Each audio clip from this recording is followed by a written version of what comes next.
The narrative unfolds the tale of a protagonist entwined with a man she deeply loves, a man shrouded in enigmatic secrets. Chapter 1. The Midnight Murder. In the dead of night, the vibrant bar street gradually quiets down. A woman, clad in a form-fitting mini dress that accentuates her curvaceous figure and boasting long, fair legs, arrives at a villa in a luxury car driven by a young man. He leads her to one side of the living room, where there is nothing but a singular wall. What is this all about? The woman glances curiously at the wall before turning her gaze back to the man. Suddenly, the wall mysteriously swings open, revealing a hidden chamber. Intrigued yet unsettled by the sight of a secret room that seems to belong in a television drama, she regards the man with apprehension. "Would you care to see my collection?" The man, maintaining a calm demeanor, gestures for her to enter. The woman hesitates, rooted to the spot. The man steps into the secret room and switches on the light. Upon glimpsing the treasures within, the woman frowns and inquires, "What is all this?" A nagging thought crosses her mind. Could this man be a deviant? What purpose could he have in showing her these things? On our way here, we evaded all the cameras. When we entered the community, you were busy helping me search for the keys I dropped in the car, so the camera at the community gate didn't capture your image. The man suddenly shifts his tone. The woman shudders at his words, yet she feigns composure. "What? What do you mean? What are you trying to do? My point is, no one knows you are here. Not even the police can trace your whereabouts." The man remains collected, yet each word he utters plunges the woman deeper into despair. "Don't come any closer, or he'll call the police," she exclaims, nervously rummaging through her bag for her phone, only to recall that it has been dead for some time. The man merely smiles faintly and approaches her. 2 days later, in the early morning, Chun Shirling awakens and instinctively turns on the television, enjoying the ambient noise regardless of the program being aired. At that moment, the morning news from City A unfolds on the screen. On the morning of June 14th, a body of an unidentified woman was discovered in the suburbs of City A. When found, she was wearing a black fitted mini dress, standing at 1.66 meters tall, with long hair. The report covers a homicide case. Chun Shirling glances at the screen just as an image of the woman is displayed. The woman appears quite beautiful, with a beauty mark adorning the corner of her mouth. If you have any useful information, please immediately contact the Public Security Department. The news issues a plea for leads. A frown creases Chun Shiling's brow and inexplicable heaviness settles in her heart as she ponders the life and fate of the victim. Upon arriving at the office, as soon as she settles into her chair, her older brother, Chun Jiren, comes to find her. "Brother, what's the matter?" Surprised by his presence at such an hour, Chun Shirling wonders about the urgency of his visit. Chun Jiren, the CEO of Hongda Group, is typically engrossed in his work and rarely visits her office. "Shirling, come here. I need to speak with you." His expression is solemn and his tone grave. As the youngest and only daughter of the Chun family, cherished by her father, Chun Dajuan, and her brothers, Chun Shirling has always commanded considerable influence at home. Noticing her brother's demeanor, she senses that he must have something significant to discuss, otherwise he wouldn't address her so seriously. "What's wrong, brother?" Chun Shirling approaches, her brow furrowed in confusion. Chun Jiren sits on the couch meant for guests, placing a file folder on the coffee table. "Shirling, take a look at this." He points to the folder on the table. "Please, don't get agitated after viewing it." Realizing that her brother is about to unveil something troubling, her curiosity deepens regarding the contents of the folder that has prompted such a serious tone. Chun Shirling opens the folder and extracts its contents. Inside lies a stack of photographs. She picks up the photos, scrutinizing them closely. The first photograph depicts a Maserati SUV parked by the roadside, with a backdrop of the bar street. The second photograph captures the same scene, but zoomed in on the driver, who is Yupingon. Chun Shirling furrows her brow, looking up at her brother. "Did you have someone watching, Brother Pingon?"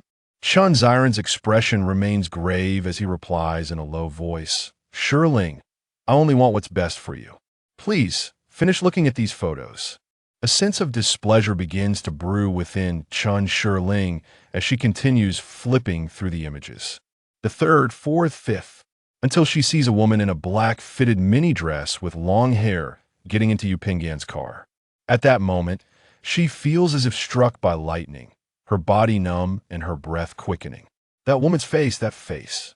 It is unmistakably the victim from the morning news, especially the prominent beauty mark at the corner of her mouth. Brother, what does this mean? Chun Shiling's mind spins, struggling to grasp the situation as she tentatively asks. Isn't it clear? Shirling, I've told you before, you and Yu Pinggan are not suited for each other. Though you've known each other since childhood, so much time has passed, and our families are worlds apart. His intentions in approaching you must be ulterior. Chun Jiren appears pained by the revelation. Chun Shirling finds it difficult to think the image of the woman from the news, the photographs before her, and Yu Pinggan's gentle smile all flash through her mind like a kaleidoscope. Women murder Yu Pinggan? Chun Shirling experiences a ringing in her ears, her head throbbing painfully. She cannot accept this, cannot bear to believe it. Could Brother Pinggan have killed that woman? No, it's impossible. Absolutely impossible. The hypothesis she conjures is swiftly dismissed by her own disbelief. She cannot fathom the idea of the familiar Brother Pinggan, one who gently ruffles her hair, with a smile being a despicable murderer. Yet all the clues point to a singular conclusion, and with that thought, Chun Shirling dares not delve deeper. Shirling? Shirling, are you all right? Seeing her appear dazed, Chun Jiren anxiously calls her name. What do those things you mentioned have to do with these photographs? Who is that woman? Chun Jiren has always looked down on Yu Pinggan, having voiced his disapproval of her association with him countless times. Now, Chun Shirling is far more concerned about the photographs and the identity of that woman. How can you not understand? I had someone monitor him to help you see his true nature. Look, he goes to a bar street in the dead of night, and that woman appears to be a prostitute that car is likely rented. Can't you see? Yu Pinggan is not a good person. You should sever ties with him at once. Chun Jiren speaks with contempt and disdain. Brother, I'm asking who that woman is. Do you know? Chun Shirling presses on, increasingly desperate for an answer. How would I know? Probably just a girl from a nearby bar. Chun Jiren replies dismissively. Chapter 2. Seeking help upon hearing her elder brother's words, Chun Shirling's emotions stabilized somewhat, and her mind began to ponder that it appeared her brother was unaware of the homicide incident and the identity of the woman in the photograph. How could Ping Gij possibly commit such an act? What had brought him to that location? Why had that woman entered his vehicle? Observing Chun Shirling lost in silence, Chun Jiren expressed his concern. He hoped that Chun Shirling would sever all ties with Yu Pinggan. After a moment of contemplation, Chun Shirling replied, Elder brother, who else knows about this matter? The moment I obtained these photographs, I came to seek you out. If you wish to disseminate these images to tarnish Yu Pinggan's reputation, then you can assist me. Chun Jiren proposed a scheme. Elder brother, I will handle this matter myself, and I implore you not to interfere any further. Chun Shirling asserted with determination. Additionally, please provide me with the contact information of the person who took these photographs. You are not to send anyone else to surveil Yu Pinggan from now on. Though her mind still swirled with dizziness and her breath came in quick gasps, she was beginning to think clearly about the situation. Seeing his sister so resolute, Chun Jiren felt a wave of confusion wash over him. Shirling, what do you intend to do? Elder brother, I know you care for me, but please do not meddle in this matter any longer, that I will manage it adequately. Chun Shirling's gaze radiated resolve as she reiterated her stance. Chun Jiren, having secretly investigated Yu Pinggan, anticipated that his sister would be upset with him. Now, seeing her in such a state, he dared not oppose her wishes. Simultaneously, he felt that his aim of preventing his sister from associating with Yu Pinggan had been largely achieved. And so he decided to acquiesce to her wishes. Very well. If there is anything you need, Shirling, you must inform me. Chun Jiren acquiesced to Chun Shirling's request while offering his guidance. Thank you, elder brother. Chun Shirling said as she began to tuck away the photographs. Shirling, are you all right? Chun Jiren inquired, still somewhat uneasy. That I'm fine, elder brother. You should attend to your duties. Chun Shirling appeared remarkably calm, yet her words carried weight.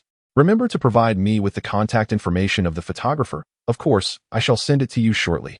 Chun Jiren replied, exiting Chun Shirling's office. Once Chen Jiren departed, Chen Shirling's feigned composure could no longer be maintained. She anxiously paced the office, feeling utterly lost. This could not be. There must be a misunderstanding. What should I do? What can I do? At that moment, Chen Shirling firmly believed in Yu Pingyan's innocence. Yet given the current circumstances, she was unable to concoct a satisfactory explanation to absolve him of any connection to the homicide. After pondering for some time without arriving at a viable solution, she thought of her dearest friend, Zhuge Yichen. Thus, Chen Shirling dialed Zhuge Yichen's number. Yichen, where are you? I'm in trouble and need to find you immediately.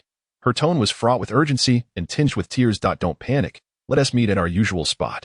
I'll head over right now. Just take a cab. There's no need to drive in your state. Zhuge Yichen discerned the gravity of the situation without further inquiry, simply arranging their meeting place with Chen Shirling. Two individuals have known each other for quite some time, sharing remarkably similar interests, including their favorite films, popular celebrities, and games. Currently, they are engrossed in an interactive online game, where, as seasoned players, they fight side by side, sharing both joyful and sorrowful moments in their lives without delay. At the Nanshan Club, Chen Shirling waited momentarily before a flamboyantly dressed man, sporting a peculiar hairstyle reminiscent of instant noodles and exuding a hint of androgyny, burst into the private room with great enthusiasm. Upon seeing Chen Shirling, his expression turned anxious as he hurried to her side, exclaiming, "What's wrong?" Chen Shirling's furrowed brow relaxed slightly at his arrival. Yet her face still bore signs of turmoil. Do you remember Yu Pingyan? Chen Shirling inquired. Well, how should I put it? Chen Shirling felt a surge of anxiety within her, momentarily at a loss for words. Yichen, I truly don't know what to do. You must help me. As she spoke, her agitation grew, and tears began to spill from her eyes, cascading down her cheeks. Is it that your father and brother oppose your relationship? Zhuge Yichen, aware of Chen Shirling's affection for Yu Pingyan, speculated if only it were merely that. Chen Shirling's tone conveyed her helplessness. Then what is it? Exactly.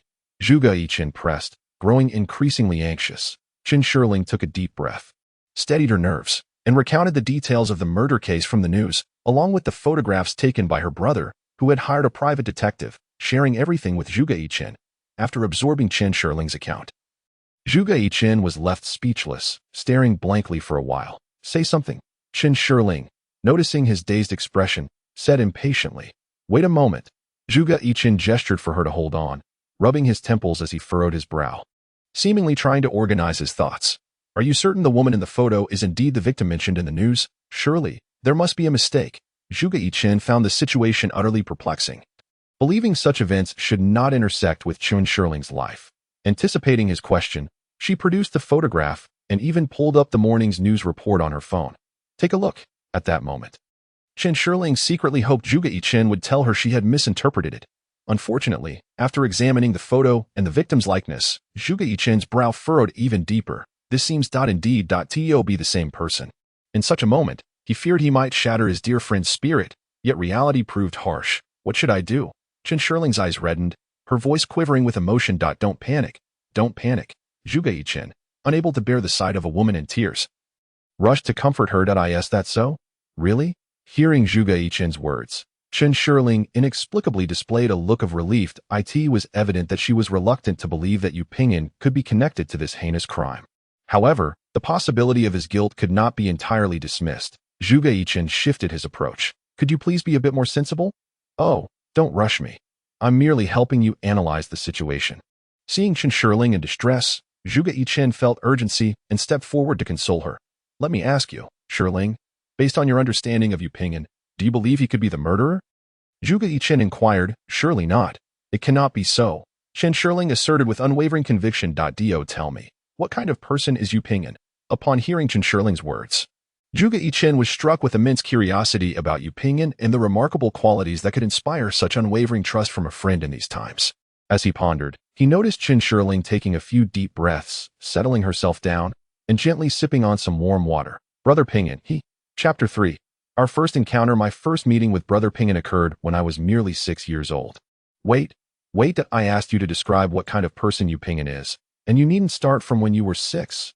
Oh, but if I don't begin from the beginning, how will you understand why I trust him? Besides, as your close friend, is it not permissible for me to share tales from my childhood? Chen Shirling replied with a playful pout, her tone tinged with melancholy. That is not my intention, that I merely wish to avoid making you anxious. Please, continue, Zhuge Yichen urged, eager to listen. Observing Qin Shiling's mild displeasure, he quickly reached out to gently rub her arm in a gesture of comfort. That is more like it. 15 years ago, when Qin Shiling was just 6. Her father relocated the family to Seatown to enroll her in the local elementary school. He gathered some laborers from their village to form a small construction crew, working in B City. Not far from Seatown. At that tender age, Qin Shiling was but a naive child, only aware that she had left her home with her family, embarking on a long journey to a new town. The family arrived with meager belongings, appearing weary and travel-worn. Her parents and 3 older brothers bore the marks of their arduous journey, their clothes dull and frayed from long wear, while the younger boy's garments were patched. Clearly hand-me-downs from his siblings. In stark contrast, Qin Shiling was impeccably dressed, a testament to her parents' careful grooming, though it was evident she was still a child fresh from the countryside. Her cheeks glowing with a sun-kissed flush from playing in the fields. Her hair styled in 2 playful pigtails, compared to her somewhat disheveled brothers, she undeniably resembled the family's little princess. When she first encountered the Yu family, she felt a wave of shyness and hid behind her father's back. The Yu household had only one son, Yu Pingyan, and the sudden influx of visitors brought a sense of joyful liveliness. They busily helped to accommodate the guests while eagerly presenting an array of treats for the children. At that time, Chen Jiren and Chen Zi were already in their 20s, while 15-year-old Chen Zhili still clung to the remnants of childhood. Chen Dajuan and Yu Pingyan's father, Yu Dongfeng, were of similar age, and in Yu Dongfeng's eyes, the Chen siblings were forever regarded as children. That's why Yu Pingyan's parents had a particular fondness for girls and paid special attention to Qin Shiling, making every effort to amuse her. Yet, little Shiling remained as silent as Su Shu in Chao's camp, cautiously observing the couple who engaged her in conversation from behind her father's protective figure. Yu Pingyan was clad in a pristine white shirt, a garment that no village boy would typically wear, paired with jeans and white sneakers. Unlike the boys in the village, who all sported the same shaven monk-like hairstyles, Yu Pingyan wore his hair slightly longer, presenting a clean and tidy appearance. The sunlight streamed into the courtyard from the direction of the gate, casting a warm glow in Qin Shiling's eyes. This young gentleman seemed to radiate light as he stepped into the Yu family's courtyard. Also entering the realm of little Shirling's life. Yu Pingyan captured Qin Shiling's attention. Although she hid timidly behind her father, her gaze remained fixed on this boy who was only a few years her senior. Upon noticing the sudden influx of visitors, Yu Pingyan felt a touch of shyness but maintained a polite smile as he greeted each person in turn. When it came time for introductions, Yu's father bent down toward little Shiling and said, "Xiao Shiling, this is your brother Pingyan." As he spoke, he nudged Yu Pingyan forward, instructing him, "Pingyan, take your sister for a stroll nearby and buy her some treats from the shop." Yu Pingyan offered a gentle smile to Chen Shiling, the Tio outsiders. His demeanor might have appeared somewhat aloof, yet that subtle, warm smile left a deep impression on Qin Shiling's mind. Afterward, Yu's father produced several small denominations of cash and placed them into Yu Pingyan's hand. Upon seeing this, Chen's mother quickly interjected, No, that's unnecessary. Oh, it's quite all right. Let Pingyan take his sister out for a while. We will tidy up and have dinner together shortly." Yu Pingyan's mother pulled Qin Shiling's mother along, indicating they would start cleaning the room. Observing the close bond between the two women, the 2 men exchanged knowing smiles. Chen Dajuan seized the opportunity to offer a cigarette, one he had specifically purchased before coming to the city, which now proved quite useful. The 3 older brothers followed their mothers to help with the cleaning, leaving only Yu Pingyan and Qin Shiling in the courtyard. Yu Pingyan glanced at the shy little girl and smiled at Qin Shiling, saying, "Shall we go?" Qin Shiling obediently trailed behind Yu Pingyan as they exited the small courtyard. Generally reserved, Yu Pingyan remained quiet as he led Qin Shiling, speaking little along the way. Yet he used all the money his father had given him to purchase snacks that children adore. Most of these treats were new to Qin Shiling, who gazed at the goodies in Yu Pingyan's hands with curiosity and longing. Noticing her interest, Yu Pingyan kindly offered her the snacks. "Here, it's all for you." Qin Shiling, not one to stand on ceremony, eagerly accepted the tasty morsels and immediately tore open a cookie she deemed the most delicious, devouring it with glee. After finishing nearly half, she finally remembered the quiet Yu Pingyan, who had been watching her enjoy her treat. "You eat," Qin Shiling insisted, offering the remaining cookie to Yu Pingyan. "I won't eat. You enjoy it. You eat. You eat," Qin Shiling insisted, taking a few steps closer, determined that Yu Pingyan would not escape without tasting it. Reluctantly, Yu Pingyan accepted a piece of the cookie from Qin Shiling's hand. It's truly delightful. I'm full now." You go ahead, Yu Pingyan said with a smile after taking a bite. Thank you. Little Shirling. As he spoke, he affectionately ruffled Chen Shirling's hair, wearing a gentle smile that in the days to come. Whenever Yu Pingyan had something delicious, he would always think of his little sister. After a simple interaction, Chen Shirling and Yu Pingyan gradually became acquainted. On their way back, Chen Shirling wore a radiant smile, savoring delicious treats while walking alongside the newly met Pingyan Gij, her spirits soaring. While Yu Pingyan also felt a sense of happiness. Since childhood, he had longed for a younger sister or brother. Although Chen Shirling was not his biological sister, the prospect of sharing a roof made him involuntarily indulge in fantasies of what life with a sister would be like. At that moment, Yu Pingyan suddenly felt a soft, slightly cool hand clasping his. Turning his head, he saw that Chen Shirling had somehow come to his side and taken hold of his hand. Such a wonderful Pingyan Gij, how could he possibly be a murderer? What do you think? Chapter 4. Private detective night had fallen, and the city lights began to twinkle. Chen Shirling and Zhuge Yichen sat at a bustling roadside stall. Every stall along the street was filled with patrons enjoying food and drinks, laughter and chatter filling the air with a sense of liveliness. However, Chen Shirling was in a terrible mood, her mind embroiled in turmoil. Rationality insisted that Yu Pingyan was the prime suspect, yet her emotions vehemently argued that he could never commit such an act for the truth of the matter. There were still no leads. Leaving Chen Shirling feeling restless, as if sitting on pins and needles, Zhuge Yichen surveyed the chaotic and dirty surroundings, his brow furrowing in discontent. Shirling, why did you choose this place to meet? What's wrong with this place? Chen Shirling blinked her large eyes in confusion, her agitation lingering. Is it too dirty? There are too many people talking.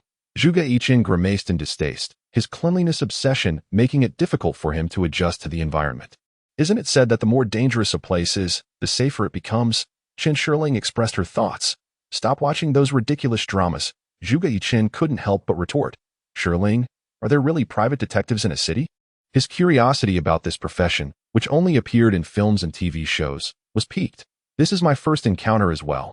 I guess they are somewhat like debt collection agencies or consulting firms, helping people recover debts or gather information, Chen Shirling speculated. After chatting with Zhuge Yichen, Chen Shirling managed to divert her attention, her tense emotions slightly easing. Private detectives are all quite dashing, dressed in suits and trench coats. Traversing the heavens and the earth, Zhuge Yichen envisioned the appearance of the private detective set to meet them. You should really watch fewer of those absurd dramas. Wait, are you not having a crush on him?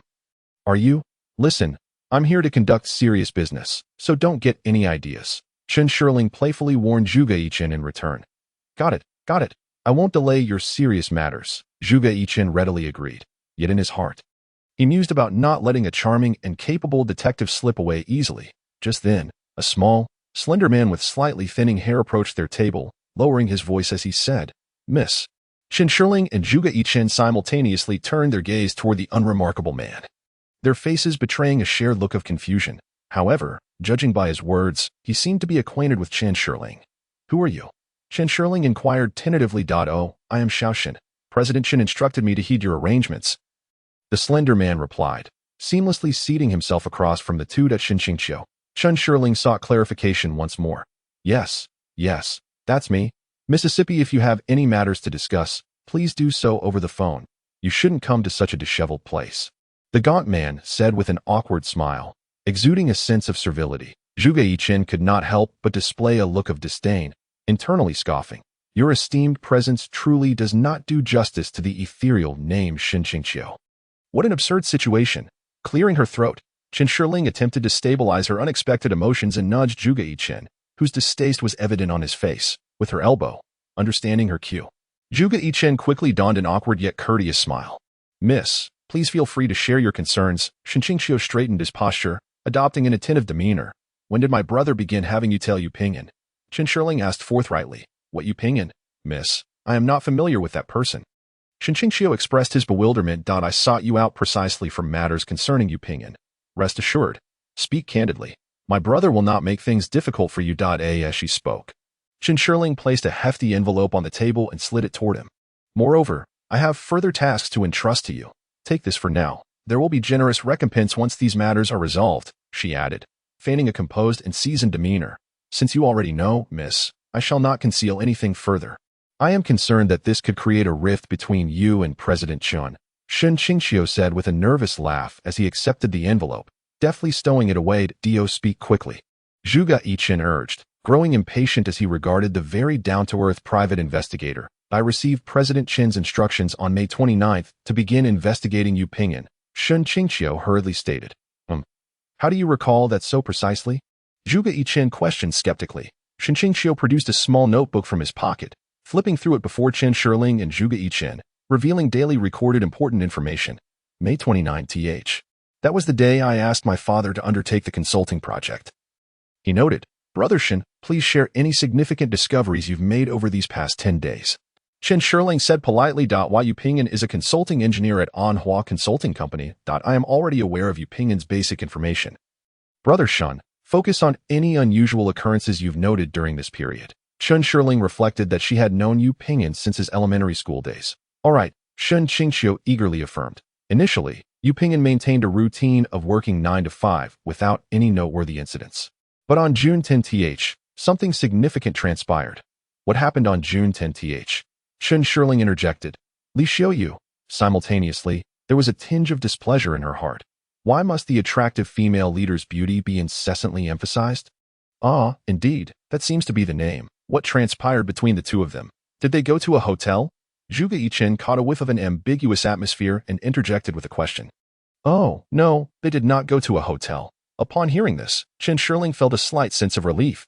And then, did Yu Pingyan go to the female leader's residence? Zhuge Yichen eagerly pressed on, as if it would be a disservice to the audience if nothing transpired between Yu Pingyan and the beautiful female leader.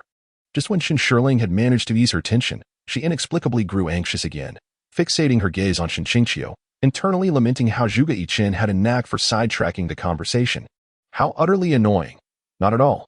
Yu Pingyan merely escorted the beautiful female leader home and then departed. Chen Shirling finally exhaled in relief, while Zhuge Yichen displayed a look of disappointment. Shun Qingqiu continued. What? They went to the bar street. And then what? Chen Shirling inquired. Having previously seen those photos, she was particularly invested in Yu Pingyan's outing to the bar street. It is rather peculiar. Upon arriving at the bar street, Yu Pingyan did not indulge in drinks at the bars, but rather drove around aimlessly, flirting with some solitary beauties that I suspect he was on the prowl for potential conquests. What a scoundrel! Zhuge Yichen could not help but exclaim.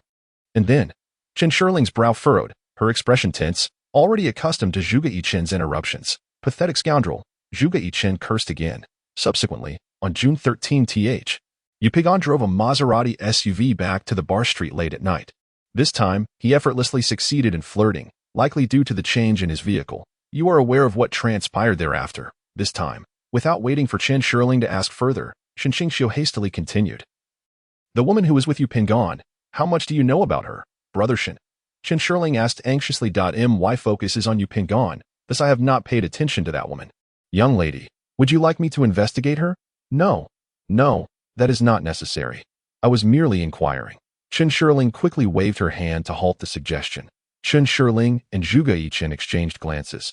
It appeared that Shun Qingqiu was unaware of the fact that the woman had already fallen victim. Brother Shun, where did Yu Pingyan and that woman go afterward? Chen Shirling pressed on. The trail has gone cold. Chen Shirling mused inwardly, feeling that her brother was truly exerting great effort to ensure her separation from Yu Pingyan. Oh, by the way, I also looked into that Maserati. It was rented by Yu Pingyan from a car rental company. Shun Qingqiu added. Despicable scoundrel, Zhuge Yichen could not restrain himself from cursing once more. At last, Chen Shirling could no longer contain her frustration and pinched Zhuge Yichen's waist forcefully under the table. Ouch! Zhuge Yichen yelped. What is the matter? Shun Qingqiu inquired with concern. It's nothing. Chen Shirling quickly replied. Brother Shan, I ask that you continue to monitor Yu Pingyan's movements. This matter must remain confidential, not even to my brother. If there is anything of significance, please inform me at the earliest opportunity. But only share it with me. This is not an issue. I assure you of my professional integrity. Shun Qingqiu declared earnestly. As for the financial aspect, rest assured, whatever sum my elder brother offers, I shall contribute double. Chen Shirling added, her unease evident. I am most eager to serve the Hongda group. Young lady, await my news. Shun Qingqiu expressed with growing excitement upon hearing about the monetary increase. Her determination further solidified. Chapter 5. Making a decision despite having commissioned a private investigator to continue tracking Yu Pingyan, Chen Shirling felt no sense of relief, remaining anxious and restless. Lying in bed, she tossed and turned. attempting to make sense of the current situation, yet failing to find clarity in a hazy moment. She wished she could consult Brother Ping'an. She recalled, during her childhood, whenever she encountered something perplexing, she would immediately seek out Brother Ping'an, who always patiently provided her with answers to that time. After the Chen family moved to C Town, most of their days were spent at a construction site in B City. The third son of the Chen family, Chen Jilin, was at the age of middle school, yet he had an innate disinclination for studying.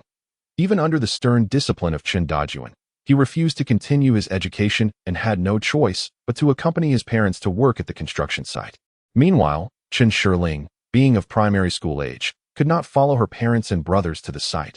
Chen Shirling attended the same elementary school as Yu Ping'an, and from the moment she started school, she became a constant companion to him. Aside from class, she delighted in trailing after Yu Ping'an, leading her classmates to believe that this chubby girl with horn braids was his younger sister.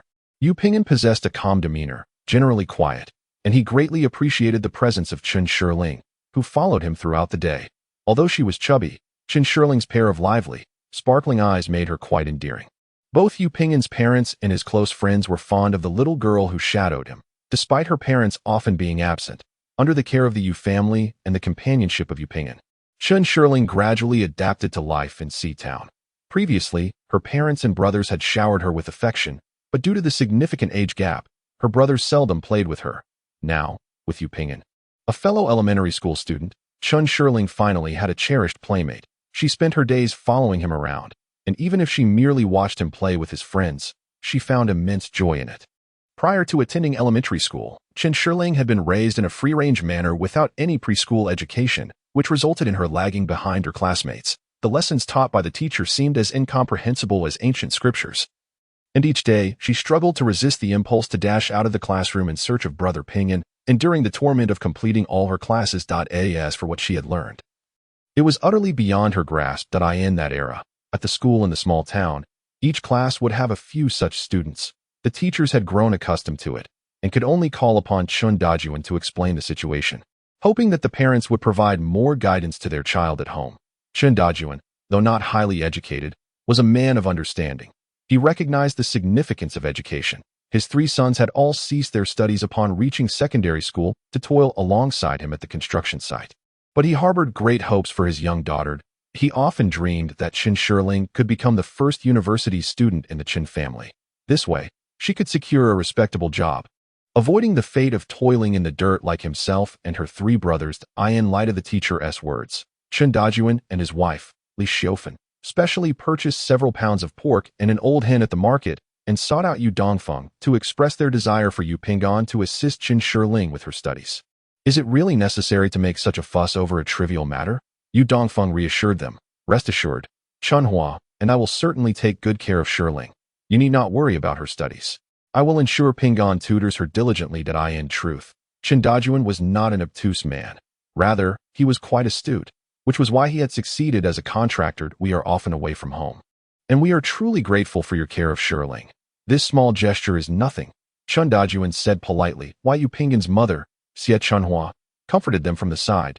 If only our children could be as bright as Ping'an. He is destined for university. Li Xiaofan spoke highly of Yu Ping'an, genuinely fond of the quiet child. Sister, you need not worry about Shirling. Let's go prepare dinner. Today, we shall make her favorite dumplings, Xie Chunhua said.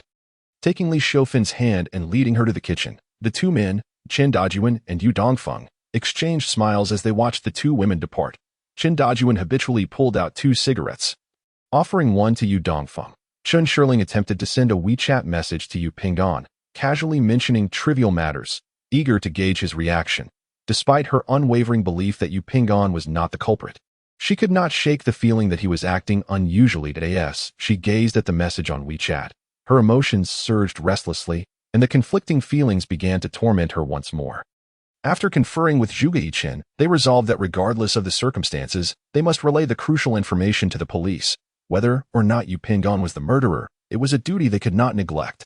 Zhuge Yichen, through his connections, reached out to Officer Liu, who was involved in investigating the suburban murder case, claiming he had information to offer and inviting him to meet. Chen Shirling and Zhuge Yichen arrived early at the designated CAF. You mentioned we should provide Officer Liu with leads about the murdered woman. But not the photographs. Do you think they might suspect us of withholding information?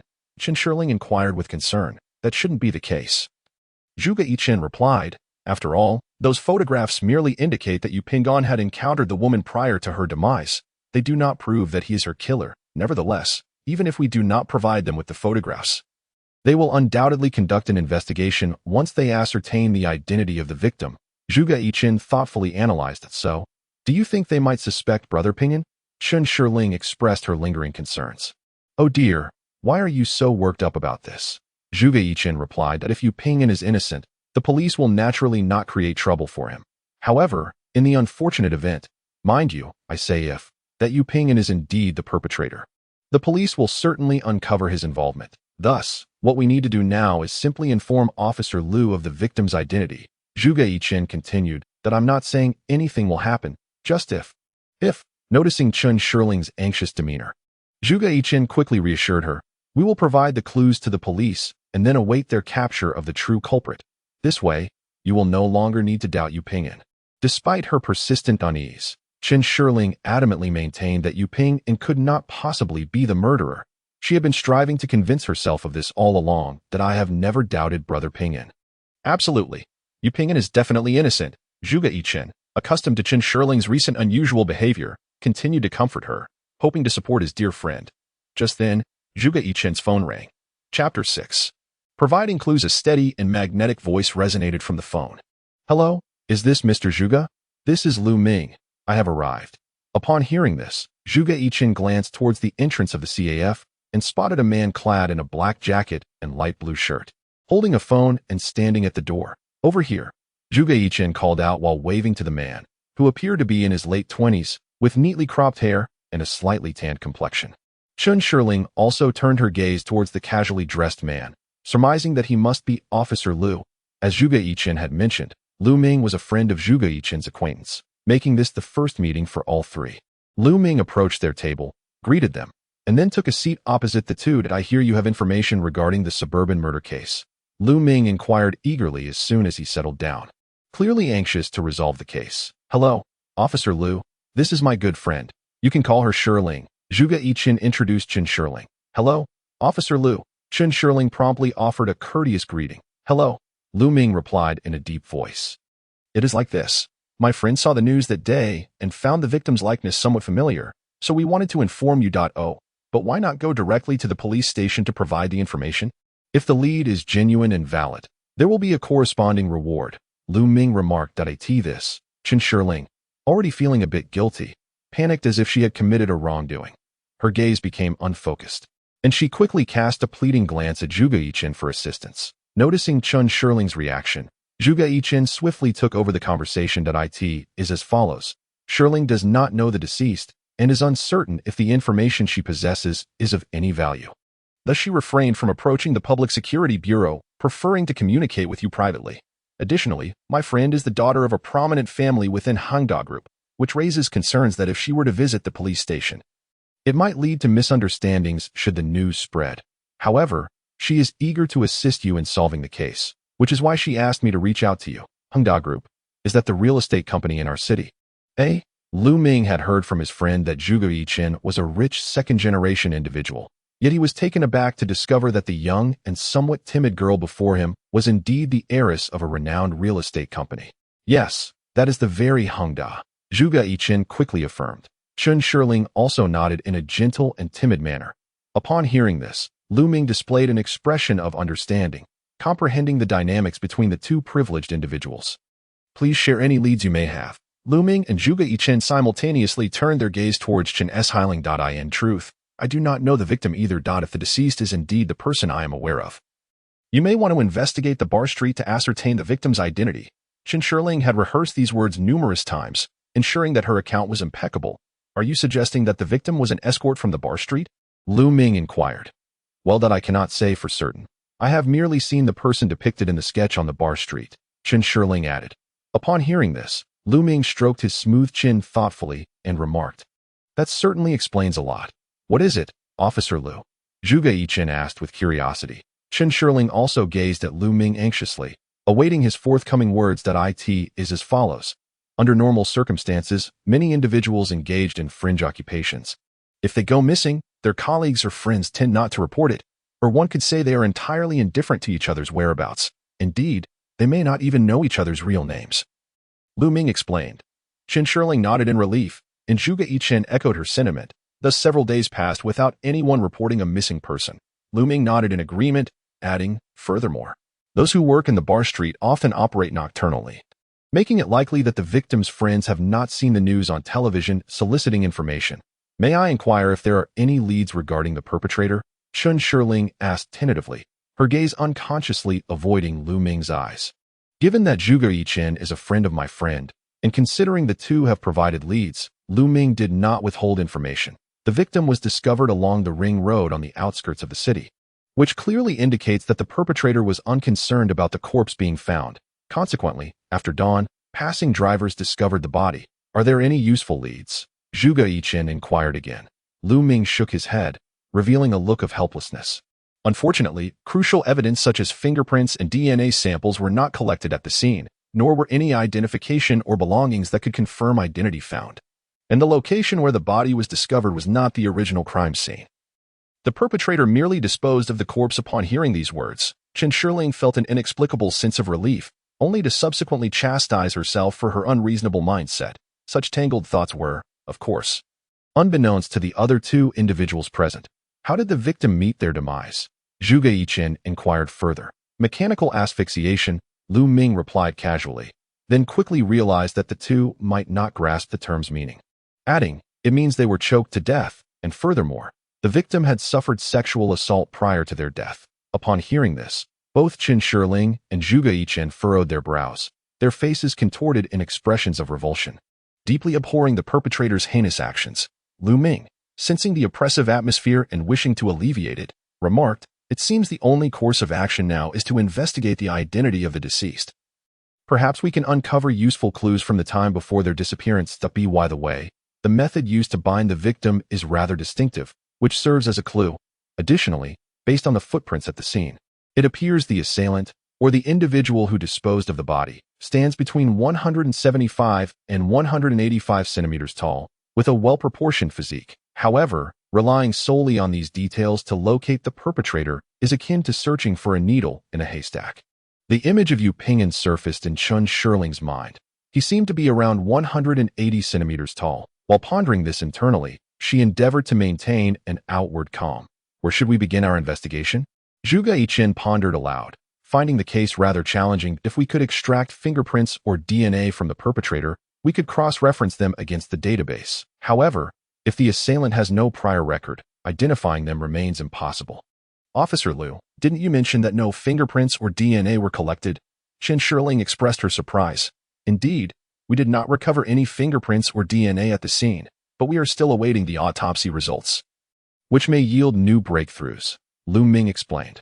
What if the perpetrator has no prior record? Zhuge Yichen recalled Lu Ming's earlier words. That scenario is quite plausible. In such a case, fingerprints or DNA could merely serve as evidence of the suspect's involvement in the crime, without aiding in their identification. Lu Ming maintained a composed demeanor as he elucidated matters to Chen Shirling and Zhuge Yichen, showing no signs of discouragement. Next, we will confirm the identity of the deceased and begin by examining her social relationships to ascertain the possibility of a crime of passion or revenge. If the victim was a working girl from the bar district, the situation becomes significantly more complicated, as individuals in her profession often interact with a diverse array of people. Are you suggesting that the perpetrator is likely to be one of her clients? Chen Shirling's mind flashed with the image of the woman getting into Yu Ping'an's car, causing her heart to tighten. Certainly, that is a possibility, she affirmed. Could it be that an unfamiliar passerby acted on impulse? Chen Shirling continued. That is also a possibility, Lu Ming replied, taking a sip of his coffee. Chen Shirling nodded repeatedly, convinced that the alluring woman must have encountered a nefarious individual. Next, we will examine the surveillance footage from the bar district on the night of the incident in search of clues. Lu Ming outlined the forthcoming plan. Chen Shirling found herself inevitably growing anxious at the thought of those photographs. Chapter 7. A reunion of memories. Despite having sought the assistance of both a private investigator and a police officer, Chen Shirling's anxiety remained unabated. A full day had passed, yet there was still no sign of progress. Were there any updates from Yu Ping'an? Zhuge Yichen was driving Qin Shirling towards Hengda Group. Her voice sounded despondent, lacking vitality. He must be dealing with some urgent matter at that moment. Zhuge Yichen couldn't help but question Yu Ping'an's unusual behavior, yet he continued to comfort Chun Shirling that it should be. Although it remains a mystery what predicament he has encountered, upon hearing Zhuge Yichen's words, Qin Shirling immediately chimed in. What are we going to Hengda for? Zhuge Yichen was somewhat puzzled at such a time. Why was Qin Shirling still preoccupied with work? At this hour, Ping and Gid should be consulting at Hengda, so I wanted to see if he had arrived at the office. Qin Shirling kept gazing out of the window, her mood visibly dim. Just then, she suddenly pointed outside and raised her voice. Yichen, it was here that I reunited with Ping and Gid. While driving, Zhuge Yichen cast a glance outside, only to see an ordinary street. On that day, Qin Shirling had been driving her eye-catching pink Mercedes-Benz G-Class, and due to traffic congestion, she was forced to proceed at a snail's pace. Bored and restless, she inadvertently glanced outside and caught sight of a man in a white shirt across the street. He sported a neat haircut, stood over 180 centimeters tall, and had a well-proportioned build that exuded both youthful charm and mature composure. Walking against the light along the sidewalk in that fleeting moment, it felt as if a jolt of electricity surged through Qin Shirling's nerves. Gazing at the man who was both familiar and unfamiliar, a name escaped her lips without a second thought. Ping and Gid. Upon calling out, Qin Shirling suddenly realized she was in the car, and the man in the white shirt was on the opposite sidewalk. She hurriedly exited the vehicle, unable to wait to cross the street, and shouted towards Yu Ping'an's direction, Ping and Gid. Is that you? Ping and Gid. The man in the white shirt instinctively looked around, confirming that the girl was indeed addressing him. Hearing her call him Ping and Gid further convinced him that she was referring to him. He paused, turning his gaze towards the striking pink Mercedes SUV. Upon witnessing his reaction, Qin Shirling's suspicions were validated. Disregarding the passing vehicles, she dashed towards him. The man, seeing this, broke into a cold sweat, relieved that there was no real danger. As Qin Shirling drew closer, he looked at her with a hint of confusion, taking in her appearance. Before him stood a girl in her early 20s, her hair dyed a flamboyant red, tousled in a somewhat punk style. She wore a short dress paired with black knee-high leather boots, topped with a black leather jacket, her figure curvaceous and alluring. Her attire was rather bold and extroverted, yet her features were exquisitely delicate, large expressive eyes. A petite nose and perfectly shaped lips formed a harmonious and enchanting visage. The man furrowed his brow, rummaging through the depths of his memory, ultimately confirming that he did not recognize the charming young lady before him. A look of perplexity crossed his face as he gazed at the girl, who was so close. With a polite, faint smile, he inquired, May I ask if you need assistance? Brother Ping'an, is that really you? Qin Shirling exclaimed upon seeing that familiar smile, her excitement palpable. After running a few steps and catching her breath, she continued, I saw someone who looked like you from across the street, but I wasn't quite sure. I never expected it to truly be you. The man remained even more puzzled, deducing from Qin Shirling's reaction that she must indeed be acquainted with him. I am Yu Ping'an. May I ask who you are? Brother Ping'an, you don't recognize me? Qin Shirling playfully chided, a hint of teasing in her tone. Guess who I am? The man earnestly pondered for a moment. Qin Shirling, her face beaming with joy, asked, Brother Ping'an, have you remembered who I am? Not at all. Qin Shirling's expression froze, taken aback by Yu Ping'an's serious yet absurd conclusion after such deep contemplation. I am Shirling, she exclaimed, a sense of urgency in her voice, upon hearing the name Shirling. An image of a chubby little girl with two braided pigtails instantly materialized in the man's mind. You are little Shirling? He asked incredulously. Qin Shirling joyfully spread her arms and spun around in front of Yu Ping'an before playfully tilting her head and saying, Absolutely, without a doubt.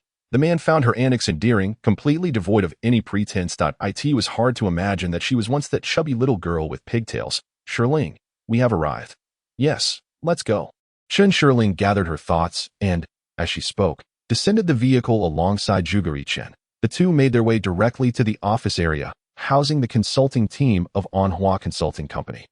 Galbo, the principal project manager of Hengda Group, hurriedly approached upon seeing Qin Shirling. Director Qin, you've come. Young Master Zhuge, you are here as well. Galbo respectfully followed closely beside Qin Shirling and Zhuge Yichen. Has Yu Ping'an arrived? Qin Shirling asked succinctly. Galbo, aware of the unique relationship between Director Qin and Yu Ping'an, quickly replied, It seems that Manager Yu is not in today. I will contact him right away. No need. You may carry on with your work. I have no particular matters. Galbo sensed the awkward atmosphere and, preferring to avoid any potential conflict, discreetly stepped out of Chen Shirling's line of sight. Upon Chen Shirling's arrival, a junior leader from Anhua Consulting approached. Director Chen, is there something you require? Chen Shirling steadied her emotions and politely inquired. Has Manager Yu come in? Manager Yu had some personal matters to attend to and took a leave of absence. But rest assured, all work on our end has been arranged by Manager Yu, and it will not hinder any important tasks. The junior leader, unaware of the underlying situation, continued to offer explanations. Chen Shirling was not surprised by this outcome. Yet she could not help but display a hint of disappointment. It's nothing. Please, carry on with your tasks. Having spoken, Chen Shirling departed with Zhuge Yichen. The young leader exhaled a sigh of relief as he watched Chen Shirling's retreating figure. I say, Lao Zhang, are you not aware? Several individuals from Anhua approached with keen interest. Aware of what? The young leader queried, puzzled. That Chen Zong and Yu Ping'an share a rather extraordinary relationship. One person, speaking mysteriously, gestured with 2 thumbs up, indicating a pair. Indeed, how could you not know this, Lao Zhang? Otherwise, why do you suppose the company entrusted Yu Ping'an with such a significant project as Hengda? Another chimed in. His facial expressions particularly animated as he spoke. Now that you mention it, I recall hearing that Yu Ping'an had some connections with Hengda Group, but I never imagined it involved Chen Zong. The young leader's face displayed a look of envy. Who is that man accompanying Chen Zong? Could it be a new romance? Don't be absurd. These rich second-generation heirs know how to play. Anything is possible. Several voices chimed in, gossiping about trivial matters. Where shall we head now? Zhuge Yichen inquired, glancing at Chen Shiling.to Yu Ping'an's parents' home. Chapter 8. A visit to the Yu family. Zhuge Yichen drove Chen Shirling towards Yu Ping'an's parents' residence. Do you think Yu Ping'an will be at his parents' home? As he spoke, Zhuge Yichen maintained his gaze on the road ahead. I suspect he might not be. Chen Shirling gazed blankly out the window, sighing helplessly. Then what is our purpose in going? Zhuge Yichen questioned, somewhat perplexed. If Brother Ping'an were experiencing any difficulties, his closest family would surely sense it. Zhuge Yichen nodded, neither agreeing nor disagreeing, contemplating that if Yu Ping'an truly had issues, he would undoubtedly shield his parents from knowledge of them. However, he chose not to voice this, fearing it might distress Chen Shirling. From what you mentioned earlier, Yu Ping'an's parents are very kind to you. Zhuge Yichen diverted the conversation, hoping to alleviate some of Chen Shirling's anxiety. Indeed, Uncle Yu and Aunt Xia treat me exceptionally well. I feel they care for me even more than Brother Ping'an does. Chen Shirling responded with enthusiasm. It seems you have visited Yu Ping'an's parents before. Zhuge Yichen asked with curiosity. Not long after reuniting with Brother Ping'an, I went to see Uncle Yu and Aunt Xia. Chen Shirling recounted her previous visit to Yu Ping'an's family. On that day, Yu Ping'an waited downstairs, spotting Chen Shirling's conspicuously vibrant pink Mercedes from afar, waving to her. Once Chen Shirling parked in a space below, she exited the vehicle. Brother Ping'an, could you help me with something? Chen Shirling called out as she moved to the back of the car, opening the trunk, which was filled with gifts she had prepared. Although Yu Ping'an heard her words, his attention was entirely captivated by Chen Shiling. It turned out that her appearance had changed significantly since their last reunion. Were it not for Chen Shirling's familiar call of Ping'an Gij, Yu Ping'an might have failed to recognize the woman before him as the same Chen Shirling whose extravagant appearance had left an impression just 2 days prior. With her sleek, shoulder-length ebony hair and a touch of makeup that accentuated her natural beauty, she wore a pristine white dress complemented by a delicate cropped jacket, her slender arms flawless in their elegance. Beneath the hem of her dress were her fair, straight calves, elegantly showcased by a pair of pristine high-heeled sandals that highlighted the exquisite curve of her ankles. Gazing at the enchanting beauty before him, Yu Ping'an endeavored to mask his astonishment. Shirling, what brings this transformation? The glances he cast up and down betrayed him. Chen Shirling raised her arms slightly and twirled gracefully, the white skirt billowing like a flower poised to bloom, captivating his gaze. Well, do you find it beautiful? Does Ping'an Gij like it? Chen Shirling inquired with a radiant smile. Her question momentarily left Yu Ping'an speechless, for they had long since outgrown the innocent games of childhood, and he felt the word like should not be uttered lightly. This attire for the occasion of visiting my parents? Yu Ping'an deftly shifted the subject, in a cheerful mood. Chen Shirling did not linger on the previous question, her beautiful eyes sparkling. Of course, I wouldn't want Uncle Yu and Aunt Xia to think of me as a wayward girl. My parents are not so traditional, Why Yu Pingyan was taken aback by her concern for his parents' impression of her. While he found her actions somewhat perplexing, he could not deny that Qin Shiling now aligned more closely with his aesthetic preferences. Dad, Mom, Shiling is here. Upon entering, Yu Pingyan called out exuberantly. His mother was busy in the kitchen while his father was reading in the study. Upon hearing their son's voice, they hurried into the living room. Yu's mother took Qin Shiling's hands, examining her from head to toe for a moment. Uncle Yu, Aunt Xia, Qin Shiling greeted them with a sweet smile, her voice even sweeter. My goodness, little Shiling has grown up. She's a young lady now. So beautiful. Just lovely. Old man, look how pretty little Shiling is. Yu's mother chattered incessantly, holding Qin Shiling's hands tightly. Seeing his parents so joyous, Yu Pingyan felt a wave of happiness wash over him as well. Yu's mother prepared Qin Shiling's favorite 3-flavor dumplings from her childhood. During dinner, the 4 of them gathered around the table, and Qin Shiling relished every bite. Aren't you on a diet? Pingyan teased with a smile.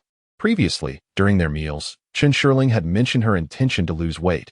Yet today, she was indulging heartily. What diet? Look at these slender arms. You should eat more. Yu's mother countered before Qin Shiling could respond. Yu Pingyan merely pouted, opting instead to continue his meal in silence. It's delicious, Shiling.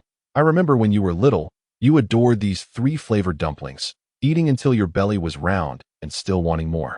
Leaving us too frightened to offer you seconds, Yu's father reminisced, recalling amusing past moments. Uncle Yu, it's delicious. It tastes just like it did when I was little. Qin Shiling had just eaten a dumpling.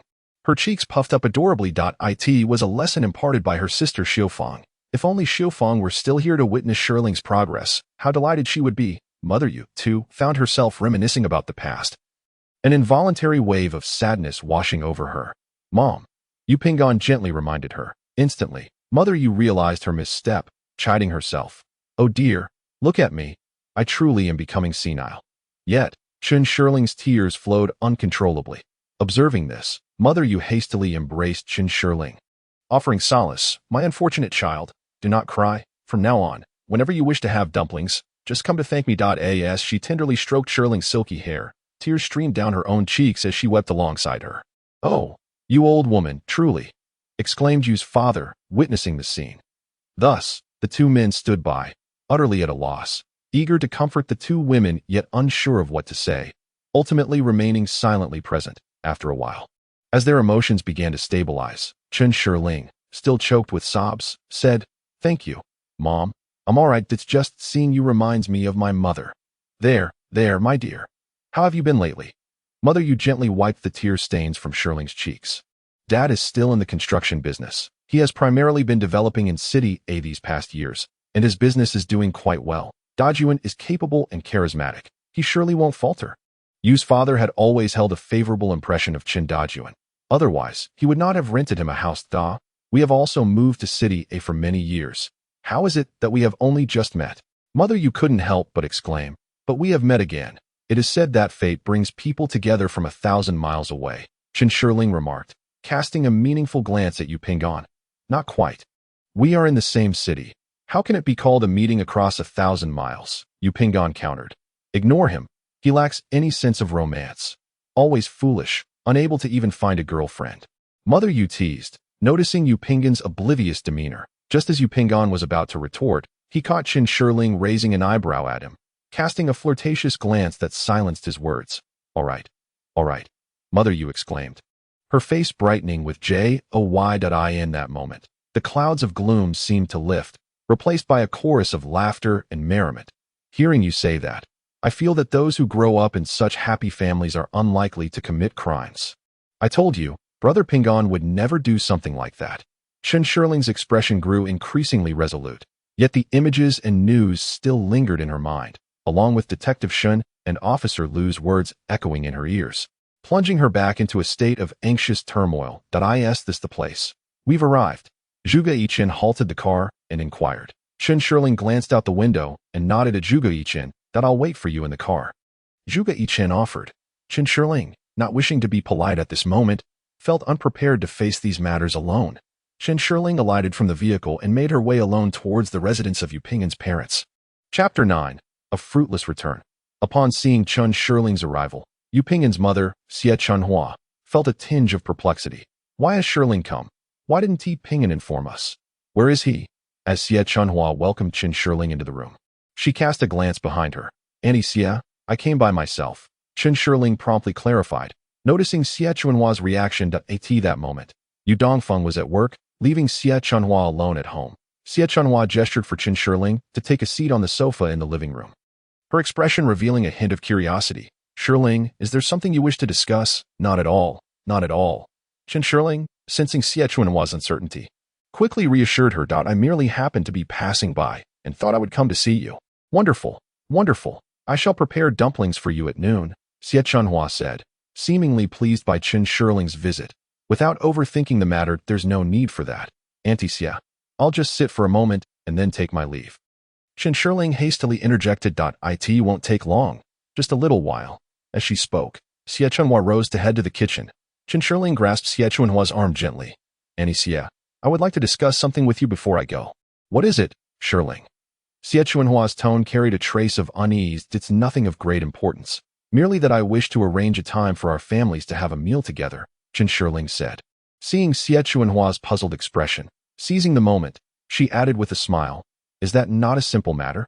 You could have just had Ping'an mention it to me instead of making a special trip." Xie Chunhua dismissed her doubts, her face breaking into a warm smile. "I too wanted to see you.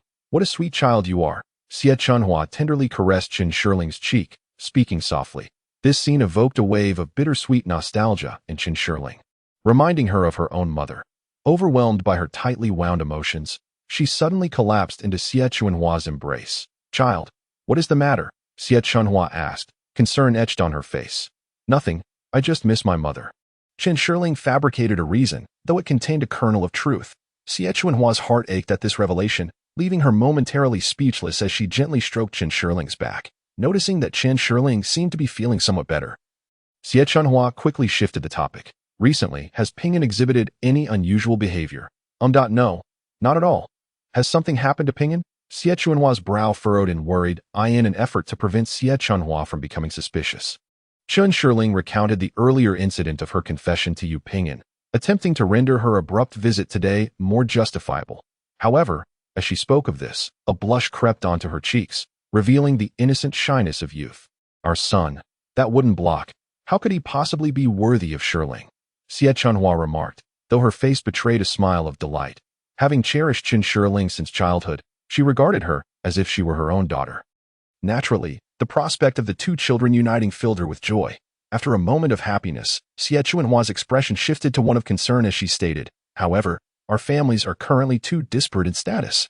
Xie Chunhua possessed only a superficial understanding of Hengda Group, being aware solely that Chun Dajuan had ascended to become one of the most prominent figures in city. This disparity in their statuses inevitably caused her concern. Should her son truly enter into a relationship with Qin Shirling, she feared he might be subjected to whispers of social climbing or marrying into wealth. Then why father greatly admires Ping'an Gij, often lamenting that the older generation lacks ambition, wishing that they could emulate someone like Ping'an Gij. Qin Shirling busied herself with explanations, asserting that Qin Dajuan was merely being courteous, and although Ping'an was indeed a good boy with a respectable job, he could not possibly compare to the big bosses. Xie Chunhua had always taken pride in Yu Ping'an, yet she could not deny the stark realities of their differences. "Has Ping'an Gij exhibited any unusual behavior recently?" Qin Shirling inquired further. "What has he said?" she asked, her curiosity piqued. "He spoke of events that transpired after meeting you. He seemed quite cheerful about it," came the reply, though no substantial information was gleaned. Qin Shirling's spirits lifted considerably. Finding no trace of regret on Qin Shirling's face, Zhuge Yichen felt a twinge of confusion but chose not to press further, simply asking, "Where to now?" in a gentle tone. Qin Shirling responded, "All right then." Zhuge Yichen, wishing to afford her a moment of respite, readily acquiesced. "Rest assured, I shall inform Mother Xie. Let us see if she will scold you. Are you not concerned that I might harbor ulterior motives towards such a pure and beautiful maiden as yourself?" Yu Ping'an sighed dramatically, jesting. "It is only natural for a man of my age to be enamored by a beauty such as you." Qin Shirling playfully adopted a knowing expression, like a lively little rabbit. She hopped over to Yu Ping'an's side, pressing closely against him as they made their way toward the apartment. As they walked, they exchanged updates about their respective lives. Upon reaching the entrance of the apartment complex, Yu Ping'an halted, declaring, "We have arrived safely. Do remember to text my mother to assure her of your well-being." Wait. Ping and Gidge, you must escort me upstairs. This apartment is teeming with people from all walks of life. Are you not concerned about possible ne'er-do-wells? Yu Pingyan surveyed the towering skyscraper and the vigilant security personnel both inside and out, chuckling wryly. In such an upscale residence, any wrongdoers would likely steer clear. No, for my safety, you must accompany me to my door. Chen Shirling raised her voice, firm in her request that Yu Pingyan retorted, otherwise, I shall inform Mother Xia. I have already brought you to the foot of the building. She cannot possibly fault me any further. I am upset. Are you not concerned about my anger? Chen Shirling whimpered, rubbing her eyes with her hands. Very well. I shall take you upstairs, Yu Pingyan conceded, fearing that a passerby might witness their exchange and misinterpret the situation. He gently pried her hands away, wanting to see her eyes, only for Chen Shirling to suddenly stick out her tongue and make a silly face at him. Doh. You were pretending to cry? How easily deceived you are, Ping and Gidge. Chen Shirling laughed, her joy evident. Let us be on our way. Yu Pingyan felt a slight flush on his face, truly at a loss for how to handle the situation. Releasing Chen Shirling's hand, he made his way towards the apartment building. Chen Shirling quickened her pace to catch up with him. That I heard from Mama Xia that you are still single? Could it be that Brother Pingyan has never been in a relationship? Chen Shirling suddenly inquired. I've had two, but they both ended. Oh, no wonder. With a handsome guy like Brother Pingyan, if he hasn't had a girlfriend by this age, he must prefer boys, right?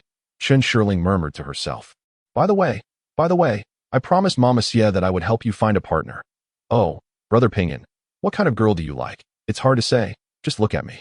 Chen Shirling pointed at herself, about to speak. Well, that I like mature and composed older sisters. Yu Pingyan interrupted her. Weren't you just saying you didn't know what type you liked? Chen Shirling, with her beautiful big eyes wide open, questioned him indignantly. Doh. That just came to mind. Yu Pingyan replied with an impassive expression. Humph. All men are just big pig trotters. Chen Shirling pouted, turning her head away to avoid looking at Yu Pingyan. Chapter 10. First impressions. At that moment, Zhuge Yichen finally understood the reason behind Chen Shirling's sudden transformation into a demure lady. What do you think Brother Pingyan is doing? Chen Shirling was still preoccupied with the ever-elusive Yu Pingyan. What if something has happened to him? Should we report him missing? It takes 24 hours to file a missing persons report, and besides, Yu Pingyan's situation doesn't qualify as missing. Moreover, he is still a suspect. So we can't call the police, Zhuge Yichen reasoned, only to realize he might have misspoken. Brother Pingyan is certainly not a suspect. As expected, Chen Shirling immediately retorted. Speaking of which, when I first met Yu Pingyan, I had a rather good impression of him. Zhuge Yichen quickly capitulated and diverted the conversation to that day's events. That day, as Yu Pingyan escorted Chen Shirling to her door, he sighed with relief, stating, Now you are safely home, right, Brother Pingyan? Are you that impatient? Chen Shirling feigned a pitiful expression. Yu Pingyan merely believed in the distinction between the sexes and wished to avoid any unnecessary misunderstandings. Thus, he did not intend to convey impatience towards Chen Shirling. Of course not. Then come inside for a bit. I trust you. Chen Shirling immediately donned a sweet smile, then opened the door and pulled Yu Pingyan into her home. Yu Pingyan chose not to dwell on the matter any longer and willingly acquiesced to Chen Shirling's arrangements. Chen Shirling's residence was quite spacious and impeccably tidy, perhaps excessively so, lacking a certain warmth of life. The living room featured a full wall of floor-to-ceiling windows, offering an unobstructed view of the city lights as dusk descended, creating a beautiful nighttime scene due to its central location. Yu Pingyan stepped out onto the large balcony, gazing at the splendid nocturnal landscape. The scenery here is truly beautiful. Yu Pingyan gazed at the distant lights, unable to suppress his admiration. I usually don't pay attention, but looking at it this way, it's quite lovely. Chen Shirling approached Yu Pingyan, casually offering him a glass of red wine, mimicking his gaze into the distance. At such a tender age, what business did she have drinking wine in the dead of night? Yu Pingyan, who typically abstained from alcohol, found it somewhat perplexing that Chen Shirling treated red wine as if it were mere juice. Oh, then I shan't drink. Chen Shirling, known for her independent spirit, appeared quite willing to indulge Yu Pingyan's admonishments, sticking out her tongue playfully. So, what will you drink, Brother Pingyan? No more for me. It's quite late, and I ought to take my leave at that moment. Chen Shirling felt there was no compelling reason to keep Yu Pingyan there any longer. Just then, the doorbell rang unexpectedly. Yu Pingyan glanced toward the door, his expression betraying confusion. Chen Shirling opened the door, and before she could usher the visitor inside, a cheerful voice wafted in. The individual rambled on, and Yu Pingyan, peering from behind, discerned a man. He was of average height, slender, clad in a floral shirt, the collar deliberately unbuttoned, with a head of permed curls and skin so fair it seemed almost feminine. Paired with meticulously groomed eyebrows, he exuded an air of delicacy. Oh my, Shirling, what on earth happened? What sort of look is this? Did something provoke you? Has your father pressured you into blind dates? Upon entering, the man finally noticed Qin Shirling's new appearance and bombarded her with a flurry of inquiries. How noisy? Must you disturb the peace at this late hour? Qin Shirling retorted impatiently. Could you keep it down? Please, she delivered a playful punch to his arm. Ouch, the man exclaimed, emitting a sound of feigned distress uncharacteristic of men. Come here. He then pulled Qin Shirling into the bedroom, leaving Yu Pingyan alone in the living room. A look of helplessness etched on his face. Inside, Qin Shirling briefly explained the situation. The man, with a plethora of expressive gestures, leaned closer to her and said, I must admit, that older gentleman isn't too bad. He might just be my type, but surely he can't occupy your thoughts all these years. What do you know? Brother Pingyan is my first love. Oh, spare me. You, a mere child in your last year of kindergarten. What do you know about first love? But we grew up together, playmates since childhood. I'm simply delighted. Well, as long as you're happy. Observing the significant transformation in Qin Shirling and her evident joy, it was clear to him how highly Yu Pingyan was regarded in her eyes. But you must consider this. Your brother Pingyan is just a small-time employee. Will your family approve? And does he even like you? As a vibrant and beautiful young lady, who wouldn't he like me? Qin Shirling declared with unwavering confidence. And what of your family? In our household, my word is law. She replied dismissively. That's only because there haven't been any major issues. They indulge you and coddle you. This is a matter for life. If they disapprove, I shall elope. Qin Shirling insisted stubbornly. Oh dear. I hope your brother Pingyan is truly deserving of your devotion. Are you intentionally trying to douse my enthusiasm? Qin Shirling playfully chided. I apologize. I shall say no more. After a brief moment, Qin Shirling emerged from the room alongside a somewhat effeminate man, and he approached Yu Pingyan directly, wearing an excessively courteous smile. Allow me to introduce myself. My name is Zhuge Yichen, and I have long admired your esteemed reputation. I have often heard Shirling speak of you.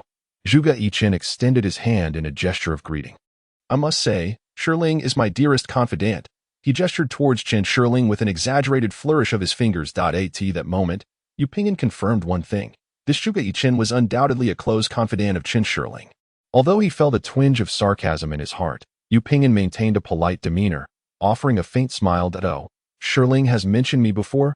Indeed, Shirling often reminisces about a handsome brother from her childhood, lamenting the loss of contact over the years while secretly cherishing thoughts of you.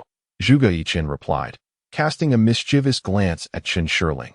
She refrained from retorting, stealing a glance at Yu Pingyan, only to find him unchanged, while a faint blush crept across her own face. TSK. To say you are unremarkable would be a bit disingenuous. Yet you are hardly the paragon of grace that Shirling describes. Zhuge Yichen playfully posed with one hand supporting the other, adopting a scrutinizing expression. Zhuge Yichen, what nonsense are you spouting? Qin Shirling playfully struck him with a light punch. While Yu Pingyan observed the playful banter between the two, a resigned smile gracing his lips. Shirling, I must take my leave now. You two enjoy your conversation, he interjected at an opportune moment. With Yu Pingyan preparing to depart, Qin Shirling found no reason to retain him, and thus composed herself, escorting him to the door. Pingyan Gij, please message me when you arrive home. Qin Shirling instructed at the threshold. After 2 days apart, your speech resembles that of a middle-aged woman, Zhuge Yichen remarked. Unable to contain his teasing. I'll settle the score with you later. Qin Shirling shot him a knowing glare. You two take care. I'm leaving. Yu Pingyan, influenced by the lively atmosphere, jested in response. The first time I laid eyes on Yu Pingyan, I thought he seemed quite mature and grounded, a reliable individual. Zhuge Yichen recounted his initial impression, internally struggling to associate him with a murder case. Pingyan Gij has always been a kind and dependable person. He has consistently offered me assistance during my times of need, Qin Shirling emphasized. Just then, the doorbell rang. Chapter 11. Consultation Project. At the sound, Qin Shirling opened the door to find her older brother, Qin Jiren, standing there. Elder brother, what brings you here? She inquired, somewhat surprised, as he rarely visited her apartment. I noticed you hadn't been at the office these past few days, so I came to check on you. Qin Jiren replied, his tone filled with concern as he scrutinized his sister before stepping inside. Elder brother, you have arrived? Zhuge Yichen greeted him politely upon noticing Chun Jiren's presence. Yichen is here too. Chun Jiren deduced that Chen Shiling must be feeling down, hence Zhuge Yichen's company. I appreciate your keeping her company. How has Uncle Zhuge been lately? He inquired. That old man is as energetic as ever. Everything is well, Zhuge Yichen replied with a smile. Please send my regards to Uncle Zhuge. Chun Jiren said politely. Sensing the moment, Zhuge Yichen suggested leaving. Shiling, I will come to see you tomorrow morning. If you have any urgent matters, do not hesitate to call me. As he offered a few parting words, he made his way to the door. After Zhuge Yichen departed, Chun Jiren hurriedly inquired, How is Shiling? Has she severed ties with you, Pingon? I haven't seen Pingon Gidge these past 2 days. Chen Shiling was aware that her brother had never held Yu Pingon in high regard, especially at this juncture. He was even more inclined to disparage him. She chose not to engage in a debate with her elder brother and merely acquiesced. What do you mean by Pingon Gidge? Shiling, listen to your brother. Swiftly cut ties with Yu Pingon, and I assure you he will be able to complete the Hengda project and earn this bonus. Chun Jiren urged, his tone tinged with impatience and an expression of exasperation. Brother, even if Pingon Gidge and I are no longer possible, we have grown up together as friends. Besides, our father and uncle you are still friends. Chun Shiling replied weakly, unwilling to argue further.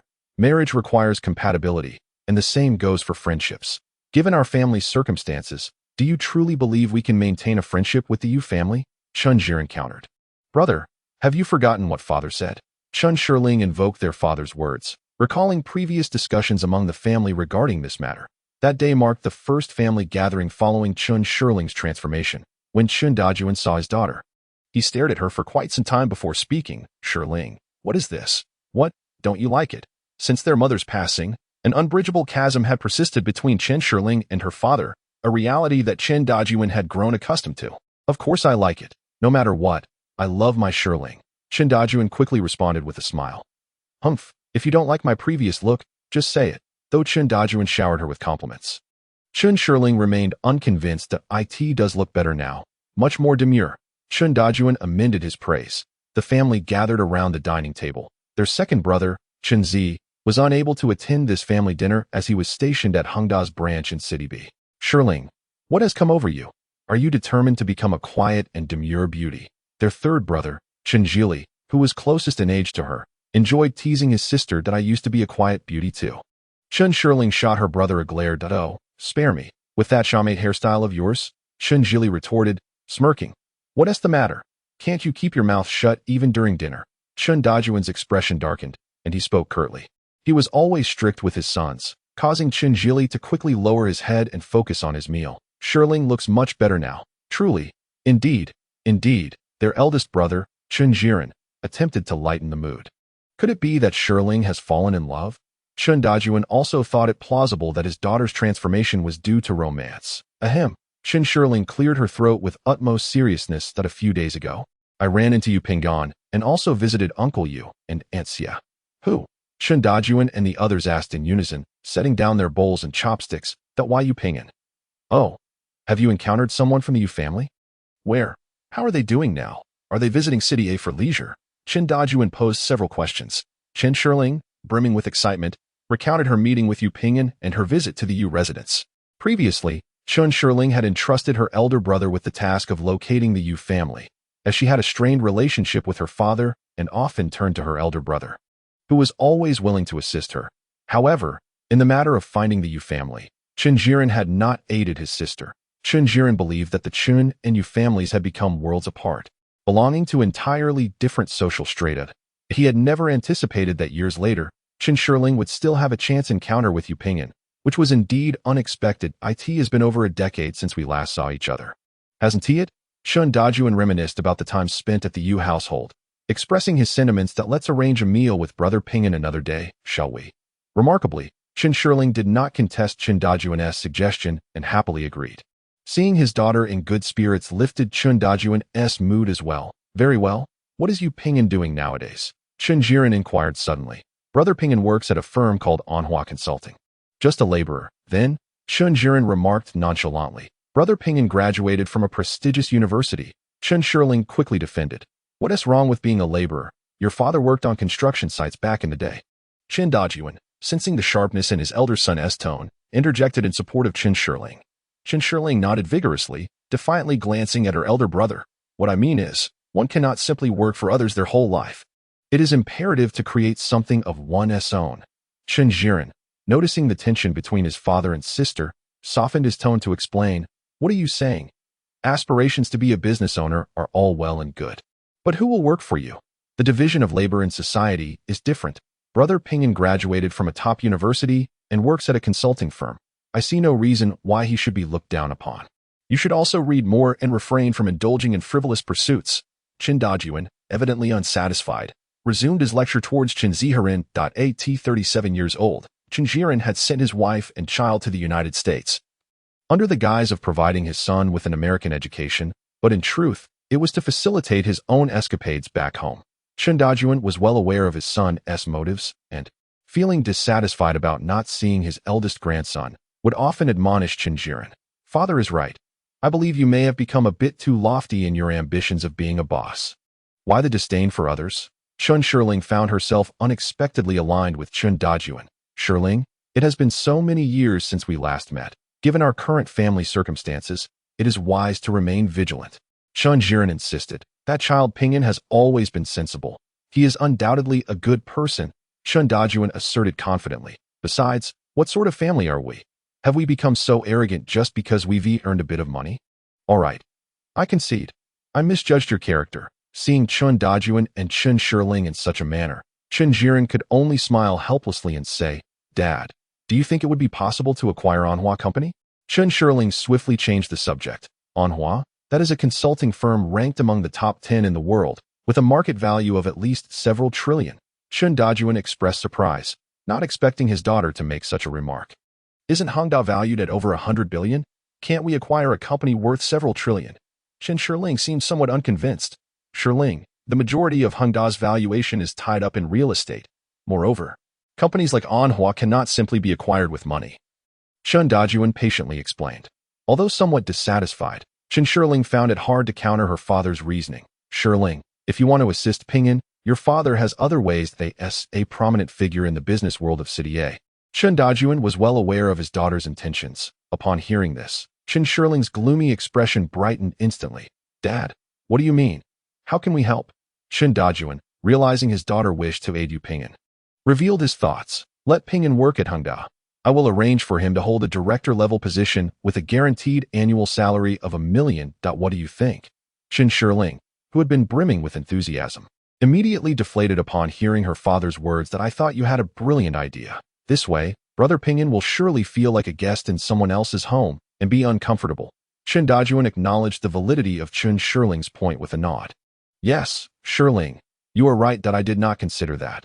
I will think of something else." After pondering for a moment, Qin Dajuan suddenly exclaimed, "By the way, our Hongda company should also seek out a consulting firm to help us improve.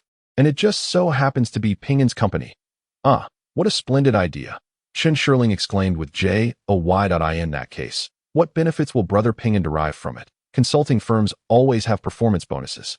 If we succeed with this project, I estimate Pinyin could earn quite a sum. I will instruct the management department to pay special attention and make it clear that we are targeting Pinyin, ensuring that all performance metrics are credited to him."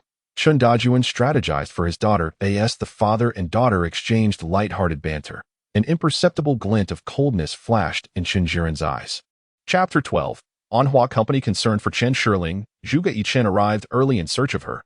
"Have you found any news about Pinyin?" Zhuge Yichen asked anxiously upon noticing Qin Shirling's restless demeanor. Instead of feeling reassured by the information regarding Pinyin, Qin Shirling grew increasingly worried. "Having news is certainly better than having none," Zhuge Yichen consoled her.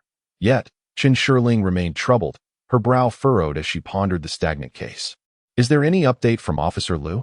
Qin Shirling inquired. Zhuge Yichen shook his head, indicating there were no new developments. By the way, what did your brother want from you yesterday?" "What else could it be? He was merely voicing his objections to my relationship with Pinyin," Qin Shirling replied irritably. "Has Pinyin somehow offended your brother?" Zhuge Yichen questioned, perplexed. "Sigh. You are unaware, but my elder brother has always sought to unite me with Hu Mingxian. So it is. In this manner, Hongda and Huanyu can forge a formidable alliance." Zhuge Yichen suddenly comprehended. Hu Mingxian had recently reached out to me, expressing regret over a previous incident. admitting he had acted impulsively. I refrained from mentioning it to you, as I noticed your recent discontent. At that time, he was undeniably aggressive. How can he now feel remorse? I hold and disdain men like Hu Mingxian, who dare to act but falter when faced with accountability. On a serious note, this is not advisable. Do not jeopardize your relationship with Huan Yu Group due to your affairs. After all, Hu Mingxian is the only son of Hu Qingdong, and it is inevitable that Huan Yu will someday belong to him. Zhuge Yichen expressed his concerns. Our family does not rely on Huan Yu Group for sustenance. What is there to fear? Chen Shirling retorted dismissively. Alas, Huan Yu Group is your Hongda's primary competitor. If they harbor ill intentions towards your family, it could spell trouble. I perceive you are being overly anxious. Furthermore, our old Chun is not someone who can be easily manipulated. Chen Shirling remained resolute, diverting the conversation. Enough of him. We have pressing matters to attend to. Where shall we go today? Zhuge Yichen inquired. I wish to visit Anhua Company. Chen Shirling replied. What is your purpose for going there? I intend to gather insights from Ping and's colleagues to facilitate Zhuge Yichen's analysis. Chen Shirling had become accustomed to sharing the nuances between herself and Yu Ping en route to Anhua. Chen Shirling recounted her initial visit there to Zhuge Yichen. When Chen Shirling and the Hongda team first arrived at Anhua, the leadership had already assembled with the sales department personnel awaiting them downstairs. This meeting was of utmost importance to Anhua's city office. A successful collaboration with Hongda Group would secure their performance for the coming years. Luo Zikong, the head of Anhua's city office, approached Chen Shirling and her team with warmth and enthusiasm. Previously, Gao Bo from Hongda had engaged in numerous discussions with Anhua. Yet this was Chen Shirling's inaugural visit. Mr. Chen, this is Mr. Luo from Anhua, Gao Bo introduced, standing between Chen Shirling and Luo Zikong. This is our Mr. Chen. Hello, Mr. Luo. Greetings, Mr. Chen. We welcome your visit for research and inspection. Please feel free to offer your guidance. Luo Zikong greeted with a professionally feigned smile. Chen Shirling had always found such flattery distasteful, sensing an underlying mockery. Chen Shirling and the project team were escorted to a spacious conference room, where hosts and guests took their seats. Luo Zikong was the first to introduce the attendees from Anhua Company, followed by Gao Bo's introduction of the Hongda Group project team. Now, allow me to provide an overview of Anhua Company so that Mr. Chen and Mr. Gao may gain a preliminary understanding of us. Luo Zikong continued. Mr. Luo. Chen Shirling interrupted Luo Zikong, stating, I have come here by recommendation. Having heard much about your esteemed company. A friend of mine has previously interacted with Yu Ping'an from your organization and holds him in high regard. It is upon this recommendation that we have chosen to visit Yu Ping'an. Luo Zikong displayed a look of confusion. Beside him, Assistant Li quickly whispered, he is a consulting engineer from the consulting team. What does General Manager Chen mean? Luo Zikong inquired cautiously. I would like Yu Ping'an to take full responsibility for our Hongda project, Chen Shirling stated solemnly. Well, although this somewhat deviates from our usual business protocols, since General Manager Chen has such a request, we will certainly do our utmost to accommodate it. Luo Zikong then realized that Hongda Group had come specifically for Yu Ping'an, leaving him puzzled. He had not anticipated the close relationship between his company and Hongda Group. Had he known earlier, he would have sought Yu Ping'an's assistance in securing this significant client. Please summon Manager Yu to the conference room immediately. He instructed Assistant Li. Assistant Li, taken aback for a moment, was aware that Yu Ping'an held the title of Senior Consulting Engineer, yet Luo Zikong referred to him as Manager. After a moment of contemplation, he quickly understood Luo Zikong's intention and promptly agreed to find Yu Ping'an. Yu Ping'an was engrossed in a document when Assistant Li rushed in to locate him. After explaining the situation, Assistant Li emphasized that Yu Ping'an was no longer just Engineer Yu, but now Manager Yu.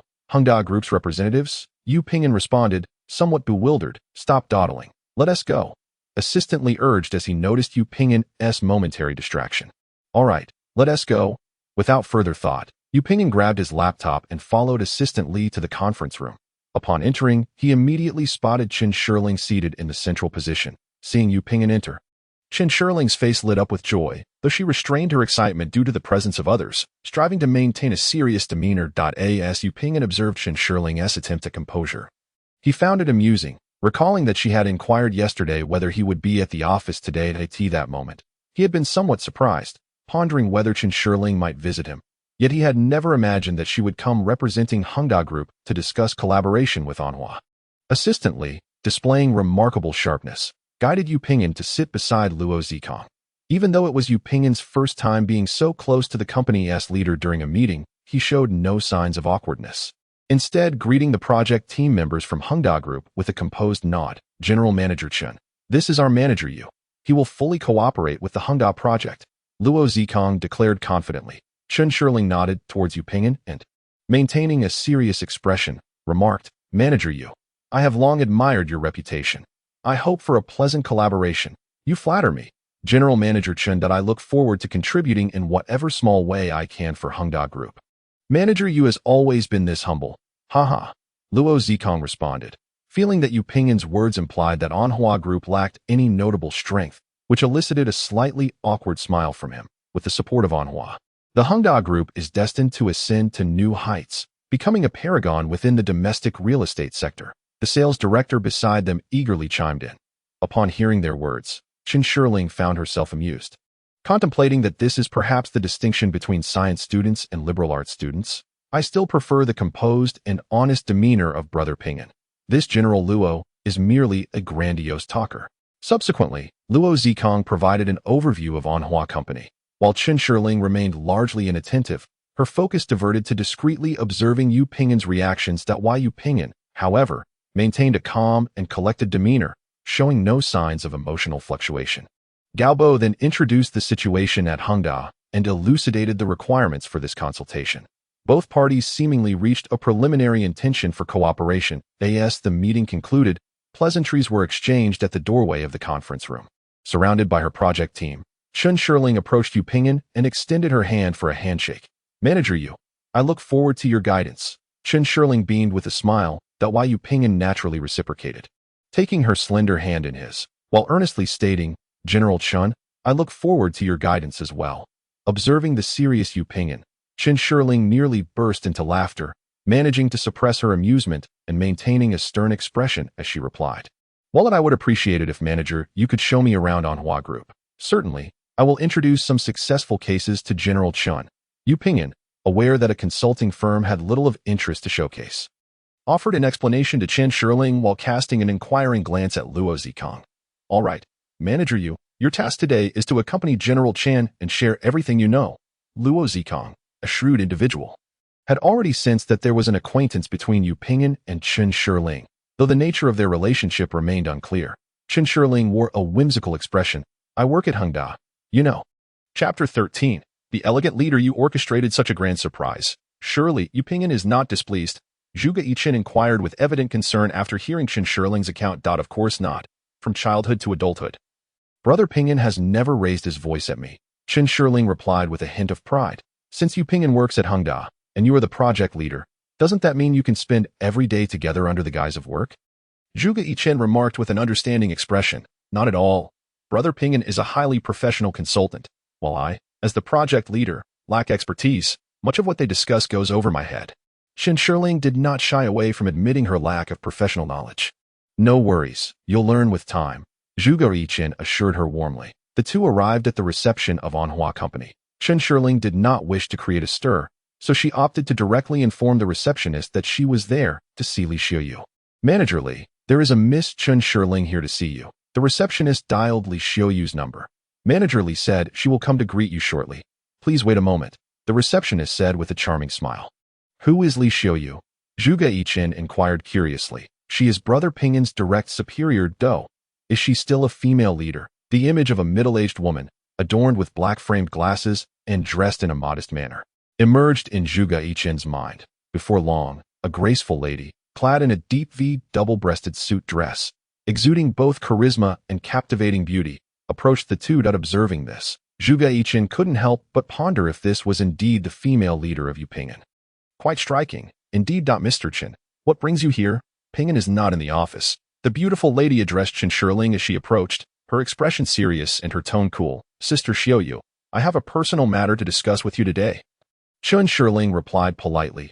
Li Xiuyu was momentarily taken aback, surprised by Chen Shirling's unexpected courtesy, especially considering their previous encounters had been rather confrontational on the day of the project meeting at Anhua.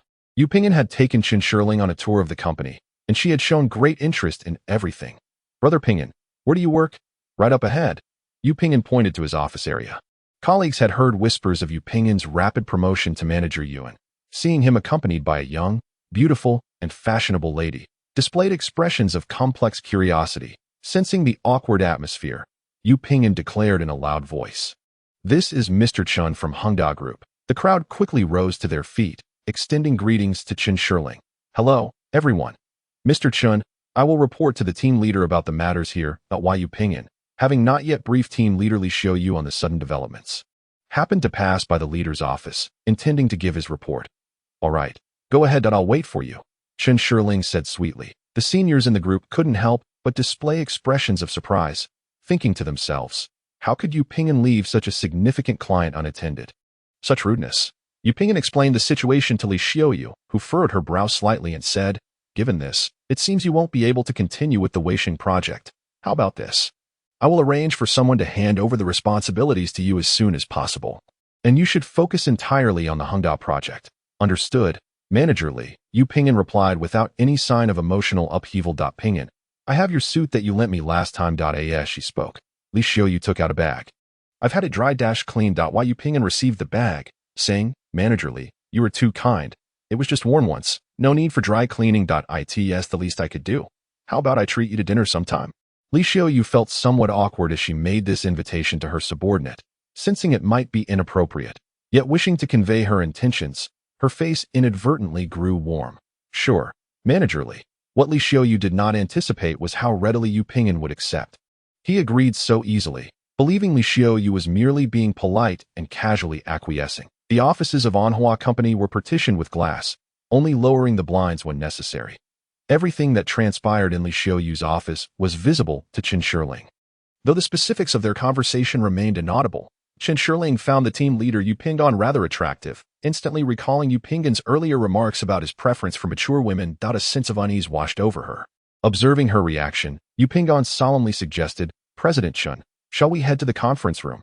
I would like to present to you some of Anhua's successful cases." Chen Shirling, noticing Yu Ping'an's demeanor, felt even more convinced that there was something between them. Casting a resentful glance at Li Xiaoyu in the office, once they entered the conference room, Chen Shirling donned a seemingly innocuous smile and inquired again, "Brother Ping'an, what is it that you have there? Did your team leader give it to you?" "Oh, it's my suit. I left it with her previously," Yu Ping'an replied nonchalantly. Upon hearing his words, Chen Shirling's beautiful eyes widened in disbelief, suppressing her impulsive emotions. She asked softly, "How did Brother Ping'an's clothes end up with her?" "It rained a couple of days ago, and it was quite chilly, so I lent her my coat," Yu Ping'an explained, sensing Chen Shirling's unusual reaction and elaborating further. This team leader must be the type that Brother Ping'an likes, the mature and composed older sister, Chen Shirling thought to herself, realizing that Yu Ping'an was being evasive, which only solidified her belief that he harbored feelings for her. Consequently, Li Xiaoyu found herself on Chen Shirling's blacklist. Chen Shirling remained at Anhua Company until closing time, preparing to depart. She wore a sweet smile, feeling as if Yu Ping'an was teasing her.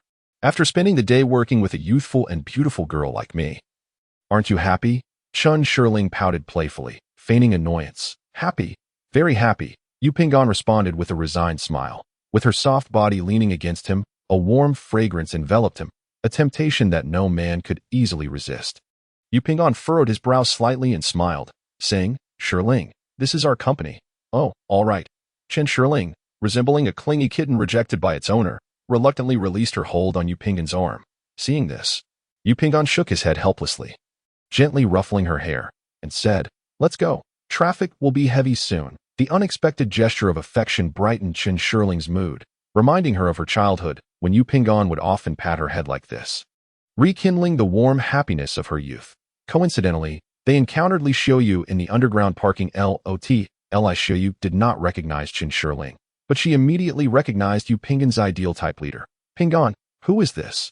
Li Xiaoyu asked, surprised to see Yu Ping'an accompanied by a young and beautiful girl, her heart sinking at the thought that perhaps this was Yu Ping'an's girlfriend coming to pick him up. "Manager Li." "This is why Yu Ping'an began to introduce her, but Chen Shirling suddenly took hold of Yu Ping'an's arm, presenting a close and intimate appearance. "I am Brother Ping'an's childhood friend, his little sister," Chen Shirling declared with a proud glint in her eyes. Akin to an arrogant little hen ready for battle, the kind of little sister without any blood relation. Chen Shirling added, "Li Xiaoyu is a seasoned professional in the workplace, encountering such an eager young lady who is keen to assert her claim. She couldn't help but feel a tinge of amusement. displaying a demeanor reminiscent of one who cares for children with intellectual disabilities. Yu Ping'an, feeling somewhat helpless and concerned that Qin Shiling might be displeased, refrained from offering any explanations. Manager Li, this is General Chun from Hengda Group. She is responsible for the consulting project with Hengda Group this time. Upon hearing the other party's identity, Li Xiaoyu's demeanor shifted slightly. She had previously thought the child seemed somewhat lacking in intelligence. Yet, at this moment, she felt as though she had already lost the initiative without even making a move. Earlier in the day, Li Xiaoyu had learned that Hengda Group had specifically requested Yu Ping'an to liaise on their project, which inevitably led to a whirlwind of thoughts. Li Xiaoyu felt a pang of disappointment. Despite the absence of anything significant between her and Yu Ping'an, she was inexplicably melancholic, a sentiment akin to the ache of unrequited love. With some effort, she mustered a smile. So it turns out you are General Chun. Truly impressive for someone so young. Qin Shiling, radiating the aura of a victor, nodded with a beaming smile. Oh, it's merely that my father is relatively affluent. You are indeed quite straightforward. Li Xiaoyu silently scoffed at this wealthy second-generation individual. Yu Ping'an wished to hasten the conclusion of this awkward encounter. Ping'an, I've just remembered. You need to accompany me on a business trip tomorrow. We shall head to City D together. And do remember to bring your luggage. Li Xiaoyu provocatively remarked, deliberately emphasizing her words. Chapter 14. Love that cannot be attained. Li Xiaoyu observed Qin Shiling's sudden shift from her previously domineering demeanor, leaving her somewhat taken aback. General Chun. There is a CAF nearby that is quite tranquil. Shall we go there? Noticing the serious expression on Qin Shiling's face, Li Xiaoyu surmised she might have something significant to discuss. All right, Sister Xiaoyu, Qin Shiling replied courteously, sensing the goodwill emanating from Li Xiaoyu. Upon arriving at the CAF, the trio settled into a quiet corner. What is it that General Qin wishes to discuss with me? Li Xiaoyu inquired directly. Sister Xiaoyu, have you seen Brother Ping'an recently? Qin Shiling asked softly. Since the commencement of the Hengda project, I have not seen him. We've only exchanged a few phone calls regarding work matters. Is there something amiss? Li Xiaoyu was unsure of the intent behind Qin Shiling's inquiry. It did not seem like a confrontation, given her demeanor. Sister Xiaoyu, I have feelings for Brother Ping'an. You must be aware of this. Qin Shiling stated, her tone humble and devoid of malice. Upon hearing this, Li Xiaoyu furrowed her brows, revealing her displeasure. If your purpose in seeking me out is to discuss such matters, I believe our conversation need not continue. Li Xiaoyu adopted a stance that clearly indicated her desire to distance herself. Sister Xiaoyu, please do not misunderstand. I harbor no ill intentions. Qin Shiling, noticing her reaction, hurried to explain. We lived together as children, but we have been apart for over a decade. So I wish to understand his current situation. If you do not trust Ping'an, that is your own affair. I have nothing further to say regarding him. Li Xiaoyu replied, a hint of anger creeping into her voice as she rose to leave. Sister Xiaoyu, that is not what I meant. Qin Shiling hurriedly rose to intercede with Li Xiaoyu. Sister, please allow me to explain. Do not be hasty.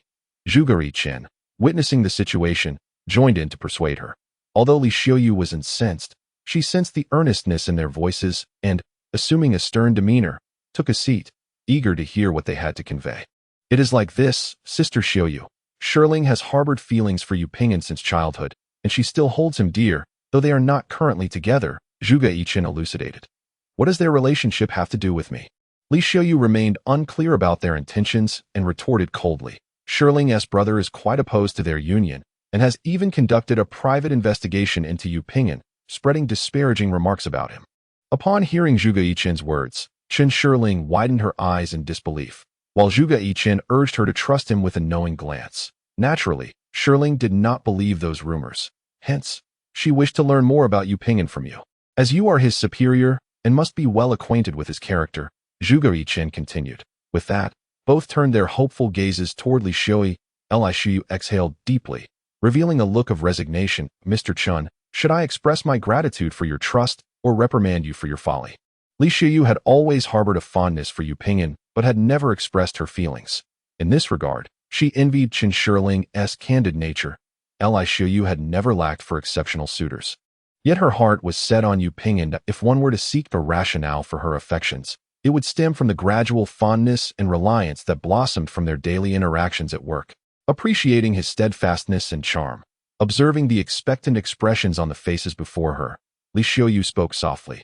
Ping'an is an exceptionally talented consulting engineer, with outstanding professional skills and impeccable manners. However, I am not well versed in his private life. Is it possible that Yu Pingyan is rather indiscriminate in his relationships with women? Zhuge Yichen inquired further. I have stated that I am unaware of Yu Pingyan's private life, Li Xiuyu replied. Her tone slightly elevated. Sister Xiuyu, I trust in my brother Pingyan's character, but certain matters currently pose a significant disadvantage to him, and I must prove that they are unrelated to him, Qin Shirling implored. Her voice tinged with emotion. Li Xiuyu, perceptive and astute, recognized that Qin Shirling harbored unspoken troubles and refrained from pressing for details. The occasion in question involved Li Xiuyu and Yu Pingyan taking a high-speed train to City D for business. They sat side by side. That young lady, was she not your girlfriend? Li Xiuyu broke the silence that had enveloped them. No. Manager Li, Yu Pingyan clarified, briefly outlining his relationship with Qin Shirling. No wonder that young lady spoke of childhood sweethearts. She was but a primary school student at that time, Yu Pingyan added. However, she is now a senior executive at Hengda Group and certainly exhibits some of the airs of a young lady of privilege. Li Xiuyu remarked, her words laced with subtlety. Confronted with the silence of Yu Pingyan, Li Xiuyu realized that she seemed to have lost her composure today. She was not the type to speak ill of others behind their backs. Yet she couldn't help but ponder that even if the other party were to get married tomorrow, it would bear no relevance to her, Li Xiuyu. Upon their arrival in D City, the two first paid a visit to a client, which was merely a routine preliminary meeting devoid of any significant work. Subsequently, they checked into the hotel they had reserved in advance. As dinner time approached, Li Xiuyu and Yu Pingyan descended together. Eager to dine out, Li Xiuyu felt a sense of anticipation for this solitary dinner with Yu Pingyan. Upon exiting the elevator and making their way towards the hotel entrance, they were suddenly greeted by the voice of Qin Shirling. Pingyan Gij, what a coincidence! Li Xiuyu turned her gaze and was taken aback to see Qin Shirling cheerfully running towards them, waving her hand. How could she possibly be here? Li Xiuyu had not expected to encounter Qin Shirling in this place. Her brow furrowed slightly. Yet, she quickly reminded herself to maintain her composure, adjusting her facial expression to display a polite smile. Pingyan Gij, what a coincidence! Are you staying here too? I just happen to have some business in the area. I didn't expect to run into you both. Qin Shirling feigned surprise. Hello, sister leader. She greeted Li Xiuyu with a smile. Observing the adorably cheerful expression on Qin Shirling's face, Li Xiuyu couldn't shake the feeling of provocation. She glanced at Yu Pingyan, whose expression remained calm, and remarked meaningfully, what a remarkable coincidence indeed. Yu Pingyan, avoiding eye contact with Li Xiuyu, sensed her displeasure and hastily replied, I am going to dinner with Manager Li. Shirling, have you eaten? I haven't. May I join you and sister leader? Qin Shirling inquired eagerly. But that would be something to ask Manager Li, Yu Pingyan replied. Li Xiuyu's face flushed slightly, revealing her discontent. Refusing Qin Shirling outright would appear overly petty. So with reluctance, Li Xiuyu conceded, since we have fortuitously encountered each other, we might as well go together. That's wonderful. Let's go. Qin Shirling exclaimed joyfully as she rushed to Yu Pingyan's side, ready to depart. As they exited the hotel lobby, Yu Pingyan was about to wave for a taxi when two Mercedes-Benz vans approached them. Pingyan Gij, this is the car from Hengda's D City branch. Let us take this one. Before Yu Pingyan could respond, Qin Shirling had already taken his hand and led him to the front vehicle. Li Xiuyu was caught off guard, momentarily stunned, as the driver gallantly opened the door of the rear car. Inviting her to enter, glancing at the front vehicle, Li Xiuyu felt a wave of discomfort but ultimately entered the car. Once inside, she repeatedly chanted in her heart, I am not angry. Why should I be angry? Before long, the group arrived at the restaurant that had been reserved in advance. Were it not for the premeditated nature of Qin Shirling's actions, Li Xiuyu would have found it hard to believe. Seated on either side of Yu Pingyan, the atmosphere was subtly awkward. This restaurant is a local specialty. Let us see what you'd like to eat, Qin Shirling declared, presenting the menu to both of them with the demeanor of a gracious host. I am indifferent to whatever I eat, Li Xiuyu remarked lightly, having lost all interest in dining. Allow me. Qin Shirling, seizing the opportunity, eagerly took the menu and inquired, does our esteemed leader have any dietary restrictions? Manager Li prefers dishes that are light, Yu Pingyan interjected, noting Li Xiuyu's silence. Understood. Qin Shirling replied affirmatively. Spicy pickled fish head, spicy beef, and fragrant beauty trotters. These beauty trotters are beneficial for the skin, perfect for our leader. Qin Shirling began to order a few dishes. Shirling, remember to keep it light, Yu Pingyan reminded once more. Yes, light it shall be, Chen Shirling reiterated. Amidst the two women, Yu Pingyan found himself in an awkward position during the meal. Do you have feelings for her? As they were about to enter, Li Xiuyu unexpectedly inquired that I do like her quite a bit. Yu Pingyan responded candidly. She is quite admirable, Li Xiuyu said with a hearty laugh. You must seize the opportunity. There was no hint of sarcasm in Li Xiuyu's tone. Rather, it felt like a blessing. Once inside, Li Xiuyu leaned against the door, listening to the sound of the door closing next door. Unbeknownst to her, tears began to cascade down her cheeks. Li Xiuyu, why must you be so weak? What is there to cry about? Aren't good men abundant? She wiped the tears from her face, reminding herself. Resolutely, she decided to gather her emotions and to stop dwelling on Yu Pingyan. Chapter 15. The return from a night of revelry, Li Xiuyu secretly transformed her mindset, unwilling to witness any unnecessary misunderstandings between Yu Pingyan and Chen Shirling. I am not particularly familiar with Pingyan's private life, but one can discern certain personality traits through work interactions. Li Xiuyu began to share her impressions of Yu Pingyan, observing the softened tone of Li Xiuyu. Chen Shirling and Zhuge Yichen adopted a studious demeanor, attentively listening to her words. Regarding relationships between men and women, I have never seen or heard of Yu Pingyan engaging in any inappropriate behavior within the company. Moreover, our line of work is quite demanding, with frequent business trips. To my knowledge, Pingyan has always been single. Chen Shirling nodded in agreement. Li Xiuyu continued, as Chen Shirling and Zhuge Yichen exchanged knowing glances, both recalling the matter mentioned by the private investigator. Pingyan, take a seat. Li Xiuyu gestured towards the chair in front of her spacious desk. Yu Pingyan pulled out the chair and sat down. Pingyan, Mr. Wang from Weixin Group has provided feedback that he is very pleased with the proposal you submitted and is preparing for the second round of in-depth cooperation. That's great. Yu Pingyan nodded. He remained unfazed by the good news.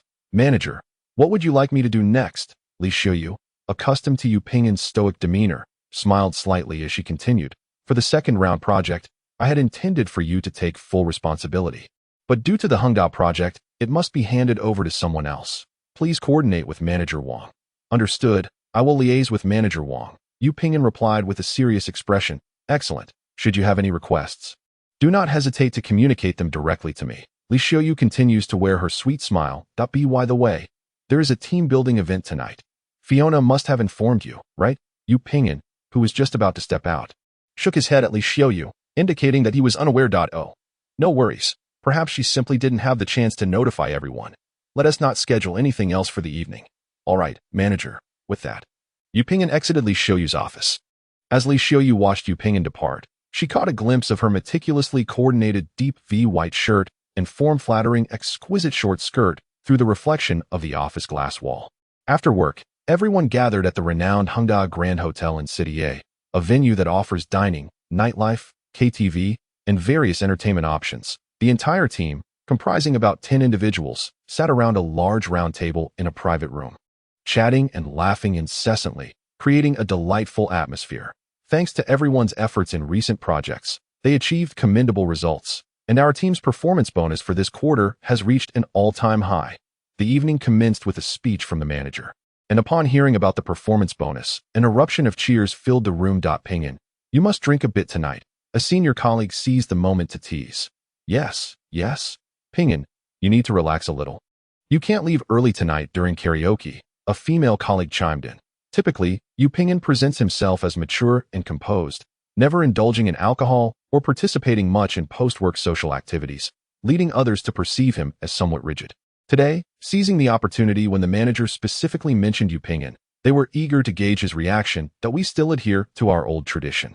Drinking is voluntary, Li Xiuyu interjected, her gaze inadvertently sweeping towards Yu Pingyan, who was seated at the farthest corner. The others continued to jest about Yu Pingyan, and since he was not the focal point of previous gatherings, this matter quickly faded amidst the laughter and chatter. As everyone shared jokes and clinked glasses, Yu Pingyan, abstaining from alcohol, remained more like an observer, silently watching everyone's antics. Although he felt slightly out of place, he never sensed discomfort. He simply considered his presence here somewhat of a time waste. As the evening progressed, with drinks flowing and dishes savored, the group began to feel slightly tipsy and, riding the wave of merriment, decided to head to the KTV at Hengda Grand Hotel to sing. Pingyan, you absolutely cannot leave early tonight. Li Xiuyu's tone had shifted from her earlier professionalism to a more friendly demeanor. All right, Pingyan, don't be so reserved, whether at work or out having fun. You should let loose a bit, Li Xiaoyu continued, expressing sentiments she had long wished to convey.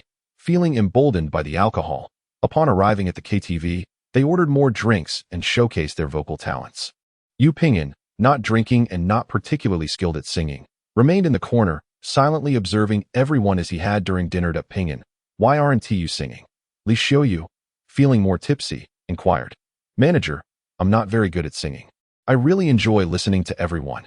Outside of work, don't call me manager. Li Xiaoyu said, holding a small bottle of beer. Just call me Xiaoyu. As the team-building event drew to a close, the clock struck midnight. All right, Yu Pingyan responded with a cheerful tone. At this moment, Li Xiaoyu had indulged a bit too much and was feeling somewhat drowsy. Why Yu Pingyan drove his humble car to the entrance of the Grand Hotel, where two female colleagues assisted Li Xiaoyu into the back seat. I've sent the manager's address to your WeChat. Do refrain from harboring any ill intentions, teased Li Xiaoyu's assistant. Oh, come on, you're overthinking it. Our Pingyan is not one to pursue the fairer sex. He prefers the company of men, don't you know? An older gentleman interjected playfully. The group erupted into laughter, spurred on by both the jest and the effects of alcohol. With that, they drove off. Upon arriving at the entrance of Li Xiaoyu's residential complex, they were halted by a security guard. Yu Pingyan explained their purpose, and the guard permitted entry after a brief registration. The security at this complex would readily allow vehicles in with just a casual reason provided. Moreover, they did not even verify the information I had written down. The license plate number I had just noted was entirely incorrect. Yu Pingyan mused to himself. While there were cameras to record vehicle details, one could easily obscure the plate number to conceal their identity. He glanced around and shook his head, muttering to himself. This won't do. Stepping out of the car, he opened the door and said with ease, "We've arrived home." Manager, Li Xiaoyu furrowed her brow, feeling a slight headache, and murmured a few words that Yu Pingyan could not quite catch. Allow me to assist you upstairs, he offered, supporting her arm as they exited the vehicle. Although somewhat inebriated, Li Xiaoyu's awareness remained intact. Pingyan, thank you so much. It's no trouble at all. Let us head upstairs. Li Xiaoyu nodded, sighing. I may have overindulged today. Next time, do try not to drink so much. It's quite unsafe for women to be intoxicated. Fortunately, though I feel a bit dizzy, I am not entirely drunk. Li Xiaoyu replied with a smile, her eyes somewhat glazed. Yu Pingyan helped her ascend the stairs. Manager, do rest early, he said as he prepared to leave. All right, be careful on your way, and thank you once again. Li Xiaoyu responded softly, bidding him farewell at the door. Oh, by the way, manager, if you have honey at home, remember to drink some honey water. It can help sober you up, Yu Pingyan advised. Understood. Li Xiaoyu subtly displayed a hint of disappointment as she watched him enter the elevator. Once inside her apartment, she couldn't help but bitterly chuckle to herself. Li Xiaoyu, what are you truly anticipating? Chapter 16. A heartfelt confession. Upon hearing Li Xiaoyu's words, Chen Shirling felt somewhat reassured, believing that the Yu Pingyan she described was indeed consistent with her own impressions. Sister Xiaoyu, do you mean to say that Yu Pingyan would deliberately pay attention to the security and the cameras, and that he would also observe the surroundings while outside your building? Zhuge Yichen posed some inquiries. Though I may have been a bit tipsy at the time, my senses were still quite clear, and I did indeed notice that Pingyan was aware of his environment. Li Xiaoyu replied. Zhuge Yichen's expression grew serious as he glanced at Chen Shirling. Chen Shirling perceived his insinuation and recalled what the private detective had previously mentioned, unable to conceal her conflicted expression. Sister Xiaoyu, thank you so much that we have indeed been a bit abrupt this time. Zhuge Yichen, noticing Chen Shirling's reaction, understood that her heart must be tumultuous, and thus expressed gratitude on her behalf to Li Xiaoyu. Observing Chen Shirling's troubled demeanor, Li Xiaoyu gently remarked, Pingyan is a good person. Don't overthink it. General Chen. It's best to face such matters together rather than letting one person speculate, as misunderstandings can lead to heartache. Thank you, Sister Xiaoyu. I will have a good talk with Brother Pingyan. Please do not mention our meeting to him today. Chen Shirling said earnestly. I understand. You need not worry. Li Xiaoyu responded, displaying the unique calm and tenderness of a mature woman. After bidding farewell to Li Xiaoyu, the two remained seated in silence for a while. Shirling, do you still remember what the private detective mentioned? Zhuge Yichen broke the silence. Chen Shirling nodded, her brow furrowed, yet she remained silent. Zhuge Yichen cautiously articulated his thoughts, observing Chen Shirling's expression intently. Based on Li Xiaoyu's description, I wonder if it could be that Yu Pingyan originally had intentions towards Li Xiaoyu. but for some reason he did not act upon them. With his pent-up desires seeking release, he might have gone to the bar district in search of fleeting encounters. Zhuge Yiqin knew that his words would likely upset Qin Shiling. Yet he considered it the most plausible explanation at this juncture. This perspective significantly tarnished Yu Pinggan's image and intensified the suspicions surrounding the murder case. To Zhuge Yichin's surprise, Qin Shiling did not react with anger. She merely shook her head wearily. Impossible. The Ping and I know would never be that kind of person. There must be a misunderstanding. Qin Shiling expressed her disappointment, yet remained resolute, anticipating her reaction. Zhuge Yichin chose not to counter her belief. What do you think of the current situation? He inquired softly. Qin Shiling met his gaze and replied steadfastly, I once confessed to Brother Ping and at his residence. Qin Shiling recounted the circumstances of that moment. They had dined at a restaurant near Yu Pinggan's home. Brother Pinggan, aren't you going to invite me to your place for a visit? Qin Shiling fluttered her beautiful eyes, adopting an expression that was hard to refuse. My place is small and cluttered. Perhaps it's best not to. Yu Pinggan replied, somewhat embarrassed, since I've invited you to my home. It's only fair for me to see yours as well, Qin Shiling insisted, pulling Yu Pinggan towards what she assumed was his residence. This way. Yu Pinggan, finding himself at a loss, pointed in the opposite direction. Acknowledging Yu Pinggan's acquiescence, Qin Shiling beamed with delight and cheerfully followed his lead. Yu Pinggan's rented apartment was a small one-bedroom unit, perfectly suited for one person. The community was somewhat aged, yet well-managed and maintained, with public facilities kept in good repair. Come in. There is no need to change shoes. Yu Pinggan opened the door and welcomed Qin Shiling inside. As Qin Shiling entered the modest abode, she surveyed Yu Pinggan's small house, which, while relatively clean, appeared somewhat cluttered due to its limited space and the abundance of belongings. Please have a seat. Would you care for something to drink? Yu Pinggan gestured towards a small single sofa in the living room. What do you have at home? Water. Anything else? No. That's it. Qin Shiling found herself at a loss for words. If you need anything, I could go buy it for you, Yu Pinggan added, feeling a tinge of discomfort. No, I won't drink anything. As they spoke, Qin Shiling began to walk towards Yu Pinggan's bedroom. Just as she was about to step inside, Yu Pinggan swiftly positioned himself in her way. It's a bit messy in there. Let me tidy up. Are there any adult books hidden in your bedroom? Qin Shiling teased, donning a playful expression of skepticism. Although blocked at the doorway, she still caught sight of some details within the room. Aside from the bed and wardrobe, the most striking feature was a large sheet of white paper affixed to the wall, adorned with numerous sticky notes and lines, resembling a complex map, though its contents were obscured. Yu Pinggan replied earnestly, It is indeed a bit disordered. I will clean it up. Never mind.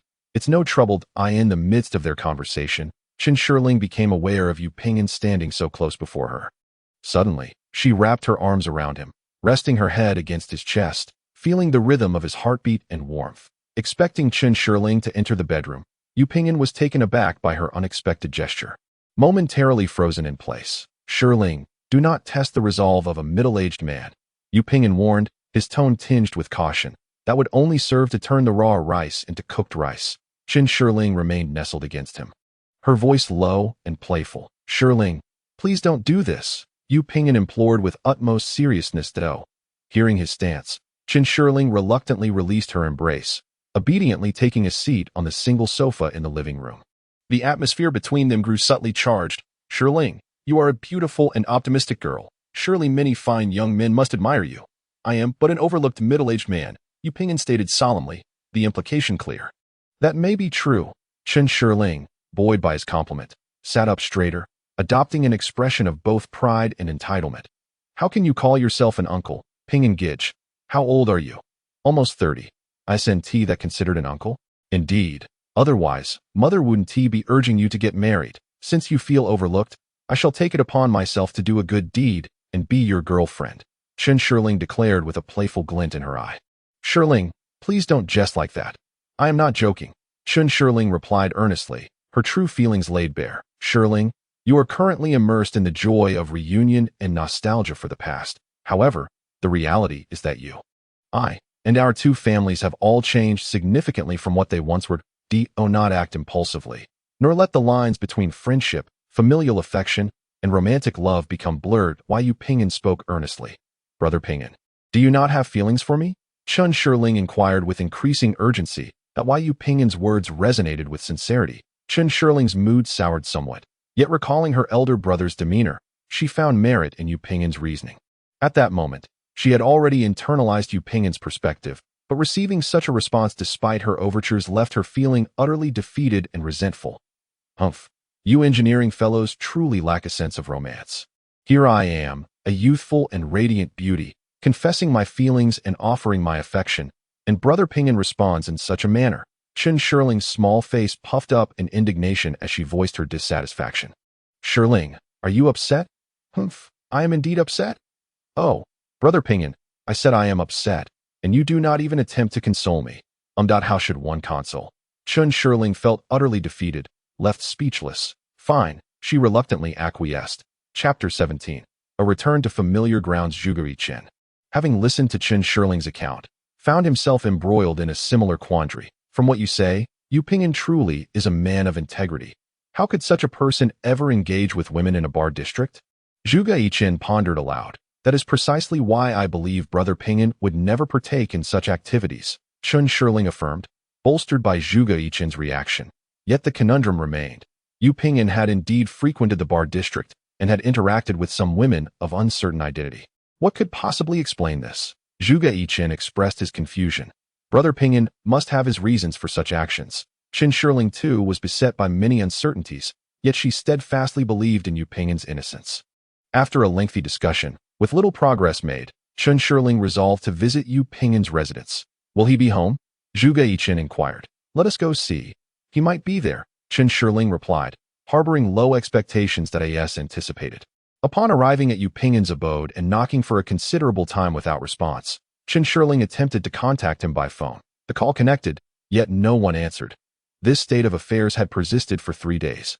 And Chen Shirling was not particularly surprised. Let us go, she said with a sense of resignation, leading Zhuge Chen away. Is this where Yu Ping'an resides? Zhuge Chen remarked, finding the neighborhood somewhat dilapidated. I think it looks quite fine. Chen Shirling retorted dismissively. If I were to live here, I could not bear it, Zhuge Chen declared, crossing his arms in disbelief. Chen, I am different from you. I grew up in a very poor family. For us, such housing was but a distant dream, Chen Shirling replied, her tone calm, devoid of reproach. Shirling, I apologize. That was not my intention, Zhuge Chen said, feeling embarrassed. I understand. But why are you apologizing? Upon hearing Zhuge Chen's words, Chen Shirling felt a twinge of discomfort, realizing that it was entirely reasonable for someone like Zhuge Chen, who had lived a life of privilege since childhood, to harbor such sentiments. With a smile, Chen Shirling linked her arm with Zhuge Chen's and said, Come, let me introduce you to the delights of commoner's cuisine. As she pulled him forward, she gestured towards a nearby noodle shop. Do you take me for the foolish son of a wealthy family? I've eaten at street stalls before. The pair entered the quaint noodle shop, and no sooner had they seated themselves than a plump woman approached to greet them. Isn't this little Yu's girlfriend? It's been a while since I've seen you both. Where's little Yu? The woman recognized Chen Shirling, and Zhuge Chen looked at her in surprise. He's been a bit busy lately, Chen Shirling replied with a smile, keeping it brief. Oh, what shall you have? The usual. Of course, Chen Shirling replied with practiced ease. All right then, the plump woman acknowledged before moving on to another table. You've been here before? Zhuge Chen inquired with curiosity. Yes, I've dined here with Ping and Gij before. He comes often, so we're quite familiar with the owner. That day, Chen Shirling had whimsically decided to try the restaurant frequented by Yu Ping'an, who subsequently brought her to a noodle shop near his home. I don't often cook, so this place is where I come the most. After entering the noodle shop, Yu Ping'an found an empty table and began introducing it to Chen Shirling. It's quite a cozy little place, Chen Shirling remarked, surveying the establishment. While it wasn't particularly lavish or pristine, it was certainly tidy, with several tables occupied by patrons. That moment, a plump middle-aged woman approached Yu Ping'an with a small notebook in hand. You're here. The woman appeared quite familiar with Yu Ping'an and greeted him warmly. Who is this lovely young lady? It's the first time I've seen you bring a girl to dine. Her words were unreserved and candid. Sister, this is my friend. I specifically brought her to try your noodles. Yu Ping'an smiled, his tone revealing a close rapport with the woman. Friend? More like a girlfriend, isn't she? The woman feigned a scrutinizing demeanor. Indeed, I am his girlfriend, Chen Shirling chimed in, displaying a sweet smile. Little Yu is quite a remarkable young man. He often tutors our Nyonyo. The woman praised Yu Ping'an profusely. Sister, let's order. The usual, 2 servings. Yu Ping'an, not wishing to complicate matters, interrupted their conversation without further explanation. All right, the woman agreed. Who is Nyonyo? She's the owner's daughter and is currently in elementary school.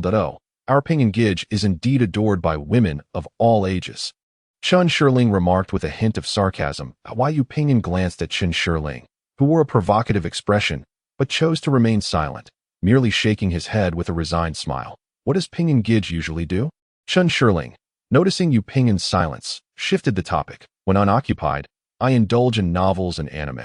Recently, I have been engrossed in Japanese detective fiction, Yupon remarked. Brother Pingyan, please recommend some Japanese mystery novels or films for me to explore as well. Chun Shirling expressed her keen interest in Yupon's preferences, believing that familiarizing herself with his favored works would provide them with more common ground for conversation. My favorite Japanese author is Higashino Kigo. You might consider reading his Byakuyako, The Devotion of Suspect X, and Malice. These have all been adapted into films, so if you aren't inclined to read, you can simply watch the movies. However, I must caution you that these stories tend to be rather heavy.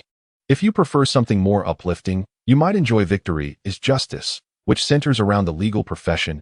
Yupon elaborated, passionately discussing his cherished works, deviating from his usual succinct mannerism. Chun Shirling nodded enthusiastically, her heart swelling with joy as Yupon, typically taciturn, opened up. She took out her phone and diligently noted down the titles he suggested. Observing her attentiveness, Yupon silently acknowledged her earnestness, despite her typically carefree demeanor. After realizing he had been monopolizing the conversation, he inquired, "What do you enjoy doing in your spare time, Shirling?" "I have quite an array of interests. I relish engaging in novel experiences, such as diving, skydiving, and skiing. However, I mostly indulge in mobile games, particularly the currently popular Jujo Shanhaiji." Brother Pingyan, are you familiar with this mobile game? Chun Shirling's excitement was palpable as she spoke of her interests. Yupon, having heard of the game, its advertisements ubiquitous and its VR integration offering immersive experiences, responded affirmatively. Indeed, do you play as well? We should play together. I must tell you, I am the guild master of the largest guild in Wind Continent. Which continent are you on? What is your profession? Now it was Chun Shirling's turn to share her enthusiasm. I recall seeing you play that game before. I have an account, though I don't log in often. Yupon's interest in online games was evidently not as fervent as his passion for detective novels. Chun Shirling felt a hint of disappointment, but was not one to persist in engaging someone who showed little interest. She smiled and shifted the conversation. By the way, Brother Pingyan, do you remember that family with the surname Nye, not far from your home? I do. They also have a tenant, a family with a boy the same age as me. Yes, I remember. He always has a runny nose. It seems his father had him quite late in life. Over 40, making him particularly cherished as their only son. Exactly, that's him. Brother Pingyan, do you remember why they moved to B City? Chun Shirling's expression grew increasingly animated. I cannot recall that. Yupon shook his head. It was because, they thought their son's his endowment was rather insufficient, and they worried he might not be able to carry on the family name. So they came to B City for treatment. When Chun Shirling spoke, she was already laughing uncontrollably, clutching her belly as Chun Shirling recounted her tale. Yu Pingyan was reminded of a child who was often subjected to having his pants pulled down for the amusement of adults. Under the guise of checking for any issues, the thought of the child's expression, one of utter despair, caused Yu Pingyan to stifle a laugh. Shirling, what made you think of that incident? He inquired. That I've been reminiscing about many childhood memories lately. And thinking of that child just strikes me as amusing. I wonder if he has grown up, she replied. Upon saying this, Chun Shirling realized she might have misspoken. That child was now in his 20s. Mentioning his youthful predicament seemed inappropriate, especially since she was a girl discussing such crude matters. Chun Shirling's face flushed with embarrassment, her gaze shifting elsewhere, betraying a hint of awkwardness if I encounter him. I shall confirm for you, Yu Pingyan stated with solemnity. Chun Shirling looked at him in surprise. Noticing the astonishment in her eyes, Yu Pingyan succumbed to laughter. It was then that Chun Shirling understood he was merely jesting. Playfully, she pinched him. Brother Pingyan, you tease? Unbeknownst to them, laughter enveloped the two. Chapter 18. A sudden turn of events that evening. Chun Shirling and Zhuge Yichin arrived at the bar street with a clear objective. They headed straight to a nightclub named Scream, which appeared in the photograph. That if we just ask like this, it'll be far too inefficient. I'll go find someone to assist us, Zhuge Yichin suggested. I prefer to explore a bit first. If necessary, we can seek help later. Thus, the two ventured into the Scream nightclub. They approached a waiter, producing a photo that had been altered to remove Yu Ping'an, and inquired if he recognized the woman in the picture. "Isn't this Lisa?" the waiter exclaimed, surprised upon seeing the photograph. Seeing his reaction, Chen Shirling and Zhuge Yichen felt certain he knew the victim and were eager to ask further. However, at that moment, a man in a sharply tailored black suit with slicked-back hair approached, blocking their path. He snatched Chen Shirling's phone, scrutinizing the photo. "Manager," the waiter stammered, visibly anxious at the sight of the man. "You're fine now, aren't you? Get back to work," the man said brusquely. "Yes, manager," the waiter replied submissively before hastily returning to his duties. The slick-haired man shoved the phone back into Chen Shirling's hand, coldly stating, "We do not have this person. You should inquire elsewhere." But the man just recognized her. Chen Shirling protested, puzzled. "Quit wasting time. If I say we don't have her, then we don't. Hurry up and leave. You're interrupting our business." The man, growing impatient, shoved Chen Shirling toward the exit. "What are you doing?" Zhuge Yichen, fuming, stepped in front of Chen Shirling, engaging in a scuffle with the man. "You arrogant fool. Do you think you can intimidate us?" The man, larger and stronger than Zhuge Yichen, easily kicked him to the ground. Chen Shirling rushed forward to help Zhuge Yichen, exclaiming, "Yichen, are you all right?" At that moment, several individuals were drawn to the commotion. Leading the group was a burly man with a buzz cut, adorned with a large gold chain. "What is going on? Is there trouble?" The man with the gold chain approached the crowd with an air of arrogance. "Lu Gu, these two are loitering and hindering our business." Lu Gu, the boisterous head of security, was responsible for maintaining order and preventing disturbances. "Don't mind. This young lady is quite beautiful. If she doesn't wish to leave, she might as well stay and keep us company with some drinks." The gold chain man leered lecherously. The group of thugs erupted in laughter, clearly pleased, and Lu Ji's approval was palpable, promising significant rewards. "Ha!"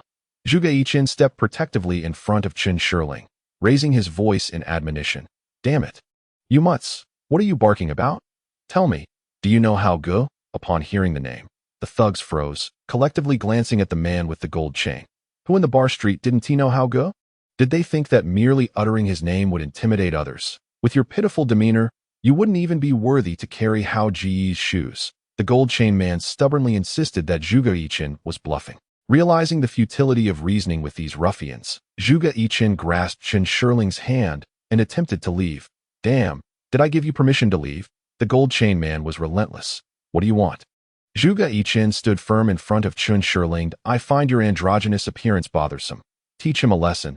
The gold chain man waved his hand dismissively. A few thugs surged forward, pummeling Zhuge Yichen, who curled up on the ground to shield his head. "Stop, stop. You all, cease this at once." Chen Shirling threw herself in front of Zhuge Yichen. "Enough. Men, throw him out.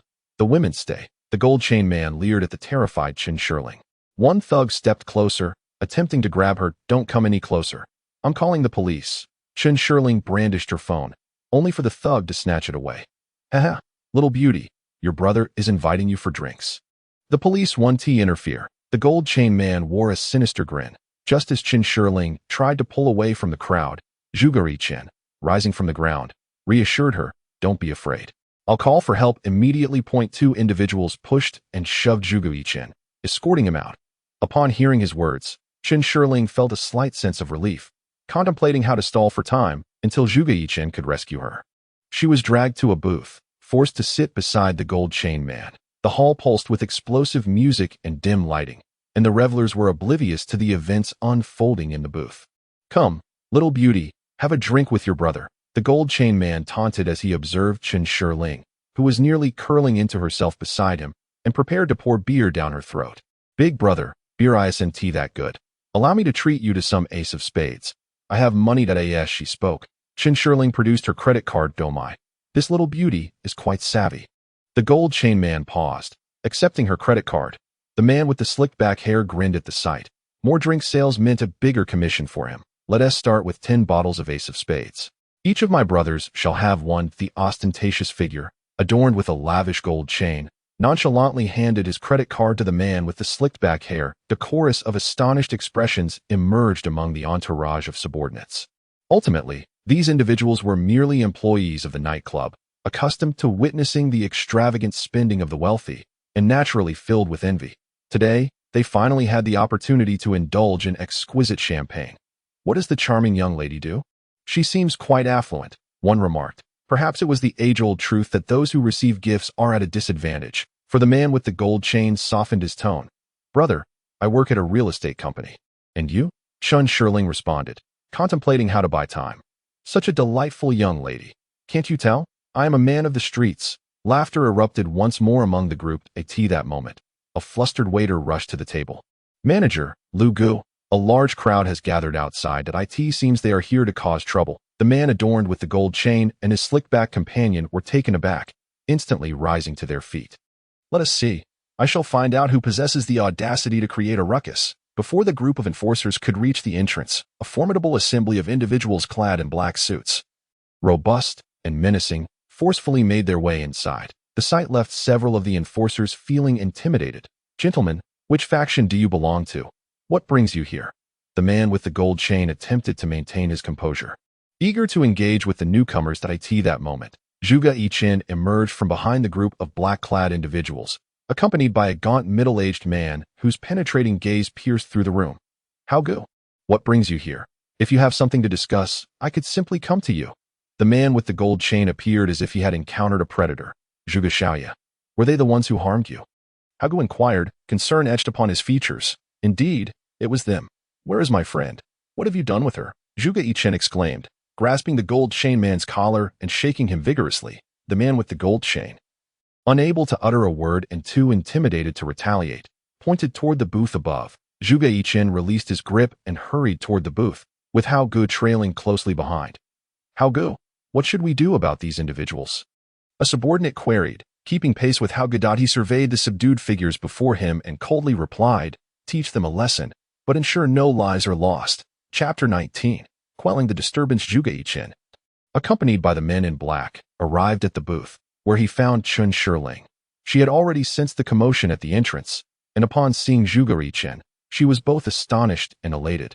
Rushing to greet him, the waiter, taken aback by the sight of Chun Shirling, hesitated in his attempt to intervene, only to be swiftly knocked to the ground by two imposing figures in black. Shirling, are you unharmed? Zhuge Yichen grasped her hand, meticulously checking for any signs of injury. Yichen, are you all right? Chun Shirling reciprocated with concern, noticing the bruises on his face. That I'm relieved to hear you are well. Zhuge Yichen felt a wave of reassurance wash over him upon confirming that Chun Shirling had sustained no serious harm. Zhuge Xiaoya, is your friend all right? The commanding middle-aged man approached, speaking softly. Shirling, this is Hao Gu, a friend of my father's whom I have mentioned to you. As he spoke, Zhuge Yichen turned to Hao Gu. Hao Gu, this young lady is the daughter of General Manager Chen from Hongda. Ah, so it is Miss Chun. It is imperative that young Master Zhuge inform me when you come to visit, so that I may extend my hospitality to you. The ensuing turmoil is entirely my responsibility. Due to his haste, Zhuge Yichen failed to disclose Chun Shirling's identity, which is why Hao Gu only just realized that this young lady is, in fact, the heiress of Hongda Group. Thank you. I apologize for the inconvenience. Chun Shirling graciously expressed her gratitude. Having frequented the bar street before, this was her first encounter with such a situation, leaving her somewhat flustered at that moment. The nightclub owner rushed over upon hearing the commotion. He hurriedly pushed through the crowd and approached Hao Gu. Hao Gu glanced at the enraged owner and coldly instructed his subordinate, bring those individuals over here. Meanwhile, due to the chaos at the entrance, most patrons had retreated to a safe distance, closely observing the unfolding events. Moments later, several individuals, resembling mere flotsam, were unceremoniously tossed at Hao Ji's feet. Old Meng, in the business of hospitality, one must be amicable to prosper.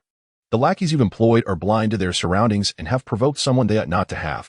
Allow me to discipline them for you, Hao Gu declared with a tone that brooked no argument. Seeing the state of the hired thugs, Old Meng, though unaware of the specifics, had already grasped the gravity of the situation. A waiter, well versed in the events, hurriedly approached the owner to explain what had transpired. They've been dealt with, and you should have calmed down by now. Hao Gu, tonight, I will treat everyone to drinks. Understanding the severity of the matter, Old Meng sought to appease Hao Ji's subordinates. Today's affairs are at the discretion of young Master Zhuge and Miss Chun. You should consult them. Hao Gu duly acknowledged the authority of Zhuge Yichen and Chun Shirling. Shirling, what do you say? Zhuge Yichen inquired, looking at Chun Shirling. Hao Gu, let it go for today, she replied, glancing at the individuals who, moments ago, had been arrogant. but were now sprawled on the ground, lamenting their fate, unable to bear the sight. At that moment, a waiter cautiously approached, presenting Chen Shirling's credit card. Upon seeing this, Hauge sharply queried. A waiter quickly clarified the situation. "You wish for fine wine?" Hauge, upon hearing the waiter's account, kicked the man adorned with a golden chain and coldly asked, "Is that so? We want to do it again." The thugs protested. "Old Meng, did you not just say you would treat everyone to drinks? Bring me 20 bottles of Ace of Spades." Old Meng appeared conflicted but dared not argue, promptly instructing his staff to fetch the drinks. In a short while, the table in the VIP area was laden with Ace of Spades champagne. "Drink up, finish all of this." Hao Ji's tone remained somber, leaving no room for dissent. The golden chain-clad man and several thugs, along with the slick-haired individual, exchanged glances, fully aware that they were outmatched and that the fault lay with them. In resignation, Old Meng muttered, "What are you waiting for? Hao Ge has commanded you to drink. Do so promptly." Realizing there was no escaping this predicament, the men resignedly picked up the bottles and began to drink. "Return the money to Miss Chun. I will cover the cost of these drinks." Hao Ge, indifferent to the drunken individuals, fixed his piercing gaze on Old Meng. "No need. No need. I have offered to treat everyone to drinks. So it is all on me." "Hao Ge, let us change venues," Mr. Meng said with a smile. "So be it. Let us ensure that these rascals do not continue to bully others." At this moment, Zhuge Yichen's anger had dissipated significantly. Indeed, young Master Zhuge, a magnanimous person does not hold grudges against minor transgressions. I sincerely hope you will visit us often in the future." Mr. Meng quickly acquiesced. "Call that person over. I have some inquiries for him." Zhuge Yichen, disinterested in further conversation with Mr. Meng, pointed to the waiter they had encountered earlier. "Yichen, perhaps it would be prudent to go to the hospital first," Chen Shirling interjected, stepping forward to halt his progress. "It's nothing. We can spare this moment," Zhuge Yichen replied dismissively. The waiter hastily approached the two, his demeanor betraying a hint of trepidation. "Do not be afraid. We merely wish to ask you a few questions. We have no intention of causing you any distress." Zhuge Yichen's tone softened considerably. Observing this, Hao Ge led his subordinates away to another location, leaving the three in a quiet booth. "You recognize this individual, do you not?" Zhuge Yichen produced a photograph of the victim once more. "I do. She is one of the hostesses here, known to us as Lisa. However, I have heard she has met with foul play. The police came to investigate a couple of days ago." Zhuge Yichen glanced at Chen Shirling, realizing that the authorities had already identified the victim.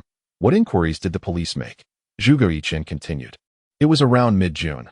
Lisa was supposed to come to work that day, but for some reason, she did not show up, and she has not returned in the following days. I heard the manager try to contact her, but her phone was always unreachable. However, such occurrences are not uncommon here. We merely assumed she had switched to another establishment and thought little of it." "And then?" Chen Shirling pressed eagerly. 2 days ago, the police came to inquire about Lisa. They did not disclose much information, only showing us her likeness for identification. After confirming her identity, they sought further details about her, and that was when we learned of her murder." The waiter spoke, his voice tinged with lingering fear. "What do people here know about Lisa's demise?" Zhuge Yichen asked once more. The waiter's tone turned somber. "Are you implying that Lisa was a courtesan?" Chen Shirling involuntarily raised her voice. "How should I put it? Here, they are regarded as hostesses. You are aware of the nature of what happens after drinks are consumed." The waiter replied, somewhat evasively. Chen Shirling's expression reflected a mix of reluctance and sorrow, leaving her in contemplative silence. "Who among you is closest to Lisa?" Zhuge Yichen, noticing Chen Shirling's distress, seamlessly took over the conversation. "Generally, Xiaoyu is quite close to Lisa. Could you kindly summon Xiaoyu? We have certain matters to discuss with her," Zhuge Yichen added. Chen Shirling remained enveloped in her conflicted emotions. "Very well. Please hold on for a moment." With that, the waiter departed to seek the woman known as Xiaoyu. Chapter 20. Gathering information. The woman named Xiaoyu, a hostess, was clad in a provocative short skirt paired with black stockings, her petite figure accentuating alluring curves. Upon hearing about the altercation, she appeared visibly anxious when summoned. Unable to meet the gazes of Zhuge Yichen and Chen Shirling, keeping her head bowed and timidly stealing glances at them. "Do not be alarmed. We merely wish to inquire about Lisa," Zhuge Yichen gently remarked, observing her demeanor reminiscent of a student in detention. "Yes, please feel free to ask. I assure you, I will not conceal anything," Xiaoyu responded, glancing at Zhuge Yichen. whose kindly expression somewhat eased her tense nerves. Did Lisa exhibit any unusual behavior prior to the incident? Zhuge Yichen inquired. Not at all. She was just as she always is. Xiaoyu shook her head. Are you acquainted with any of the men she usually associates with? Zhuge Yichen continued his questioning that I am familiar with several of Lisa's close companions. She often confided in me about her matters, perhaps reminiscing about her moments with Lisa. Xiaoyu's expression turned sorrowful. Do you suspect that her demise could have been orchestrated by those individuals? Surely not. Those are respectable individuals who would not resort to such heinous acts. Although Xiaoyu offered a negative response, her tone lacked conviction. Then, who do you believe could have taken her life? In our line of work, where discretion is paramount and we often meet clients alone, there are some who specifically target people like us. Being robbed for money is a relatively mild outcome. I know of several acquaintances who simply vanished without a trace. Their fates unknown. As Xiaoyu spoke, her sadness deepened, and tears began to fall. Zhuge Yichen and Chen Shirling were also engulfed in silence. Zhuge Yichen queried with perplexity. Oh, when the police conducted their investigation, they reviewed the surveillance footage from outside the shop and discovered that Lisa left alone that day, as relayed by the security personnel who accessed the recordings. Zhuge Yichen and Chen Shirling nodded in unison. Reflecting on this, Chen Shirling retrieved her phone once more, presenting it to Xiaoyu and inquiring, have you seen this person? The individual depicted on the screen was Yu Ping'an. Xiaoyu scrutinized the image intently before shaking her head. I have never encountered this person. Who is he? Doesn't he appear to be a wrongdoer? Who suggested he was a wrongdoer? We merely wish to ascertain if you recognize him. Please refrain from making unfounded assumptions. Zhuge Yichen replied with a serious tone that I apologize, elder brother. That was not my intention. I truly have not seen this individual. Sensing Zhuge Yichen's displeasure, Xiaoyu, pale and trembling, spoke softly. Are you certain you have never crossed paths with him? He is not one of Lisa's acquaintances, Chen Shirling pressed. Absolutely not. I genuinely do not know who he is, Xiaoyu asserted with conviction. Upon hearing this, Chen Shirling fell momentarily silent, confirming her earlier suspicions. Very well. You may return to your duties, Zhuge Yichen said, preparing to send Xiaoyu away as Chen Shirling ceased her inquiries. What kind of person was she? Chen Shirling suddenly asked. Who, Lisa? Xiaoyu replied in astonishment, while Zhuge Yichen also appeared taken aback by Chen Shirling's question. Chen Shirling nodded. She was rather open-minded, often claiming that once she had earned enough money, she would indulge in keeping a handsome young man. She frequently remarked that if a woman were to grow old and unattractive, it would be better for her to perish. Regarding the matters of her family, I possess little knowledge. We typically refrain from discussing such personal affairs that I am unaware of her true name. Xiaoyu expressed her feelings of melancholy as she spoke. Chen Shirling, in contemplation, nodded thoughtfully before turning her gaze towards Zhuge Yichen. Let us proceed to the hospital, she declared. Are we not going to inquire further? Zhuge Yichen asked. There is no need. I believe that Brother Ping'an and that woman are likely strangers, brought together by some unknown circumstance, Chen Shirling asserted with a serious demeanor.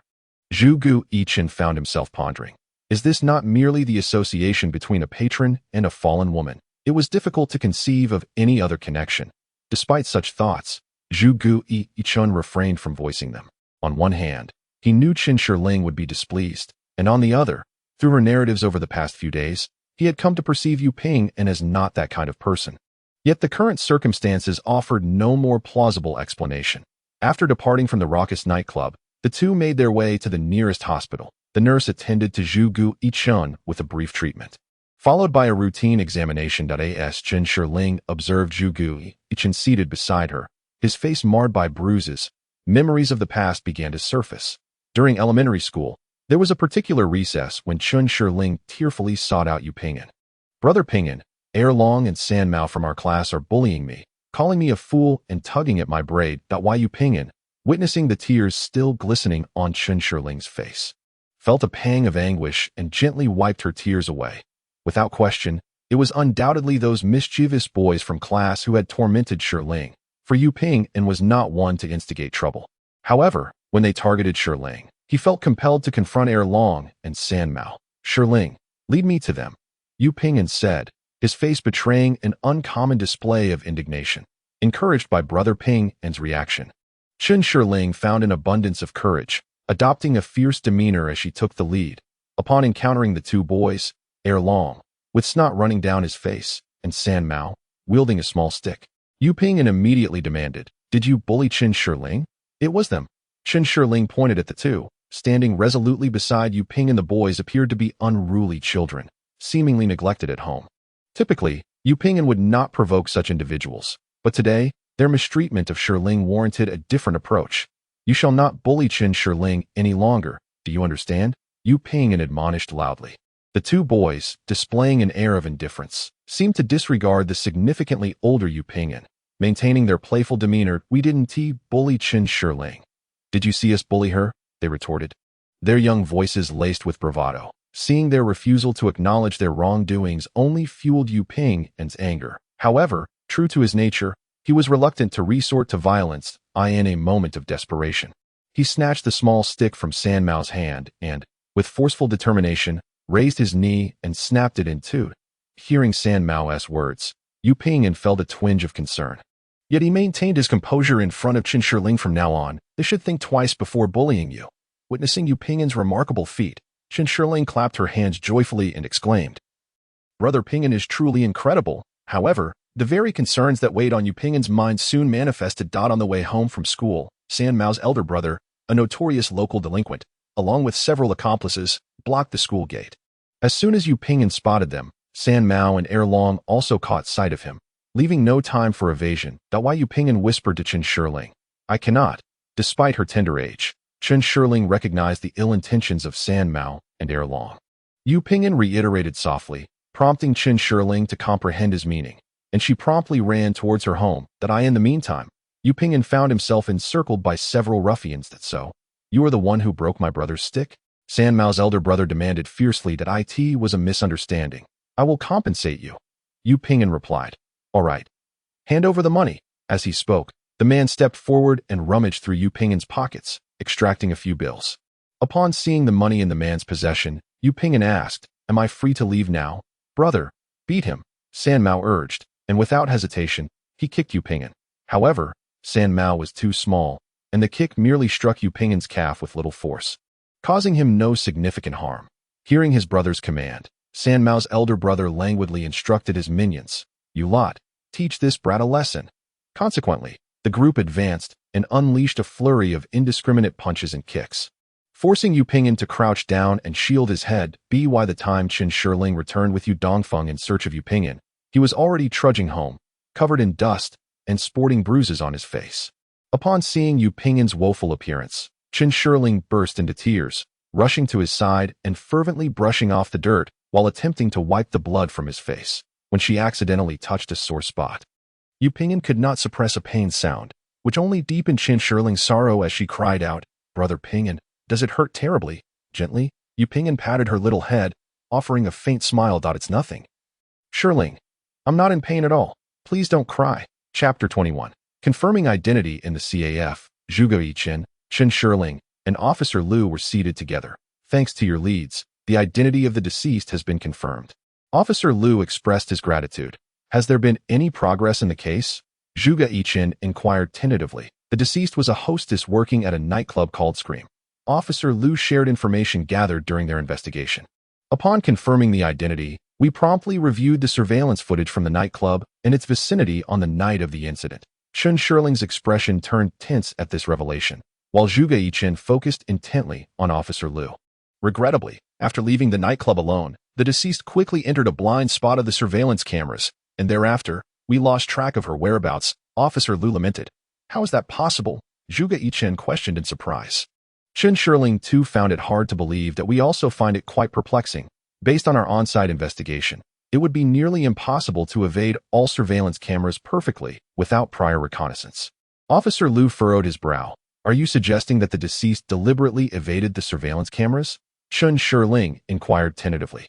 Officer Liu analyzed, as both Qin Shiling and Zhuge Yichen simultaneously recalled that Li Xiaoyu had previously mentioned Yu Ping'an's tendency to meticulously observe the security personnel and monitoring systems. They exchanged glances, outwardly composed, yet internally engulfed by tumultuous waves of emotion. "Are you implying that the individual who took the deceased is the murderer?"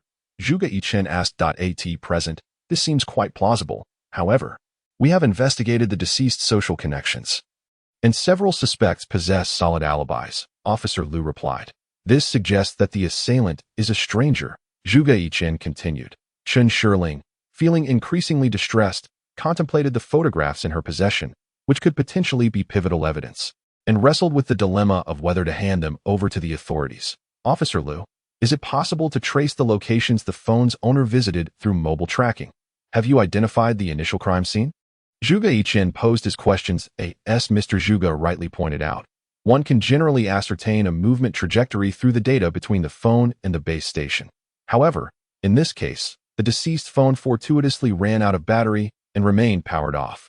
Hence, we were unable to locate the initial crime scene via mobile tracking, Officer Liu stated, a hint of regret in his voice. What shall we do then? Chen Shirling gently asked. Currently, we are conducting searches between the bar street and the location where the deceased was found, hoping to uncover some leads. However, the bar street is several dozen kilometers from the crime scene, and there are numerous routes leading there, making the search quite challenging, Officer Liu explained. What kind of person was the deceased? Chen Shirling inquired again. The deceased was a resident of City E, with a younger sister and brother. Due to a preference for sons over daughters in the family, she dropped out of school early to work in order to support her siblings' elementary education. She eventually ended up in City A, working as an escort. Her family has already been notified to come to City A to handle her affairs, Officer Liu recounted, his tone devoid of fluctuation, as if he had witnessed such tragedies numerous times before. What was her name? Chen Shirling softly asked. Li Yuqing. He replied. A beautiful name. Chen Shirling murmured thoughtfully, I wish to support Li Yuqing's brother and sister in completing their education. I wonder if that would be possible? After a moment's contemplation, Chen Shirling looked at Officer Liu and stated with conviction. Officer Liu was momentarily taken aback by her words, but did not dwell on it, and responded approvingly. Miss Chen, you are indeed a kind-hearted person. I will reach out regarding this matter, and I will inform you as soon as I have updates. Zhuge Yichen was also somewhat surprised, yet his thoughts were more intricate than Officer Liu's. And he cast a complex glance at Chen Shirling. Aren't you going to hand those photographs over to the police? Zhuge Yichen probed cautiously. I want to wait a bit longer, Chen Shirling replied, her turmoil evident. Understanding her inner conflict, Zhuge Yichen refrained from pressing further. Is there any news from Yupingan? It has been 3 or 4 days, Zhuge Yichen inquired again. Chen Shirling shook her head helplessly. What about the private investigator? Any updates? She sighed. There has been no news from them either, she lamented. That individual is utterly unreliable, unable to locate even a single living soul. Zhuge Yichen lamented, pondering whether Yupingan might have already fled City A. At this moment, Chen Shirling felt a profound conflict within her heart, yet she remained steadfast in her belief that Yupingan could not possibly be the culprit as for those photographs. She had yet to decide whether to present them to the authorities. Thus, she merely suggested to wait a while longer. Perhaps he may return to work tomorrow, Zhuge Yichen reassured her. Just then, the notification sound from WeChat pierced the air. Zhuge Yichen glanced at his phone and promptly informed Chen Shirling. Shirling. The rogue scholar has logged on. Upon hearing this, Chen Shirling immediately exclaimed. He's online. Previously, in a mobile game titled Jiuzhou Mountain and Sea Chronicles, the guild to which Chen Shirling and Zhuge Yichen belonged had encountered a conflict with a guild named Storm. A friend of mine mentioned that the player Gu Langyuexing seems to be Hu Mingxian. Gu Langyuexing is the newly appointed president of the Storm Guild. What? Hu Mingxian? Indeed. I heard he has spent several million in the game recently. I believe he is attempting to capture your attention since you have been ignoring him. After entering the game, Chen Shirling and Zhuge Yichen swiftly made their way to the Guild of Great Wind Rising. Within the game, Chen Shirling portrayed a dashing and carefree young hero, known as Damo Guyan, while Zhuge Yichen took on a strikingly flamboyant female character named Sinan Xinyueme. Chen Shirling promptly rallied their guild members to seek retribution from the Storm Guild. Gu Langyuexing stepped forward. Chen Shirling declared as they approached the Storm Guild that a character resembling a suave young hero sauntered forth. Damo Guyan, the president, it is an honor to meet you. The individual spoke with a tone of casual ease. Hu Mingxian. Is that you?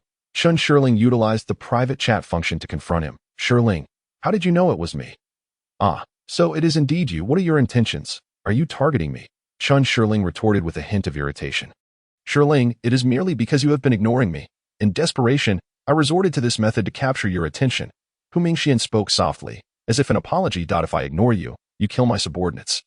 If I ignore you, you seize my guild's ranking? Hu Mingxian, let me make it clear.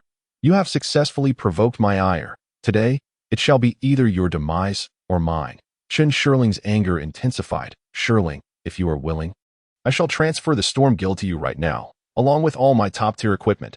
Hu Mingxian earnestly offered. Who would covet your worthless equipment? If you are a man, let us settle this in combat. Chen Shirling retorted, even more incensed that I in truth. Hu Mingxuan's real motive for pursuing Chen Shirling was his interest in the powerful Hengda group behind her.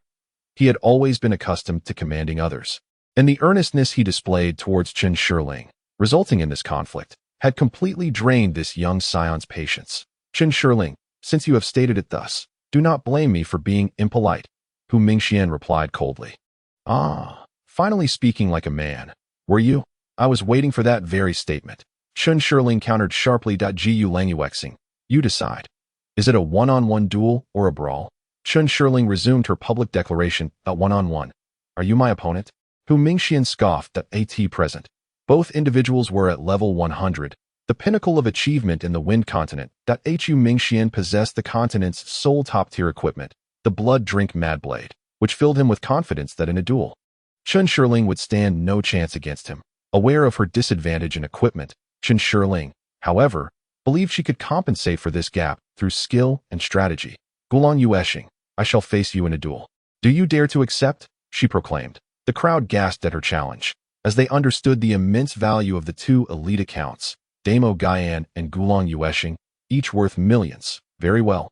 Just remember not to regret your loss.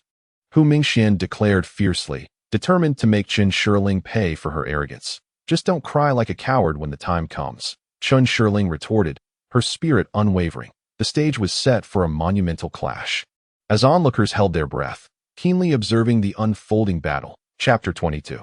The pinnacle showdown. Understanding that she could not confront Hu Mingxian head-on, Chen Shirling devised a tactical plan.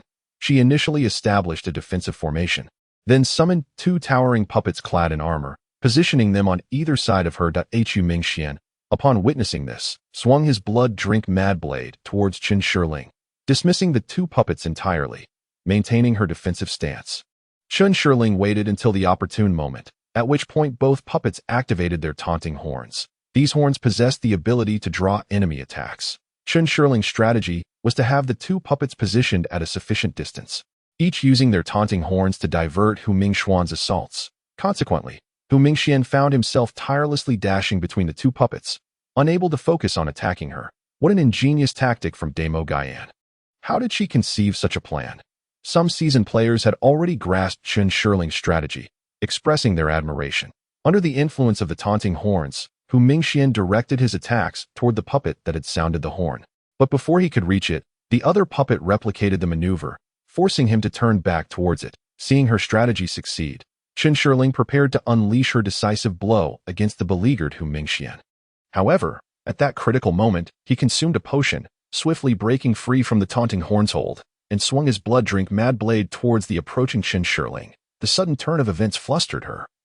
She had not anticipated how Hu Mingxian would rid himself of the taunting effect at such a crucial juncture. As they clashed, stripped of her tactical advantages, Chen Shirling quickly found herself at a disadvantage. Moments later, under the overwhelming pressure of superior equipment, she was utterly defeated. Did you use a focus pill? Chen Shirling questioned, her heart filled with reluctance. Since you've already lost, I don't mind enlightening you for your own understanding. Indeed, I used a focus pill, Hu Mingxian replied, brimming with pride. Gulan Yueshing, you cheated. Otherwise, how could you possibly know that we would employ the Horn of Mockery? And what a remarkable coincidence it is that you have prepared the Tranquility Pill. Zhuge Yichen exclaimed with indignation. Xinyu, who decreed that I cannot carry the Tranquility Pill with me? Hu Mingxian struck a pose of triumph. There must be a traitor. Someone has surely relayed your tactics to him. Zhuge Yichen furiously addressed Chen Shirling. Chen Shirling shook her head and replied, a bet is a bet. I shall give you the equipment right now. Now that resembles the demeanor of a guild leader. Unlike some who cannot bear to lose, Hu Mingxian scoffed. By the way, don't forget what you said. Account cancellation. Permanent withdrawal. Gu Languexing. Do not go too far. Zhuge Yichen retorted fiercely. And what if I do? What can you do about it? Hu Mingxian said dismissively. For a moment, Zhuge Yichen found himself at a loss for words. All right. You may take this equipment for now. I shall cancel my account later. As she spoke, Chen Shirling tossed her equipment bag in front of Hu Mingxian. That won't do. You must cancel your account in front of everyone right now. Hu Mingxian clearly had no intention of letting Chen Shirling off the hook. I always keep my word. If I say I will cancel my account, I will. However, I need to make some arrangements for the guild first. Chen Shirling felt a sense of reluctance, yet with her skills lacking, she had no other recourse. Jiu Langyuan Ming. I challenge you. Just as Hu Mingxian was about to erupt, an abrupt voice emerged from the crowd. Everyone turned to see a young man in coarse clothing parting the crowd and stepping into the arena. A level 1 wanderer. Where did this pauper come from to cause a ruckus? Get lost. The members of the Storm Guild spoke derisively, eager to dismiss this lunatic. As for Hu Mingxian, he couldn't be bothered to engage with the wanderer. The man stood firm and calmly stated, Gu Langyuexing, if you win, this divine weapon will belong to you. As he spoke, the wanderer produced a divine weapon from his mouth. Curiosity sparked among the crowd as they gazed upon it. To their surprise, the man held an ancient silver spear, which appeared unremarkable at first glance. Some eager individuals opened the parameters of the spear, hoping to discern the nature of this seemingly ordinary weapon. Godslayer Spear. My heavens, it is indeed a god-level piece of equipment. The Godslayer Spear.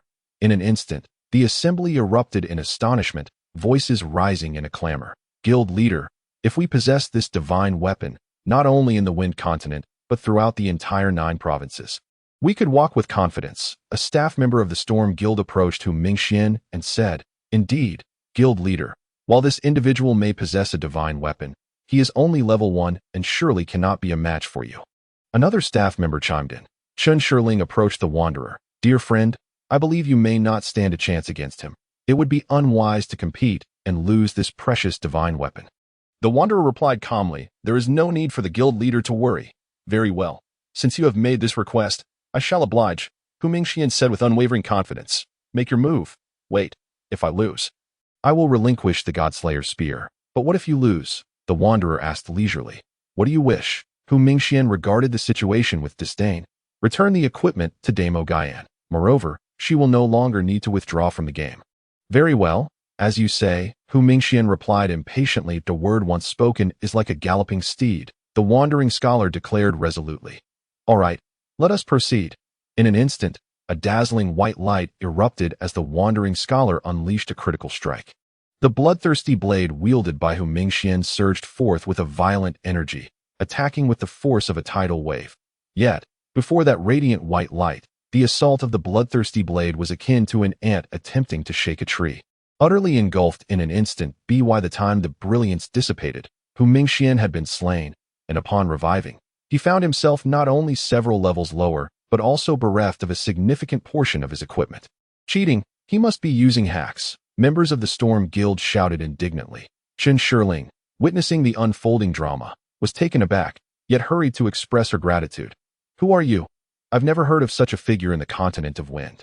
Zhu Yichen also approached, his curiosity piqued, no need for formality. It was merely a trifling effort. The wandering scholar replied casually. At that moment, Hu Mingxian had revived. The wandering scholar stepped forward and said, Please surrender the equipment of Damo Gaian. You must be using cheats. Hu Mingxian, still fuming from his recent defeat, accused vehemently. I am not cheating. If you have any doubts, feel free to report me to the authorities. If there is a problem, they will naturally ban my account, the wandering scholar stated, unfazed. Storm Guild, everyone attack. If I don't take you down today, I will change my surname. Hu Mingxian was utterly consumed by rage upon hearing their leader's call. A throng of Storm Guild members surged forward, intent on teaming up to slay the wandering scholar, given that he was merely level 1 and armed with only the divine weapon, the God-slaying spear. They all saw an opportunity for glory if they could manage to defeat him. Damn it, no sense of honor. Brothers, let us go all out and confront the Storm Guild. Zhu Yichen shouted, rallying his guildmates to assist. Positioned between the two factions, the wandering scholar brandished the God-slaying spear, and a radiant white light flashed. All of the foremost experts from the Storm Guild, including Hu Mingxian, were obliterated in that instant. Witnessing this, the remaining members halted, realizing that the individual before them was beyond their capacity to challenge. Rushing in would only yield experience points for him. The Storm Guild fell into a heavy silence. Wary of provoking this formidable figure who could unleash the God-slaying spear once more at last, Hu Mingxian managed to regain his composure. Though reluctant, He had to concede that he was no match for this mysterious individual. All right, I concede today, brother. In this game, I truly cannot compete with you, but I advise you to be cautious. Do not let me discover your identity. Hu Mingxian, like a cooked duck that cannot quack, began to threaten the wandering scholar with the prospect of revealing his identity. If you have the capability, come at me. Don't you know where I live? Come find me. Fear not. Our guild leader will protect you. Zhuge Yichen whispered to the wandering scholar. Seeing Chen Shirling speak up like this only fueled Hu Mingxuan's ire. And he retorted sharply to her. Humph, do not presume that I fear you. Let us wait and see. With a final, cutting remark, Hu Mingxian prepared to depart. Suddenly, a blinding flash of white light erupted once more. The crowd, startled, turned their gazes towards the epicenter of the radiance, only to witness Hu Mingxian being struck down again. You mustn't go too far, members of the Storm Guild indignantly accused, yet none dared to approach the fearsome killer. Chen Shirling and the others exchanged bewildered glances, their expressions laden with confusion as they regarded the man in question. He threatened me, the robed recluse remarked calmly. Upon hearing this, a profound silence enveloped the crowd, each person inwardly lamenting Hu Mingxuan's propensity for verbosity as the cause of his demise. Just as Hu Mingxian had revived, he attempted to confront the robed recluse, but as he drew near, another flash of white light illuminated the scene. The crowd was utterly astonished, unable to comprehend that vengeance could be so immediate, even in the face of mere threats. Killing is merely a matter of striking down. The members of the Storm Guild continued to voice their grievances. If anyone is unconvinced, they may accompany him, the robed recluse declared in a low tone, surveying the assembly with a disdainful air. This caused several of the more vociferous individuals to retreat in trepidation. What a true man! How incredibly dashing! Zhuge Yichen sighed, utterly smitten. Chen Shirling, too, was deeply impressed by this enigmatic figure, her eyes alight with admiration. Chapter 23. Right and wrong. Upon hearing that the robed recluse who had once aided them was online once more, Chen Shirling and Zhuge Yichen immediately logged into the game. That IT has been quite some time. Chen Shirling greeted with a respectful gesture. Indeed, it has, the robed recluse replied, mimicking their gesture. That I am grateful for your assistance last time. Chen Shirling expressed her thanks once again. What do you usually do? Zhuge Yichen inquired curiously. You don't join a guild, nor do you level up? Although they had shared past experiences, Chen Shirling and Zhuge Yichen still knew little about the robed recluse. That I do not log in often. When I do, I merely wander about to explore, he replied with a nonchalant tone. Would you be willing to join our guild? Zhuge Yichen asked eagerly. Very well, the robed recluse responded casually, producing the Godslayer spear and offering it to Chen Shirling. Both Chen Shirling and Zhuge Yichen were taken aback, perplexed by the robed recluse's intention. That I have no desire for conflict. Consider this divine weapon a gift, the robed recluse stated to Chen Shirling, his tone serene and devoid of insincerity. Upon hearing this, the two were rendered speechless. This divine weapon is worth at least 1 million, isn't it? Zhuge Yichen exclaimed, incredulous that this level 1 recluse would so effortlessly bestow such a valuable item upon Chen Shirling. He speculated that this individual must be a wealthy player, yet he could not fathom why someone of such affluence would remain at level 1 while possessing such a prized weapon. I cannot accept this. It is far too precious. Even though Chen Shirling was a wealthy heiress, she felt that this gift was excessively extravagant. In the midst of their conversation, the robed recluse pressed the Godslayer's spear into Chen Shirling's hands and continued. Perhaps you could temporarily safeguard this divine weapon for me. It would serve its purpose better in your possession.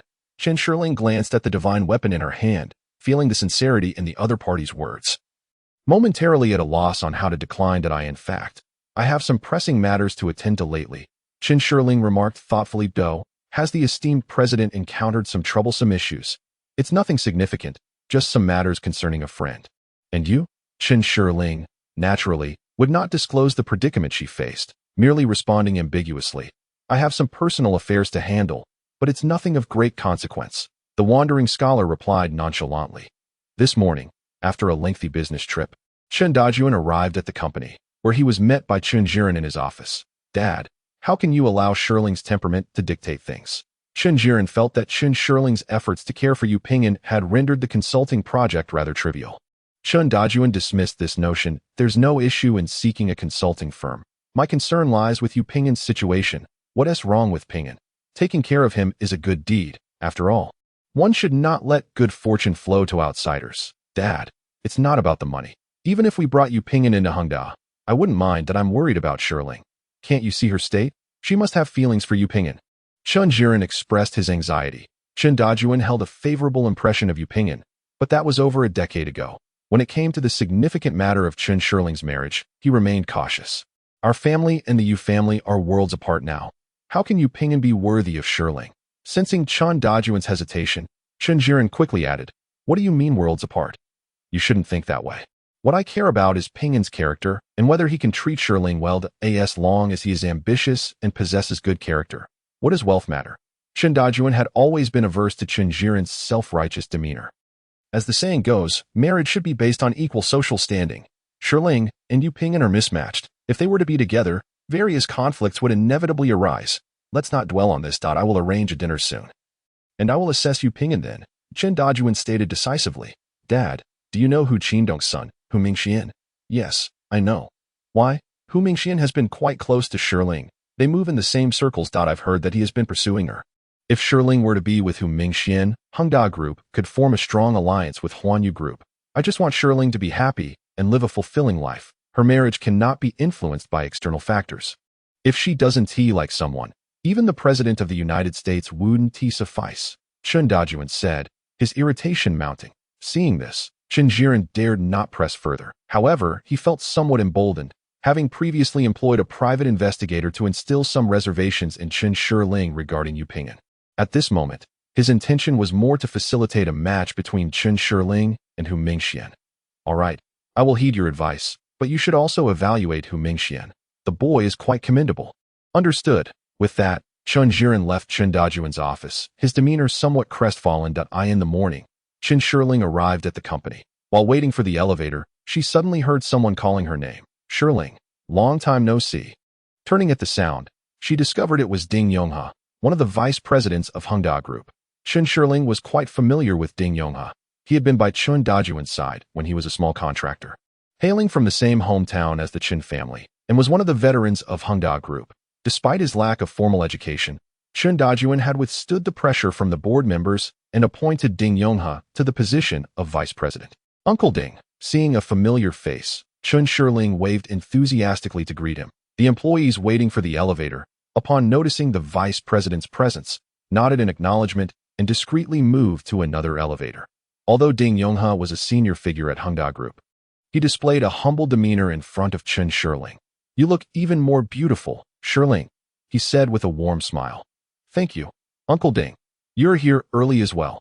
Even though Chen Shirling was never formal with her own father, she maintained a respectful demeanor towards other elders, speaking in a measured tone that it's not too early.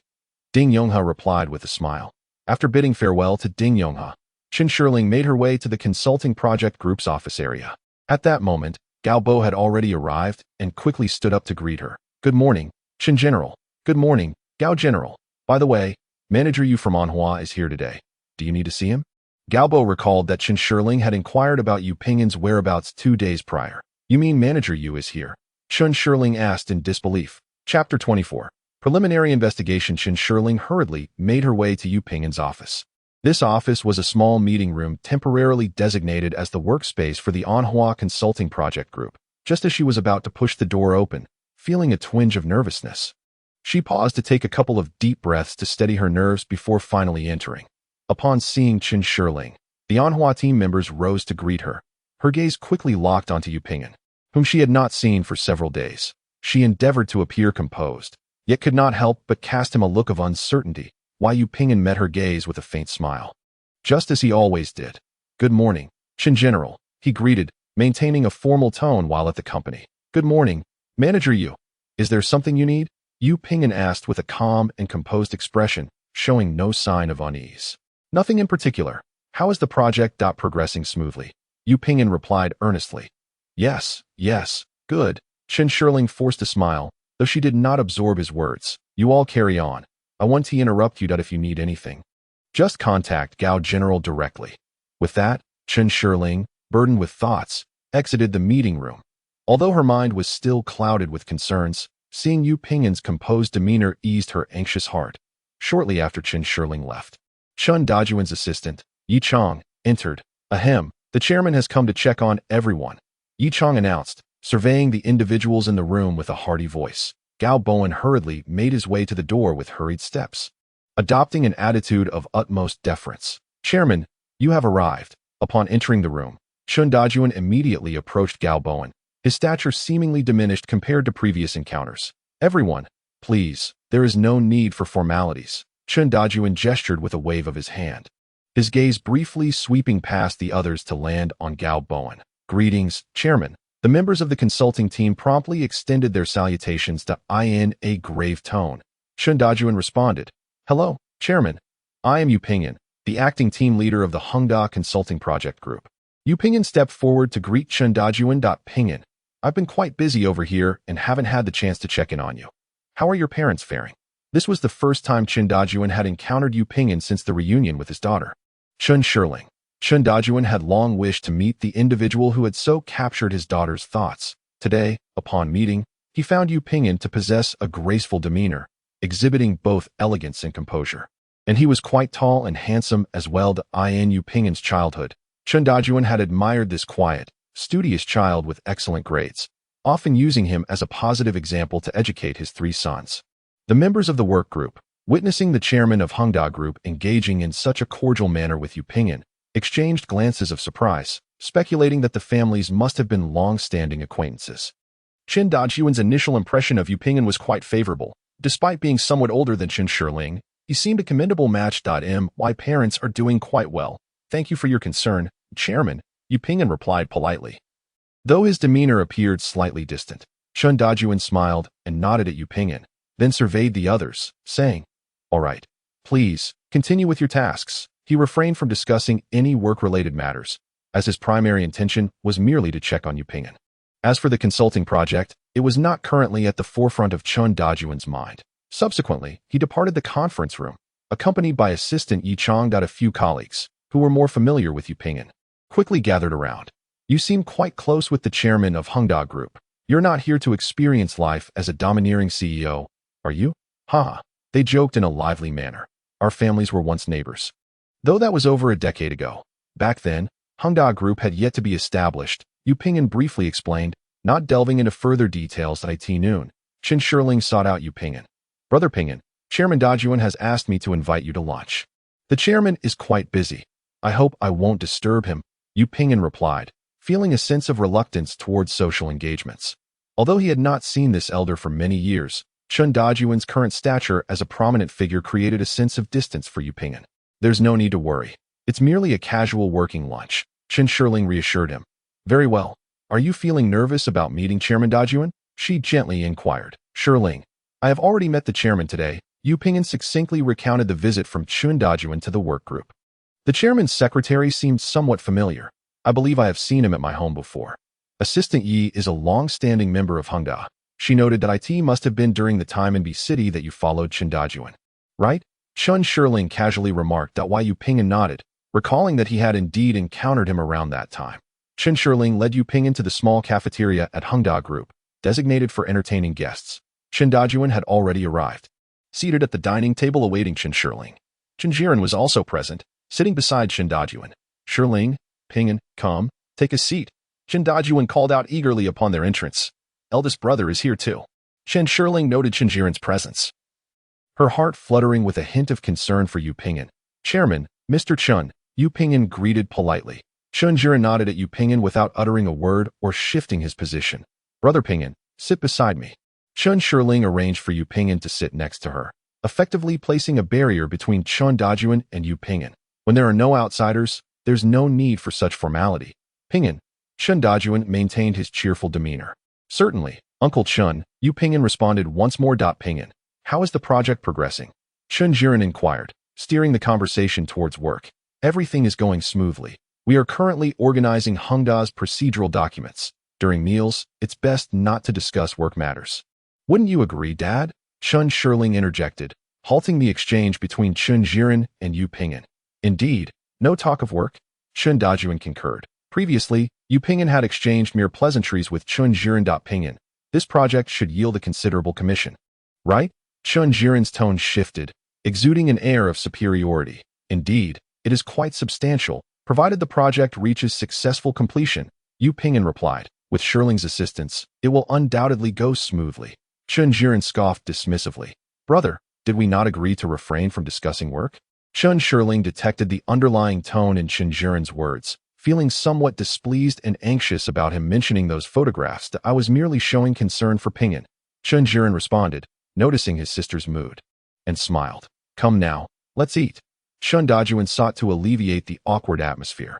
Yes, Brother Ping'an, please enjoy your meal.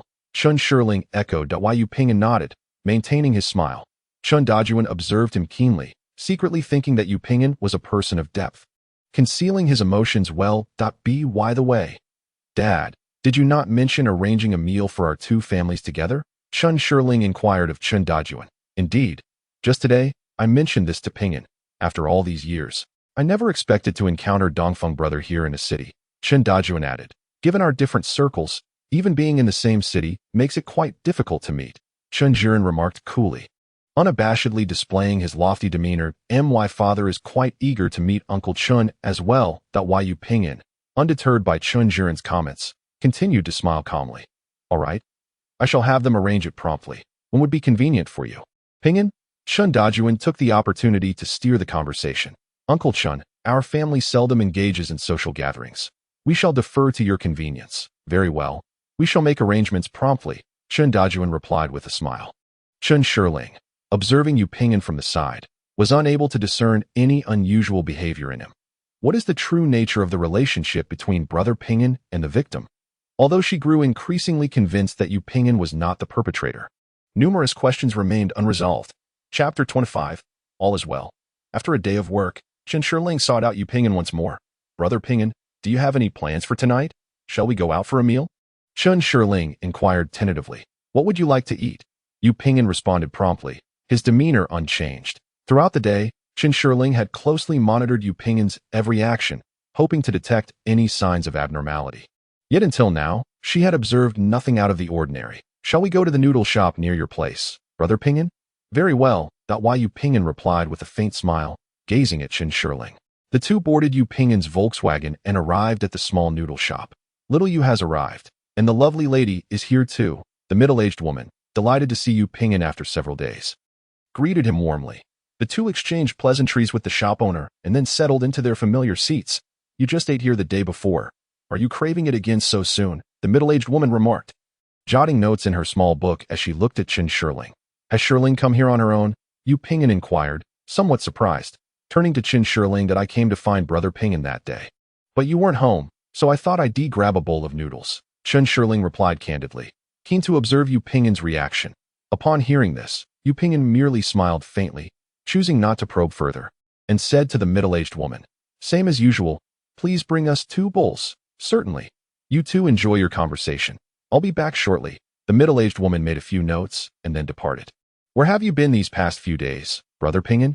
Chen Shirling casually asked, retrieving 2 disposable chopsticks from the holder. I took 3 days of leave to attend to some personal matters. Although Yu Ping'an was reluctant to elaborate, he maintained a composed demeanor. Noticing this, Chen Shirling felt a twinge of embarrassment to press further, as they were not yet in a romantic relationship. Even if they were, her nature dissuaded her from appearing overly inquisitive or incessantly probing. During their recent communications via WeChat, she had adopted a similarly superficial approach, avoiding any semblance of relentless interrogation. Have those matters been resolved? Chen Shirling ventured to inquire, while Yu Ping'an's response was somewhat ambiguous. Is there anything I can assist you with? Chen Shirling added, no need to trouble yourself. Thank you, Shirling. Yu Ping'an replied with a gentle smile, maintaining his calm demeanor. Chen Shirling was left with many lingering questions, but felt at a loss for words. At that moment, the middle-aged woman returned, bringing 2 bowls of noodles, interrupting Chen Shirling's scattered thoughts. The noodles are ready, the woman announced cheerfully, her voice bright. Go ahead and eat. Shirling. Yu Ping'an said softly. Brother Ping'an, will you be coming to work tomorrow? Chen Shirling softly inquired from the passenger seat. Of course, I must go to work. I cannot take leave indefinitely. Yu Ping'an replied casually while gazing at the road ahead. Hearing Yu Ping'an's words, Chen Shirling felt a significant sense of relief compared to the earlier time when Yu Ping'an had vanished without a trace. Brother Ping'an, if anything arises, please confide in me. We shall face it together, Chen Shirling uttered gently, Wary of causing Yu Pinggan any confusion, with a subtle smile, Yu Pinggan steadied the steering wheel with one hand and affectionately ruffled Chen Shirling's hair with the other. "Shirling, it seems you have something on your mind today," he remarked. "Assistant Yu mentioned this afternoon that a gathering is planned for Saturday." Realizing that Yu Pinggan had noticed her preoccupation, Chen Shirling seized the opportunity to mention the family gathering with the Yu family. Hoping to divert Yu Pinggan's attention, "Oh, is it a dinner with my parents? Was it arranged by the chairman?"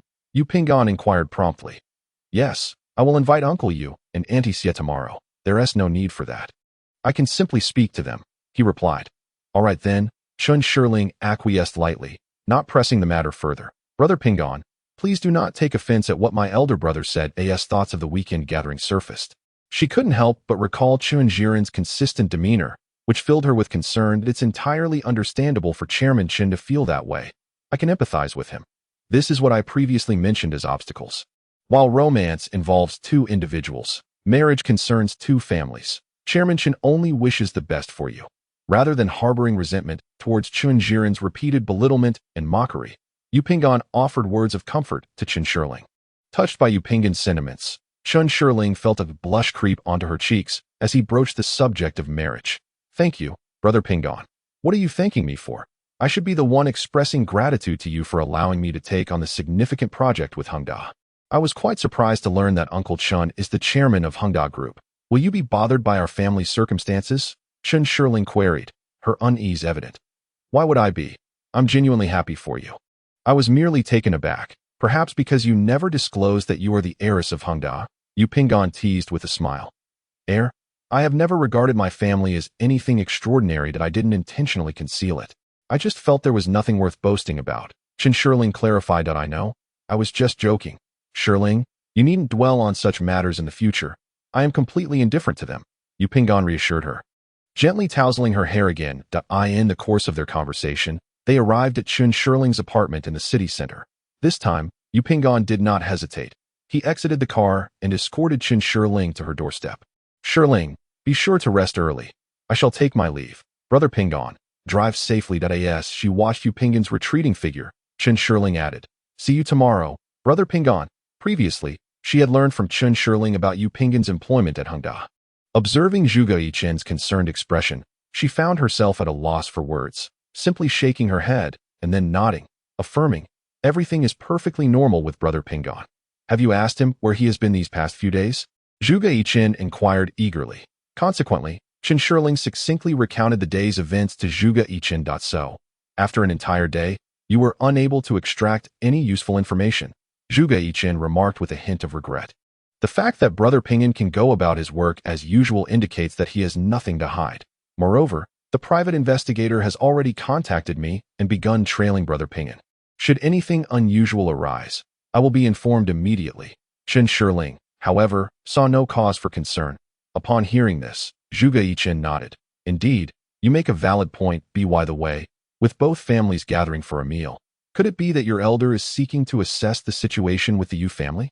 "Surely not. It's merely a chance to catch up after so many years," Chen Shirling replied. Feeling somewhat disoriented by Zhuge Yichen's suggestion that "I doubt it will be that simple," Zhuge Yichen stated, "Our elder is relatively unfazed. My greater concern lies with my elder brother." Chapter 26. The family gathering on the weekend, Yu Pinggan brought his parents to the Hengda Grand Hotel. This grand establishment also associated with Shirling's family? Xie Chunhua, having previously learned of Chen Dajuan's remarkable transformation, was truly struck by the opulence of the hotel and could hardly believe that Chen Dajuan had built such a prosperous enterprise. "Impressive, truly impressive," Yu Dongfeng remarked as he gazed at the resplendent hotel, in the hotel lobby. Upon spotting the Yu family, Chen Shirling approached them with a welcoming demeanor. She linked arms with Xie Chunhua, her face brightening with a sweet smile. "Uncle Yu, Mama Xie, I've been here for quite a while," Xie Chunhua replied with a smile. "I just arrived." Chen Shirling glanced at Yu Pinggan, who maintained his usual calm demeanor. Offering her a faint smile, the group proceeded to the reserved private room. "Uncle Yu, Mama Xie, please enjoy some tea. My father and elder brother will be here shortly," Chen Shirling announced, embodying the role of gracious host.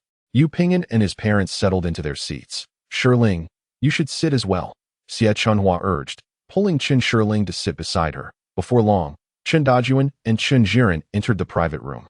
surrounded by several hotel executives. The Yu family and Chun Shirling rose to greet them. You may attend to your duties elsewhere. Do not linger here, Chun Jiren stated in a deep voice, dismissing the overly courteous hotel leaders. Brother Dongfeng, Sister Chunhua. Chen Dajuan warmly greeted the long-absent Yu Dongfeng and Xie Chunhua. Brother Chen, it has been ages. Xie Chunhua responded enthusiastically. Why Yu Dongfeng?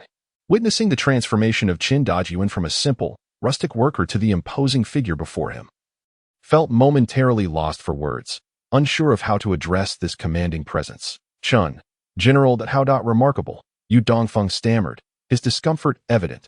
Chen Dajuan, noticing Yu Dongfeng's unease, clasped his hand and guided him to the designated seat, eagerly asking, Brother Dongfeng, what have you been occupied with all these years? I am still engaged in clerical work within a public institution, merely having transferred from town C to city, and although it was a lateral move. Transitioning to a larger city is indeed quite commendable. Upon encountering Chen Dajuan, Yu Dongfeng noted that, despite his significantly elevated status, he still retained his original manner of speaking and demeanor, which allowed Yu Dongfeng to relax considerably and engage in an enthusiastic conversation with him. The remaining individuals took their seats on either side of Chen Dajuan and Yu Dongfeng. Chen Shirling had initially intended to sit beside Xie Chunhua, but was called over by Chen Jiren, who gestured to the seat beside him. Chen Shirling hesitated momentarily, but then complied and sat on the side of the Chen family. Xie Chunhua discerned Chen Jiren's intentions and refrained from intervening. Jiren has truly made something of himself. He looks just like a big boss. Xie Chunhua praised Chen Jiren. And Pinyin is doing well too. Having graduated from a prestigious university, he carries himself with poise and sophistication. Unlike our three, none of whom have pursued their studies properly. They are all rather uncouth. While Chun Dajuan expressed admiration for Yu Pinyin, he simultaneously disparaged his three sons. Brother Chun, let us not be so harsh. There are merits to both education and work, as the saying goes. Reading thousands of books is not as beneficial as traveling thousands of miles, for true knowledge is gleaned through practice, Yu Dongfeng interjected, attempting to smooth over the situation. Chen Jiren, however, remained unfazed, as Chen Dajuan had always enjoyed chastising the three brothers. Today's remarks were relatively mild. Indeed, Pinyin is currently providing consulting services for our Hengda and is performing exceptionally well. This project could yield him a substantial bonus. Chen Jiren maintained his habitual air of superiority. Before the meal, Chen Shirling had made a concerted effort to persuade Chen Jiren not to mention the matter of the photographs during the gathering. At this moment, when Chen Jiren made a sarcastic remark, Chen Shirling chose silence in order to avoid provoking her elder brother. It was Chun Dajuan who shot a disapproving glance at Chen Jiren, prompting him to cease his comments. As they conversed, dishes and drinks were gradually arranged on the dining table, with both families engaging in polite exchanges while dining. After consuming some alcohol, Yu Dongfeng seemed less reserved than at the outset and reminisced with Chun Dajuan about various past events. Chun Dajuan, too, relaxed considerably, shedding the demeanor of a big boss as he chatted joyfully with an old friend he had not seen in years. Pinyin, now that you have some time, why don't you share with Uncle Chen the progress of the consulting project? Chun Dajuan, his face slightly flushed, inquired of Yu Pinyin. Observing this, Chen Shirling thought to herself, could this be what Yi Chen mentioned, that the old man is going to test Pinyin? As Yu Pinyin noticed Chun Dajuan's sudden inquiry, he looked at him earnestly and replied, Uncle Chun, we have already drafted a preliminary research report. Allow me to briefly outline some key points that excellent. Please, go ahead. Pinyin, Chun Dajuan responded, noting Yu Pingyin's serious demeanor. Chen Shirling listened intently to Yu Pingyin's exposition, while Chen Jiren, the CEO of Hengda, appeared somewhat dismissive, continuing to eat without concern. Firstly, the control system of Hengda Group is severely mismatched with its scale. The existing control processes can no longer keep pace with the company's development and are in urgent need of updating and upgrading. You are being too vague. Anyone could state such things, Chen Jiren remarked dismissively. Chun Dajuan cast a sidelong glance at Chen Jiren, yet found merit in his words, and thus turned to Yu Pinyin, inquiring, Pinyin, could you elaborate further? Presently, Hengda boasts a plethora of business modules. However, it lacks a systematic management framework to support these various modules, relying solely on the appointment of trustworthy individuals to lead them. Such individuals inevitably become what we often refer to as local governors. Employees of the secondary and tertiary subsidiaries are only familiar with these governors, making it all too easy for them to devolve into independent kingdoms. Rendering oversight a daunting challenge, Yu Pingyan expounded further, acknowledging the veracity of the situation, stating that this was precisely why the branch office in City B had no choice but to dispatch the second-in-command. As there was a dearth of reliable personnel, Chun Dajuan nodded in agreement, reflecting on the adage of mistrusting those who are suspect and trusting those who are not. With such a mindset, how can a company possibly thrive? Chen Jiren then offered his perspective, clearly dissenting from Yu Pingyan's conclusion. Pingyan, what do you believe should be done? Chun Dajuan chose to disregard Chen Jiren's inquiry and continued. Much like Emperor Qin Shi Huang, abolishing feudal enfeoffment and establishing commanderies and counties, we must construct an organizational framework, delineate assessment criteria, refine control functions, manage from the top down while reporting from the bottom up, thereby forming a closed loop. Yu Pingyan spoke eloquently, his arguments well-structured. Although Chen Shirling did not fully comprehend the intricacies, she felt a deep admiration for Yu Pingyan's insights.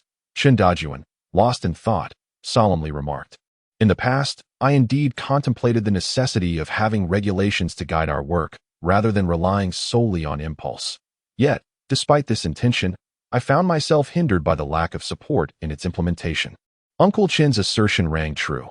Without a robust system to underpin our efforts, recurring issues would arise, necessitating a complete resolution each time, that if the leadership within each functional module possesses adequate capability, all is well.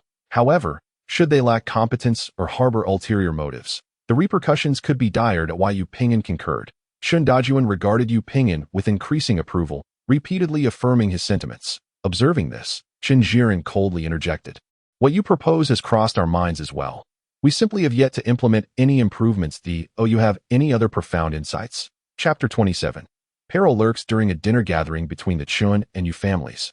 Chun Dajuan intended to assess Yu Pingyan's capabilities, yet found his insights profoundly enlightening throughout their discourse. Pingyan, please share what issues you believe Hengda currently faces. Chun Dajuan's expression was both amiable and grave. After a moment of contemplation, Yu Pingyan glanced at Chun Dajuan and then at Chen Jiren, stating, "Uncle Chun, Brother Chun, in comparison to the inadequacies in our processes, the auditing and oversight at Hengda present even greater challenges." Upon hearing this, Chen Dajuan furrowed his brow, patiently awaiting Yu Pingyan's subsequent remarks. Such alarmist rhetoric. Chen Jiren muttered dismissively under his breath. Undeterred by Chun Jiren's interjection, Yu Pingyan addressed Chen Dajuan earnestly, saying, for instance, "During the procurement process, there is a notable lack of due diligence regarding the qualifications of our suppliers, and the signing procedures for important documents are fraught with issues. All procurement projects at Hengda mandate the participation of 3 or more suppliers in an open bidding process. How could there possibly be a problem? Absurd." Chen Jiren could no longer contain himself, raising his voice in anger, his expression darkening. "Boss, quiet." Chun Dajuan gazed intently at Chen Jiren, his voice low and laden with an unmistakable gravity. Although Chen Jiren felt a surge of indignation, he recognized the temperament of Chun Dajuan and chose to remain silent. Yu Pingyan, maintaining an unflappable demeanor, continued, "While it is true that all tenders involve the participation of 3 or more suppliers, the auditing of their qualifications is woefully inadequate. During our investigation, we uncovered instances of collusion among suppliers in certain tenders, and alarmingly, some suppliers that should be in competition share the same major shareholders. The implications of such discrepancies are all too evident. Are you implying that there has been no verification of the supplier's qualifications?" Chen Dajuan's tone grew increasingly somber. "This aspect is typically managed by the procurement department, who conducts on-site assessments to ascertain the supplier's eligibility." Chen Jiren clarified. In light of this, it seems the issues raised by Pingyan are indeed valid. Chen Dajuan sighed, his tone softening considerably. "Alas, I must admit, I am not particularly adept in this area. For many years, I have relied on the expertise of these seasoned individuals." Observing her elder brother's discomfort, Chen Shirling felt an inexplicable sense of satisfaction on behalf of Yu Pingyan, though Chun Jiren remained unconvinced. He found himself at a loss for words. However, that is not the most pressing issue. Yu Pingyan continued. "Pingyan, do elaborate," Chen Dajuan urged, his eagerness unmistakable. Yu Pingyan exchanged a glance with Chen Jiren, their eyes locking in an awkward silence. "I have noticed a lack of auditing from the relevant functional departments during the process of the general manager's signature, given that the general manager is required to sign numerous documents daily. It is inevitable that some may go unchecked, leading to the potential signing of documents without a complete understanding of their contents. If there are any clauses that impose liability, or if someone were to maliciously frame the situation, the consequences could be dire. Indeed, this is a legitimate concern that in the past, when the company was smaller, I was able to oversee every detail, thus ensuring I was well informed at the time of signing. Chen Dajuan nodded in agreement with Yu Ping'an's observations. Today, however, Chen Jiren has assumed the position of CEO at Hongda. Yet the working methods from Chen Dajuan's era have remained unchanged. The company's scale has evolved significantly, outpacing Chen Jiren's understanding compared to that of Chen Dajuan, which exacerbates the issues highlighted by Yu Ping'an. At this juncture, Chen Jiren was compelled to concede that Yu Ping'an's points were incisively accurate. Despite his reluctance, he found himself unable to counter the assertions made. It appears we have indeed sought consultation from the firm too late, Chen Dajuan lamented. Chen Shiling, upon hearing this, felt a surge of joy and satisfaction.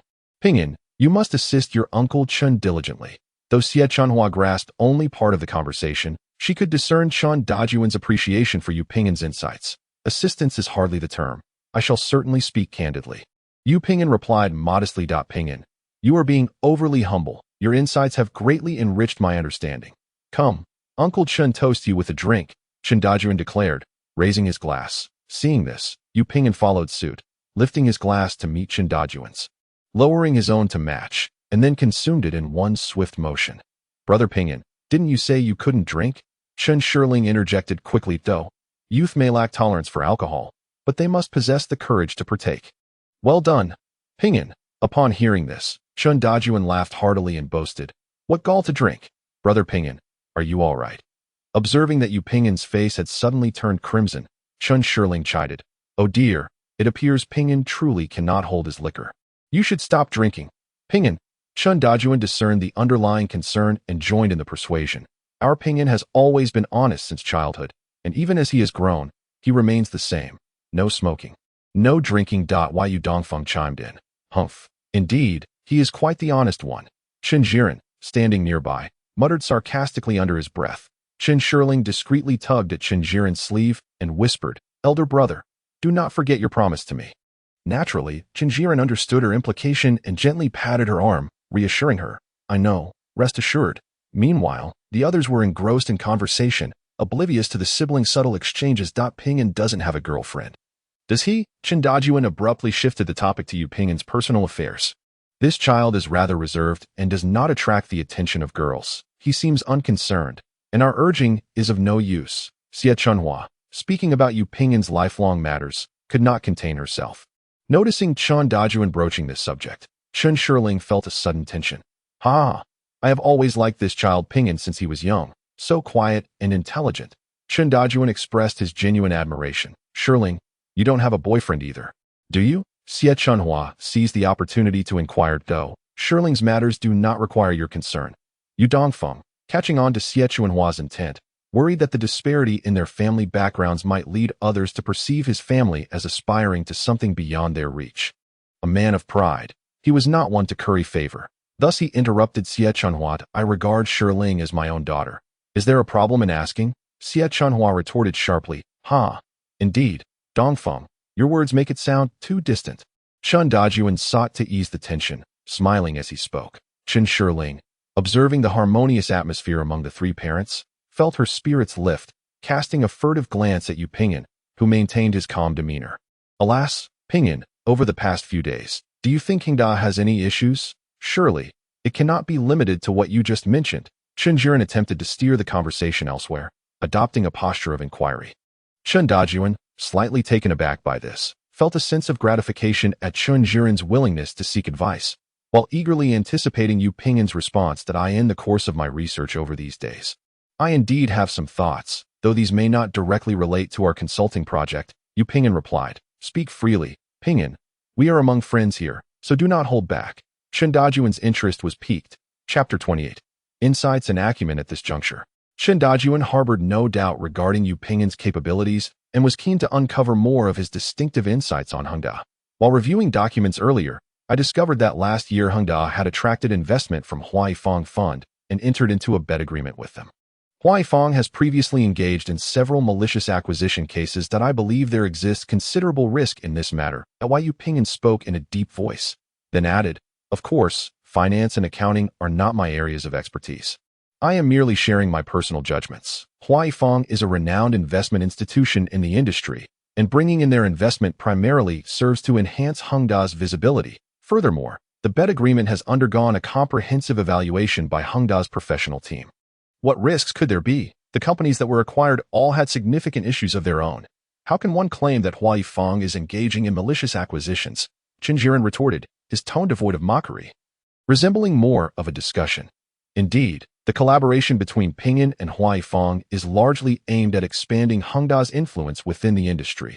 Given Hengda's current trajectory, we are quite confident in the clauses regarding the company's valuation and business growth in the bet agreement, Chen Dajuan expressed, aligning his views with Chen Jiren for this rare occasion.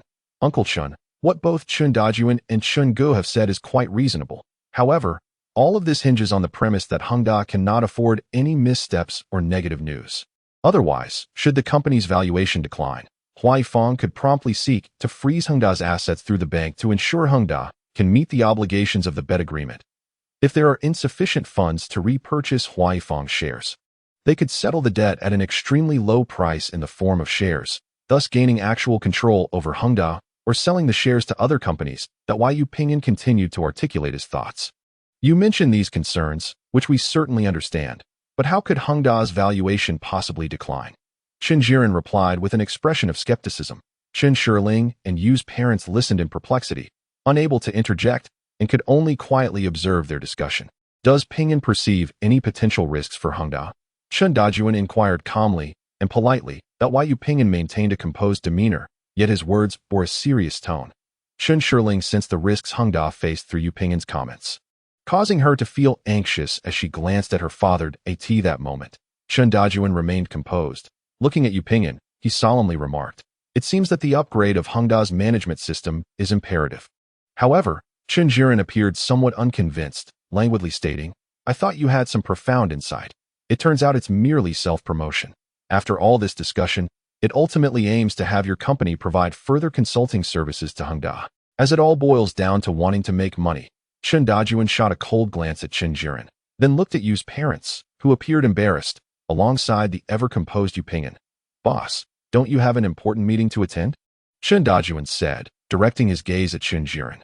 Chen Jiren first paused, then, upon meeting Chen Dajuan's resolute gaze, promptly responded, Yes. Upon seeing Uncle and Annie, I got so caught up in the moment that I forgot all about work. Please, everyone, continue dining. I shall take my leave first." Hearing this, Yu's parents exchanged awkward yet polite smiles, offering a few courteous words as they watched Chen Jiren depart the private room.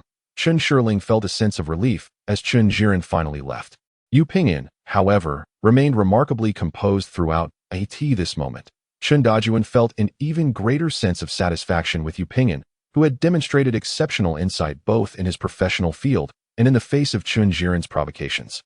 Chen Dajuan nodded appreciatively at Yu Ping'an, acknowledging his remarkable progress. His insights regarding Hengda were indeed perceptive.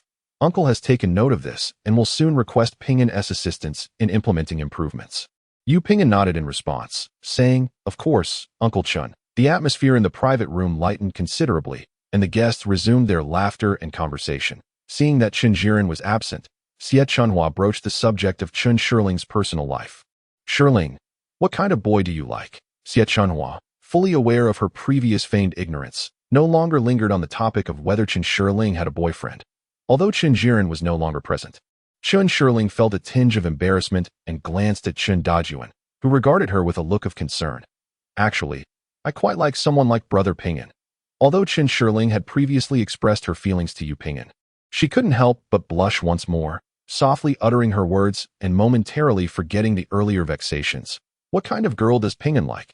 Chen Dajuan was not surprised by Chen Shirling's declaration. Instead, he adopted a posture that suggested he was keen to bring the two together. Upon hearing this, Chen Shirling recalled what Yu Ping'an had said earlier and couldn't help but mentally chastise her father for his timing. "Nothing particularly special. It's just someone I can get along with," Yu Ping'an replied, revealing a rare hint of shyness. Chen Shirling was taken aback by his words, thinking to herself, "Isn't he fond of mature Sophisticated women, the two locked eyes, and Chen Shirling broke into a sweet smile. Chen Dajuan noticed their silent exchange and smiled knowingly. That I believe Pingyan and Shirling would make a splendid pair, he suddenly declared. Although everyone understood the unspoken implications, they were momentarily taken aback by Chen Dajuan's assertion. Indeed, I think the two children are quite compatible. Xie Chunhua was the first to respond, enthusiastically agreeing to that moment.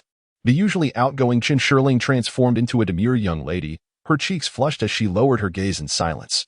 Let the children decide their own matters, Yu Dongfeng expressed his opinion. Chen Dajuan glanced at the bashful Chen Shirling and then at the somewhat reserved Yu Pingyan, feeling that Yu Dongfeng's perspective held merit. Brother Dongfeng is right, sister-in-law. Let us not interfere.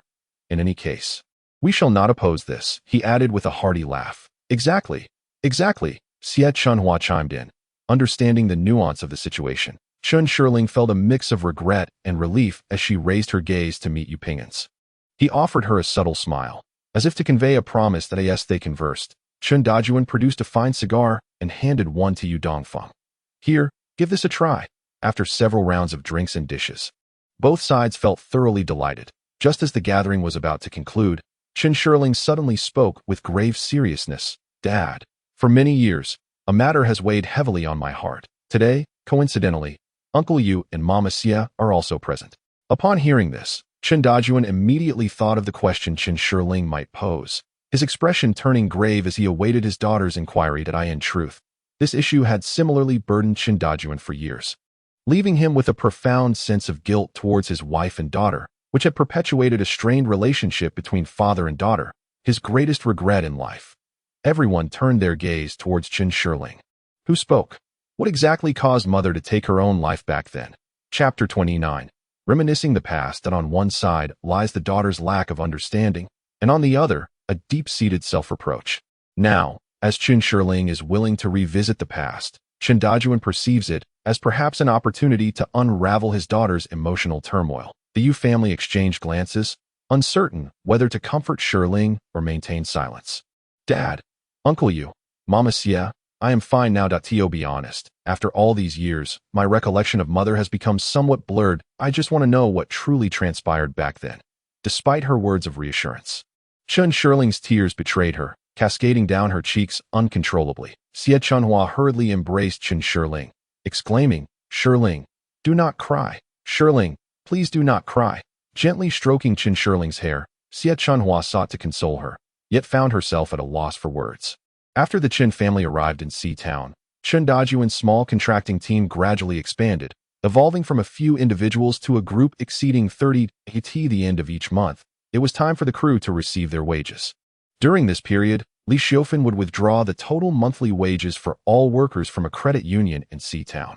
Each month, the wages would amount to over 100,000 yuan, which, at that time, was a substantial sum. Fortunately, this credit union was located very close to Yu Pingyan's home. Initially, Chen Dajuan would accompany Li Xiofan to withdraw the money for peace of mind, but over time, as they became familiar with their neighbors and realizing the close proximity to the Yu family, he gradually felt comfortable allowing Li Xiofan to go alone. On that particular day, Li Xiofan went to the credit union near the Yu family to collect the money. Just as she did each month, the staff there were well acquainted with her, and every time she arrived to withdraw money, they would promptly provide her with the funds. Li Xiofan carefully stored the over 100,000 yuan in her satchel, which she then secured snugly between her body and arm. Having grown accustomed to this routine, even while carrying what seemed like a considerable sum of cash at the time, she felt little apprehension. At this moment, the children had yet to return from school. Li Xiofan began sorting the over 100,000 yuan into separate envelopes according to attendance records, preparing to distribute them to all workers the following day. Once the wages were organized, she bundled the envelopes and placed them back into her satchel before heading to prepare dinner for Chen Shirling. While Li Xiofan was in the kitchen washing vegetables, she suddenly heard a knock at the door, prompting her to put down her task and answer it.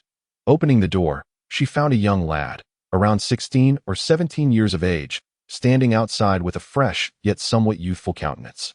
Who are you looking for? Li Xiofan inquired, puzzled. Is this the home of Chen Dajuan? The boy asked, his tone tinged with urgency, his brow furrowed. Yes. Is there something troubling you? Upon observing his demeanor, Li Xiofan grew anxious.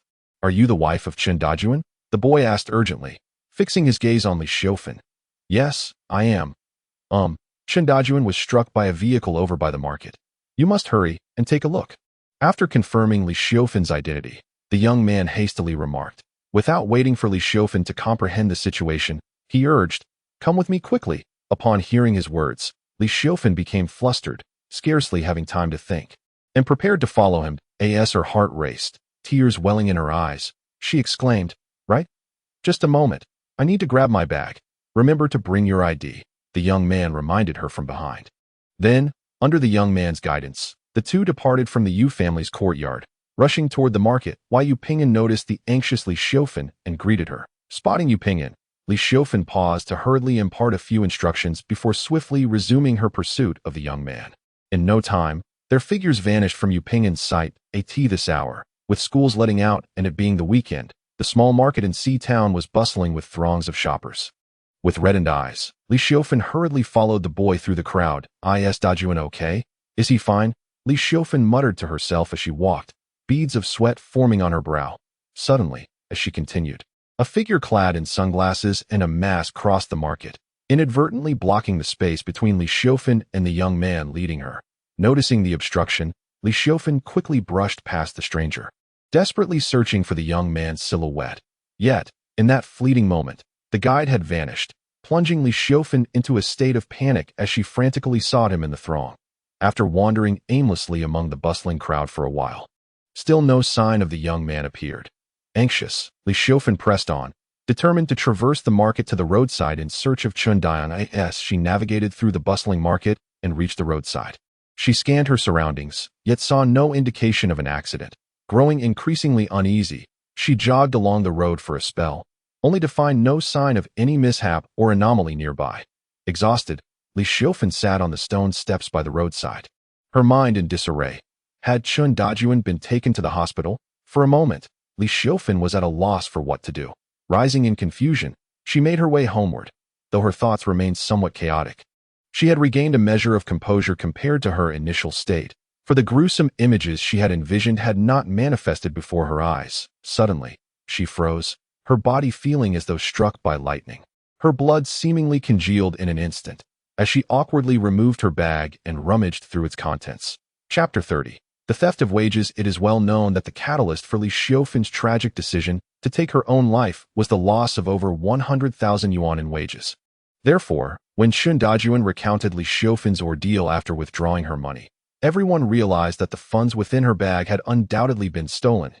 Li Xiaofan opened the handbag that had never left her side and was shocked to discover that over 100,000 in wages had vanished without a trace. Upon thorough searching, she found a slit at the bottom of the bag, which had been cut open by someone at an unknown time. Realizing that her bag had been compromised and the money stolen, she recalled the informant she had just encountered and immediately understood that she had been deceived. With this thought, Li Xiaofan frantically ran towards the market, desperately searching for the figure among the crowd. As night fell and the market began to empty, a disheartened Li Xiaofan was forced to confront the harsh reality. Chen Dajuan, feeling somewhat irritated and noticing the late hour, had not clearly seen Li Xiaofan's expression and loudly questioned her. It's gone. All of it has been stolen, Li Xiaofan murmured, her eyes wide with a vacant stare fixed on Chen Dajuan. Upon realizing the gravity of the situation, Chen Dajuan grasped Li Xiaofan firmly, shaking her slightly in hopes of rousing her from her stupor. It's gone. All of it has been stolen, she repeated. A chill ran through Chen Dajuan as he confirmed that the wages had indeed been lost. Faced with Li Xiaofan's distraught state, he was momentarily at a loss for what to do. That moment, Yu Dongfeng and Xie Chunhua emerged, drawn by the commotion, and hurried over to inquire about the situation.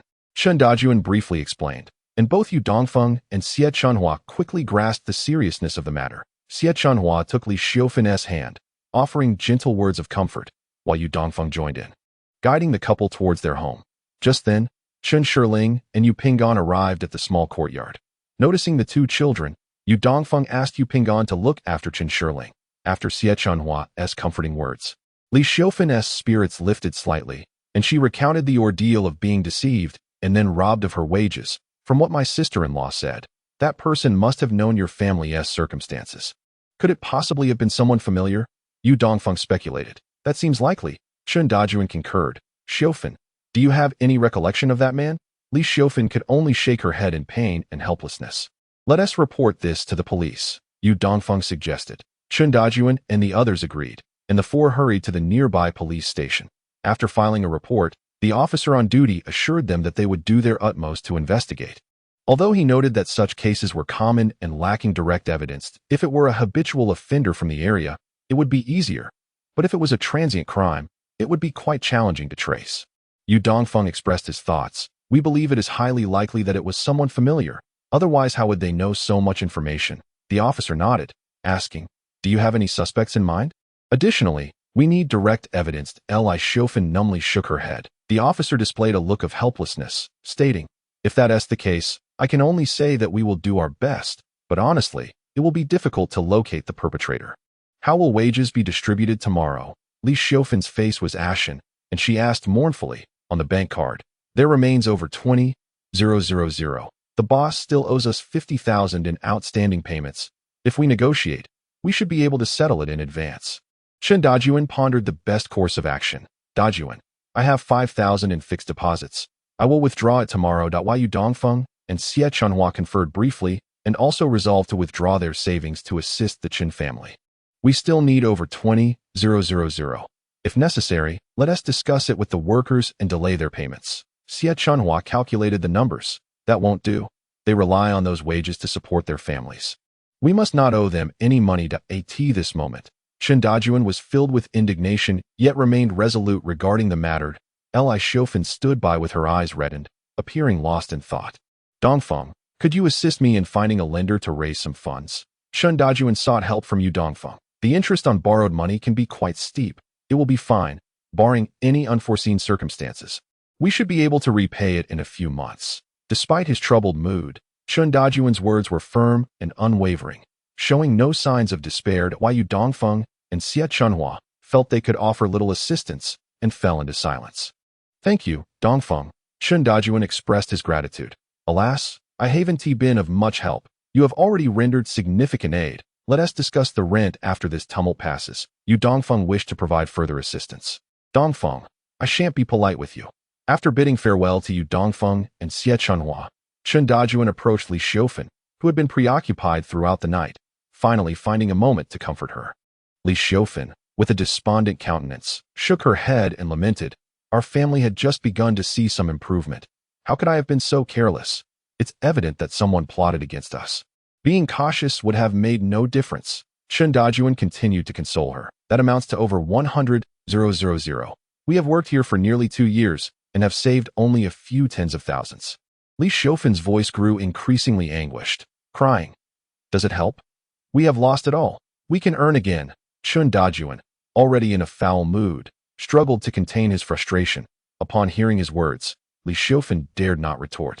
Merely sobbing softly, observing her state, Chen Dajuan could only let out a deep sigh. The two spent a sleepless night together. The next day, Chen Dajuan began to seek funds from various sources.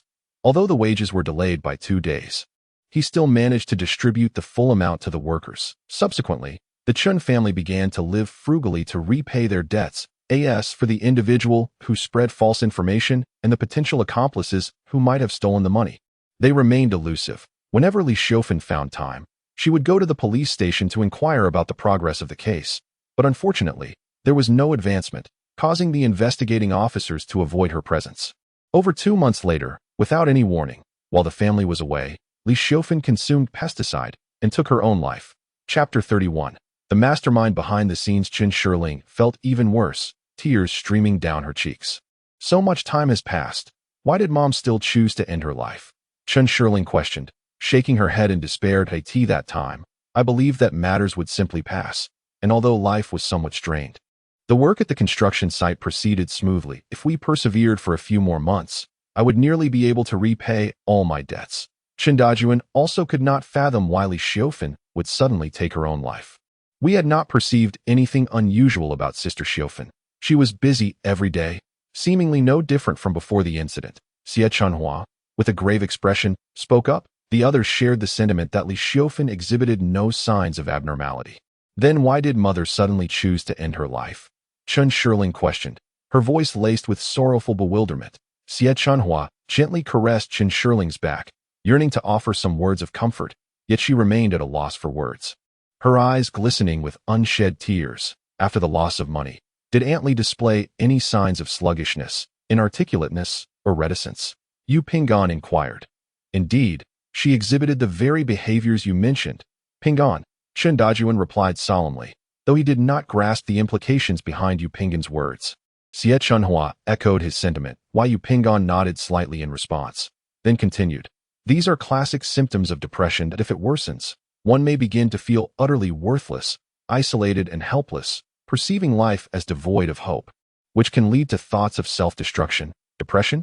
Everyone displayed expressions of confusion that in that era. Most individuals failed to recognize the severity of depression and lacked knowledge about the condition that Yu Ping'an spoke. He fell into silence. Although the group struggled to accept such a conclusion initially, they ultimately acknowledged Yu Ping'an's analysis. It's all my fault for not noticing Xiufan's changes, Chen Dajuan sighed deeply in an instant. The room fell into a hush, the atmosphere oppressive enough to stifle one's breath. Just now, I heard Uncle Chen mention that the person who sought out Aunt Lee was unfamiliar to you all. However, I once encountered someone very similar at Hengda. Yu Ping'an recalled the young man he had met when he chanced upon Li Xiufan at her doorstep. The individual whom Li Xiufan and the police had been searching for all those years resurfaced in Yu Ping'an's memory, leaving the group astonished. How could this be possible? Ping'an, who are you referring to? Are you certain it was that person from back then? Yu Dongfeng expressed skepticism, concerned that Yu Ping'an's words might lead to unnecessary complications. Though it had been over a decade since their fleeting encounter, the clever, cunning glimmer in that man's eyes remained etched in his memory. Hearing Uncle Chen mention this matter today triggered the recollection of the individual with the same piercing gaze he had seen at Hengda. Yu Ping'an asserted confidently. Who is it? Chen Shirling leaned forward, her urgency palpable. It is Uncle Chen's assistant, whom I heard you all refer to as Assistant Yi Chong. Chen Dajuan and Chen Shirling exclaimed in unison. Yi Chong joined Hengda 5 years ago. How could he possibly be in Sea-Town? Chen Dajuan questioned, perplexed, as the theft incident had occurred over a decade prior, seemingly unrelated to his assistant. The matter of the stolen wages likely involved an acquaintance. Could this Yi Chong be an accomplice to someone close to Uncle Chen? Yu Ping'an speculated based on the information at hand that I've always believed it had to be someone familiar. Yu Dongfeng echoed in agreement.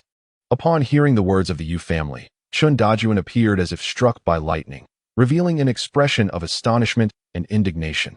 Dad, I remember that Yi Chong is a distant nephew of Ding Yonghe. Chen Shirling responded urgently. Chen Dajuan's expression grew grave, his eyes filled with resentment, yet he merely nodded silently and replied in a low voice. Indeed, Yi Chong was introduced to the company by Ding Yonghe. At that time, the company was at a critical juncture of development. I found this young man to be intelligent and reliable, so I appointed him as my personal secretary, and he was gradually promoted to the director of the board office. Also serving as my assistant, could it truly be Yi Chong? Then Ding Yonghe must be the mastermind behind this. Chen Shirling became increasingly agitated. Chen Dajuan clenched his teeth, his jaw bulging, his eyes wide with fury. I remember that on the day the salary was stolen, Ding Yonghe claimed he had personal matters to attend to and was not at the construction site. As soon as these words were spoken, everyone understood that Ding Yonghe and Yi Chong were undoubtedly connected to the theft of the salary. Call the police. They must be the culprits. Hurry and report them. Chen Shirling stood up angrily. Retrieving her phone to dial the police. Yu Ping'an, seeing this, stepped forward to restrain Chen Shirling, speaking softly. We have no evidence to prove that they are the criminals from that year, and besides, the statute of limitations for theft cases generally does not exceed 10 years based on the value involved. That time has already passed, but they caused Mom's death. They are murderers, Chen Shirling cried out, struggling to free herself from Yu Ping'an's grasp. Clearly, Chen Shirling could not maintain the same level of calm contemplation as Yu Ping'an in the face of the situation. Shirling, Aunt Lee took her own life, Yu Ping'an gently urged, yet his words seemed cold and unfeeling. They are the killers. They are indeed the killers. Chen Shirling struck Yu Ping'an, venting her pent-up resentment, yet found herself unable to counter his words. After a while, Chen Shirling leaned weakly against Yu Ping'an, burying her face in his chest and weeping uncontrollably. The elders stood helplessly by the two children. Shirling, Ping'an is right, but rest assured, Dad will definitely give Mom an explanation. Chen Dajuan spoke in a chilling tone. Dajuan, you must not do anything illegal. Yu Dongfeng, observing Chun Dajuan's demeanor, feared he might act foolishly and quickly advised him. Chen Shirling, usually a kind-hearted girl, was now filled with hatred. Upon hearing Chen Dajuan's words, she sat beside him. Dad, you must keep your word. You cannot let them go. Chen Dajuan pulled her into his embrace and softly said, Shirling, this is what your father must do. Tomorrow, do not come to Hongda. I worry you might expose a flaw. Wait until you have calmed down before returning to the company. The father and daughter had not been this close in many years. And at that moment, Chen Shirling felt her father's protective expectations. Though reluctant, she hoped that her father would indeed deal with those two criminals and thus agreed to Chun Dajuan's request. Ping'an, tomorrow you must help uncle with something. Chun Dajuan spoke to Yu Ping'an. Chapter 32. Mutual probing. Yu Ping'an arrived at the boardroom office, where a young female clerk occupied the front row. May I ask whom you are seeking? The young clerk inquired politely as she stood up. Yu Ping'an presented the document in his hand and replied courteously, Please hold on for a moment. I will notify Assistant Yi. After saying this, the young clerk proceeded to Yi Chong's office. Assistant Yi, please step inside. The young clerk announced as she led Yu Ping'an into Yi Chong's office. Yi Chong walked from behind his desk to greet Yu Ping'an with a warm handshake. Manager Yu, you are remarkably swift. The chairman just informed me that he needed a report from the consulting project team, and here you are with it already. Assistant Yi, do you still remember me? Yu Ping'an feigned surprise. Of course, I remembered that I was present when the chairman visited the project team last time. Yi Chong replied with a smile, glancing at the document in Yu Ping'an's hand. This is the document the chairman requested. I would appreciate it if you could pass it along. Yu Ping'an promptly handed over the document. Yi Chong accepted it. He noticed Yu Ping'an was gazing at him intently, which made him feel somewhat uncomfortable and puzzled. Assistant Yi, have we met before? I believe this is our first encounter just a few days ago, Yi Chong said, slightly taken aback, but then confidently added, No, it was earlier than that. Assistant Yi, have you ever been to Seatown? Yu Ping'an inquired smoothly. I have never been to Seatown.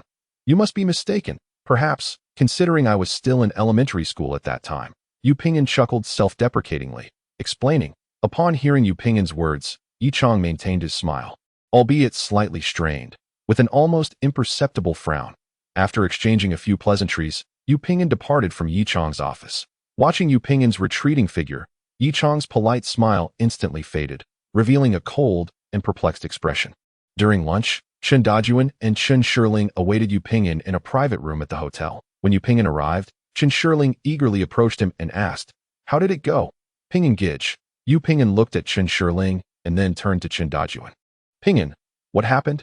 Chen Dajuan inquired as well. Consequently, Yu Ping'an recounted his exchange with Yi Chong in meticulous detail. So, according to your account, Yi Chong exhibited no flaws, Chen Dajuan remarked, puzzled after hearing Yu Ping'an's narration. He must be feigning. Chen Shirling countered dismissively. Chen Dajuan understood his daughter's sentiment and refrained from arguing with her, though his own doubts remained unresolved. Uncle Chen, I firmly believe it is definitely him. Yu Ping'an expressed his opinion. Both Chen Dajuan and Chen Shirling were somewhat taken aback, gazing at Yu Ping'an, awaiting his explanation. Chen Dajuan nodded, affirming Yu Ping'an's assessment. Yi Chong's reactions, while seemingly composed, were overly contrived. So, it must be Ding Yonghe and Yi Chong who orchestrated the embezzlement of the salary funds back then, Chen Shirling exclaimed with indignation, wishing to exact revenge upon the two immediately. Dad, what should we do? Chen Dajuan pinched the bridge of his nose, pondering for a moment. Had it been the Chen Shirling of yore, she would have long since confronted Chen Dajuan with impatience. However, as this matter pertained to her mother, Chen Shirling had grown considerably more compliant, silently awaiting Chen Dajuan's response. Beside her, Yu Ping'an remained quiet, conscious of his status as an outsider in this delicate situation at present. The mystery surrounding the two of them was indeed the most profound. Yet haste would serve no purpose. A gradual approach was essential. Chen Dajuan's eyes reflected a simmering resentment, yet he maintained a commendable level of composure. They could not allow these individuals to continue evading justice. Could they? Chen Shirling inquired anxiously. Shirling, we are at an impasse regarding the theft. As long as they refuse to acknowledge their guilt, we are left powerless, and any rash action could alert them. Chen Dajuan counseled patiently. Our best course of action now is to identify other issues concerning them to bring them to justice. Uncle Chen is right. We must not act in haste, Yu Ping'an echoed in support of Chen Shirling. Despite the overwhelming animosity she felt towards the two men, Chen Shirling managed to remain calm at this juncture. taking in the words of the two most significant men in her life. Even though her heart brimmed with resentment, she found herself momentarily at a loss regarding how to confront them. I will enlist someone to investigate their backgrounds, as well as their actions at Hongda over the years. Should any illegal activities come to light, I will ensure they face the law, Chen Dajuan articulated his plan. Although it was Yu Pinggan who would take the initiative to probe, Chen Dajuan deemed it prudent to conduct further investigations. Given that Ding Yonghe had been a long-time acquaintance, this method, while the most secure and reliable, bore its own evident drawbacks. Additionally, I will expedite their reassignment from their current positions and subsequently expel them from Hongda. Chen Dajuan continued, if we further confirm that the salary theft was indeed orchestrated by them, they cannot be allowed to remain at Hongda. Might this provoke their suspicions and lead them to act against Hongda? Yu Pinggan expressed his concerns if they were to engage in any illicit behavior. It would provide us with even greater justification to address them, Chen Dajuan countered, his confidence stemming from his absolute control over Hongda. Both Yu Pinggan and Chen Shirling nodded in agreement, recognizing this arrangement as the most reasonable course of action for the time being. Wai Yichang approached Ding Yonghe, revealing that Yu Pinggan had recognized him. Uncle, I hear this Yu Pinggan is the son of the Chun family's landlord from back in the day. Yichang fixated on Ding Yonghe. Indeed, it is he. Back when I was working in B City, I visited the property rented by Chen Dajuan several times. This Yu Pinggan is the landlord's son, Ding Yonghe confirmed. Uncle, they wouldn't have uncovered what transpired back then, would they? What should we do? Yichang's expression turned anxious. Having served as a secretary and assistant for many years, Yichang was typically adept at concealing his emotions, yet he found himself unsettled in this moment. Humph, had this been 2 years ago, perhaps I would have felt fear, but now I have no trepidation regarding Chen Dajuan. Ding Yonghe scoffed dismissively. Uncle, are we on the verge of achieving our grand objective? Observing Ding Yonghe's calm demeanor bolstered Yichang's courage. It will be within these next couple of days. They have only just become aware of the situation, and one can only say that fortune and circumstances are decidedly in our favor. With the heavens seemingly turning against Chen Dajuan. If all proceeds smoothly, it won't be long before Hongda may very well adopt the surname Ding. Ha ha ha. The two exchanged glances, both wearing expressions of smug satisfaction. Chapter 33. Negative news. Chen Shirling's focus was entirely consumed by the incident of the stolen wages from years past, causing the investigation into that heinous crime to be overlooked. Recently, it seemed as though one wave had barely subsided before another arose, leaving Chen Shirling feeling utterly exhausted and powerless, her spirits having plummeted to the depths of despair. Trapped in a state of restless agitation, it was only in the company of Zhuge Yichen that she could shed her faade and voice her discontent. Today, I contacted Officer Liu to inquire about the progress of the murder case. For the past few days, Chen Shirling had been unable to attend to the investigation, allowing Zhuge Yichen to independently follow the developments of the case. What did Officer Liu say? Is there any new progress? Chen Shirling asked weakly. Officer Liu mentioned that after a thorough investigation, scrutinizing all surveillance footage surrounding the bar street, no useful leads had been discovered. Without knowledge of the original crime scene, the possibility of identifying the perpetrator through video evidence is exceedingly slim. Zhuge Yichen shook his head, reiterating Officer Liu's words. What should we do then? Oh, didn't Officer Liu say that a post-mortem examination was to be conducted? Perhaps it could yield new clues. Chen Shirling felt that if matters continued this way, the case would likely reach a dead end. Officer Liu stated that the results of the autopsy were equally grim, as no DNA evidence of the assailant had been recovered. However, based on the analysis of the situation, the police surmised that the perpetrator might be a repeat offender, which explained the absence of any clues to ascertain his identity. And what of that? For some inexplicable reason, Chen Shirling's mind suddenly recalled the scene of Yu Pinggan observing the surveillance cameras and surrounding environment near Li Xiuyu's home, causing her heart to tighten inexplicably. They began to review past case files based on the characteristics of the assailant's modus operandi in this incident, hoping to uncover any previous criminal records of this offender. However, such an endeavor was enormous in scope, labor-intensive, and it remained uncertain whether it would yield any results. Zhuge Yichen continued. Chen Shirling nodded noncommittally, considering that at least they had not fallen into a stalemate, and there was still a direction for their efforts. How did your family's gathering go? Isn't that a meeting of both sets of parents? Has the marriage been settled?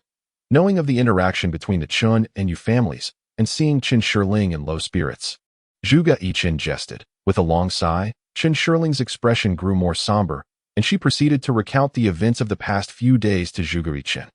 Yichen, aside from my father and the Yu family, no one else knows about this matter. You must keep it confidential for me.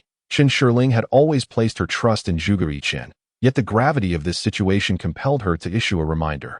Rest assured, I will not divulge a single word, Zhuge Yichen affirmed, his emotions fluctuating as he processed Chen Shirling's account, though he remained resolute in his promise. Shirling, should I enlist how good a deal with those two fellows?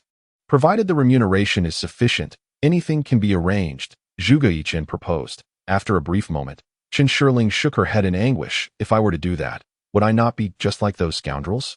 However, given the current circumstances, merely expelling them from Hengda would be far too lenient. Zhuge Yichen expressed his discontent. That cannot be the case. We live in a society governed by the rule of law. Yichen, do you truly believe that hiring someone to either beat them to death or incapacitate them would allow us to escape the clutches of legal retribution? Chen Shirling articulated with clarity.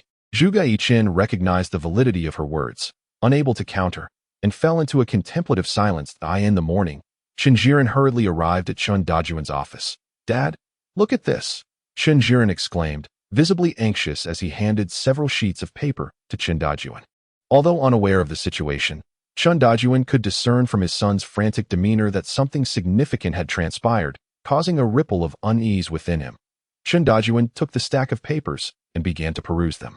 The contents were from various online sources, boldly proclaiming that Hengda Group was cutting corners and utilizing substandard building materials. With a sharp clap, he noted that competitors had previously fabricated negative information about Hengda in hopes of seizing market share. While Chen Dajuan felt a surge of anger, he did not perceive the matter as particularly grave. The PR department suddenly discovered a proliferation of similar posts and self-media news across various online platforms. Chen Jiren explained. Chen Dajuan had always been confident in the materials his company used. He would never permit the utilization of any inferior products. The materials we use at Hengda have always met quality standards. There is no truth to what these posts are claiming. Chen Jiren anxiously clarified, his agitation evident. This batch was part of a routine inspection and filing a few days ago. For some reason, several types of building materials turned out to be non-compliant. Chen Jiren stammered in his explanation. What? Non-compliant upon inspection? How could you not inform me of such a serious matter? Chen Dajuan erupted in fury, rising abruptly and pointing an accusing finger at Chen Jiren. Dad, please listen to me. After receiving the non-compliance report, I immediately extracted samples from the same batch of materials for reinspection, and I even invited a testing agency to conduct random sampling at the construction site. What were the results? Chen Dajuan asked impatiently. The results were all compliant, Chen Jiren innocently replied. Although Chen Dajuan was upset, he trusted Chen Jiren. He knew his son would not dare to lie about such matters. Despite the reinspection yielding compliant results, the existence of non-compliant materials indicated that these posts were not baseless. Can you guarantee that all currently used products are compliant? Chen Dajuan pressed sternly. I can assure you of that. I have ordered repeated confirmations, Chen Jiren asserted confidently. Chen Dajuan promptly made arrangements. Very well, I will attend to it immediately, Chen Jiren readily agreed. Additionally, ensure that the secretary of the board assesses the potential impact of this incident so that we may prepare an emergency response plan in advance. Chen Dajuan continued to instruct. Understood. Chen Jiren had to concede that, when faced with significant matters, his father always exhibited a remarkable foresight, which elicited an expression of profound agreement from him. Wait.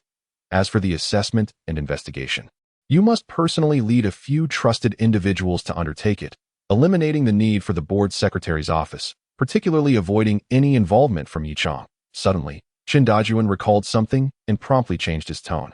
What is wrong with Yichang?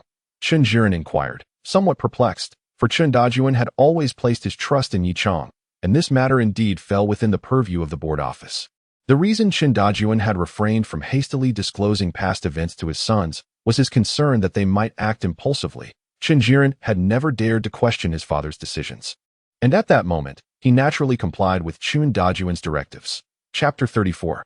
Commencing the investigation. Following a flurry of investigations and a series of actions, Chen Jiren arrived at Chen Dajuan's office, prepared to report on the progress of the situation.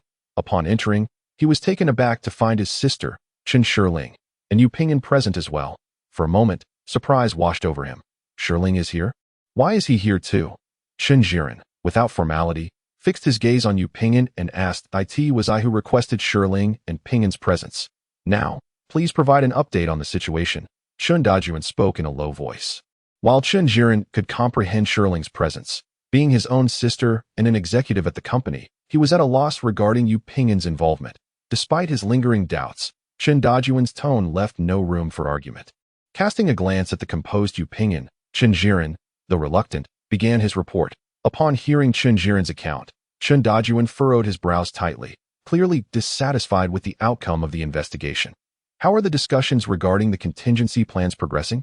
In light of this incident, we anticipate a negative impact on Hongda, which will likely lead to a downturn in sales for our properties. To address this concern, I have instructed the sales department to implement a series of targeted promotional and advertising activities to mitigate the adverse effects of this event. Additionally, the public relations firm will continue to disseminate favorable news regarding Hongda online. Chen Jiren confidently articulated the contingency plan they had labored over through the night. After listening to Chen Jiren's report, Chen Dajuan remained silent, merely casting a dissatisfied and piercing glance at his eldest son. Ping'an, please share your thoughts. Chen Dajuan addressed Yu Ping'an. Previously, Yu Ping'an had familiarized himself with the entire sequence of events, and Chen Dajuan had asked Chen Shiling to convey to him the hope that he could participate in this matter, why Yu Ping'an's current role as a consultant for Hongda granted him legitimacy in this context. Chen Jiren was deeply displeased with his father's reaction. At such a moment, to allow Yu Ping'an to critique his plans only intensified his anger, fueling his desire to counter Yu Ping'an's remarks. Regarding public relations, I am not particularly knowledgeable.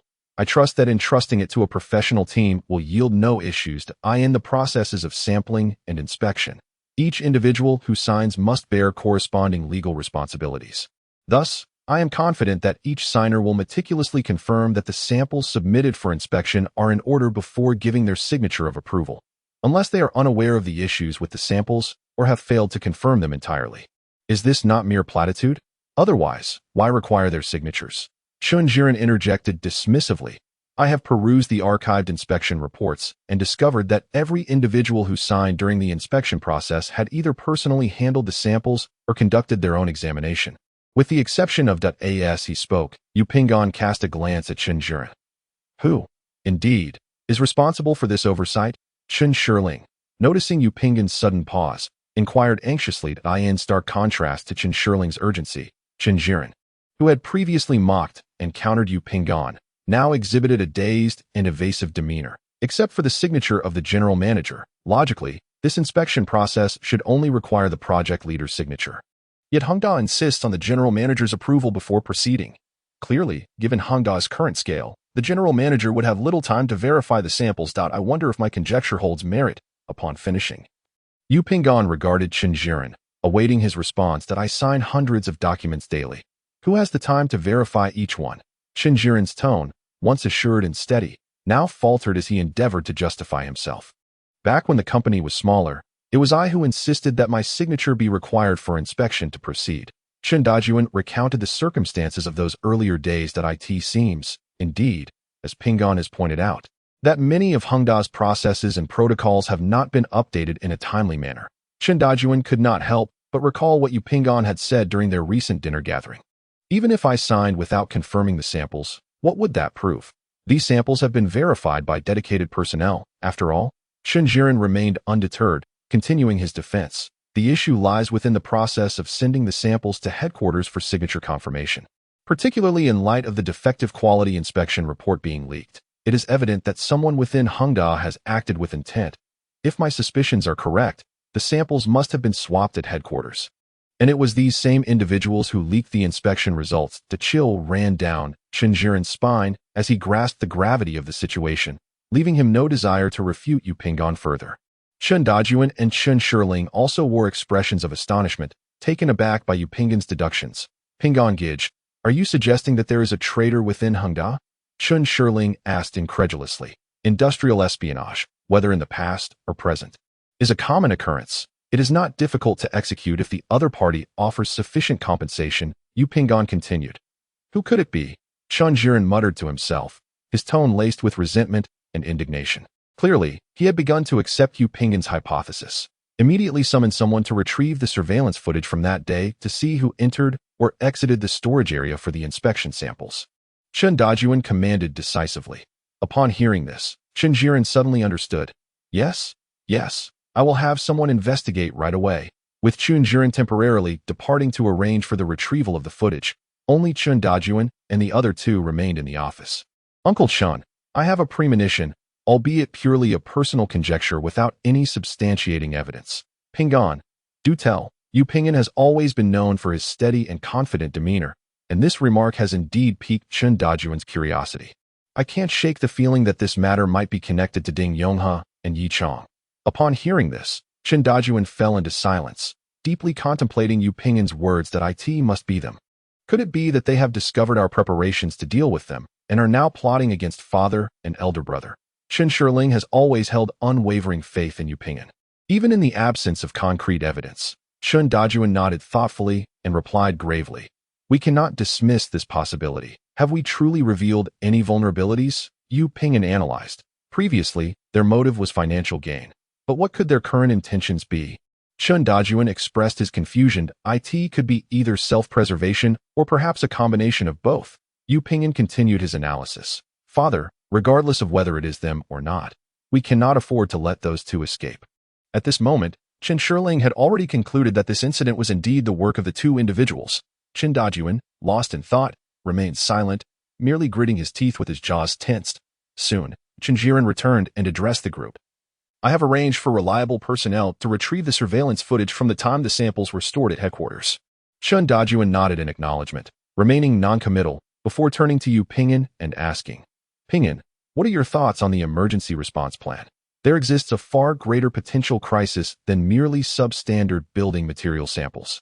Yu Pingan continued. Chapter 35. Proactive response. Chen Jiren had gradually begun to recognize Yu Pingan's professional capabilities. Upon hearing of an even graver potential risk, he became increasingly anxious. Chen Dajuan and Chen Shirling were equally eager to understand the nature of this larger issue.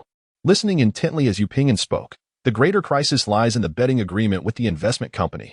Although this incident may impact the annual performance, considering Hangda's growth trajectory, it is not insurmountable in terms of meeting annual targets. Chen Jiren expressed his viewpoint, his tone calm as if engaging in a discussion with Yu Pingan. Yu Pingan responded, I am aware of this clause. Under the current circumstances, it necessitates the freezing of assets, which will inevitably lead to a decline in Hangda's market value. And this does not align with Huai's interests, does it? Chen Jiren replied, whether it aligns with Huai's interests depends on their true intentions. If their aim is mutual benefit with Hangda, they certainly would not freeze assets. But what if their goal is to acquire Hangda? Yu Pingan countered, surely, Huai cannot genuinely intend to acquire Hangda? Chen Shirling voiced her concerns. From the betting agreement, we cannot rule out the possibility that Huai harbors such intentions. Yu Pingan's words only added to the gravity of the situation. This cannot be. It is simply impossible. Chen Jiren thought of the current predicament.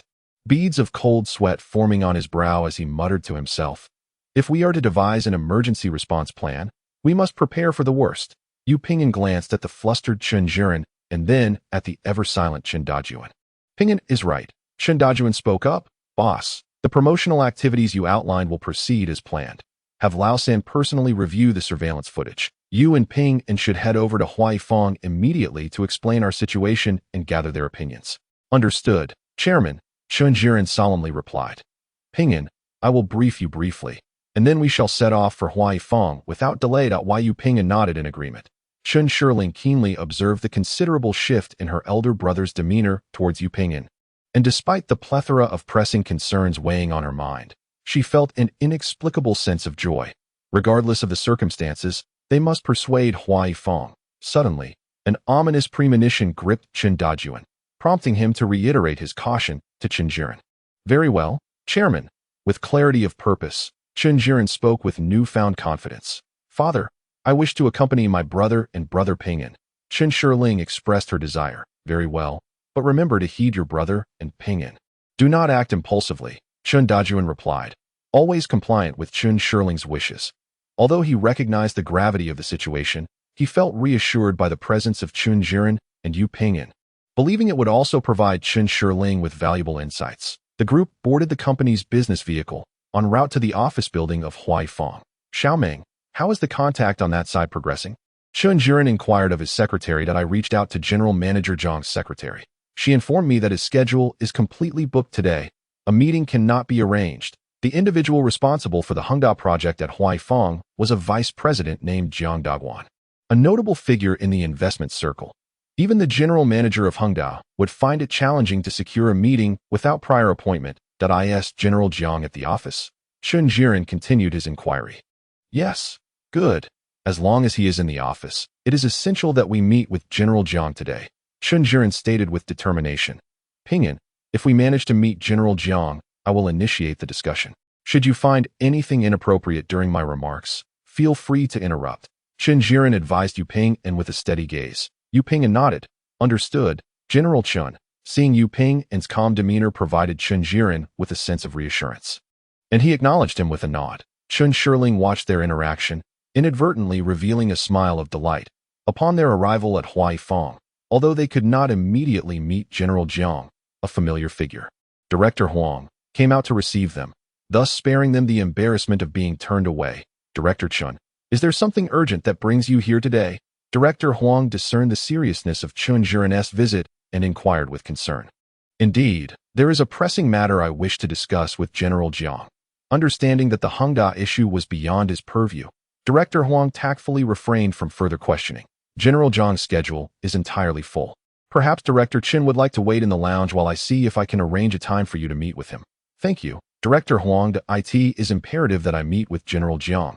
Regardless of how late it may become, Chun Jiren reiterated, clearly anxious. Accordingly, Director Huang led the group upstairs to await General Jiang. A few individuals waited for a moment as the elevator descended from above, and several people emerged from within. To Chun Jiren's astonishment, among those stepping out were Mingxian and a few representatives from the Huanyu group. Mingxian, what brings you here?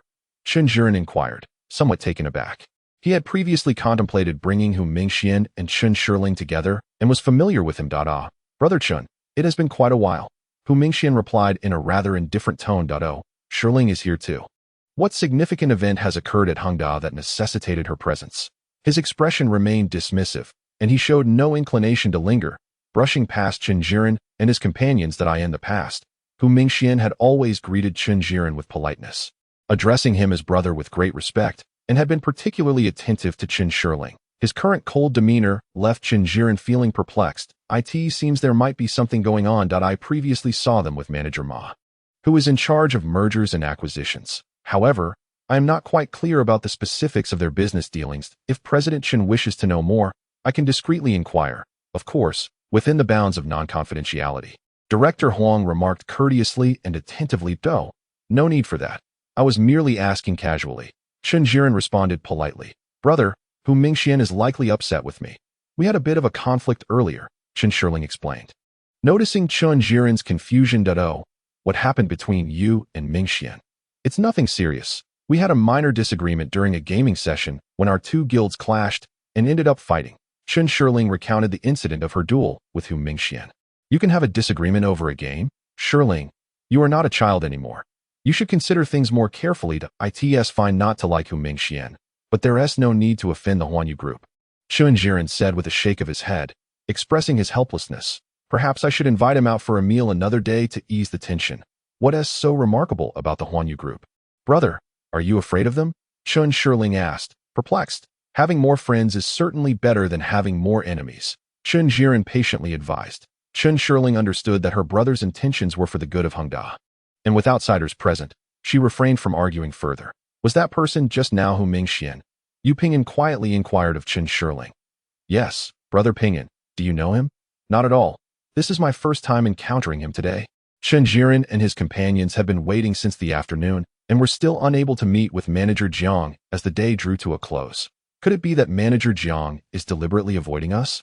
Chun Shirling expressed her impatience. If that is the case, then things could become quite serious. Chun Jiren understood the implication of Yu Pingyin's words, growing increasingly anxious at that moment. Director Huang entered the break room, glancing around as if wary of being seen. With an expression of concern, he looked at those present and shook his head, saying, Sigh. I went to inform Manager Jiang that President Chen wished to see him, but was inexplicably reprimanded by him, accused of meddling. President Chen?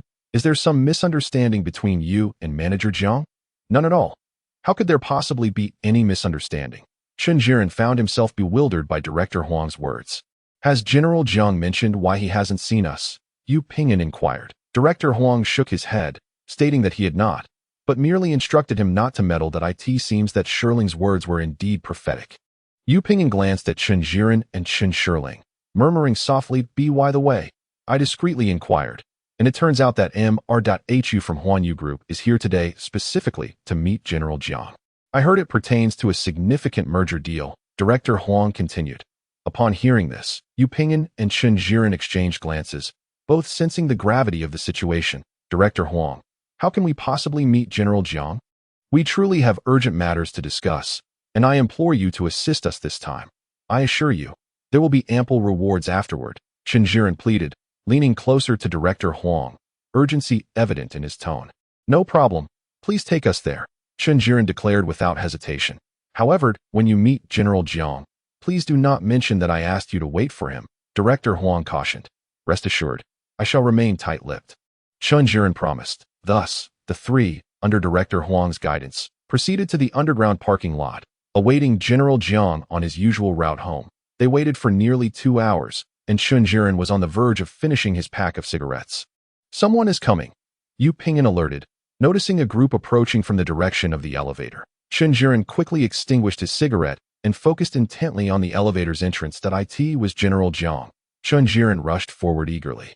Yu Pingyan and Chen Shirling followed closely behind. General Jiang, Chen Jiren called out as he approached. Jiang Dagwan turned at the sound, his gaze falling upon Chen Jiren, revealing a moment of surprise followed by a feigned courteous smile. Mr. Chen, what a remarkable coincidence to encounter you here. Chen Jiren, lacking the inclination for pleasantries, cut to the chase. General Jiang, you must have seen the recent news about Hengda circulating online, correct? Jiang feigned astonishment, asking, what news? Taken aback by Jiang's response, Chen Jiren momentarily faltered, unsure how to proceed. Greetings, General Jiang. Currently, there are some negative reports regarding Hengda online that we have initiated actions to mitigate the adverse effects, and based on our assessments, achieving our annual targets will not pose any issues. Yu Pingyan stepped forward to explain. Unfamiliar with Yu Pingyan, Jiang instinctively took a step back, revealing a look of disdain. Mr. Chen, who is this? This is our consultant hired by Hengda. Chen Jiren clarified. Oh, a consultant, Jiang replied dismissively. General Jiang, I would like to report on the recent negative news concerning Hengda. Did that young man not just say there's no major issue? I believe there's no need to waste any more time. We all have faith in Hengda's capabilities. However, General Jiang, I still wish to discuss the details with you. Chen Jiren insisted. I apologize, but General Jiang has another important dinner to attend. How about this? I can schedule a time for you to meet with General Jiang tomorrow for a more detailed discussion. The timely arrival of General Manager Jiang's secretary stood between Chen Jiren and his companions. I apologize. Chen, please bear with us. General Manager Jiang, standing behind his secretary, declared emphatically before proceeding directly to his designated vehicle. However, Chen Jiren had more to say, yet General Manager Jiang was already in the car, speeding away. Chen Shirling hadn't seen her elder brother in such a disheveled state for many years, and feeling a pang of sympathy, she stepped forward to offer comfort. Brother, let us come back tomorrow. From his tone, it seems there's nothing to worry about. For reasons unknown, a sense of foreboding washed over me. As he spoke, Chen Jiren turned to Yu Pingyan. What do you think? I believe that General Manager Jiang is deliberately evading the issue. It seems he is stalling for time, Yu Pingyan replied with evident concern. Observing the grave expressions on the faces of the two men, Chen Shirling too began to feel anxious, whispering, what should we do? I don't know, Chen Jiren replied helplessly. Upon encountering Chen Dajuan, he recounted his experiences concerning Hua Yifang. Huanyu Group, a merger, a mole, Hua Yifang. Chen Dajuan was equally perplexed, contemplating the situation before him. Although it appeared that everything was still under Hengda's control, numerous signs indicated that matters were far more complex than they seemed. A palpable sense of impending turmoil enveloped the group. At that moment, Chen Zhilai entered Chen Dajuan's office with a laptop in hand. Third brother, how are the video investigations progressing? Chen Jiren, plagued by a headache, wondered if his younger brother might bring forth valuable leads. There are some findings, but they seem inconsequential, Chen Zhilai replied ambiguously, leaving the others perplexed. Noticing their confusion, Chen Zhilai hastily set up the computer and opened the video. The screen displayed footage from the warehouse where samples were stored. The group leaned closer, observing a still image that captured the samples intended for inspection. "This is the place," Chen Zhilai pointed out. Just as he spoke, the video suddenly went black, rendering the warehouse invisible. Chen Shirling expressed her confusion. "What happened? Someone must have obstructed the camera," Yu Pingan explained. Moments later, the video feed returned to normal, showing no apparent changes in the warehouse. "Were the samples switched?" Chen Shirling inquired. "It must be." Chen Jiren responded indignantly, while Yu Pingan nodded in agreement. Clearly, someone has made meticulous preparations. Chapter 37. Crucial clue. Initially hopeful of obtaining leads through the surveillance footage, the group was astonished to discover that the mastermind had preemptively obscured the camera. What about the other cameras near the warehouse? They should have captured useful clues during that time frame, Yu Pingan asked. Exactly. That person couldn't have simply appeared in the warehouse. There must be traces left along the way, Chen Shirling added. Inspired by the thought, "We have investigated that as well." As he spoke, Chen Zhilai opened additional video feeds. "This individual has blocked all the cameras along the route," Chen Shirling exclaimed in frustration. "Indeed, they have come prepared. It appears they may harbor deeper intentions." Chen Jiren exhibits signs of anxiety. "Dad, what should we do now?" Chen Zhili wears a look of helplessness. "Third brother, could you take me through the actual layout of the cameras?" Before Chen Dajuan could respond, Yu Pingan spoke up first. "What purpose would that serve?" Chen Zhili asked, somewhat perplexed. There exists a theory in business management known as the three realities, which emphasizes the necessity of being on-site to ascertain the truth, thereby enabling a more effective identification of issues. Chen Zhili listened to Yu Pingan, somewhat understanding yet finding it quite reasonable, nodding frequently. "Third brother, take Pingan with you for a visit." Chen Dajuan, in agreement with Yu Pingan's suggestion, turned to Chen Zhili. "I shall accompany you," Chen Shirling promptly added. Thus, the three made their way to the warehouse where the samples were stored. While Yu Pingan meticulously observed the positioning of the cameras and the layout of the warehouse, entering and exiting several times to simulate how the perpetrator might have navigated and evaded the cameras. "Brother Pingan, do you often pay special attention to the positioning of the cameras?" Chen Shirling casually inquired. "Not in the past. However, due to work-related reasons, I have developed the habit of observing camera layouts recently." Chen Shirling was taken aback, not having anticipated Yu Pingan's candid admission. Just as she was about to inquire further about his work, she restrained herself, reminding herself, "Do not rush. Third brother, let us proceed to the next camera." Although Yu Pingan was diligent in his observations, he gleaned little insight and proceeded to the location of the next camera. After examining several more without any significant findings, Chen Zhili began to show signs of impatience. "Pingan, let us call it a day. Everything has changed, the people are gone, and it would be futile to continue. That individual must have meticulously planned everything." Chen Zhili could not help but feel disheartened. "I say, third brother, have you exhausted your repertoire of idioms?" Chen Shirling, who often enjoyed bantering with Chen Zhili, teased. "Who says I only know 2 idioms? Then go on, impress us. How about to reach 1,000 miles? One must ascend another level. Is that even an idiom? And look at what you've said." Chen Shirling was amused by Chen Zhili's antics. "Are we not indeed descending?" Chen Zhili continued to defend himself. In the midst of their banter, the group arrived at the underground parking lot. "Third brother, you've even investigated the footage from the parking lot?" Yu Pingan expressed his surprise. "Indeed, I approach my tasks with utmost seriousness." Chen Zhili beamed with pride. They reached the vicinity of the previously obscured camera. "This is the last one. We have not discovered any suspicious activity in the other footage," Chen Zhili remarked to Yu Pingan. Habitually, Yu Pingan surveyed his surroundings. It was now deep into the night, and the parking lot was sparsely populated. "Are the parking spaces here all designated?" Yu Pingan inquired. "This area is for employee parking with designated spots. Over there is the visitor parking zone, which is open for any arrangement." Chen Zhili spoke while gesturing towards a nearby area. "Have you discovered anything?" Chen Shirling, puzzled by Yu Pingan's intentions, inquired curiously. "Look over there." Yu Pingan remained silent, instead pointing towards a parked car that had yet to depart. "What is it?"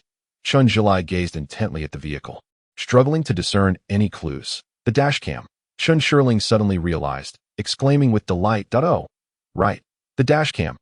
How did I not think of that?" Only then did Chen Zhili come to a realization that I will arrange for someone to check the dashcams in this vicinity immediately. After a night of relentless activity, the group had only managed to snatch a few hours of sleep before gathering early in Chun Dajuan's office, eagerly awaiting the results of Chun Jilai's investigation. Found it. Chun Jilai burst through the door, his excitement palpable. Upon hearing this, the others displayed expressions of joy. Chun Jilai set down his computer and promptly opened the videos retrieved from the dashcam. The group leaned in, their eyes fixed on the screen. On the monitor, a figure could be seen carrying a large hiking backpack, wielding a long pole, with a black cover at one end, stealthily obscuring the camera's view. It was evident that this individual was the perpetrator. Yi Chong. As the group recognized the person in the video, it was indeed Chun Dajuan's assistant. Yi Chong. It really is him, Chun Shirling uttered with unrestrained fury.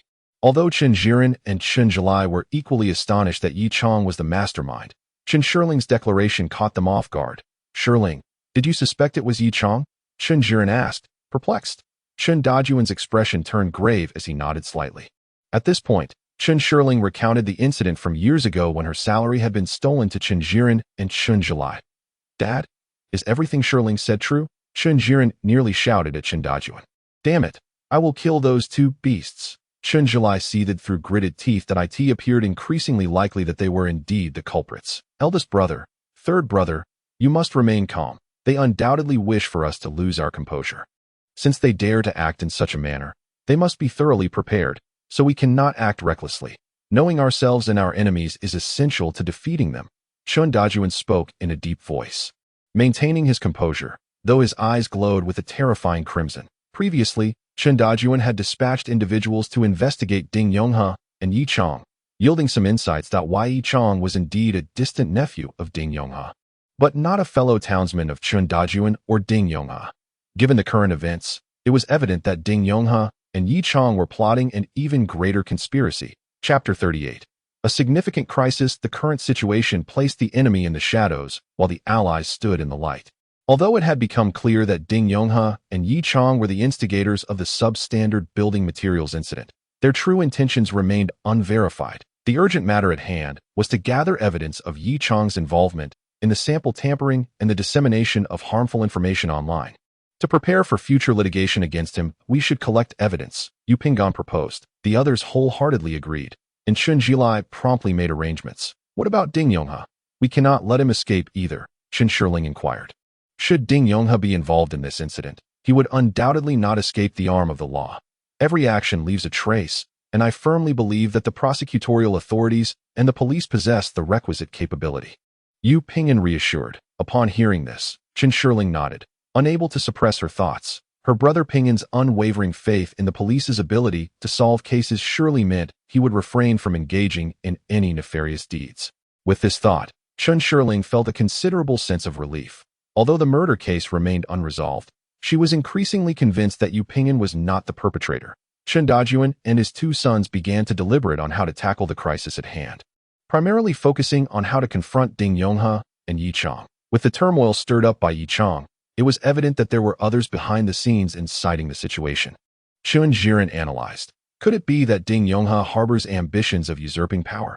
Chun Jilai posited. Given his own capabilities, it would be impossible, but with external forces backing him, it is not out of the realm of possibility.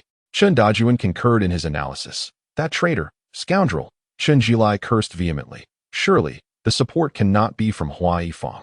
After all, it was Ding Yonghe who fervently facilitated the introduction of Hua Yifang's investment. From Jiang Daguan's demeanor yesterday, Chun Jiren had harbored a growing suspicion that Hua Yifang was in serious trouble. Today, I must personally meet with that Jiang Daguan.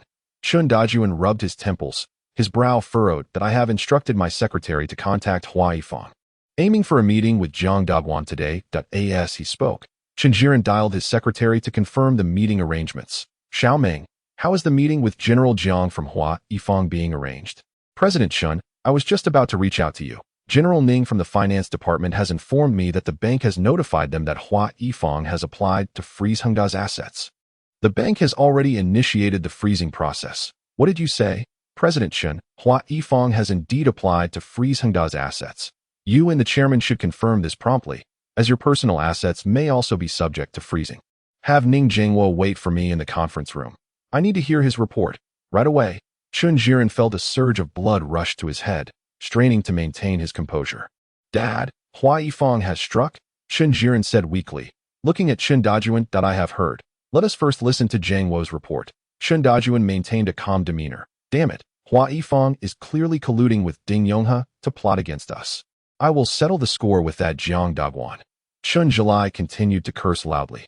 Third brother, we have more pressing matters to attend to. Chen Dajuan replied coolly, effectively stabilizing the morale of his brothers amidst the tense situation. Allowing them to regain some composure. Pinyin, you should join us as well.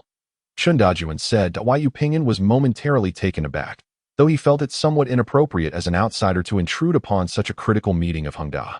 He did not voice any objections, instead contemplating how best to assist the Chen family. The group entered the conference room, where the financial director was already waiting. The chief financial officer resembled an ant on a hot skillet, pacing anxiously while making phone calls, his tone fraught with impatience, even tinged with despair. Chen Dajuan and his colleagues took their respective seats. That I apologize, Chairman, General Chen, that I was just in contact with the bank to confirm a few matters. Ning Zhangwo hurriedly explained as he put away his phone. It's all right. Zhangwo, please update us on the current situation. Chen Dajuan replied in a solemn voice. As it stands, the asset freeze is undoubtedly unavoidable. In accordance with the terms of the betting agreement, the bank has expressed its inability to assist us, Ning Zhangwo stated. What consequences shall we face? Chen Dajuan maintained his composure. If we can provide sufficient documentation to prove that this incident involving substandard materials will not affect our annual targets, we may apply for the release of the asset freeze, Ning Zhangwo informed them. Then let us expedite that application. Chen Zhilai interjected, his impatience evident. Ning Zhangwo, with a pained expression, urgently asked, is it possible for the subsidiary companies to approach the bank for a loan? I propose this, Chen Jiren suggested, his anxious gaze fixed on Ning Zhangwo, hoping for an affirmative response. Given the current circumstances, the bank is unlikely to extend any loans. Moreover, due to previous negative news coupled with the asset freeze, it is highly probable that various banks and suppliers will demand early repayment from us. The repercussions could be catastrophic. Ning Zhangwo warned, his tension palpable. What are we to do? What should we do? Chen Zhilai was genuinely panicking now. The assertiveness he once possessed having dissipated. It appears that all of this was premeditated. From the moment Huaifang invested in us, it was all orchestrated, Chen Jiren lamented. Utterly devoid of ideas this moment, Chen Shirling could only play the role of a bystander, feeling helpless as she anxiously observed the discussions unfolding in the room, only to find the situation gradually descending into a stalemate. Is it not the case that as long as we have sufficient funds to sustain us until the asset freeze is lifted, we will be fine? Chen Dajuan proposed solemnly. Indeed, Chairman. Ning Zhangwo nodded repeatedly. How much funding do we require? In the short term, we will need at least 50 million to 100 million. I need to conduct a thorough calculation. Hengda's debt ratio is relatively acceptable, at about 51. However, if all creditors demand payment, Hengda will undoubtedly face catastrophic consequences. The immediate priority is to stabilize all creditors, assuring them that Hengda is secure, while also swiftly lifting the asset freeze to enable Hengda to resume a positive operational cycle. Although this sum may not be substantial relative to the entirety of Hengda, it is critically important and could very well determine our fate. It seems we have no choice but to resort to private lending, Chen Dajuan declared. However, Chairman, even private loans of such magnitude will require collateral, and currently, your personal assets are also frozen. It may prove exceedingly difficult to secure such funding, Ning Zhangwo pointed out.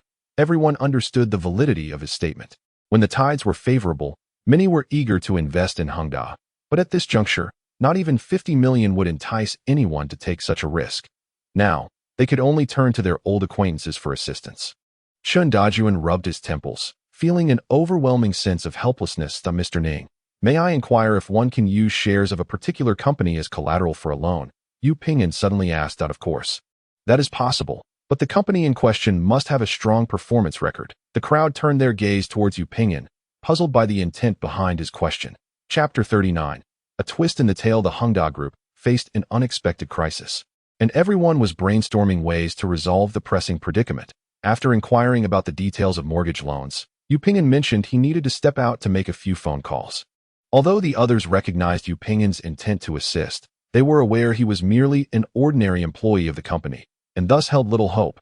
Boss, you must convene the board immediately to explain the current situation. Our primary task is to stabilize morale, including that of all partners. We must avoid any large-scale withdrawal of funds. Chen Dajuan began outlining the forthcoming tasks. Jiangua, you should promptly initiate the process to lift the asset freeze, while also forecasting our upcoming financial needs. Additionally, maintain clear communication with all partner banks to prevent them from prematurely demanding repayments. That I will find a way to tackle the financial issues. Chen Dajuan endeavored to project confidence, aiming to uplift the spirits of those around him. Even though deep down he lacked assurance that he could swiftly resolve the funding dilemma, the group accepted Chen Dajuan's orders and sprang into action. Seeing this, Chen Shirling also wished to contribute and anxiously inquired, "Dad, is there anything I can do? With your father and brothers here, there is no need for concern. Shirling, just focus on brainstorming ideas with Pinyin for your father and brothers." Chen Dajuan reassured her. Chen Shirling understood that her father was trying to comfort her, yet she felt utterly powerless to assist at this moment. While she could perhaps borrow tens of millions from her friends, she realized the magnitude of the situation was beyond her capabilities, leaving her with a sense of guilt. Noticing her expression, Chen Dajuan offered further consolation. "This time, we owe a great deal to Pinyin. Otherwise, the situation would undoubtedly be far more dire. Your and Pinyin's advisory roles are of utmost significance." Chen Shirling mechanically nodded, uncertain of how to respond. "Once this matter is resolved, I will discuss your marriage with Uncle Yu and Aunt Xia," Chen Dajuan remarked, hoping to lift Chen Shirling's spirits while also recognizing Yu Pinyin as a remarkable talent. Considering his daughter's affection for him, having Yu Pinyin as a son-in-law would be mutually beneficial, further aiding Hengda's development, as anticipated. Chen Shirling's face lit up with surprise at her father's words. "Really? Dad, when have I ever deceived you?" Chen Dajuan beamed with a warm smile. In that moment, Chen Shirling felt a whirlwind of emotions, unsure of what to say next. Observing her joy, Chen Dajuan felt a sense of relief. "Shirling, I need to meet with a few friends. You and Pinyin will stay here for now, and we'll reconvene this afternoon to discuss our respective progress."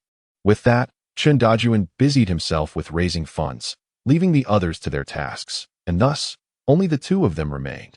Chen Shirling remained immersed in the promise recently made by Chen Dajuan, her face betraying no signs of distress. Upon witnessing her demeanor, Yu Pinyin mistakenly believed that a turn of events had occurred and eagerly inquired, "How is it? Any good news?" Chen Shirling was momentarily taken aback by Yu Pinyin's question. "It's nothing much, just similar to what was said before." She proceeded to mention what everyone else had been occupied with. Indeed, the chairman remained so composed in the face of such significant challenges. "He truly is a renowned entrepreneur," Yu Pinyin remarked with admiration. "I say, you two enjoy praising others behind their backs." What did the chairman say about me?" Yu Pinyin asked curiously.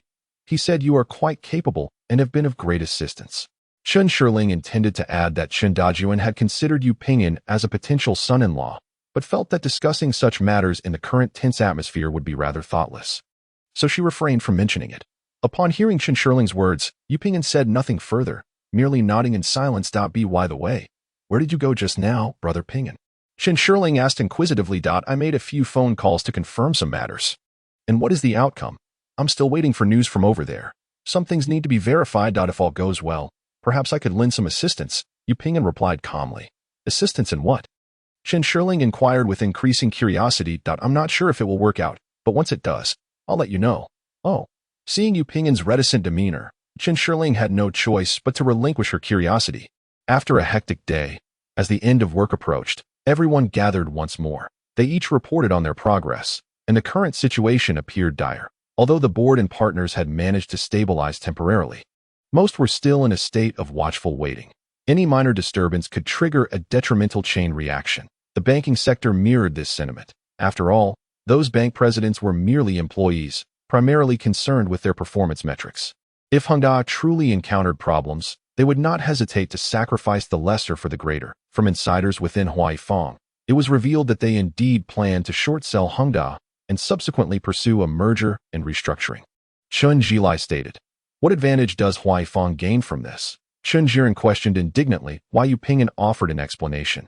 Chen Jilai added, "Isn't this akin to empty-handedly seizing a wolf? How shameless!" Chen Shirling voiced her discontent. "Our initial research was insufficient," Chen Jiren lamented. Feeling somewhat despondent that it appears that this entire situation is a scheme orchestrated by Ding Yonghe in collusion with Huanyu Group and Huai Fong. They are calculating and cunning. Chen Dajuan reassured. You need not blame yourself, bossed out at this juncture. Chen Dajuan continued to console Chen Jiren. Chairman, should we not have a discussion with Chairman Hu of Huanyu? I do have some acquaintance with him. Chen Jiren suggested. They have set such an elaborate trap. Do you think a few words from you could halt their plans? It would only serve to humiliate yourself, Chen Dajuan replied with a resigned shake of his head. Chen Jiren recognized the truth in Chen Dajuan's words. Though reluctant, he had no choice but to acquiesce. As long as we can endure until the assets are unfrozen, everything will be resolved effortlessly. Chen Dajuan continued. Jiangua, how much is the funding gap? At least 80 million yuan. Today, we have resolved approximately 20 million in funds, but we still need to expedite the remaining amount, although we have secured 20 million yuan. Chen Dajuan knew that he had no better solution for the remaining over 60 million. Others were in a similar predicament, and for a moment, everyone exchanged perplexed glances, unsure of what to do. Just then, Yu Pingin's phone rang. Yu Pingin hurriedly answered. Got it. Thank you. After a brief conversation, he hung up. Chairman, I need to discuss something privately with you. Chapter 40. An unexpected delight hearing Yu Pingin's words. Ning Jiangwo quickly found an excuse to leave the conference room. Chen Jili, with his usual nonchalance, showed no intention of departing, while Chen Jiren was momentarily at a loss, uncertain whether to stay or go. At that moment, Yu Pingin said, eldest brother, third brother is not an outsider.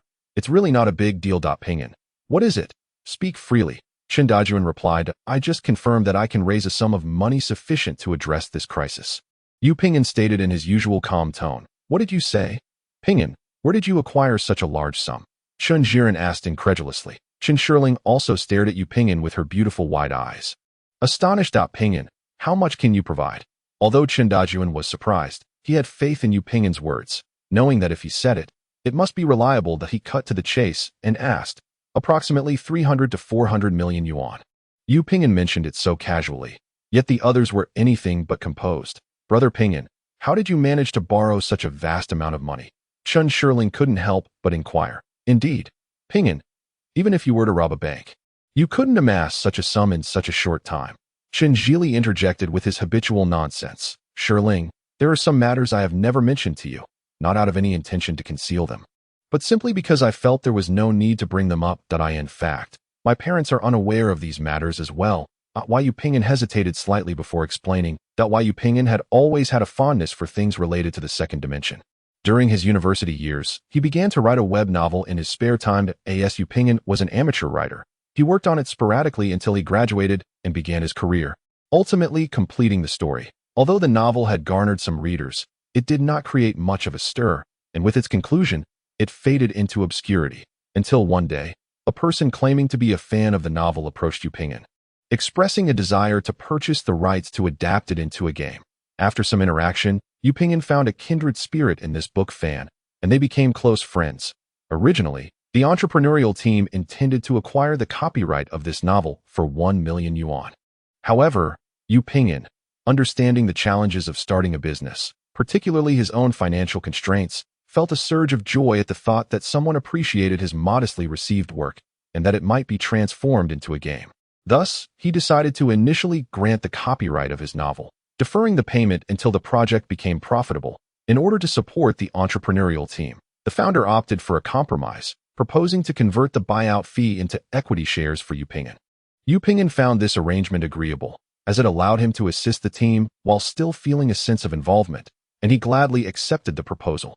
Consequently, the popular mobile game Jiuzhou Shanhaiji was born. Today, the parent company of Jiuzhou Shanhaiji, Jiuzhou Game Company, stands as a colossal industry titan with a market value of 100 billion yuan. After several rounds of financing, Yu Pingin's initial 5 stake has gradually been diluted to 1.5, yet it still holds a staggering value of 1.5 billion yuan. Remarkably, Yu Pingin has treated this development as if it were non-existent, refraining from overly participating in the operations of Jiuzhou Game Company. Although he receives substantial dividends in his account each year, Yu Pingin is determined not to let these financial gains disrupt his ordinary life. Thus, he has kept this matter to himself, viewing the money and shares merely as a personal reserve for unforeseen circumstances. He continues to work regularly and, in his spare time, indulges in writing novels, leading a fulfilling life. Now, faced with the current crisis at Hengda, Yu Pingyan contemplates whether he can mortgage his shares to secure a bank loan to assist Hengda through this difficult period. He consulted both Jiuzhou Game Company and the bank, receiving affirmative responses. Should he reduce or mortgage more than one of his shares, disclosure would be required to avoid negatively impacting Jiuzhou Game. Therefore, Yu Pingyan decided to keep the mortgaged shares below 0.9, allowing him to potentially borrow between 300 to 400 million yuan. He also expressed a desire for discretion regarding this matter, as he wished to maintain his current way of life. Finally, he offered a few more cautions. Upon hearing Yu Pingyan's words, the crowd was momentarily taken aback, staring in astonishment at this excessively low-profile, hidden tycoon, Bu Yisanren. Chen Shirling was the first to speak, pointing at Yu Pingyan with wide, incredulous eyes. "Brother Pingyan, are you the Bu Yisanren? Is that divine-slaying gun yours?" Chen Shirling pressed forward, relentlessly tugging at Yu Pingyan's sleeve, bombarding him with questions this moment. Even the typically composed Yu Pingyan displayed a hint of awkwardness. "I'm not, that would be me." Upon hearing this, Chen Shirling raised her delicate fist and began playfully hitting Yu Pingyan, exclaiming, "Brother Pingyan is a great fraud. A great fraud." Chen Dajuan and the others, already confused, found themselves even more bewildered by Chen Shirling's antics. However, Chen Jiren, quick to react, recognized Yu Pingyan's potential as Hengda's savior and swiftly stepped forward to restrain Chen Shirling. "Shirling, what are you doing?" At this moment, Chen Shirling was a blend of astonishment and delight. Perhaps it is the recent strain on her nerves that has left her unaware of the reason behind such a reaction. She may harbor resentment towards Yu Pingyan for not being forthright with her, yet upon reflection, she realizes that Yu Pingyan has not even confided in his own parents about these matters.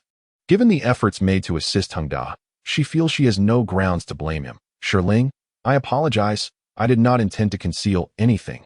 I simply deemed it unnecessary to voice it explicitly." Yu Pingyan, displaying considerable understanding, continues to explain himself to Chen Shirling very well. "Let this go for now, but in the future, you must not." She sighs, "Forget it. I shall forgive you this once." Chen Shirling's petite face puffed in annoyance. Lapses into silence. "Pingyan, your great kindness goes unspoken. Uncle shall refrain from further comments. Let us first navigate through this challenging time. In the future, I shall certainly express my gratitude properly." Although Chen Dajuan is somewhat taken aback, he harbors unwavering trust in Yu Pingyan, knowing full well that he would not jest about such matters. "Dad, we are family. Let us not speak so formally. I have always considered Pingyan as my own brother. Moreover, with the bond between Pingyan and Shirling, our families will only grow closer." Chen Jiren, already convinced of Yu Pingyan's capabilities, finds his attitude undergoing a complete transformation, especially after Yu Pingyan's substantial assistance. Upon hearing this, Chen Shirling cannot help but cast an exasperated glance at her elder brother, who initially sought to facilitate a match between her and Hu Mingxian, only to hastily push her towards Yu Pingyan instead, deeming him rather fickle. Nevertheless, this development secures Yu Pingyan's acceptance by the entire family. "Uncle Chen, elder brother, you have watched me grow. I am genuinely delighted to assist Hengda," while Yu Pingyan offers a few courteous remarks. His words impeccably measured.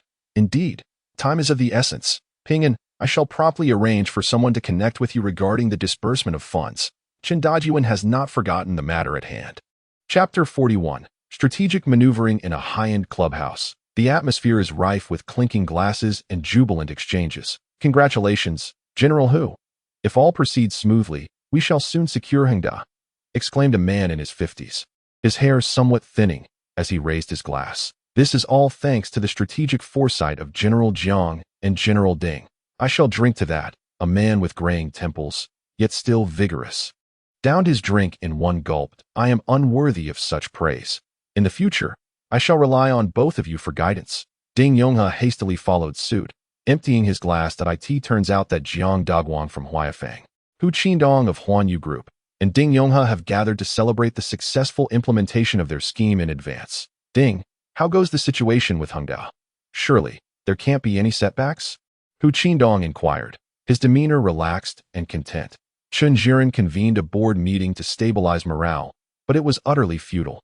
"Everyone remains watchful. I have already contacted several board members to prepare for the forthcoming acquisition, and they have expressed their willingness to cooperate. In truth, at this point, Ding Yonghe has been excluded from the board meeting by Chen Dajuan and has sensed the Chun family's suspicions toward him. However, the situation has not yet escalated to open confrontation. Such statements are but a means to curry favor and pledge allegiance for a future change of allegiance. Haha. Excellent. Mr. Ding can be said to have made significant contributions. Come, let us raise another glass. Hu Qindong, witnessing the smooth progress of affairs, felt increasingly elated. Ding Yonghe took another sip and, with a sycophantic smile, remarked, Mr. Hu, as you previously mentioned, rest assured, Mr. Ding, as long as we successfully secure Hengda, the position of CEO will be yours, Hu Qindong declared, thumping his chest. Fear not. Haha, fear not. Mr. Hu's word is as good as gold. Of course, I am at ease. Come, Mr. Hu, allow me to toast you once more. I have heard that Hengda has been making continuous moves, suppressing negative news, and is actively seeking to lift the asset freeze. You must remain vigilant and not let a cooked duck fly away. Jiang Dagwan suddenly interjected. Rest assured, Mr. Jiang, Hengda is currently cash-strapped, unable to pay salaries. The cash flow is on the verge of breaking. When that time comes, Mr. Hu can just promote it online, and Hengda will surely be finished. Ding Yonghe asserted confidently, I am also in contact with suppliers and banks we have relations with, urging them to demand Hengda settle its debts and repayments. Chen Dajuan will undoubtedly find himself at a loss. Hu Qindong replied with unwavering confidence, Indeed, we must not give Hengda a moment's respite. Otherwise, all our efforts may go to waste. Jiang Dagwan nodded in satisfaction that a new batch of technicians has arrived at the club. Mr. Jiang, Mr. Ding, would you like to experience something novel? Hu Qindong, feeling that he had indulged enough in drink, proposed that I have some matters to attend to and must take my leave. Mr. Hu, Mr. Jiang, enjoy yourselves. Ding Yonghe, aware that his standing had yet to reach the level of indulging in health treatments with the two magnates, sought an excuse to depart. Perhaps next time. It will definitely be next time. Hu Qindong exchanged pleasantries before seeing off Ding Yonghe. Mr. Hu, are you truly considering retaining Ding Yonghe? Jiang Dajuan inquired as Ding Yonghe exited. Just a traitorous dog, naturally not fit for employment. With that, the two exchanged knowing smiles. Following a series of maneuvers, Yu Pinggan successfully completed the borrowing of funds through pledged shares. Utilizing this capital, Hengda promptly settled all overdue accounts payable. They also unhesitatingly paid in full for some advance payment requests. The purpose of this was to demonstrate that Hengda still possessed ample cash flow. Consequently, all those who had been on the fence, including institutions, felt reassured. Meanwhile, those suppliers and banks who had colluded with Huan Yu and Huai to take advantage of Hengda quickly realized that the situation was not unfolding as Hu Qindong had suggested. These opportunists began to worry about potentially losing Hengda as a major client. Many promptly approached Hengda, expressing their willingness to continue cooperation, offering significant discounts on loans and payments to convey goodwill. Hengda naturally accepted all offers, as stabilizing the situation was paramount. Matters concerning those opportunists could be addressed later. In just a few short days, the unfavorable circumstances were turned around, and the next step was to await the lifting of the asset freeze. Chen Dajuan reached out to both Hu Qindong and Jiang Dagwan, proposing a discussion that at this juncture, both Hua Yifang and Huan Yu had come to realize that Hengda had suddenly secured ample funding to resolve its current predicament. Their carefully laid plans were on the verge of collapsing. Had it been just a few days prior, Jiang Dagwan and Hu Qindong would certainly have refrained from meeting the beleaguered Chen Dajuan. However, the dynamics of power had shifted, compelling the two to sit down for a discussion with him in a private room at a certain club. Chen Dajuan faced Hu Qindong and Jiang Dagwan, each displaying a myriad of expressions. The once confident Jiang Dagwan and Hu Qindong, who had always lurked in the shadows, now found themselves stripped of their previous assurance, their hearts racing with uncertainty regarding Chen Dajuan's impending counterattack. The matters of the past lingered unspoken among them, and thus there was no need for elaboration. Today, the purpose of their gathering was to deliberate on future affairs. Let us get straight to the point. Chen Dajuan stated candidly, Please elaborate. Jiang Dagwan responded with an air of nonchalance, smiling as he spoke. Mr. Jiang, we currently have two proposals. The first is for Hua Yifang to immediately withdraw its application for asset freezing, thereby maintaining a partnership with Hengda. There would be no reduction in annual dividends. The second option is for us to apply for the lifting of the asset freeze ourselves, after which Hengda would promptly issue new shares, diluting Hua Yifang's stake, and for the next 5 years, Hengda would refrain from distributing dividends. Chen Dajuan's gaze was piercing, fixed intently on Jiang Dagwan. Jiang Dagwan understood that it was merely a matter of time before Hengda would lift the asset freeze. With their current financial abundance, there was no risk of a liquidity crisis. This meant their plans had been utterly thwarted. This was an opportunity presented by Chun Dajuan to his subordinate, should the subordinate refuse the offered cup of wine and instead opt for the cup of punishment. It would be an egregious display of ingratitude. Jiang Dagwan, attempting to mask his anxiousness, ran his fingers through his thinning hair and continued, "I will immediately instruct my team to withdraw the application for asset freezing. I sincerely hope that Hengda and Hua Yifang can continue to collaborate harmoniously."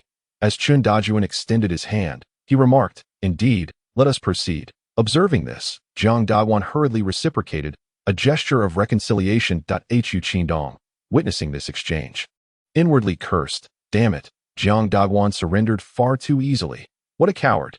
Yet, bound by his status, he could not express his ire, his face flushed with frustration. Jiang Dagwan, having seemingly betrayed his ally in front of the team, felt a twinge of awkwardness and promptly added, "I suspect that Mr. Chun and Mr. Hu have pressing matters to discuss, so I shall take my leave." "Mr. Chun, please feel free to speak," Hu Qindong addressed Chun Dajuan and Chen Jiren. "Do not rush, Mr. Hu. We at Hengda also have 2 proposals regarding Huan Yu," interjected Chen Jiren. "Oh, please, go on," Hu Qindong feigned calmness. "The first proposal involves us suing Ding Yonghe and Yi Chang on charges of industrial espionage. Here is the evidence of their engagement in espionage activities and their dealings with Huan Yu Group," Chen Jiren declared, producing a stack of documents and placing them before Hu Qindong. Simultaneously, Hengda would release news online about Huan Yu Group hiring industrial spies to tamper with inspection samples and their attempts at maliciously acquiring Hengda. Chen Jiren continued. Hu Qindong was acutely aware of the repercussions his actions would have on Huan Yu Group. It was evident that the group was not merely entangled in commercial malfeasance. Even more alarming was the potential loss of reputation within the industry, which would inflict a catastrophic blow on Huan Yu Group. In an attempt to maintain a facade of composure, Hu Qindong feigned nonchalance and inquired, "What about the alternative proposal? The second option is to act as if nothing has transpired, allowing Hengda and Huan Yu to continue their amicable partnership, provided that President Hu agrees to our terms," Chen Jiren articulated. Upon hearing Chen Jiren's words, Hu Qindong grasped at the opportunity with fervor, urgently asking, "What are the terms?" Chapter 42. Fleeing from guilt since Hua Yifang lifted the asset freeze application. Hengda Group resumed normal operations. Although this tumultuous episode had its repercussions, it had not undermined their foundation, and Hengda was actively working to mitigate any negative impacts. After Yu Pingyan revealed his identity, each encounter with Chun Shirling was tinged with a hint of awkwardness. Conversely, Chen Shirling remained unfazed, well aware that Yu Pingyan harbored other secrets. In comparison, his status as a shareholder of Jiuzhou Gaming seemed trivial. Her feelings towards Yu Pingyan were predominantly one of gratitude. Without his timely assistance, Hengda Group might not have navigated the crisis so smoothly. Chun Dajuan's attitude towards Yu Pingyan remained unchanged, characterized by unwavering trust and fondness. The most significant transformation was observed in Chen Jiren, who, at that moment, was either inquiring about Yu Pingyan's well-being or urging Chen Shirling to grow closer to him. In essence, he had begun to regard Yu Pingyan as a brother-in-law, a stark contrast to his previous demeanor of cold hostility, which Yu Pingyan had managed to handle with poise. Now, Chen Jiren's sudden warmth and enthusiasm left Yu Pingyan feeling somewhat disconcerted, often appearing taken aback. However, this shift resulted in a sudden increase in the workload for the Anhua Consulting Project team, leading to an expansion in its membership. Naturally, as the team leader, Yu Pingyan found his responsibilities had significantly multiplied. Chen Shirling, on the other hand, had little to occupy her time, and with Hengda successfully resolving major issues, her spirits soared as she devoted her days to following up on the Anhua Consulting Project. Predominantly by Yu Pingyan's side, "Brother Pingyan, didn't you say you don't play Jiuzhou Shanhai Ji?" Yu Pingyan was engrossed in reviewing documents while Chen Shirling casually engaged him from a nearby sofa. "I didn't say I don't play. I merely mentioned that I rarely log in," Yu Pingyan corrected her. "Brother Pingyan, really? You know I'm Damo Guyan. Why pretend you don't recognize me?" Chen Shirling pouted, her beautiful eyes narrowing in mock indignation. "The God-slaying gun is a hidden item gifted to me by the owner of Jiuzhou Gaming that I refrained from mentioning it to avoid revealing my identity. Please don't be upset, Shirling." Yu Pingyan set aside his work and patiently explained, a hint of discomfort gracing his features. seeing how you've assisted my father and brother so significantly, I suppose I can forgive you." Qin Shirling found his awkwardness amusing and flashed a sweet smile. "By the way, I heard that Ding Yonghe and Yi Chong have been dismissed." As Qin Shirling smiled, Yu Pingyan swiftly shifted the topic. "Indeed, those two scoundrels. My father has stated that this matter is far from over." "Uncle Chun, what are we going to do? Should we report them to the police?" "My father advised me to refrain from intervening for the time being, assuring me that he would provide an explanation later." Yu Pingyan nodded, feeling that although their reunion had been recent, Qin Shirling seemed to have matured significantly. Unbeknownst to him, he had played no small part in that transformation, but if the charges of industrial espionage were substantiated, it would likely result in a prison sentence of 5 to 7 years. That would be far too lenient for them. Qin Shirling's fury remained palpable, while Yu Pingyan nodded in agreement, also feeling that those two fellows were exceedingly detestable. He pondered, how does Uncle Chun intend to deal with those two?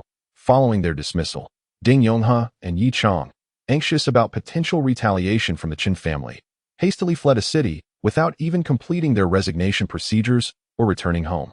Seeking refuge in a hotel. "Uncle, what shall we do from here on?"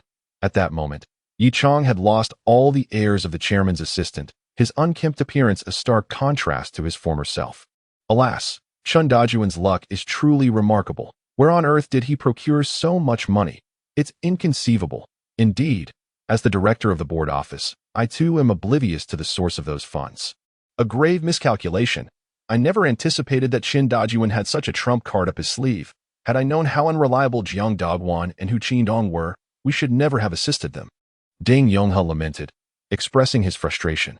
"Uncle, do not dwell on regrets. The Qin family has already caught wind of that incident from years past.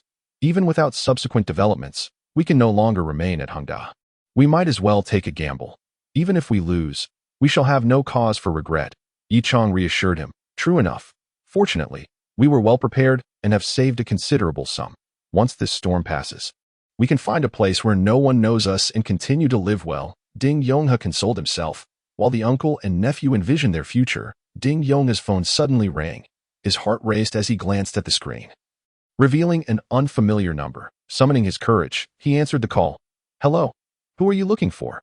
"Hello, Mr. Ding. I am a representative of President Hu." "Who is Mr. Ding? You must have dialed the wrong number." Ding Yonghe quickly refuted. Knowing that few were privy to his phone number, "Dialed the wrong number? My apologies. However, please convey a message to Mr. Ding. Hangda Group has already reported to the police, who have opened a case for industrial espionage. President Hu advises Mr. Ding to exercise caution. If you require assistance, Mr. Ding may contact me at this number." The voice on the other end stated calmly. "What did you say?" Ding Yonghe exclaimed as if struck by lightning. "Also, please inform Mr. Ding that his identification card will soon become invalid, as they are about to be classified as fugitives." The caller continued nonchalantly. "I am Ding Yonghe. Please, I implore you to assist me." "President Hu." Ding Yonghe, disregarding everything else, urgently declared his identity. Upon hearing the words, Yi Chong realized it was too late to intervene and could only stand by anxiously. "How about this, Mr. Ding? Please send me the address, and I will immediately dispatch someone to pick you up. My surname is Een," spoke the voice on the other end of the phone with a calm demeanor. "All right, hurry up," Ding Yonghe urged, adding a few more instructions. After hanging up, Ding Yonghe recounted the situation to Yi Chong. "Uncle, are Hu Qindong and the others reliable?" Yi Chong inquired, somewhat apprehensive. "Is there any other option? If we don't leave now, what will you do when the police arrive?"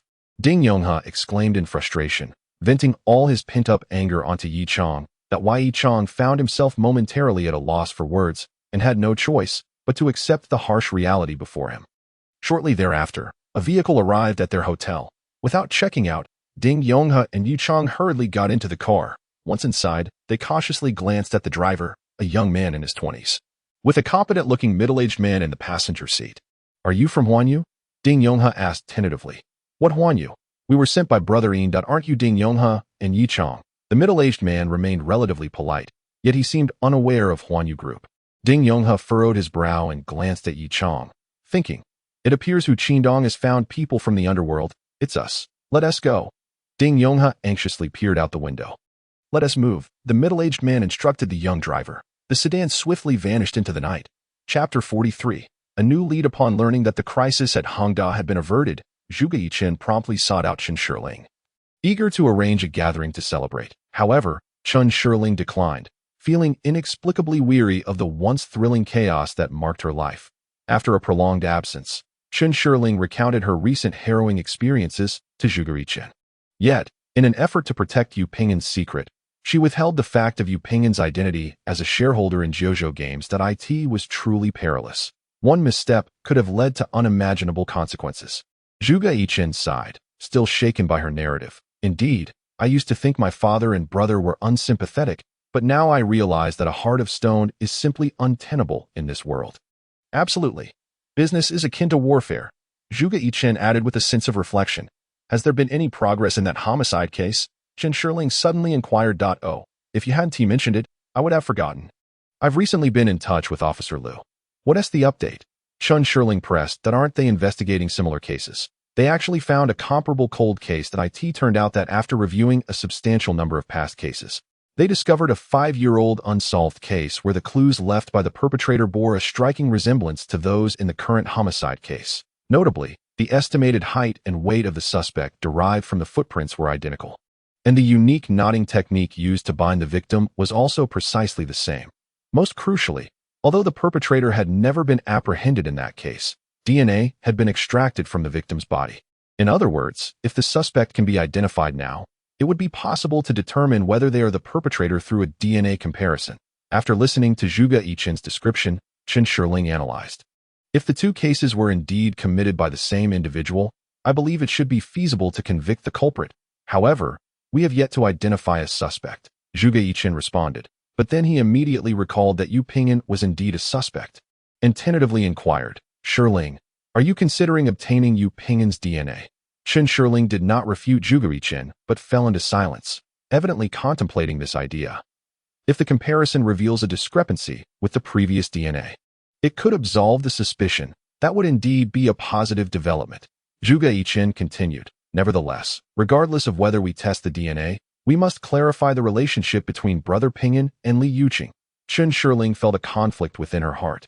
Unable to decide whether to proceed with testing Yu Ping'an's DNA. Li Yuqing, she is the victim, isn't she? Yes, I almost forgot. Zhuge Yichen revealed an awkward smile, just as Chun Shirling was in a state of indecision. The notification sound of a text message interrupted her thoughts. Glancing at her phone screen, she discovered a WeChat message reminder from a private detective and hurriedly opened her phone to check the message. Yichen, look. Zhuge Yichen leaned closer to Chun Shirling, peering at her phone. The screen displayed a photograph of a man unloading a large box from a vehicle. Yu Ping'an, Zhuge Yichen exclaimed upon recognizing the individual in the photo. What on earth is he doing? I have no idea. As she spoke, Chun Shirling scrolled through her phone to view the next image. The next picture depicted Yu Ping'an struggling to carry the large box into a house. The following image was a distant shot, providing a full view of the house, a standalone villa, with the vehicle that transported the large box parked in the villa's small courtyard. Longju Tianxia, Zhuge Yichen remarked. Huh? Chun Shirling replied in surprise, uncertain of what Zhuge Yichen meant. I know that place. It's called Longju Tianxia, and my family has a property over there, Zhuge Yichen explained to AT that moment. Chun Shirling also noticed a message from the private detective. Longju Tianxia, 5-3012. It truly is the community you mentioned. As she spoke, Chun Shirling opened her phone's map. Where is the location of the nightclub where the body was discovered? Chun Shirling inquired while examining her phone. Zhuge Yichen stepped forward and pointed on the screen. It's right here, on the outskirts of the city. Longju Tianxia is located over there. Zhuge Yichen indicated the position of Longju Tianxia on the map. It was conveniently situated between the nightclub and the crime scene. Chun Shirling gazed at her phone and softly remarked, could this possibly be the first crime scene? Zhuge Yichen speculated. Should we inform Officer Liu? Zhuge Yichen quickly added. Hold on a moment, Chun Shirling replied. Her tone somewhat anxious. That I want to take a look first before deciding whether to notify Officer Liu. Chun Shirling then articulated her plans. Well, after all, these few photographs cannot definitively indicate that this is the primary crime scene. Zhuge Yichen comforted her habitually. What could that large cardboard box be? Chun Shirling remarked as she gazed at the photographs. Such a sizable box. Could it possibly contain a person? Zhuge Yichen uttered a chilling conjecture. Considering the dimensions and weight of the box, it was entirely plausible that it housed a person. Chun Shirling's expression instantly soured, prompting her to dial the private investigator's number. During the call, She inquired about the origin of the box. After a lengthy conversation, Chen Shirling hung up the phone. What did you find out? Zhuge Yichen inquired. Noticing her serious demeanor, it turned out that the private investigator had been closely monitoring Yu Ping'an. Today, after leaving his residence, Yu Ping'an had not driven his usual Volkswagen, but had instead boarded an MPV directly. Since the investigator had been tracking Yu Ping'an's movements, he was entirely unaware of when this vehicle had parked outside Yu Ping'an's building or who had parked it there. If he had been following Yu Ping'an, then it is possible that this vehicle was not driven by him. Could he have accomplices? Zhuge Yichen speculated with a hint of uncertainty. Chen Shirling followed up with, Alas, what do you mean by accomplices? Are you suggesting that you believe there is a person inside that box? It dawned on Chen Shirling the implications of Zhuge Yichen's words. That's not what I meant. I was merely speculating. Zhuge Yichen clarified. This private investigator is truly lacking. Why hasn't he been more vigilant? Zhuge Yichen shifted the topic. What could possibly be inside that box? Chen Shirling remained perplexed. Displaying signs of agitation. Why don't I take you to Longju Tiantang for a look? Zhuge Yichen proposed. All right, let us go. Thus, the two set off towards the Longju Tiantang community. Chapter 44. Surveillance footage. Chen Shirling and Zhuge Yichen arrived at the Longju Tiantang community by car. Upon entering, Chen Shirling deliberately observed the front gate security and surveillance arrangements. Zhuge Yichen intentionally drove past the A5-3012 villa. Chen Shirling scrutinized the villa depicted in the photographs from within the vehicle. It appeared immaculate and orderly, devoid of any signs of habitation, clearly indicating that no one resided there regularly. Let us go. After a prolonged gaze, Chen Shirling addressed Zhuge Yichen. He nodded noncommittally and drove towards his own villa. The Zhuge family's villa was situated in A4, not far from A5. The two alighted and entered Zhuge's residence. The layout of my house is identical to that of A5, Zhuge Yichen remarked as he guided Chen Shirling on a brief tour of the interior. Chen Shirling glanced around somewhat distractedly, failing to perceive anything particularly noteworthy about the place. Shirling, what should we do next? Zhuge Yichen inquired. I wish to check the surveillance footage with the security personnel. Chen Shirling replied. However, within the community, only the main thoroughfare was equipped with cameras, and none were positioned to capture the vicinity of the villa. I wish to examine the security footage to ascertain whether Ping and Gugu visited this place on June 13th. Upon hearing Chen Shirling's intention, Zhuge Yichen nodded in agreement. Consequently, the two made their way to the security office. Oh dear, young lady. Viewing the surveillance footage is not something one can do so casually. The on-duty security guard exclaimed upon learning of their request. You see, uncle, it appears my friend's husband may have taken a mistress here, so we wish to check the footage to see if he has been here. Zhuge Yichen fabricated a story. Noticing the guard's hesitance, Zhuge Yichen swiftly retrieved several 100 yuan bills from his pocket and discreetly slipped them into the guard's pocket. This is merely a good deed to help a friend. Consider it as a little something for your enjoyment. The security guard, with a hand over his pocket, revealed a hearty smile. Had you mentioned it sooner? This is a trivial matter. I must inform you. There are quite a few mistresses in this neighborhood. They prance around so flamboyantly. It's evident they're not of good character. To their surprise, the security guard was quite talkative, prompting a shared smile between Chen Shirling and Zhuge Yichen. The guard led them to the monitoring room. Here it is. Which date would you like to view? He asked, opening a folder filled with files named by date. We would like to see June 13th. Chen Shirling politely requested. Oh dear, it's been over 10 days. Why did you only think of it now? Once the footage exceeds a month, it is no longer available. The guard continued to search for the June 13th file while engaging in conversation. Alas, I can't seem to find the file for June 13th. Young lady, perhaps you could assist in searching. My eyesight may be failing me. The guard stepped aside, allowing Chen Shirling to search for the file herself. Taken aback, she glanced at Zhuge Yichen, feeling an ominous premonition. Zhuge Yichen joined her in the search. After a thorough examination, they located the footage for June 12th and June 14th. Yet June 13th remained elusive. Someone must have deleted the June 13th file. Zhuge Yichen exclaimed anxiously. Chen Shirling's foreboding feeling was confirmed as she sighed and turned to the guard.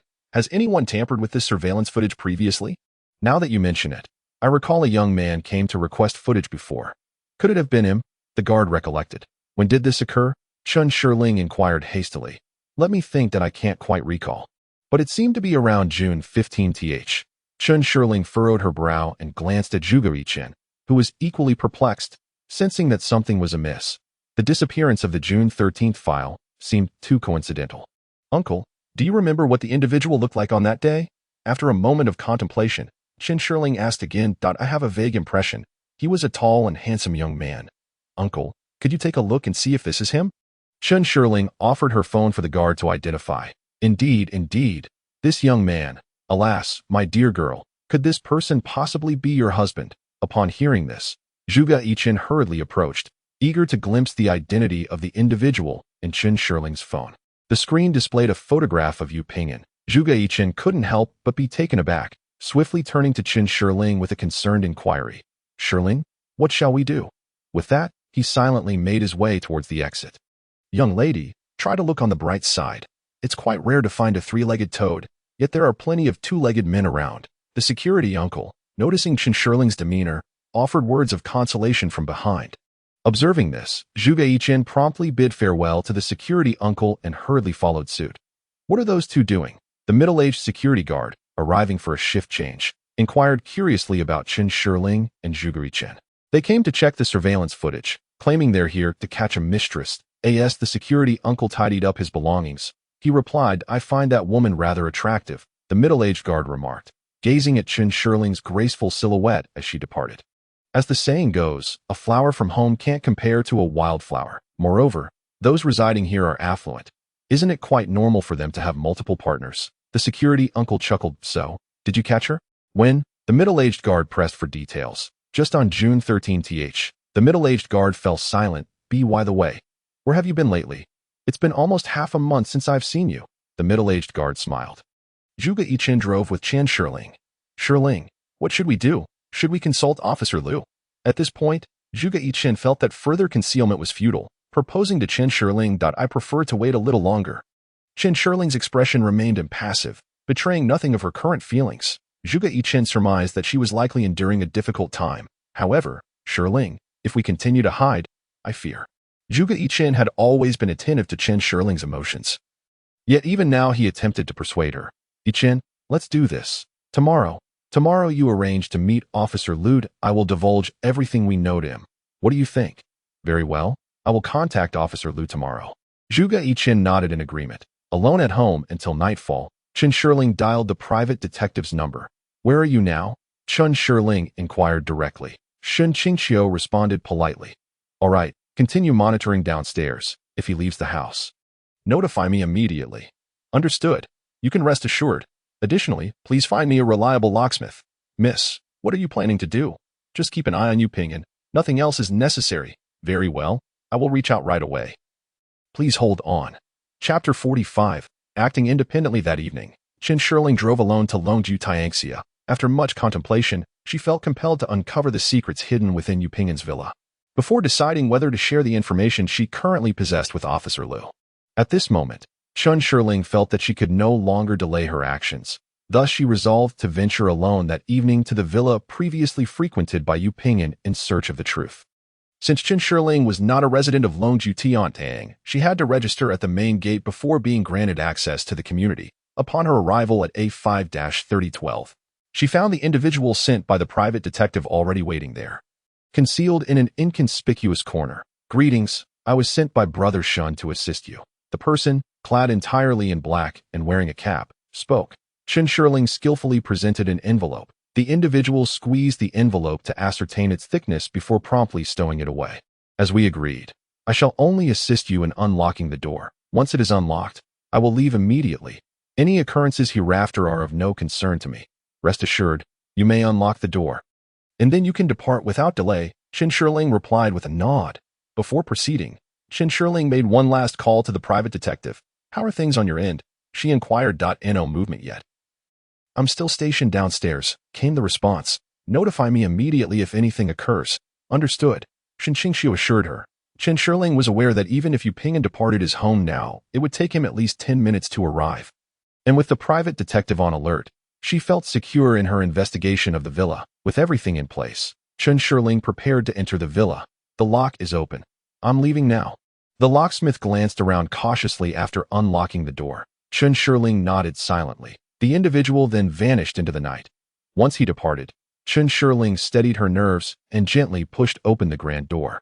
Stealthily entering the villa, she refrained from turning on the lights, relying instead on the illumination from her phone and the streetlights outside to survey her surroundings. The house was silent and somewhat dim, causing Chen Shirling to feel as though she could hear her own heartbeat. The unfamiliar environment, along with the potential presence of terrifying elements, filled her with trepidation. Fortunately, having previously seen the layout of the villa during her visit to Zhuge Yichen's home, she was able to navigate with relative ease. Chen Shirling explored each room thoroughly, but uncovered nothing suspicious. Merely ordinary household furnishings. Where has that large box gone? Although she had not encountered anything alarming, the disappearance of the large box that Yu Pingyan had moved in with piqued her suspicion. She meticulously examined the basement and the storage room in the loft, but found no evidence of Yu Pingyan's habitation. I recall that area leads to a reception room, Chen Shirling thought, gazing at a wall and recalling that this spot in Zhuge Yichen's home led to another chamber. A partition? A secret room? Chen Shirling speculated, mimicking the actions of detectives on television as she knocked against the wall. She kicked it several times, yet there was no indication of anything unusual. No, there must be a room here. Where's the entrance? Chen Shirling muttered to herself, commencing her search along the wall. After searching for quite some time, Chen Shirling found no signs of a keyhole or a gap in the door. This is not right. How on earth am I supposed to enter? Just as she was at her wit's end, her gaze fell upon a somewhat incongruous wall sconce. This must be it. Chen Shirling was convinced that the sconce was the switch, and thus began to examine it.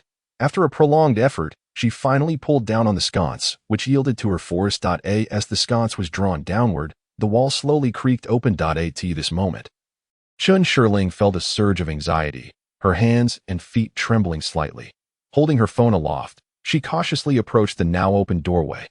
Peering into the dimly lit room, she suddenly noticed a shadow darting across. In a moment of sheer terror, Chen Shirling dropped her phone to the ground, her legs buckling beneath her as she collapsed onto the floor, retreating until she collided with a table, where she finally halted.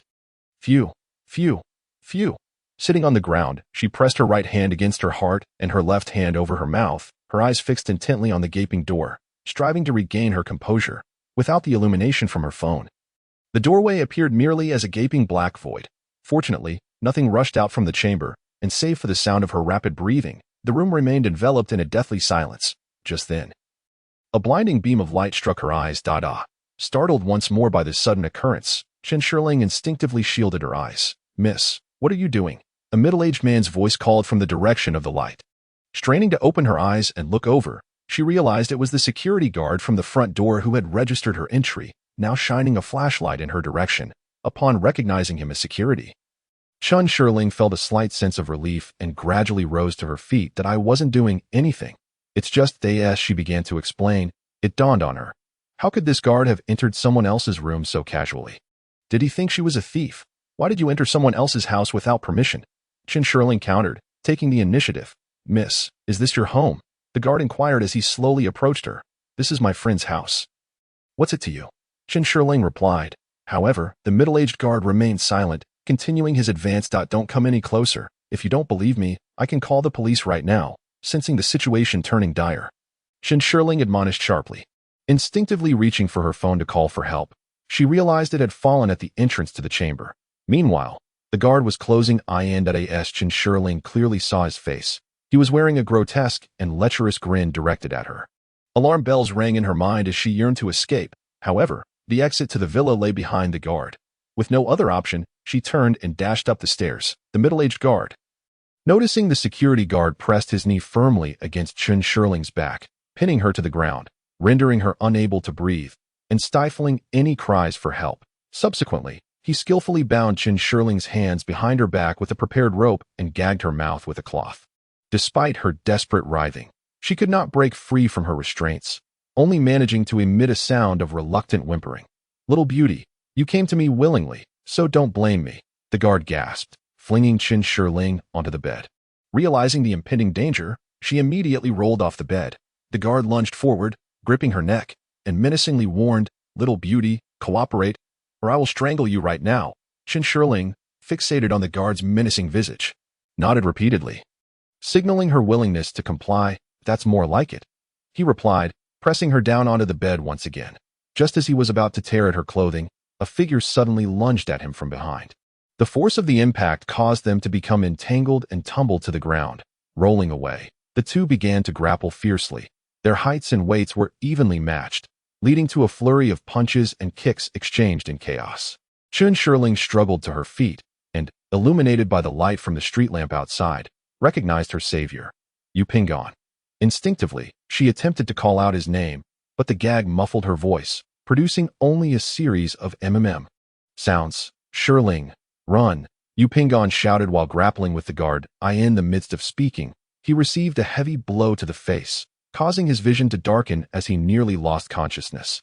Aware that this was a life-or-death moment, he fought back with all his might, disregarding the pain. Though Chun Shirling's hands were bound, her feet remained free, allowing her to escape down the stairs, despite Yu Pingon's youth compared to the middle-aged guard.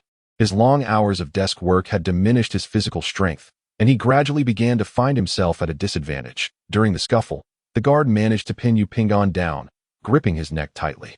Yu Pingon desperately tried to pry the guard's hands away, but, sapped of energy, could only slightly reduce the pressure without breaking free. He began to feel the dizziness of oxygen deprivation, teetering on the brink of unconsciousness. Just then, a loud thud resonated through the air as the middle-aged guard clutched his head in pain and stumbled aside, seeing that the guard had not collapsed as depicted in television dramas but was instead writhing on the ground in agony. Chun Shirling made a swift decision and struck him heavily on the head once more. This time, he finally lost consciousness, crumpling to the floor. Chun Shirling rushed to Yu Pingon's side, horrified to see his bloodied face. A surge of fear, sorrow, and compassion overwhelmed her, and she could not restrain her tears. "Brother Pingon, are you all right?" Yu Pingon finally broke free from the grasp of the security guard, gasping for breath, striving to restore his somewhat muddled consciousness to clarity. After a moment, he discerned Chun Shirling beside him and abruptly rose to support her, scrutinizing her for any injuries. Chun Shirling, perceiving Yu Pingon's concern, hurriedly reassured him, "Brother Pingon, I'm fine." Yet, the bruises on her face were starkly evident. Gently, Yu Pingon brushed his fingers across her cheek, murmuring, "Shirling, I am so sorry." Upon hearing this, Chun Shirling suddenly threw herself into Yu Pingon's embrace, clinging to him with all her might. Though Yu Pingon bore injuries that caused him discomfort, he stifled any sound of pain and tenderly stroked Shirling's head. "Shirling, everything is all right now." As he spoke, Yu Pingon fished his phone from his pocket, discovering it was still operational, and promptly dialed the emergency services. The police arrived swiftly, and after a brief assessment of the situation, the three were transported to the hospital. Among them, Chun Shirling sustained the least severe injuries, and after a straightforward examination and treatment, she was deemed to be in no significant danger. She recounted the entire sequence of events to the authorities, deliberately omitting any mention of Yu Pingon's involvement. Following a preliminary investigation, the police confirmed that the villa indeed belonged to Yu Pingon. The middle-aged security guard was detained on charges of assault, awaiting transfer to a detention center once his condition stabilized. At that moment, Chun Shirling felt a twinge of confusion regarding the guard's sudden attack. Yet it appeared to stem from base motives, driven by carnal desire. This thought sent a chill down her spine, and she felt immense relief that Yu Pingon had arrived in time. Otherwise, the consequences could have been dire. After concluding her inquiries, Chun Shirling made her way to Yu Pingon's hospital room. Prior to this, the police had also questioned him. "Brother Pingon, are you all right?" she inquired with genuine concern as she seated herself beside his bed. Although the events of the night had been tumultuous, and given Yu Pingon's entanglement in a murder case, Chun Shirling chose not to inform her family or his parents. She wished to converse with Yu Pingon first, believing that, with the situation at hand, there should be no secrets between them. "Shirling, do you have many questions for me?"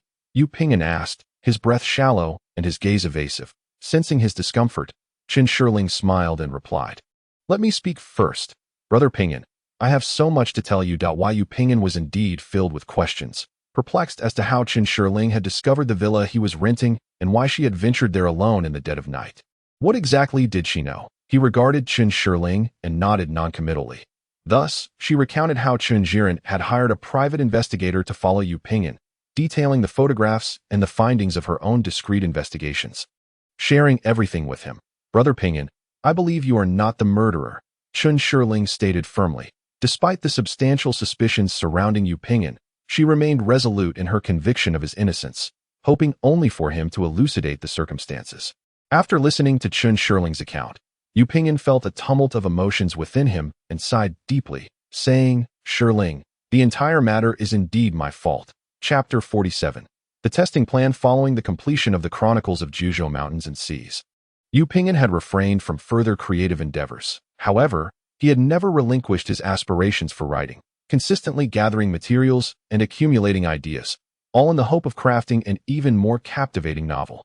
Given his fondness for detective fiction, he aspired to pen a suspenseful mystery, with the crux of the narrative revolving around a flawless murder. As he neared the completion of the plot outline and central ruse, Yu Ping'an encountered a new obstacle: the characterization of his figures. In pursuit of creating more vivid and authentic characters, Yu Ping'an began to engage with individuals whose professions mirrored those of his fictional roles.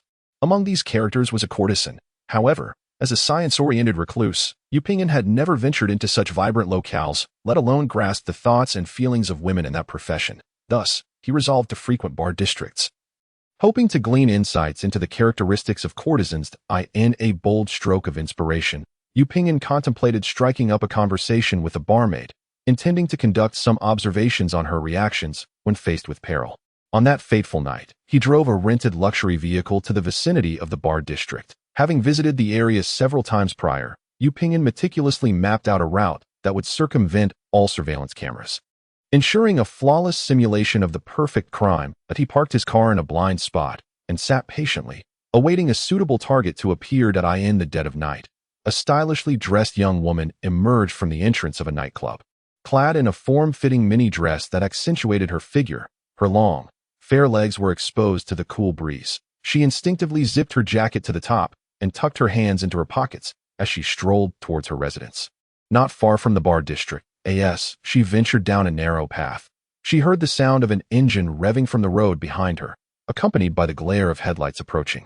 This lane often saw numerous vehicles parked by those reveling in the nightlife. Yet at that moment, only a few cars remained. It's a luxury car, she mused to herself, gazing at the vehicle that had just started. Although she couldn't discern its brand, its price was evident. It was the type of luxury automobile one might occasionally glimpse on the streets. A moment later, Yu Ping'an maneuvered his car alongside her, matching her pace as the window slowly descended. While driving, he tentatively inquired, and due to the SUV's stature, she did not need to lower her gaze to see him seated in the driver's seat. In a soft, alluring tone, she replied, "Where are you headed? Is it along the way? Not a problem. Wherever you're going, I can give you a ride." Yu Ping'an responded decisively. During their conversation, the woman glanced at Yu Ping'an. A young man likely in his late 20s, dressed in a casual sports outfit. His neatly cropped hair and clean-cut appearance belied the image of a debonair playboy typically found in bar districts. "Very well," Yu Ping'an exclaimed as he exited the driver's seat and hurriedly opened the car door for her. This gesture took her by surprise, and as she observed him closely, she noted his height, estimating him to be over 180 centimeters. Once they settled into the car, Yu Ping'an fastened his seatbelt and remarked, "If you dislike wearing a seatbelt, you needn't bother. There aren't many cars around at this hour. And I drive at a leisurely pace." Indeed, Yu Ping'an drove slowly, which allowed the woman to indulge in her thoughts, and they soon began to engage in light conversation, having navigated the nightlife for many years. She possessed a discerning eye for men. After exchanging a few remarks, she realized that although he spoke confidently, he lacked any designer clothing, indicating he was not the typical affluent playboy.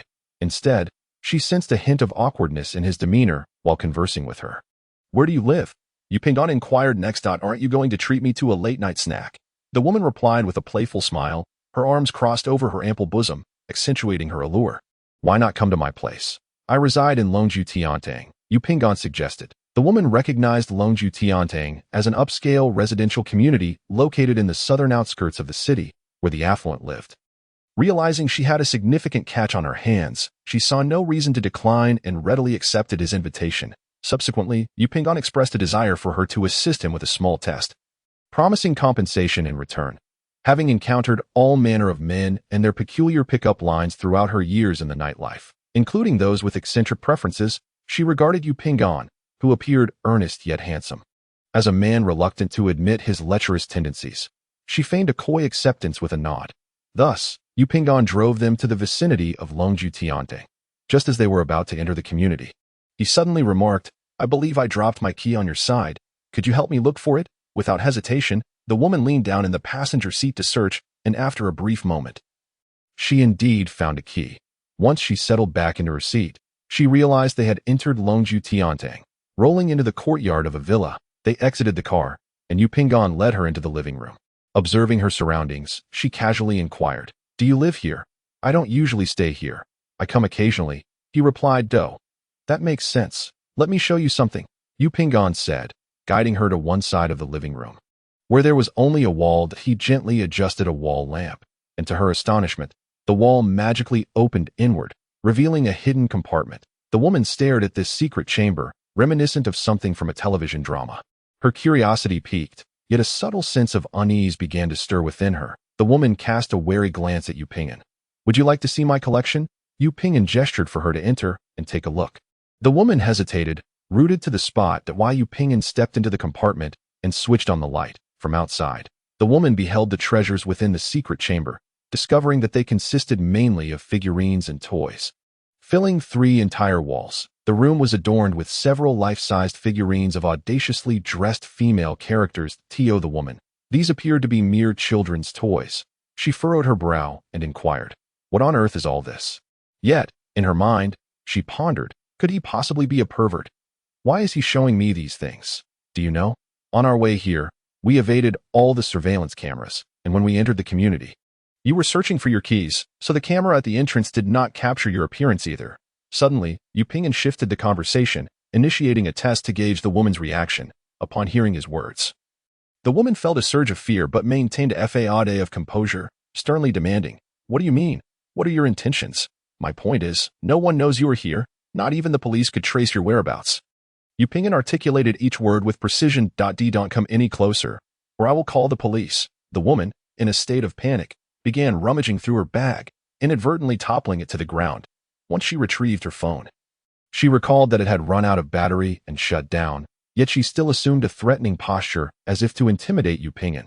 Observing her distress, Yu Pingan realized that if the situation escalated, she might indeed call the authorities. He hastily pleaded, "Please don't call the police. I'm merely conducting a test to see your reaction. Didn't I mention that before?" However, to the woman, Yu Pingan's fear of her contacting the police only confirmed her suspicions of his ulterior motives.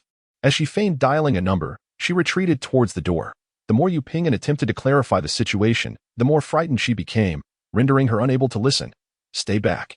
In a moment of panic, the woman flung the door open and sprinted away. The unforeseen turn of events left Yu Pingan momentarily paralyzed, watching helplessly as she fled. Chapter 48. An unexpected incident. Yu Pingan, realizing the misunderstanding he had caused, felt a wave of anxiety wash over him as the woman escaped. He was plagued by the worry of whether she would report him to the authorities and how he might explain his actions if she did. As he grappled with the unsettling nature of his behavior, he spent a restless night in turmoil, yet no one came to confront him. A mixture of relief and astonishment washed over him. However, with the absence of any repercussions, Yu Pingan decided to leave the villa and head to work. Shortly thereafter, he stumbled upon news of the woman being harmed. Overcome by guilt and panic, Yu Pingan contemplated turning himself into the police. After much deliberation, he ultimately resolved to conduct his own investigation first. Consequently, he took several days of leave to begin his inquiries. He had also visited the security office at the main entrance to review the surveillance footage, only to discover that the videos from June 13th had been deleted. At that moment, Yu Pingan approached the on-duty security personnel to gather some information and discovered that one of the guards had taken an extended leave from a city after June 13th. Consequently, Yu Pingan deduced that this security guard must be a significant suspect. However, he refrained from reporting this matter to the police. On one hand, he believed that if even an ordinary citizen like himself could uncover such clues, the authorities would certainly be capable of discovering them as well, and likely possess even more information. On the other hand, Yu Pingan felt a sense of shame regarding the revelation of his own absurd behavior. What he did not realize was that the true perpetrator was a seasoned criminal who had successfully obliterated most of the evidence and transported the body to a more remote area, thereby preventing the police from initially focusing their investigation on the lone Tian community. This situation was further complicated by Yu Pingan's lack of comprehensive information, unlike Chen Shirling, who had access to more vital details. Had Yu Pingan been privy to additional clues, he would not have made such a grave misjudgment and failed to notify the police of the information he possessed. Upon hearing Yu Pingan's account, a great weight was finally lifted from Chen Shirling's heart. She felt a mix of joy and dread. The joy stemmed from the confirmation that Yu Pingan was not the murderer of Li Yuqing, while the dread arose from the realization that the assailant they encountered might indeed be that very habitual killer narrowly escaping a brush with death. Brother Pinyin, could it be that the assailant who attacked us is the same person who deleted the video? Chen Shirling speculated, still grappling with the aftermath of their recent ordeal. Considering the information you have shared, I believe there is a strong possibility. Yu Pinyin replied. Then we must promptly inform the police about this matter. Chen Shirling urged anxiously. I just spoke with the police and intended to provide them with information regarding the murder case from June 13th, Yu Pinyin said. His tone tinged with self-reproach. I plan to relay the entire sequence of events to the authorities. All right, Brother Pinyin, I will accompany you. Chen Shirling responded, her expression reflecting relief as she hoped to conclude the entire affair swiftly, albeit with a lingering concern about whether Yu Pinyin would face repercussions. The police mentioned they would contact the team handling the June 13th case to meet with me, Yu Pinyin continued. Could it possibly be Officer Liu? Chen Shirling pondered aloud. As anticipated by Chen Shirling. The following morning, Lu Ming arrived at the hospital accompanied by an assistant. Lu Ming was somewhat taken aback upon encountering Chen Shirling, and after a brief conversation, he learned that she was acquainted with Yu Pinyin. Subsequently, Yu Pinyin recounted the entire series of events once more. Mr. Yu, if I may be frank, you must come to our precinct to provide a formal statement, Lu Ming stated seriously. In truth, he found Yu Pinyin's situation rather absurd. Yet he refrained from expressing this sternly due to his familiarity with Chen Shirling. Officer Liu, will Brother Pinyin be all right? Chen Shirling inquired with genuine concern. If Mr. Yu's account is truthful, there should be no major issues. Merely cooperation with the investigation, Lu Ming reassured her. Lu Ming gazed at the still recumbent Yu Pinyin on the hospital bed and remarked, however, Mr. Yu, in the future, should you encounter such circumstances again, it is imperative that you notify the police without delay. Rather than making assumptions on your own. I apologize for the inconvenience caused to you. I assure you, there will be no next time, Yu Pinyin replied earnestly. Alas, at the end of the day, this matter has little direct bearing on you. Fortunately, the suspect has been apprehended, and you have contributed to the resolution of this case. Lu Ming, observing Yu Pinyin's sincere demeanor and his injuries, comforted him compassionately. Subsequently, the 613 Special Investigation Team took over the case of the home invasion and assault. Following DNA comparisons, it was confirmed that the security guard was indeed the perpetrator of the long-unsolved case from years past. The team immediately conducted a surprise interrogation of the suspect, who ultimately confessed to both incidents. Thereafter, the case was promptly handed over to the Procuratorate for prosecution against the assailant. During this period, Yu Pinyin was discharged from the hospital and went to the criminal police unit to provide his statement. Coupled with the suspect's confession, the police verified that the information provided by Yu Pinyin was entirely accurate, resulting only in a critical admonishment without further accountability, why Yu Pinyin and Chen Shirling refrained from disclosing their perilous experiences to their families. To avoid drawing attention to their injuries, they also abstained from going to work. They concocted a story about taking a short vacation. Having just resolved the crisis at Hengda Group, they expressed a desire to relax. And with each providing corroboration for the other, their families remained completely unsuspecting. Particularly, Chen Jiren repeatedly urged them to enjoy themselves and to extend their trip, resembling a doting matchmaker. Although they occupied separate rooms, Chen Shirling mostly spent her time in Yu Pinyin's room to care for him. At this juncture, Yu Pinyin's wounds had nearly healed. Brother Pinyin, I just remembered something. That day, the private detective was lurking downstairs at your building. How did you manage to evade his surveillance to arrive at Longju Tian'ang? Chen Shirling recalled the events of that day and curiously inquired. I did not intentionally evade his watch, as I was unaware that I was being monitored. Yu Pinyin replied with a hint of embarrassment. In truth, I exited through another entrance, which is why the private detective was oblivious. Chen Shirling, perplexed by how Yu Pinyin had accomplished this, pressed further. How did you exit through another entrance? Brother Pinyin. Chapter 49. A little secret. Yu Pinyin, now 26 years old, still harbored a fondness for the two-dimensional and the whimsical. He had always collected figurines of his favorite characters, though he cherished this hobby. He felt constrained by his family's perceptions, fearing accusations of immaturity, compounded by the fact that many figurines appeared somewhat inappropriate for younger audiences. Thus, he had always maintained a clandestine collection. Since living independently and enjoying a more comfortable financial situation, he had amassed an even greater collection. Although the two residences were adjacent, they did not share the same entrance. Therefore, Yu Pinyin discreetly connected the bedrooms of both houses and cleverly disguised the passageway with wardrobes. This arrangement not only facilitated access to the neighboring house, but also fulfilled his long-held dream of having a secret base. Yu Ping'an's collection of figurines continued to grow. He rented another villa in Longju Tiantang, where he ingeniously designed a secret compartment to store his treasures. With ample space at his disposal, Yu Ping'an indulged in acquiring more of the life-sized figurines he had long coveted, all housed within the villa at Longju Tiantang. The moment he was discovered by a private investigator while transporting large boxes marked the arrival of a new life-sized figurine. Due to his close relationship with the vendor, Yu Ping'an routinely instructed them to deliver the figurines directly to his seldom-used MPV. He would then transport them to the Longju Tiantang community at his convenience. When Chen Shirling stealthily entered the villa, she inadvertently triggered the security alarm, unaware of the implications. At that precise moment, Yu Ping'an was in the adjacent room organizing his figurines, and his security software alerted him to the breach. To his astonishment, it was Chen Shirling who had intruded upon his secluded sanctuary. Surprised, Yu Ping'an immediately set off to investigate the situation at Longju Tiantang. In his haste, he exited the community from a different entrance, while the private investigator remained fixated on the door of Yu Ping'an's original room. Oblivious to his departure, upon arriving at the villa, Yu Ping'an encountered the assailant in the midst of an attack. With little time to contemplate, he charged forward, engaging in a life-or-death struggle with the criminal. Ultimately, he managed to rescue Chen Shirling from peril and fortuitously apprehended the murderer in the process. It turned out that the secret compartment contained his figurines, which explained the fleeting shadow that had startled him earlier. Oh dear, it seems the private investigator is still lurking outside Brother Ping'an's residence. Chen Shirling suddenly recalled Shen Qingqiu. Thus, she hastily contacted the private investigator, who indeed had remained vigilantly stationed beneath Yu Ping'an's building.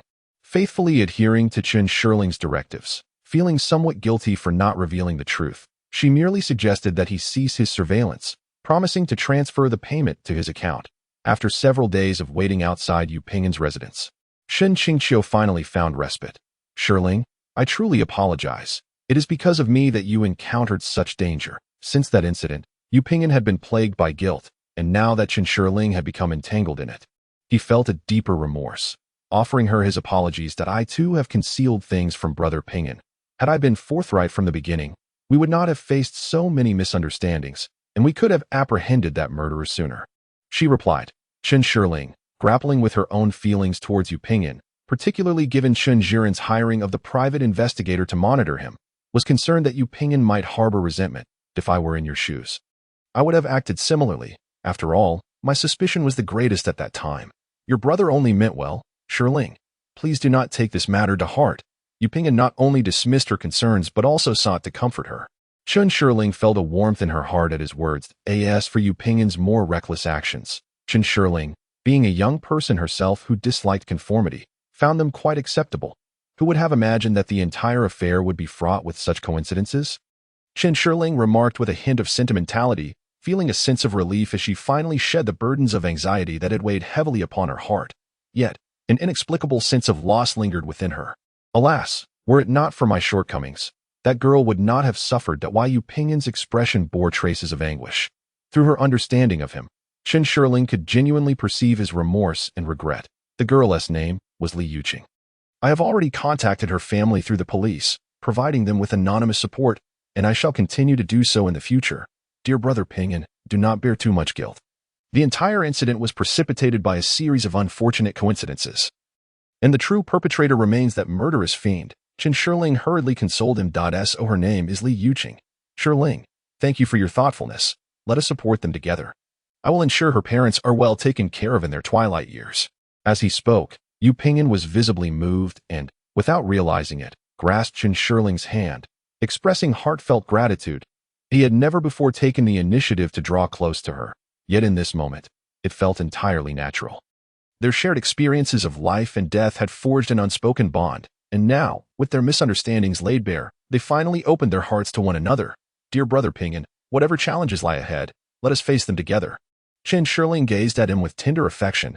Both were still youthful, and their exterior wounds would heal swiftly. In the interim, the small courtyard that once belonged to Yu Ping'an's family had been leveled. Awaiting development, the landscape was strewn with remnants of crumbling walls and waist-high weeds. This area had evidently been stripped bare for some time. Why had construction not commenced? Observing the wild grass, Chen Shirling deduced that this site had remained untouched for an extended period. Look over there, There are still a few houses. Yu Ping'an pointed to two solitary structures amidst the ruins. Are they stubborn holdouts? Chen Shirling instantly grasped the reason for the delay in construction. It could also be that the developer lacked sufficient funds. Otherwise, such a vast expanse of land would not remain undeveloped due to one or two obstinate households. Yu Ping'an continued his analysis. Whose houses are those? Chen Shirling gazed at the two houses engulfed by wild grass. They were both familiar with the original layout of the area. However, the relentless demolition had transformed it into a barren expanse, rendering the identities of the remaining houses unrecognizable. Thus, they approached the two houses, and as the path became uneven, Yu Ping'an naturally took hold of Chen Shirling's hand. She glanced at him as he forged ahead, a smile blossoming on her lips, quietly trailing behind him. Her heart brimming with joy as they neared the two solitary houses. A realization dawned upon Yu Ping'an. Could this be the Nie family's residence? Upon drawing closer, he gradually recognized the ownership of the houses. Is it truly their home? How did they become a holdout? Chen Shirling's mind raced back to the child who had come to be city for medical treatment. In the childhood anecdote she and Yu Ping'an had previously shared. As they approached the house, the two individuals noticed an elderly woman seated outside. Yu Ping'an scrutinized the old woman before exclaiming. 99 Yeah. Chapter 50. Memories like smoke. The silver-haired, wrinkled elder, upon hearing her name called, lifted her head, her gaze vacant and unfocused, not directing her sight towards Yu Ping'an and Chen Shirling. 99 Yeah. Yu Ping'an stepped closer, gently calling out again. 99 Yeah. Chen Shirling echoed softly beside him, her mind drifting back to the days she had spent indulging in the delights of the old woman's home. A sweet smile gracing her lips. Who is it? The elder inquired with a voice weathered by time, devoid of any emotional fluctuation. Yu Ping'an observed that 99 Ye's eyes remained unable to focus on them, an unsettling premonition creeping into his heart. Chen Shirling, too, sensed the peculiarity and cast a surprised glance at Yu Ping'an. He silently nodded, then spoke softly. 99, it's me, Yu Ping'an. My father is Yu Dongfeng. Chen Shirling followed suit, adding, 99, I am Shirling. I used to live at Uncle Yu's house. Ping'an, Shirling. The elder initially appeared astonished, but soon a smile illuminated her face, her wrinkles deepening with joy. She slowly rose, reaching out cautiously. Yu Ping'an hurried forward to support her, at which point he confirmed that the elder could no longer see. Grasping Yu Ping'an's hand, the elder then sought the direction of Chen Shirling's voice. Chen Shirling quickly took hold of the elder's frail, withered hand. A multitude of questions swirled in Yu Ping'an's mind. The elder's gaze remained bewildered, yet her smile remained unwavering. It's been a long time. Come inside and sit, she invited, ushering Yu Ping'an and Chen Shirling into the rickety house. The furnishings had not changed much, though they appeared even more dilapidated, the room shrouded in dimness, despite the decrepit state of the quarters. They were remarkably tidy. Yu Ping'an and Chen Shirling settled into their seats as the elder arranged for them. Ping'an, Shirling, are you both well? She inquired, maintaining her warm smile. The two shared brief updates regarding their families. I knew Ping'an would surely get into university. How wonderful. And you, Shirling, are doing well too. In the elder's eyes, the Chen family, prosperous as they were, paled in comparison to the Yu family, which had produced a university student. Nai, are you doing all right? After sharing his own news, Yu Ping'an turned his attention back to the elder's well-being. Nai's husband had passed away when he was still quite young, leaving her to raise 3 sons alone. Subsequently, her eldest son had fled after injuring someone during a brawl, his whereabouts unknown to this day. For a long time, it had been just the second son's family living under one roof, while the elder and the youngest son resided in another. Life had been frugal yet harmonious. Eventually, the entire area was slated for demolition, and neighbors gradually signed the compensation agreements before moving away. Only the Nie family steadfastly refused the compensation proposal. The youngest son insisted that compensation should be calculated per household. The second son's family, the elder's household, and his own family should each receive compensation for 3 properties before he would sign. The developer insisted on compensating based on area, a proposal that the second family found relatively acceptable and were eager to move into the apartment, for regardless of the compensation method, it bore the same implications for them. Consequently, what initially was a conflict between the developer and the Nie family gradually morphed into a discord between the second family and the third. One fateful day, after a few harsh words from the sister-in-law, the third son seized a pair of scissors and assaulted her with a flurry of stabs. Thankfully, after urgent medical intervention, the sister-in-law survived but lost her ability to work. The third son was apprehended and sentenced to 10 years in prison for intentional injury. Subsequently, Although the second family did not receive any compensation, they vacated the sorrowful abode, while the developer, grappling with financial constraints, halted the development plans. Ultimately, the two lonely houses were left with only the elderly living alone. When an unforeseen calamity struck, the elderly person's sudden emotional distress resulted in blindness, compounding their woes. "Grandma, are you managing all right on your own?" Yu Ping'an inquired with concern. Chen Shirling, standing nearby, felt her eyes moisten unconsciously. "I am fine. My grandson bought me a mobile phone. If I need anything, I will call the second family," the elderly woman proudly declared as she produced a basic mobile phone. "Grandma, I will also save my phone number in your device, so you can reach me if needed." Yu Ping'an took the phone, and Chen Shirling urged, "Also save my number."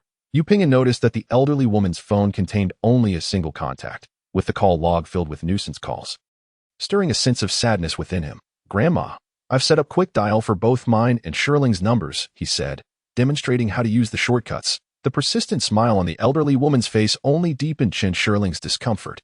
"Alas, little Shirling has grown into a fine young lady. How I wish I could see you now. I used to adore you as a child, often dreaming of having you as my granddaughter-in-law." The elderly woman chuckled. "Shirling is even more beautiful now," Yu Ping'an remarked. "Grandma, feel this." Shirling eagerly took the elderly woman's thin, rough hand and placed it against her cheek. "Little Shirling has indeed grown up," the elderly woman said, her fingers exploring while her face radiated satisfaction. Following this, Yu Ping'an and Chen Shirling procured numerous essential supplies and delivered them to the elderly woman's home. The elderly woman, feeling somewhat guilty, repeatedly insisted that she lacked nothing. In truth, due to her blindness, she could only prepare a simple bowl of noodles to stave off hunger. "Once, when I was a child, my parents had a fierce argument, and I sought refuge at Grandma Nye's home. She told me that if she ever saw a divorce agreement, I should sneak it out and bring it to her. Back then, she would always share her treats with me. I think we should hire a caregiver to assist Grandma Nye with her daily needs," Yu Ping'an proposed. "That sounds great." Chen Shirling immediately concurred, expressing her agreement. She then pondered that perhaps Hung Da could step in to resolve the compensation issues concerning the two houses. In their endeavor to assist Grandma Nye, the two easily reached a consensus. Afterward, Yu Ping'an promptly drove to the nearest domestic service company, intending to resolve the matter of hiring a nanny first. Suddenly, Chen Shirling's phone rang. "Hello, sister-in-law," she answered, recognizing the call from her sister-in-law. At that moment, Chen Jiren's wife and child were living in America, and they did not often communicate with Chen Shirling. "Shirling, you must help me," came the tearful voice from the other end. Upon hearing this, Chen Shirling's heart tightened. "Sister-in-law, please don't panic. Take your time." Chapter 51. An unexpected incident. Zhang Shui, Chen Shirling's sister-in-law, called from America. Her tone urgent as she claimed to have a request. "What is it, sister-in-law? Please, go ahead," Chen Shirling reassured her. "Shirling, you know your brother's character. Over the years, he has been quite the philanderer, and I've turned a blind eye. What I truly wish for now is to cultivate Zixuan into a capable person. Besides, with the distance between us, there's little I can do." Zhang Shui's resentment was palpable, and she went on and on. "Sister-in-law, what exactly is the matter?" Chen Shirling, feeling anxious as Zhang Shui failed to get to the point, pressed her. "Recently, we received a package containing some intimate photographs of your brother and another woman. Do you think your brother is forcing me to divorce him? I can overlook his affairs, but is this not too much? What will happen to Zixuan if he ends up without a father?" Without as she spoke, Zhang Shui began to cry. "Shirling, say something. Do you think your brother is being overly cruel? You must help me." After a brief moment of contemplation, Chen Shirling was urged on by Zhang Shui's impatience. "Sister-in-law, please remain calm. I don't believe this is something my brother would do. What advantage would he gain from such actions? If he dares to pursue a divorce, our father would surely break his legs." Chen Shirling quickly replied. "If it's not your brother, then who could it be?" Zhang Shui questioned, momentarily swayed by Chen Shirling's reasoning. Chen Dajuan's authority in the family was unquestionable, and he had always treated Zhang Shui well, especially since Chen Zixuan was his only grandson. It was clear that if Chen Jiren sought to abandon his wife and child, the consequences would be severe. Given Chen Dajuan's temperament, he would likely prefer to disown his son rather than allow Zhang Shui and Chen Zixuan to leave the Chen household. This matter is indeed complex. "Sister-in-law, please send me the photographs so I can ascertain whether there is a misunderstanding." "Misunderstanding? Impossible. Shirling, you haven't seen how intimate they are. Chen Jiren and I have never been that close. It makes me sick just to look at it." Zhang Shui grew increasingly agitated, cursing Chen Jiren. "Sister-in-law, Please send me the photos. I will investigate who that woman is and what her relationship with my brother truly is. If necessary, I will ask my father to deal with him. Chen Shirling offered further consolation, knowing full well that this matter must remain hidden from Chen Dajuan. Firstly, it would undoubtedly incite his anger, and secondly, should he learn of it, he would certainly take action against Chen Jiren. When Zhang Shui married Chen Jiren, although the Chen family had already established a thriving business, it paled in comparison to the current scale of Hengda, rendering them incomparable. One could say that Zhang Shui was Chen Jiren's devoted wife from humble beginnings. Rest assured, sister-in-law, I will certainly provide you with an explanation. You should focus on taking care of Zishuan over there and not worry about matters at home. Chen Shirling assured her earnestly. All right, sister-in-law, I trust you. However, Shirling, do exercise some discretion, and it would be best not to let your elder brother know about this. Zhang Shui expressed her concern that she might inadvertently push Chen Jiren to a breaking point, resulting in a disastrous fallout. The reason for her trust in Chen Shirling stemmed from the fact that when she married into the Chen family, Chen Shirling was merely 11 years old. Zhang Shui had taken on the roles of both sister-in-law and mother, caring for her closely, which fostered a deep bond between them. Chen Shirling reassured her once more, striving to comfort Zhang Shui. After some back and forth, Zhang Shui finally calmed down a bit, and the two exchanged a few more words before Chen Shirling ended the call. Chen Shirling let out a long sigh of relief. Nearby, Yu Pingyan had gathered enough context to understand that the call was with Chen Shirling's sister-in-law, discussing the possibility of Chen Jiren's infidelity. Observing Chen Shirling's expression of relief, he refrained from asking any questions. At that moment, Zhang Shui took the photos she had received and sent them to Chen Shirling via WeChat.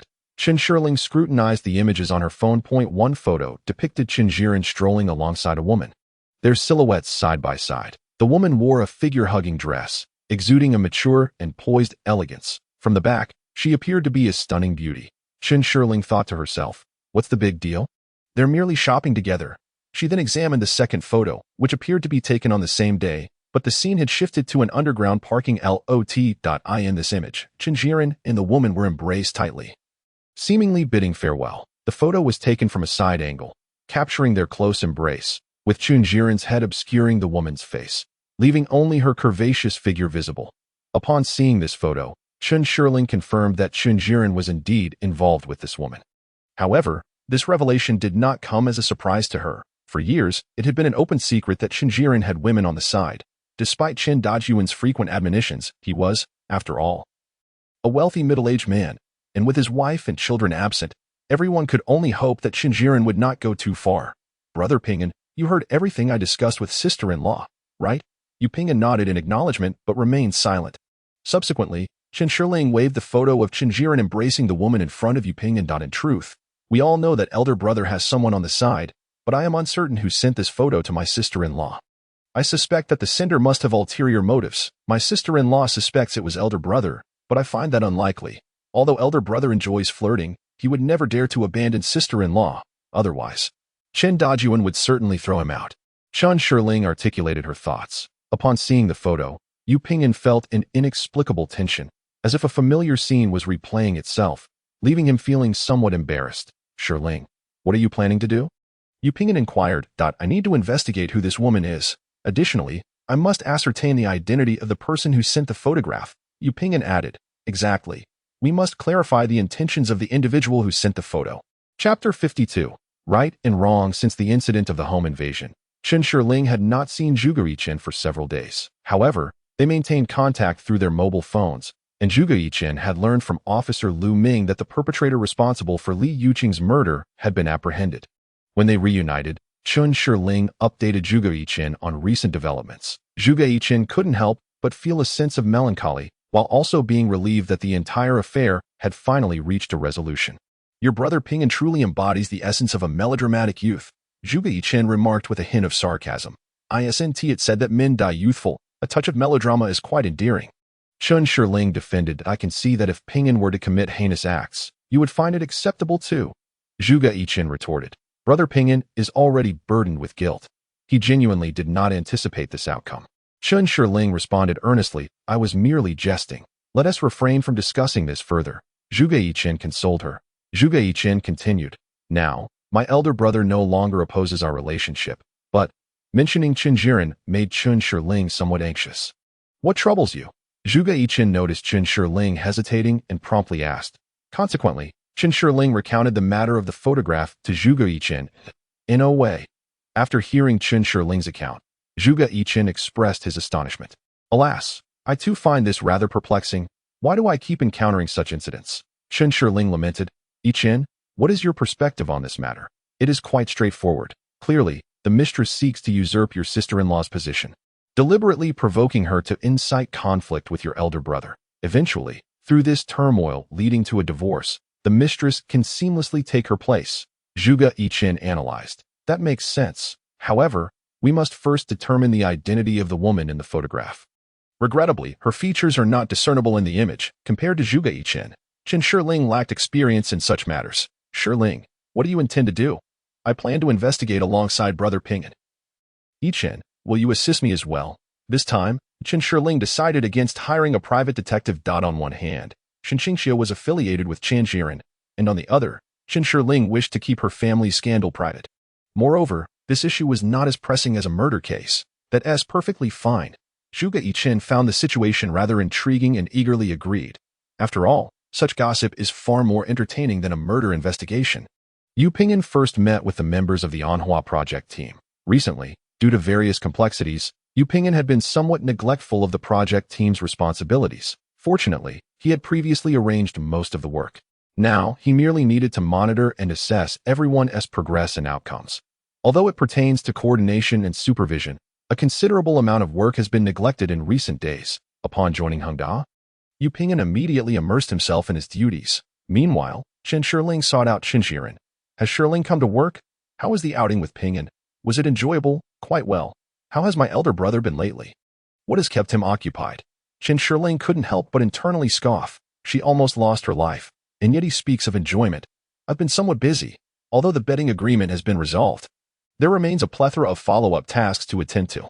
Qin Jiren sighed, suddenly recalling something as he added. By the way, speak to Ping'an and encourage him to come to Hengda to assist me.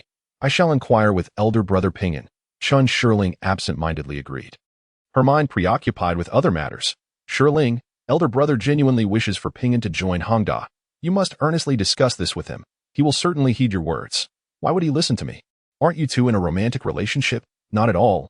Besides, weren't you always opposed to us being together? I have never opposed it. In fact, I have always been supportive of your union. Then who was it that hired a private investigator to spy on us? Elder brother only did that for your sake, concerned for your well-being. Men occasionally engage in social gatherings. Moreover, considering Ping'an's considerable worth and lack of a girlfriend, such behavior is entirely natural. Shiling, do not take it to heart. Qin Jiren hastily clarified, though his explanations were contradictory. According to elder brother's reasoning, is it acceptable for men to indulge in revelry as a matter of course? Qin Shiling frowned and retorted, Shiling, one must understand that when one scrutinizes too closely, one finds no allies. When water is too clear, it yields no fish. Qin Jiren assumed a self-assured, didactic tone. What if your sister-in-law has a confidant in America? What would you do? As for women, the most crucial role remains that of supporting their husbands and raising their children. Then tell me, if your sister-in-law were to take a lover, how would you react? What is it? Is there something amiss on your sister-in-law's side? Qin Jiren regarded Qin Shiling with a puzzled expression. If you are concerned, why not visit your sister-in-law in Zishuan? How long has it been since you last saw them? Qin Shiling chided, Do. Is it your sister-in-law who has been complaining about my absence? Am I not busy? One matter after another at Hengda. As you are well aware, elder brother, those femme fatale are only after your wealth. Do not be deceived by them. Qin Shiling earnestly cautioned that, oh, I know. Elder brother is nearly 40.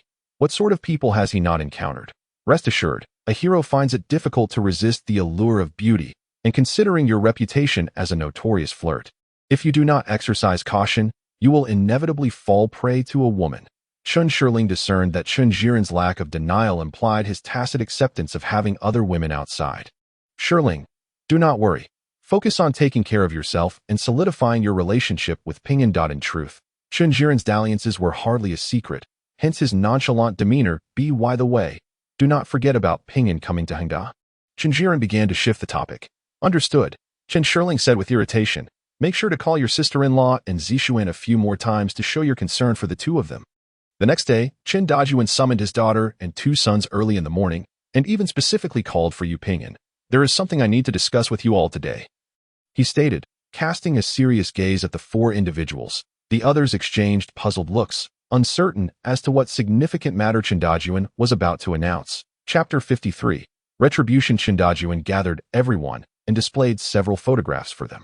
The group huddled together, inspecting the images. The photographs depicted a disheveled room, devoid of windows, illuminated only by a dim bulb. In the center stood a wooden platform, elevated merely 10 centimeters from the ground, exuding an air of dampness and decay. Seated in a row upon it were numerous ragged individuals, each bearing expressions of sheer terror. Ding Yonghe and Yu Chang were shockingly among them, their faces marred by bruises, their clothes tattered and filthy, their eyes darting away from the camera, filled with palpable fear. They appeared haggard and utterly demoralized. Qin Shiling, perplexed, inquired, "How could it be that just a few days have passed, and these once spirited individuals are now nearly unrecognizable? Is this all the doing of Hu Qindong? That old scoundrel is truly ruthless." Chun Jiren interjected, clearly privy to some insider information. It is indeed them. Chun Dajuan elaborated, revealing that he and Chun Jiren had previously engaged in negotiations with Huanyu Group, presenting them with two options, the first being to sue Ding Yonghe, Yichang, and Huanyu Group for engaging in industrial espionage, the second, for Huanyu Group to intervene and ensure that Ding Yonghe and Yichang received the punishment they deserved, albeit without endangering their lives. Naturally, Huanyu Group was reluctant to tarnish its reputation due to the actions of these two duplicitous individuals and opted for the latter choice. The two men believed that Huanyu Group was assisting them, gratefully accepting their arrangement. Subsequently, they were secretly dispatched to Myanmar, feeling anxious as they crossed the border, yet relieved once they were out of the country. In reality, Hung Da had not reported them to the authorities, and they were not fugitives by any means. However, their NI, the gambling syndicate, having realized that there were no more profits to be gleaned, sent the two individuals to the mines to work as laborers. Within the mining site, there were numerous Chinese individuals burdened with staggering gambling debts incurred in Myanmar, including many who were once powerful officials and bullies back home, now reduced to mere prisoners, toiling under grueling conditions and living in perpetual darkness without an end in sight. Truly, they have reaped what they have sown. Upon hearing Qin Dajuan's account and gazing at the photographs, Qin Shiling remarked. Qin Jiren, with a sense of lamentation, commented, "Will they simply spend the remainder of their days there?" "Indeed," Yu Ping'an inquired. Qin Dajuan nodded silently. "Splendid. That is as it should be. It would be far too lenient if they were only sentenced to a few years." Chun Shiling continued. Qin Dajuan then expressed his gratitude to Yu Ping'an. "Yes, it is indeed thanks to Ping'an this time. Ping'an, why not come to Hung Da? Start as a director, and after a couple of years, with some experience, you could become a vice president." Qin Jiren opportunely urged. "Joining Hung Da sounds excellent. Shiling would surely be delighted." "Ha." Chun Jilai chimed in with jest. Yu Ping'an, taken aback by their words, glanced at Qin Shiling. Blushing, Qin Shiling replied, "Brother Ping'an, if you do not wish to come, that is perfectly fine. Everyone has their own aspirations. Indeed, it is often said that couples working in the same company can lead to complications." Chun Jilai seamlessly picked up on Qin Shiling's sentiment with a playful quip. "Third brother, we are discussing serious matters here. Could you refrain from your frivolous remarks?" Qin Shiling chided. "What I said is indeed serious. If you two marry and both work at Hung Da, wouldn't that be inconvenient?" Chun Jilai retorted nonchalantly. "Third brother is correct. It is indeed not ideal for a family to be in the same department." Chun Dajuan added earnestly, surprised by Chun Dajuan's agreement. Chun Shiling wondered if he was opposed to Yu Ping'an joining Hung Da. "Shiling, how about this? You relinquish your responsibilities for the Anhua consulting project, allowing Ping'an to take full charge, thus enabling him to join us at Hung Da without issue," Chun Dajuan said kindly, extending an olive branch to Yu Ping'an. At this, the typically composed Yu Ping'an felt a flutter of anxiety. "Chairman, I still have much to learn. Anhua Company offers me an excellent platform to acquire knowledge in corporate management, so I would prefer to continue my tenure there for the time being." Yu Ping'an replied politely, as he often referred to Qin Dajuan as chairman at the company. What Ping'an says is true. A renowned consulting firm like Anhua indeed provides exposure to a variety of enterprises, presenting a remarkable learning opportunity. It is commendable for young people to seek knowledge, Qin Dajuan praised. However, Hung Da is in urgent need of talents like Ping'an, Qin Jiren earnestly insisted. "Director Qin, even if I do not come to Hung Da, I will exert my utmost effort wherever I am needed," Yu Ping'an stated. "Eldest brother believes in you, but I envision us as one family in the future. we do not need to cling to the small salary from Anhua, as it will ultimately divert your focus. It would be best for you to come to Hangda, Chen Dajuan concluded. Chen Jiren sought to persuade Yu Ping'an once more, subtly drawing closer to him in the process. Boss, Ping'an makes a valid point. Let him decide for himself, declared Chen Dajuan with finality. Indeed, a fruit forcibly picked is never sweet. You should cease wasting your time, Chen Jili chimed in, jesting. Helpless. Chen Jiren had no choice but to temporarily relent. In truth, Yu Ping'an had never abandoned his literary aspirations. Unwilling to be excessively constrained by work, the workload at Anhua Consulting was just right for him, allowing for a harmonious balance between his profession and passion. Thus he was not inclined to disrupt his current state of life. For Chen Shirling, the affirmation from her father and brothers brought her joy. However, if Yu Ping'an were to join Hangda, he would be under the supervision of Chen Dajuan and Chen Jiren, which caused her some concern about him facing undue hardship. Therefore, for the time being, she did not wish for Yu Ping'an to come to Hangda. Chapter 54. Target individual regarding the investigation into Chen Jiren's extramarital affair. Chen Shirling first approached Chen Jili. Between siblings, brothers often had many secrets to share, particularly concerning matters of romance. Big brother's paramour wishes to invite you to dinner today, Chen Shirling casually mentioned after engaging Chen Jili in light conversation. He Jiaru sought me out for something? Chen Jili inquired, astonished. He Jiaru, the owner of the Frontier Public Relations Company. Chen Shirling was also acquainted with He Jiaru, knowing that Frontier PR had a deep partnership with Hangda, having flourished largely due to it. Realizing he had been outmaneuvered by Chen Shirling, Chen Jili fixed her with an incredulous stare. Shirling, what are you up to? Sister-in-law treats you quite well. Chen Shirling frowned, her displeasure palpable. I know sister-in-law is good to me, but this matter is not my concern. Such affairs are kept secret on both ends. What can I do? Even adjust official struggles to resolve family matters.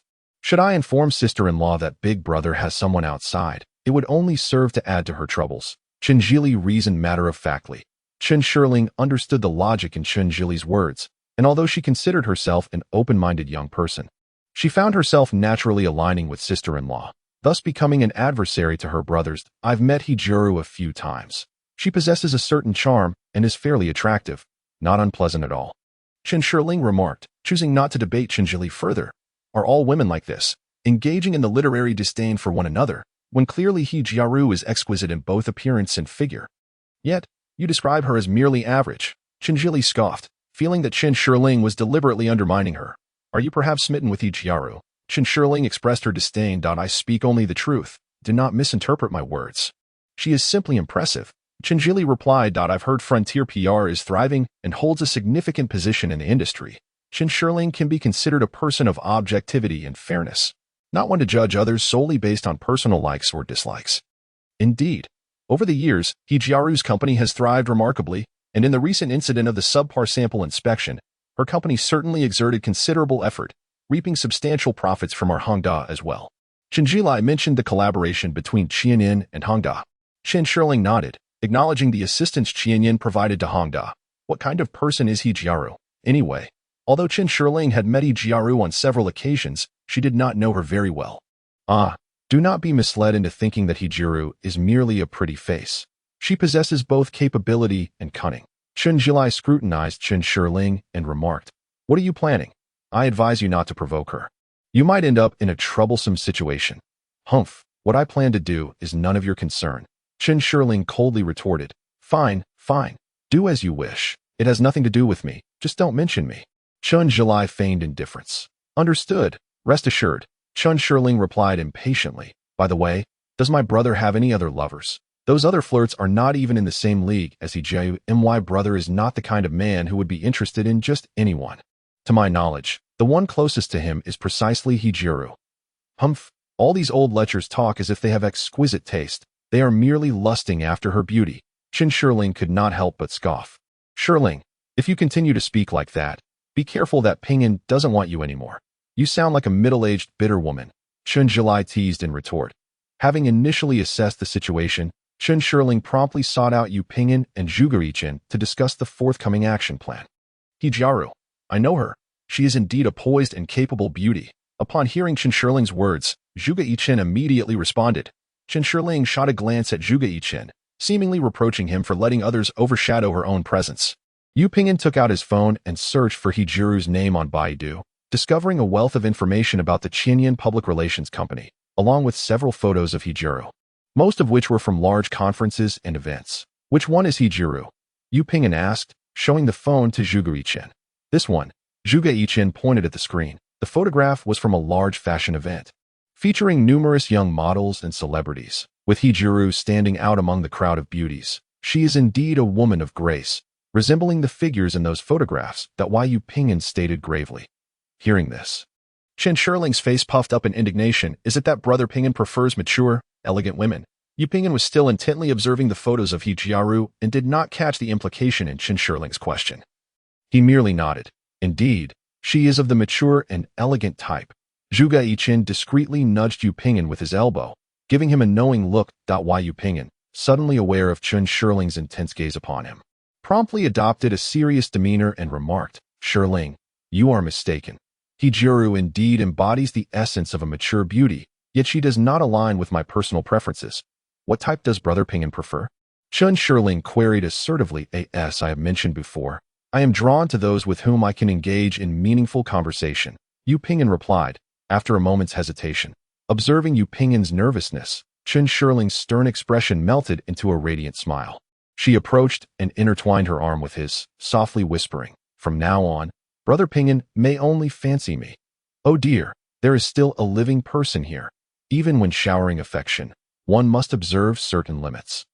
Zhuge Yichen feigned reproach. Unbeknownst to him, Yu Ping'an's face turned crimson, revealing an endearingly naive smile. I believe we should send someone to get close to Hijiru. Understanding both ourselves and our adversaries is key to triumph. Chen Shirling articulated her thoughts. But Hijiru knows both of us, doesn't he? If we approach her recklessly, we will surely raise suspicions, Zhuge Yichen analyzed. Then we shall send someone who is not familiar with her. Chen Shirling declared dismissively. Subsequently, both Chen Shirling and Zhuge Yichen turned their gazes toward Yu Ping'an in unison. Yu Ping'an exclaimed in astonishment, pointing to himself. Chapter 55. Image Transformation with a Goal in Mind. Chen Shirling set about devising a strategy. Since both she and Zhuge Yichen were acquainted with Hijiru, they decided that Yu Ping'an should be the one to engage her. How should I approach her? Yu Ping'an asked, uncertain. I have an idea. Brother Ping'an could approach her as a client. In her capacity as the primary party, she would not dare to treat you lightly. Chen Shirling confidently outlined her plan. But what should I say? Which company should I represent? Yu Ping'an inquired, puzzled. Just make up a name. After all, we are not genuinely seeking collaboration, merely using the guise of the primary party to get closer to her. Chen Shirling replied nonchalantly. Won't they investigate my identity? Yu Ping'an expressed concern. Not likely. Many individuals approach their company daily, and they certainly do not have the time to verify each one, Zhuge Yichen added. Even if she does not doubt my identity, once we establish contact, what should I do next? Yu Ping'an questioned. Brother Ping'an, simply invite her to dinner to earn her trust. If you can make her develop feelings for you, that would be even better, as it would also encourage her to distance herself from my brother. Chen Shirling laid out her intentions. Zhuge Yichen, upon hearing this, donned an incredulous expression, glancing at Chen Shirling before scrutinizing Yu Ping'an. Perceiving Zhuge Yichen's thoughts through his gaze, Yu Ping'an found himself in agreement. Shirling, first and foremost, I lack the confidence to win the affection of such a beauty that I am not particularly skilled at pursuing women. Furthermore, even if I were to succeed, deceiving someone's feelings seems rather unethical. Yu Ping'an felt the entire affair had surpassed his capabilities. Such a woman. All it takes is for Ping'an Gij to invite her to a few upscale restaurants and purchase a couple of designer bags to win her over. Ping'an Gij must have confidence. Given your qualities, I believe she would surely develop feelings for you. As for the matter of deception, she is merely a mistress. Do not burden yourself with such thoughts. Chen Shirling expressed her opinion. Shirling, you are seeing beauty in the eyes of a lover. Zhuge Yichen immediately countered, turning to Yu Ping'an and adding, Ping'an Gij, I'm not targeting you. However, considering your current circumstances, it is nearly impossible to win the affection of someone like Hijiru. Yichen, do not look down upon others. Ping'an Gij's background. Chen Shirling began, suddenly realizing her misstep and nearly revealing Yu Ping'an's hidden wealth. Swiftly correcting herself, we can make Ping'an Gij appear even more affluent than Dagu. Ping'an Gij is also taller and more handsome than Dagu, and Dagu could never marry her. If you were Hijiru, whom would you choose? Your argument does hold some merit, Zhuge Yichen remarked, casting a glance at Yu Ping'an while contemplating Chen Jiren's image. although Chen Jiren embodies the image of a successful man. Based on his perspective, if given a choice, he would undoubtedly select Yu Ping'an. However, as Shirling mentioned, we must package Ping'an Gij in a more appealing manner. Zhuge Yichen added, "Indeed, people rely on their attire. This matter shall be entrusted to you." Chen Shirling seized the opportunity, promptly addressing Zhuge Yichen. "This is no issue. I will reach out to my friends in the fashion industry and ensure Ping'an Gij undergoes a remarkable transformation," Zhuge Yichen confidently promised. "I will cover the expenses," Chen Shirling declared, the trivial matter. The ever-silent Yu Ping'an, while sensing the frivolity of their banter, found himself amused by the somewhat whimsical nature of their plans and chose not to object. What was most significant was that his opinion seemed utterly inconsequential, as Chen Shirling and Zhuge Yichen had already settled everything. Thus, the two enthusiastically commenced their mission to upgrade Yu Ping'an's style. They first sought out a renowned stylist in City A, who redesigned Yu Ping'an's look based on his characteristics. After a thorough transformation, although Yu Ping'an still donned relatively modest clothing, he appeared remarkably rejuvenated. Ping'an Gij's foundation is indeed impressive. Were it not for Shirling's presence, I would almost be tempted to turn you," Zhuge Yichen remarked, his gaze filled with desire as he scrutinized Yu Ping'an. Chen Shirling suddenly appeared before Zhuge Yichen, blocking his somewhat ravenous gaze that you're drooling. "This is voyeurism and sexual harassment," Chen Shirling candidly critiqued. "I am merely appreciating. It is a pure love for beauty," Zhuge Yichen retorted with a grin. Meanwhile, Yu Ping'an, rubbing his forehead, donned an expression of helplessness as he observed the playful banter between the two. After a while of playful teasing, Chen Shirling approached Yu Ping'an, seemingly to assert her claim, linking her arm with his. "Let us go. Time to buy clothes." Humph. Displaying affection, spreading dog food, shameless. Upon witnessing this, Zhuge Yichen could not help but express his disdain. Subsequently, both Zhuge Yichen and Chen Shirling custom-tailored two exquisite suits for Yu Ping'an, while also purchasing an array of high-end ready-to-wear garments. It must be said that Ping'an's physique is quite standard, and the ready-to-wear outfits appeared no different from the bespoke ones when worn. Observing Yu Ping'an trying on the clothes, Zhuge Yichen couldn't resist praising him. "Need I even say?" Chen Shirling replied with a haughty little expression, self-satisfied. "Look at how handsome you are. I relish it." The two then resumed their playful banter. At Chen Shirling's insistence, Yu Ping'an promptly changed into the newly acquired attire. He indeed looked rejuvenated, attracting the attention of numerous women as he strolled through the mall. As for the vehicle, Chen Shirling noted that all her cars were rather feminine and not suitable for Yu Ping'an to drive. "Let us take my black Bentley Bentayga. It's more businesslike and fits Ping'an's mature and composed style," Zhuge Yichen suggested, offering his vehicle. "Good. Let us use your car." Chen Shirling readily accepted Zhuge Yichen's proposal. Clearly pleased, "It seems we are nearly ready." Zhuge Yichen surveyed Yu Ping'an from head to toe. "Indeed, all is in place, save for the wind." Chen Shirling laughed in agreement. "The transformation is a success," Zhuge Yichen declared, high-fiving Chen Shirling in celebration. While Yu Ping'an wore an expression of helplessness, content to see them happy while merely smiling along. As for how to communicate with Yijiaru, I cannot be of much assistance, for I am but a wayward rich heir, Zhuge Yichen jested. "This is no issue. Ping'an is far more adept in this area than we are," Chen Shirling replied confidently. After a long day, bidding farewell to Zhuge Yichen, Chen Shirling and Yu Ping'an made their way to a nearby noodle shop for dinner. Upon seeing Yu Ping'an's new look, the owner mistook him for someone who was about to take wedding photos. Chen Shirling, delighted by the owner's reaction, jokingly remarked that they indeed were going to have wedding photos taken, prompting the owner to insist on treating them to noodles to celebrate their joyous occasion. It took Yu Ping'an quite some time to clear up the misunderstanding. Chapter 56. The night of confession. After their meal, Chen Shirling and Yu Ping'an exited the small noodle shop, with her arm linked through his.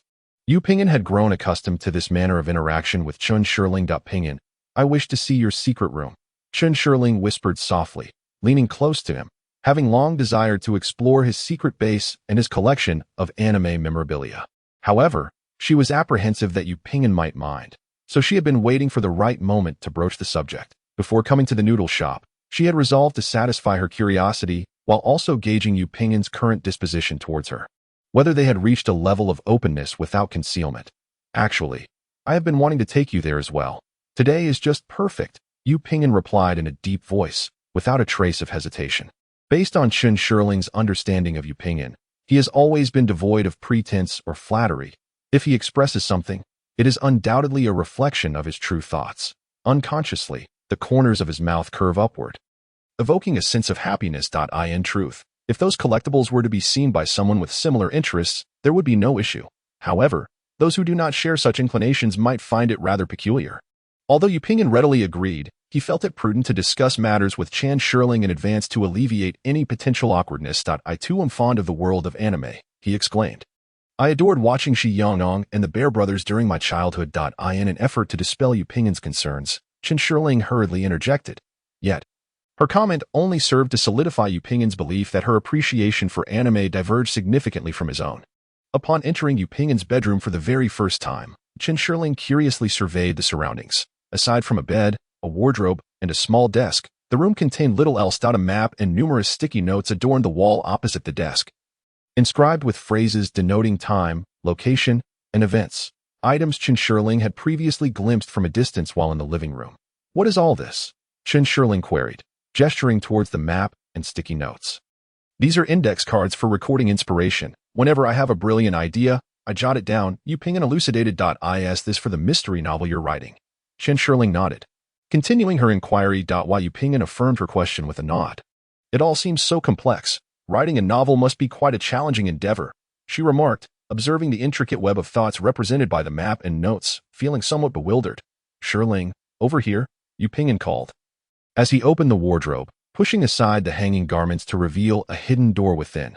Seeing him enter this concealed passage, Chan Shirling followed closely behind, traversing through the wardrobe into the secret chamber. Upon entering Yupingen's clandestine sanctuary, she discovered that the walls were lined with glass cabinets displaying an array of figurines and toys. The room also featured a technologically advanced setup comprising a computer, a chair, and a desk. What is this? Chan Shirling inquired, gazing at the apparatus. This is a computer pod, Yupingen replied, proudly gesturing to his high-spec computer and the striking pod dough. It resembles a rather unconventional chair. Chan Shirling remarked casually, only to realize the implications of her words, which caused her cheeks to flush with embarrassment. I've only seen something like that on television. I've never encountered the real thing. Yupingen, upon hearing her words, could not help but conjure up some inappropriate images in his mind, leaving him momentarily speechless. This is Dragon Ball. I recognize that. Chan Shirling quickly changed the subject, pointing to a cabinet filled with Dragon Ball figurines. Shirling, do you enjoy Dragon Ball? He asked. I've watched a few episodes on television, she replied, shifting her attention to another cabinet brimming with Naruto figures. Is this what you, Pingen Gidge, fancy, mature, alluring ladies? Chan Shirling pointed at several figurines of women dressed scantily, their bosoms prominent. Why Yupingen followed Chan Shirling's gaze and discovered that it was one of his favorite characters, Tsunade. She is known as the fifth Hokage. Yupingen's explanation seemed somewhat feeble in Chan Shirling's eyes. She believed that Yupingen merely appreciated the character's beauty. And who is this? The Empress Hancock. I see now. Brother Pingen does not simply like mature women, but rather those who are voluptuous. Chan Shirling remarked seriously while looking at the alluring, provocatively dressed female figurines. Why Yupingen felt increasingly embarrassed, regretting bringing Chan Shirling to his private collection. It was no wonder Brother Pingen wished to keep these collectibles hidden from outsiders. Chan Shirling continued to tease him, and noticing his discomfort, she mischievously took hold of Yupingen's hand. Is Brother Pingen a nerd? Chan Shirling asked affectionately, their faces mere inches apart. I suppose that could be the case. Yupingen never considered that being asked by Chan Shirling at that moment would make him realize that his fondness for the anime world, coupled with his occasionally juvenile thoughts, might indeed classify him as a nerd. Then Brother Pingen must prefer youthful, radiant beauties like me. Chan Shirling further wrapped her arms around Yupingen, their bodies nearly touching. Yupingen felt even more flustered. With Shirling being so beautiful, who wouldn't he be enamored? Does Brother Pingen like me? Seeing Yupingen's reaction, Chan Shirling found it even more amusing and playfully probed. Without uttering another word, she leaned in and kissed him. Standing at over 180 cm, Yupingen felt Chan Shirling struggle a bit as she tiptoed, so she assertively pressed her hand against the back of his head and moved in for the kiss. Yupingen was overwhelmed by the warmth of her soft lips, his heart racing uncontrollably as he instinctively wrapped his arms around Chan Shirling's delicate waist, feeling the fervent passion radiating from her. After a long moment, they reluctantly parted. Brother Pingen, now you are my boyfriend, Chan Shirling declared eagerly. Shirling, would you marry me? Yupingen said earnestly. Brother Pingen, is this how one proposes? It's utterly unromantic.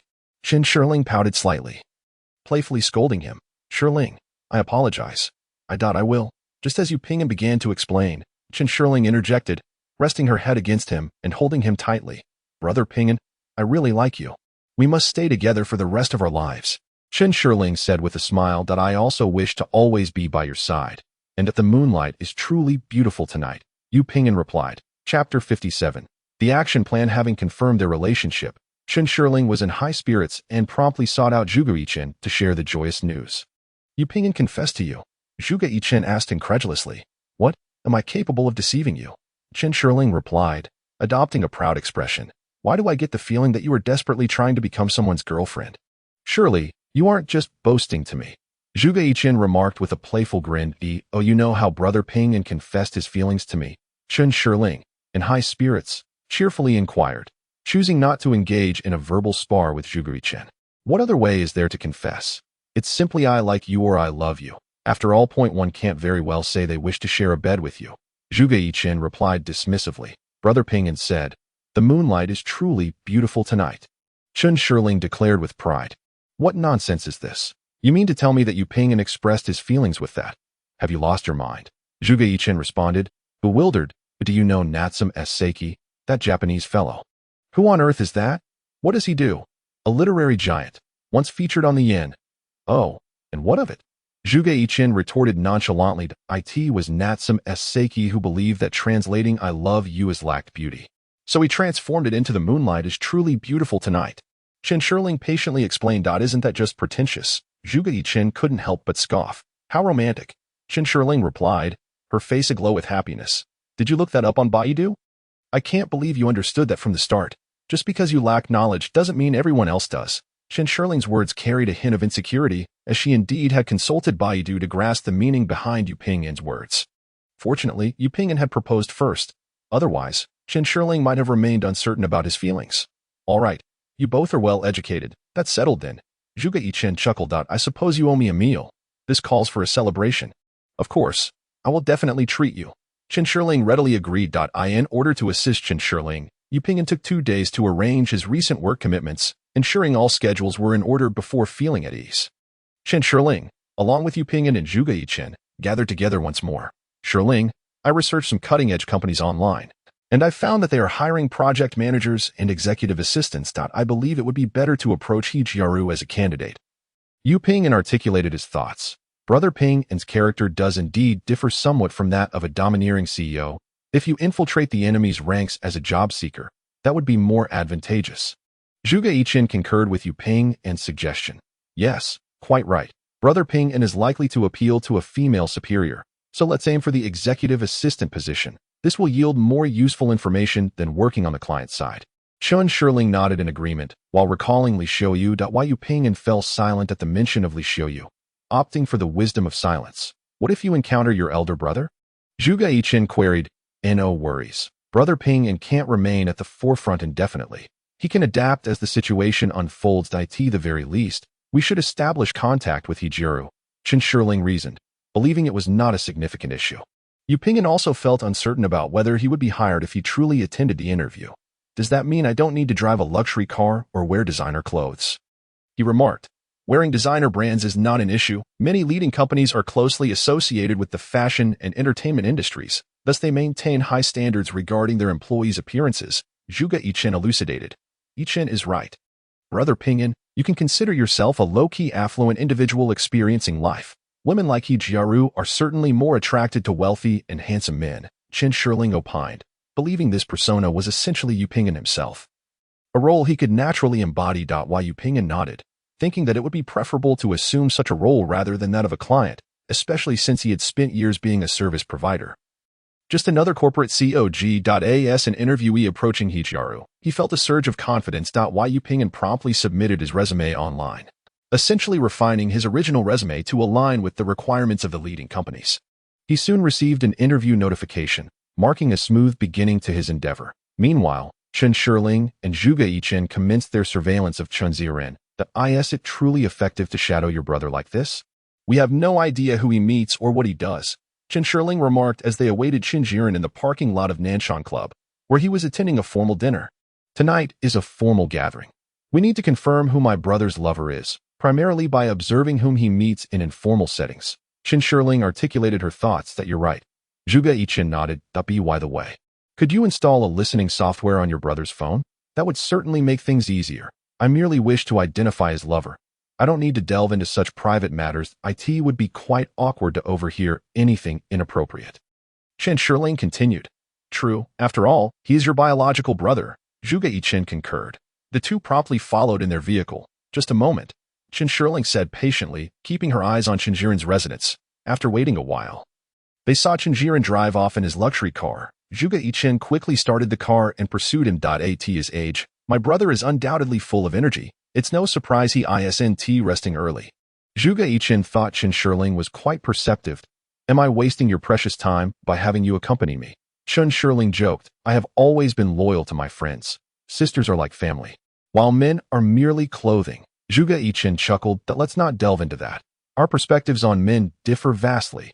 Zhuge Yichen said with a look of disdain. As they bantered back and forth, Chen Jiren's vehicle entered an upscale community.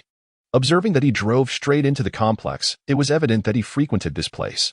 Zhuge Yichen followed suit. The security guard at the main entrance, noticing the luxury car, politely stated, Sir, entry is permitted only if there are parking spaces available. We are merely picking up a friend, and we shall exit shortly. Chen Shirling gently reassured the security guard from the passenger seat. The guard hesitated momentarily before responding. Then please be swift in your departure. Rest assured, young man. Chen Shirling replied with a charming smile. The guard opened the gate, and Zhuge Yichen quickly drove into the community in pursuit of Chen Jiren's vehicle. Chapter 58. The interview. Zhuge Yichen swiftly caught up with Chen Jiren's car. As Chen Jiren parked and leisurely alighted, he made his way towards the central building of the community. Zhuge Yichen and Chen Shirling quietly followed suit, having never engaged in such clandestine tailing before. The duo felt a mix of nervousness and exhilaration. They maintained a safe distance, stealthily trailing Chen Jiren, closely observing his every move. Upon reaching the building's entrance, Chen Jiren skillfully entered a password and gained entry. Chen Shirling and Zhuge Yichen hurried to the building's door. There's a password. What should we do? Zhuge Yichen exclaimed anxiously, gazing at the entrance. Without uttering a word, Chen Shirling casually pressed a random apartment number. Hello? Came an inquiry from the intercom. It's me. Open the door, Chen Shirling declared, evading the camera with an authoritative tone. To Zhuge Yichen's surprise, the other party did not respond verbally, but promptly unlocked the door. Hurry, Chen Shirling urged, pulling Zhuge Yichen into the building. Zhuge Yichen, bewildered, wondered if such an approach was permissible. Meanwhile, Chen Jiren had already ascended in the elevator. The pair arrived at the elevator, discovering it had halted at the 9th floor. Let us go. Chen Shirling glanced at the elevator before tugging Zhuge Yichen to leave. Are we just leaving? Zhuge Yichen questioned in confusion. What else can we do? Do you expect us to barge in and catch him red-handed? Chen Shirling retorted. Zhuge Yichen was momentarily at a loss for words. The duo swiftly returned to their vehicle and departed the community. Is that it? Zhuge Yichen remained puzzled. Of course not. Chen Shirling replied. What do you plan to do then? This building consists of flat floors. Didn't you notice? The elevator stopping at the 9th floor indicates our target is there. And then, you need to find someone to investigate who resides on the 9th floor. All right, it should be Jiru from Qianyan, right? Zhuge Yichen promptly agreed. That day marked the occasion of Yu Pingyan's interview at Qianyan Company. Upon arriving, he realized he was not the only candidate, which inexplicably made him anxious. Fearing he might not fulfill Chen Shirling's expectations, after waiting in the reception area for a while, it was finally Yu Pingyan's turn. He adjusted his suit, took a deep breath, and stepped into the interview room. Feeling an unprecedented level of nervousness compared to any previous interviews, upon entering, he noticed two women seated across from him, and he instantly recognized the one in the alluring dress emanating confidence, as Jiru. Hello, please take a seat. The other woman said first. Why Yu Pingyan finally diverted his gaze from Jiru. Jiru responded with a slight smile and a nod towards Yu Pingyan, appearing poised and graceful despite being aware of his attention. Greetings. I am Rebecca, the Human Resources Director at Frontier Company, and this is our CEO. The woman introduced herself succinctly. Hello. Yu Pingyan politely inclined his body in greeting. I trust you are already familiar with our company. Now, please proceed with your self-introduction, the woman stated, getting straight to the point. Consequently, Yu Pingyan offered a brief self-introduction, predominantly truthful, as he frequently engaged in training work, enabling him to articulate his introduction with ease and fluency. Anhua is a renowned consulting firm, significantly different from our operations at Frontier. May I inquire why you wish to join our company? The HR director was the first to pose a question. I have a personal interest in the public relations industry, and from a hobbyist perspective, I aspire to secure a position that involves interaction with celebrities. However, our work is not as glamorous and effortless as it appears. While there are indeed numerous opportunities to engage with influencers and stars, intertwining personal preferences with professional responsibilities is rather unprofessional, the HR director remarked, pointing out certain issues. I believe that one must first possess a passion for their chosen industry. Wouldn't you agree? Upon hearing this, the HR director exchanged a knowing smile with Hijiro. You are absolutely correct. Moreover, although your work experience may not align perfectly with the public relations sector, your background and qualifications render you entirely capable of fulfilling our requirements. Hijiro stated with a smile. Hearing this, Yupingen felt that Hijiro had tentatively acknowledged his qualifications, prompting him to promptly discuss his strengths and weaknesses. It is evident that you are indeed a talent within the consulting field. Articulating your strengths and weaknesses with such clarity, Hijiro nodded in approval, clearly impressed by Yupingen's logical reasoning abilities. How proficient are you in creating PowerPoint presentations? The HR director, noticing Hijiro's favorable impression of this candidate, immediately inquired about work-related matters. I have brought along several PowerPoint presentations I have previously created, Yupingen replied, producing a printed document he had prepared in advance. Both women displayed expressions of delight at Yupingen's thorough preparation and began to examine the materials with care. Did you create all of these? Hijiro inquired. Why Yupingen nodded, stating, these presentations also include animations and some subtle techniques. Showcasing them live would enhance the effect even further. The HR director glanced at Hijiro, who nodded in agreement. Then please, do demonstrate, she said, pushing her laptop toward him. You may use my computer, Yupingen said, retrieving his laptop from his backpack, connecting it to the projector, and commencing the presentation of his previous works. How did you achieve this transition effect? The HR director asked. This was accomplished by utilizing a smooth transition effect in conjunction with autoplay, complemented by a 2-second delay, which creates this outcome, he explained. As they conversed, Yupingen meticulously demonstrated the entire process. In truth, the human resources director had intentionally posed such questions to ascertain whether Yupingen possessed genuine expertise. We are in dire need of a PPT virtuoso like yourself. Hijiro did not conceal her admiration. May I inquire if you have any questions for us? The human resources director felt they had asked sufficient questions and granted Yupingen the opportunity to inquire. With a faint smile, Yupingen shook his head, indicating that he had no questions. We are currently hiring for the positions of project manager and general manager assistant. Given your qualifications, I believe the project manager role would suit you best. However, I am in urgent need of an assistant who can assist with project proposals. While the role of an assistant may seem to involve merely supportive tasks, it affords a comprehensive overview and facilitates a quicker understanding of the entire industry. The implication of Hijiro's words was unmistakable. She hoped Yupingen would accept the position of her assistant. This outcome was precisely what Yupingen desired. I personally wish to commence from the assistant position to swiftly acquire knowledge of the public relations industry. Yupingen remarked politely. Chapter 59. The newcomers Chun Shirling, Yupingen, and Zhuge Yichun gathered together. While Yupingen announced that he had successfully passed the interview and was preparing to officially join the company. Brother Pingen, what about Anhua? Chun Shirling inquired with concern. Feeling that it would be unfair to resign from his original job solely to assist her, I informed the personnel at Xianyan that I have a commitment with Anhua, which expires in 1 month. Therefore, I requested to postpone the onboarding procedures for a month, but I can begin working immediately, and Xianyan has agreed to this arrangement. Yupingen shared his devised solution. That's an excellent idea. Both sides are accommodated. Zhuge Yichun chimed in. We also have progress. We have traced the whereabouts of that woman. Chen Shirling continued. Is it Hijiro's residence? Yupingen inquired. It should be. Chun Shirling replied, albeit uncertainly. Yichun, how is your investigation progressing? The resident there is a woman named Lu Shan, a host from our city's finance channel, Zhuge Yichun responded, producing his phone to show Chun Shirling and Yupingen. Who is this? Chun Shirling questioned, perplexed. Is she another mistress of the elder brother? Yupingen was equally astonished. Everyone had assumed that Chun Jiren's mistress was Hijiro. And now a new figure had emerged. It seems likely that this Lu Shan is also Mr. Chen's woman, Zhuge Yichun remarked. How could the elder brother be so careless? Chen Shirling sighed, exuding a mix of frustration and disappointment. Could the woman in the photograph be Lu Shan? Yupingen rummaged through the photos previously sent by his sister-in-law, Zhang Shui, for comparison. That he discovered that, based on physique, It was impossible to distinguish whether the individual in the photograph was Jiaru or Lu Shan. Things have become even more complicated, Zhuge Yichun lamented. However, Mr. Chun does have an eye for beauty. One is a stunning, mature powerhouse, and the other a lovely, intellectual host. Both are exquisite beauties. When did you develop an interest in women? Chen Shirling remarked with a hint of sarcasm. This is merely an innocent admiration. If you don't believe me, just ask Brother Ping'an what he thinks about these two. Zhuge Yichun playfully shifted the challenging question towards Yu Ping'an. Indeed, both are remarkable women who have achieved notable success in their respective fields.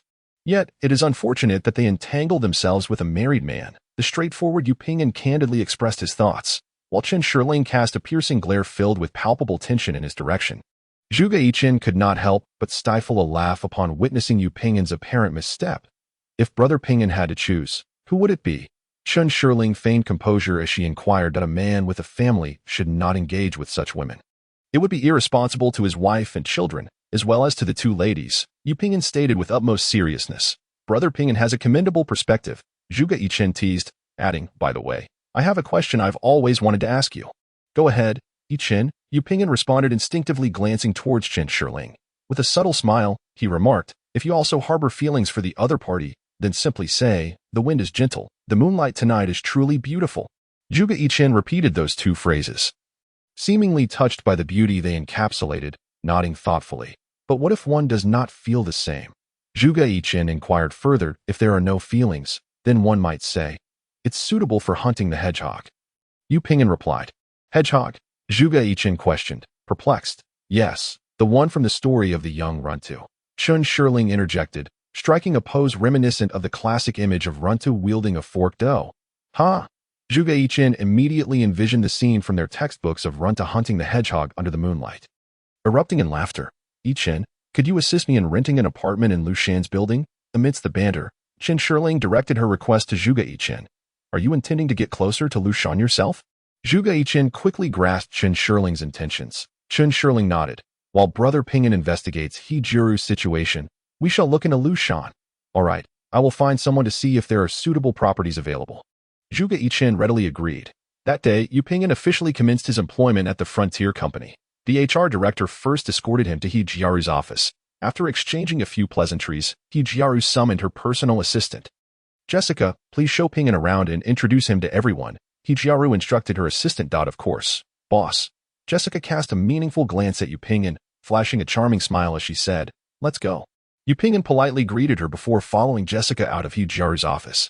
Once Yu Ping'an had departed, Rebecca leaned in conspiratorially towards He Jiaru and remarked, boss, I've heard that Yu Ping'an drives a Bentley. Do you think he might be a rich second generation? Why would he choose to work here? He Jiaru was somewhat taken aback, but quickly regained her composure and replied, did he not express a fondness for our profession? Moreover, the attire he wore during the interview was worth over 100,000 yuan. It's quite normal for him to drive a luxury car. Indeed, I noticed that as well. I initially thought he was merely trying to impress, especially today. His suit wasn't a renowned brand, yet it fit him rather well and looked quite dapper. The suit he donned today is a bespoke creation, far more expensive than the one he wore during the interview. He Jiaru remarked nonchalantly. Really? I couldn't tell. Yu Ping'an seems to have quite an eye for aesthetics. No wonder I found him so appealing. Are you referring to the man or his suit? He Jiaru asked with a smile. Both are rather pleasing to the eye.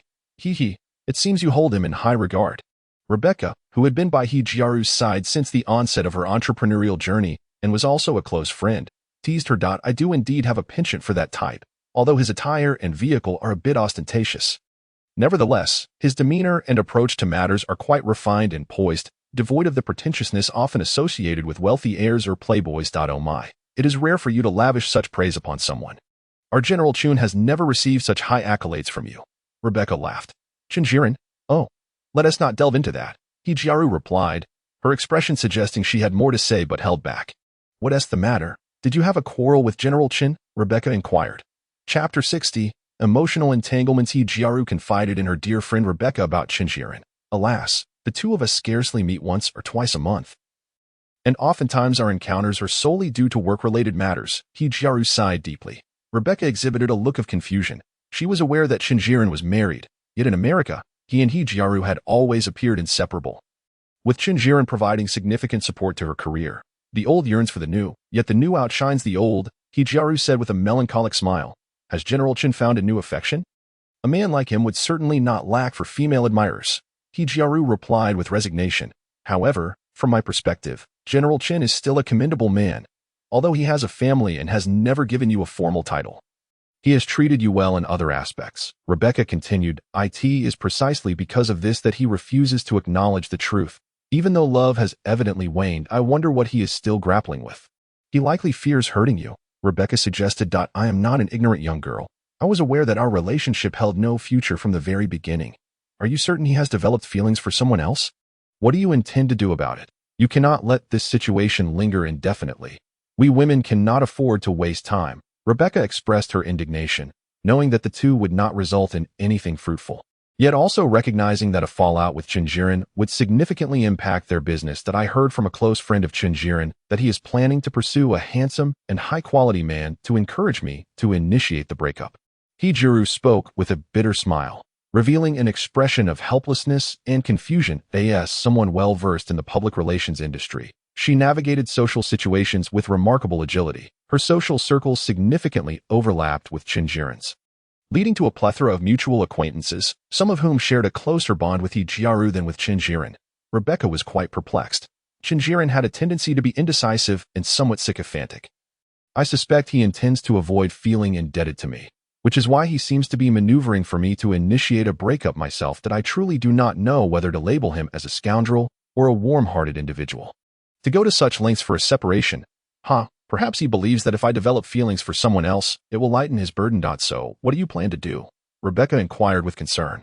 I never intended to marry him. Although I have developed feelings over the years, I feel capable of detaching myself at any moment. I shall simply observe the unfolding events and see what tricks he may conjure. While Hijiaru professed a carefree attitude, her expression belied her words, revealing an underlying sorrow. In an effort to mask her distress, she gracefully rose and approached the window, gazing contemplatively at the scenery outside. Lu Shan's apartment in Huatian was fortuitously available for rent, and Zhuge Yichen promptly assisted Chen Shirling in securing a unit on the 12th floor. Chen Shirling brought along a few personal items and moved into the Huatian apartment. How do you plan to approach Lu Shan? Will you engineer a chance encounter? Zhuge Yichen asked. I am about to go find her now, Chen Shirling replied, shaking a package in her hand. Are you delivering her a gift? Zhuge Yichen inquired, glancing at the still unopened box. Just follow my lead, Chen Shirling replied mysteriously. Thus, Zhuge Yichen accompanied Chen Shirling to the 9th floor. Without hesitation, Chen Shirling pressed the doorbell, and moments later, a beautiful woman answered the door. Upon seeing Chen Shirling, the stunning woman appeared momentarily taken aback, then fell silent, instinctively attempting to close the door. Noticing the woman's reaction, Chen Shirling quickly asked, Are you an Tianyi? The beautiful woman, upon hearing this, hesitated again and, peering through the narrowing gap of the door, replied cautiously, I am not. You have the wrong person. I received a package addressed to the 9th floor for someone named Tianyi. So I brought it here, Chen Shirling explained further. The woman remained astonished, but her wariness slightly eased as she opened the door a fraction wider to accept the package from Chen Shirling. Scrutinizing the details on the box, this is indeed for the 9th floor, but not for this building. Oh dear, how true. We only just moved into this building and overlooked the building number. That delivery person was rather careless, Chen Shirling lamented. The woman, upon hearing this, softened her expression considerably, reopening the door with a smile, saying, Are you new here? Which floor are you on? The beautiful woman now appeared quite amiable. Upon fully opening the door, she noticed that there was a man beside Chen Shirling. Chen Shirling promptly linked arms with Zhuge Yichen, affectionately stating, Yes, my boyfriend and I just moved in today. In the future, I hope to receive your kind assistance. Hello. Zhuge Yichen hurriedly greeted the woman. Alas, why do you seem so familiar to me? Chen Shirling feigned surprise as she inquired. Oh, perhaps we have crossed paths somewhere. Oh, I remember now. You are that charming host from the Financial Channel. Chen Shirling exclaimed with a look of delight. Indeed, I am Lu Shan. Greetings. Chen Shirling extended her hand to shake Lu Shan's, adopting the demeanor of an adoring fan. After exchanging a few pleasantries, Chen Shirling successfully swapped contact information with Lu Shan and suggested that they should hang out when Lu Shan has some free time. I must say, it is a pity that you are not pursuing an acting career. Zhuge Yichen could not help but comment. So, how did I perform? Chen Shirling asked with an air of playful arrogance. Truly impressive. I noticed that Lu Shan was initially quite cautious, but before long, She seemed quite at ease with you, Qin Shirling declared confidently, feeling that her plan had already achieved considerable success. Who was that? Anyway, after all this time, Xielin inquired curiously. Xielin was Lu Shan's closest friend, an actress of little renown, possessing a sweet and charming appearance but lacking opportunities, relegated to minor roles. At that moment, Xielin happened to be at Lu Shan's residence. Humph, can you guess who that person was just now? Lu Shan scoffed disdainfully. I gathered that she was a new neighbor, perhaps a mix-up with a delivery. Do you know her? Xielin asked, perplexed. I know her, but she is unaware of our acquaintance and was acting for quite a while. Lu Shan crossed her arms confidently. Who exactly is she? Xielin pressed. Increasingly intrigued. That person is the sister of Chun Jiren. Chapter 61. Successfully employed throughout the morning, Yu Pinggan familiarized himself with the current situation, reviewing numerous past cases. As lunchtime approached, Jessica sought out Yu Pinggan. How did you find the cases? Yu Pinggan shifted his gaze to Jessica, who was in her 20s, clad in a smart suit and skirt, her makeup flawless, exuding youthful vibrancy. In contrast, Yu Pinggan resembled a senior figure. I've nearly finished reviewing. Yu Pinggan nodded and replied, excellent. I just sent you some materials regarding an event we are about to plan for a hotel. You might want to draft a preliminary PPT. Jessica gazed at Yu Pinggan with a sweet smile, speaking gently. Certainly. Yu Pinggan replied with a subtle smile. Let us have lunch first. We can discuss work in the afternoon. Jessica suggested that, oh, unfortunately, we don't have a cafeteria here. We manage on our own. I must accompany the boss and cannot take you to lunch. There are plenty of restaurants nearby. You can manage on your own, right? Jessica remarked with a hint of regret. While also inquiring with concern, what does the boss usually eat? Yu Pinggan recalled that his task was to get closer to Hijiro. For lunch, the boss typically has simple, low-fat meals. Jessica could not help but ponder why this fellow was so concerned about the boss. Seemingly eager to curry favor with the leadership upon his arrival at work. Initially, she held a favorable impression of Yu Pinggan, even harboring hopes for potential development, but now she felt a twinge of disappointment. Suspecting that Yu Pinggan was simply reluctant to exert himself, aspiring instead to be the charming young subordinate of a domineering female CEO. Meanwhile, Yu Pinggan, blissfully unaware of Jessica's musings, inquired, do you need me to help by anything? No need. The boss orders takeout when busy and goes out himself when free, Jessica replied. At that moment, Hijiro emerged from the office. Boss. Jessica immediately adopted a respectful demeanor upon seeing Hijiro. Pinggan, would you like to join us for lunch? Hijiro asked with a smile. Certainly, boss. Yu Pinggan promptly affirmed. Jessica's face flickered with surprise as she quickly asked, boss, what do you wish to eat? Let us go to Tio Western Restaurant. Hijiro casually suggested. Today is Pinggan's first day at work. I'll treat you to a meal, she added, beaming at Yu Pinggan. Have you driven here? Hijiro inquired, as the restaurant required a car ride.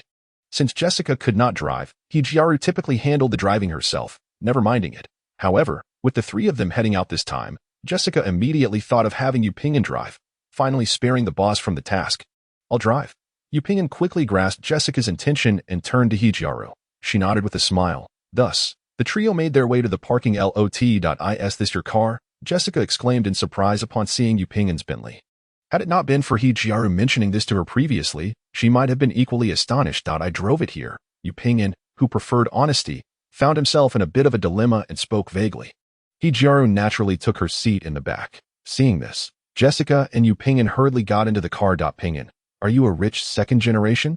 Jessica asked with keen interest. In truth, Hijiro was also curious about Yu Pinggan, but she felt such inquiries were beneath her dignity. Thus, she welcomed Jessica's question and was eager to listen. Not at all a rich second generation. Yu Pinggan replied awkwardly. How modest. How can one drive such an exquisite car without being a rich second generation? Jessica teased. With such wealth, why would you come to work with us? She inquired further. I quite enjoy this job. I thought it might offer opportunities to interact with celebrities. Yu Pinggan reiterated his reasoning from the interview. Jessica dismissed it with a wave, and Yu Pinggan merely nodded, neither confirming nor denying. Hijiro, sitting silently in the back, suddenly posed a question. Pinggan, do you have a girlfriend? Caught off guard by the unexpected query, Yu Pinggan hesitated momentarily before responding. I suppose I do. Having just successfully confessed, unconsciously, he revealed the truth. Upon hearing this, Jessica could not help but feel a twinge of disappointment. Just moments ago, she had been speaking confidently.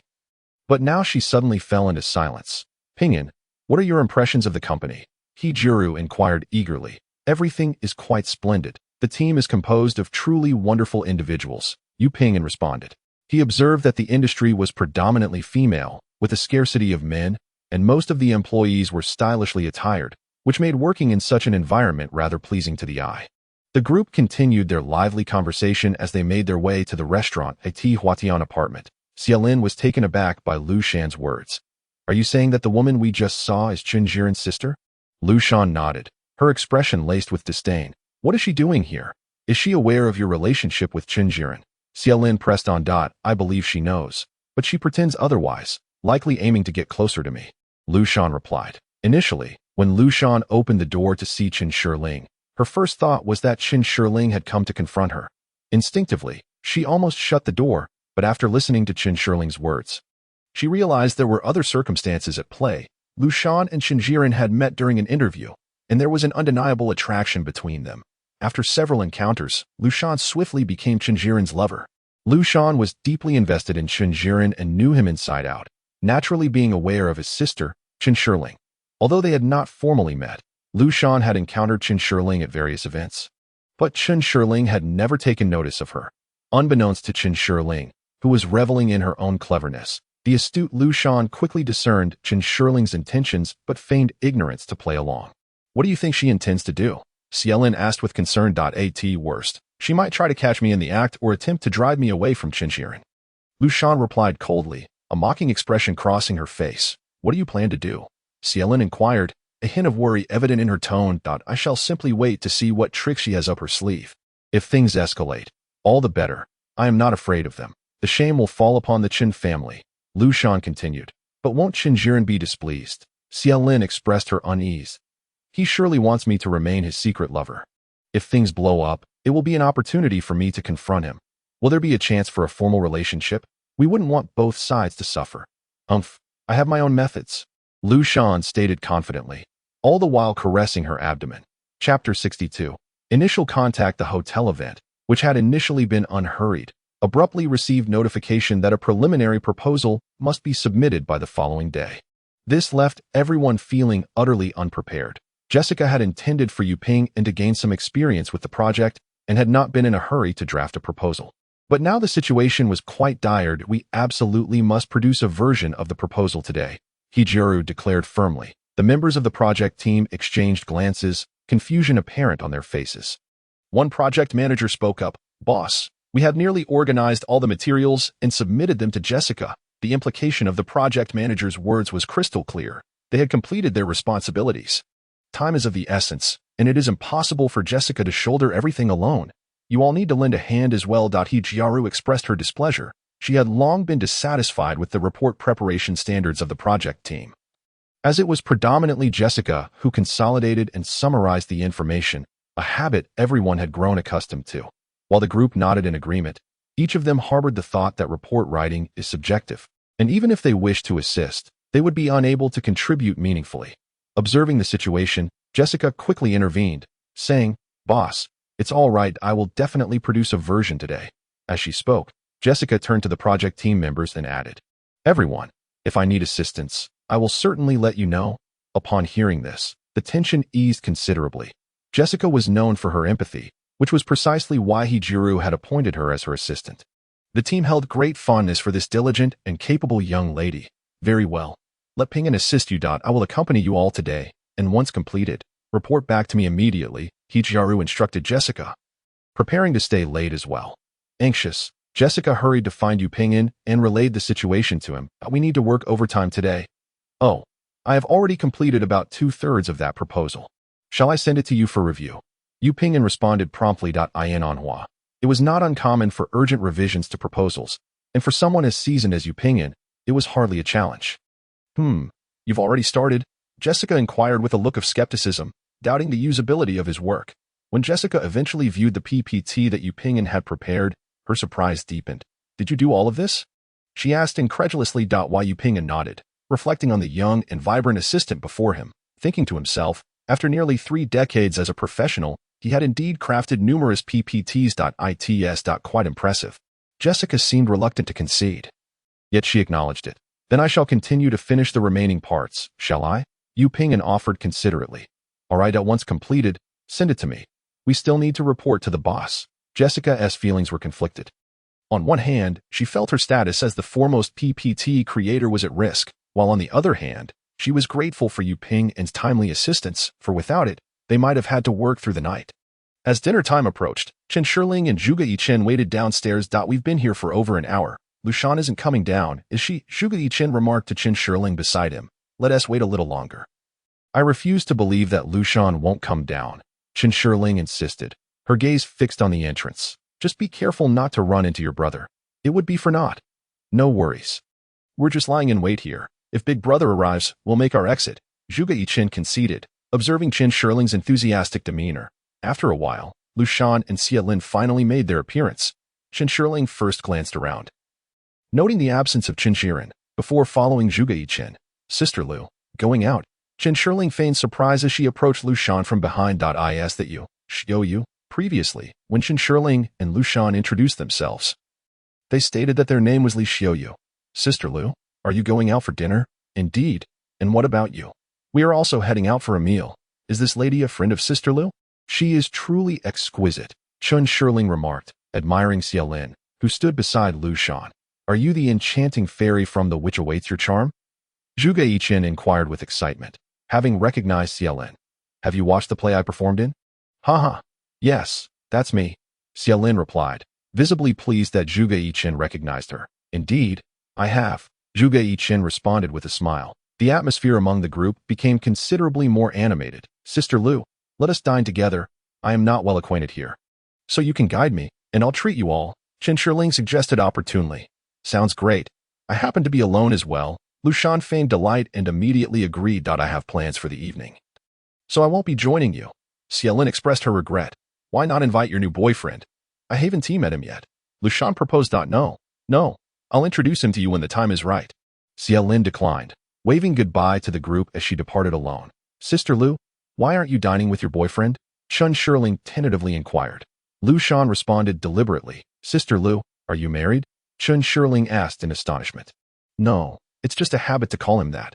He is my boyfriend, Lushan explained, feigning modesty. Sister Lu and her boyfriend seem to have a wonderful relationship. It's all right. This house was a gift from him. And he often says he wishes for me not to work. But you know, a woman should have her own career. I refuse to be a canary in a gilded cage, Lushan boasted deliberately. Chen Shiling found herself momentarily speechless, silently cursing Chen Shiren. Subsequently, the trio ventured to a nearby restaurant for dinner. When are you and your boyfriend planning to wed, Sister Lu? Chen Shiling probed further into Lushan's affairs. Ah, it's a complicated matter. Lushan's expression suddenly darkened. What's wrong, Sister Lu? Chen Shiling pressed on. Lushan stated intentionally, while subtly showcasing her affection. Why don't you want to marry? Chen Shiling asked, feigning ignorance. I'm not quite sure. Perhaps it's due to family reasons. Lushan continued that he wouldn't be married and deceiving you. Would he? Chen Shiling said bluntly, unable to contain her anxiety. Zhuge Yichen nearby was left speechless. No way. How could Shiren deceive me? Lushan displayed an innocent demeanor, inadvertently revealing Chen Shiren's name. In truth, she had known from the beginning that Chen Shiren was a married man. Sister Lu, I think you should confirm things. Don't let yourself be deceived, Chen Shiling warned ominously. Chapter 63, Mutual Understanding. It was already past 7 in the evening, and most of the staff from the frontline company had departed. Jessica, the report is complete. Please review it, Yu Ping stated as he finished the report and sent it to Jessica. All right, let me take a look, and shortly we shall report to the boss in the conference room, Jessica said hastily. Moments later, several individuals arrived at the meeting room. Boss, this report was entirely prepared by Yu Ping. Let him present it, Jessica stated bluntly, although she was reluctant to admit that Yu Ping's report-making skills surpassed her own. She was equally unwilling to usurp another's credit. Has Ping'an really completed a proposal on his very first day? Although Jiaru had some recognition of Yu Ping'an's capabilities, she still harbored doubts regarding the quality of the report. Considering it was his first day at work, under Jessica's guidance, he had preliminarily completed the proposal. Now, I shall explain, Yu Ping'an said with a formal demeanor. Seeing his serious disposition, Jessica felt that Yu Ping'an, while appearing earnest, was quite adept at navigating situations. With his extensive training experience and the fact that the proposal was his own work, he delivered the explanation with passion and confidence throughout the entire process. Jiaru and Jessica merely nodded in agreement, raising no questions. That concludes my report. There are many related matters I am not fully acquainted with. so I would kindly ask Jessica to address any further inquiries you may have. Yu Ping'an remarked, glancing at Hijiaru and Jessica. The report exceeded my expectations. Splendid work.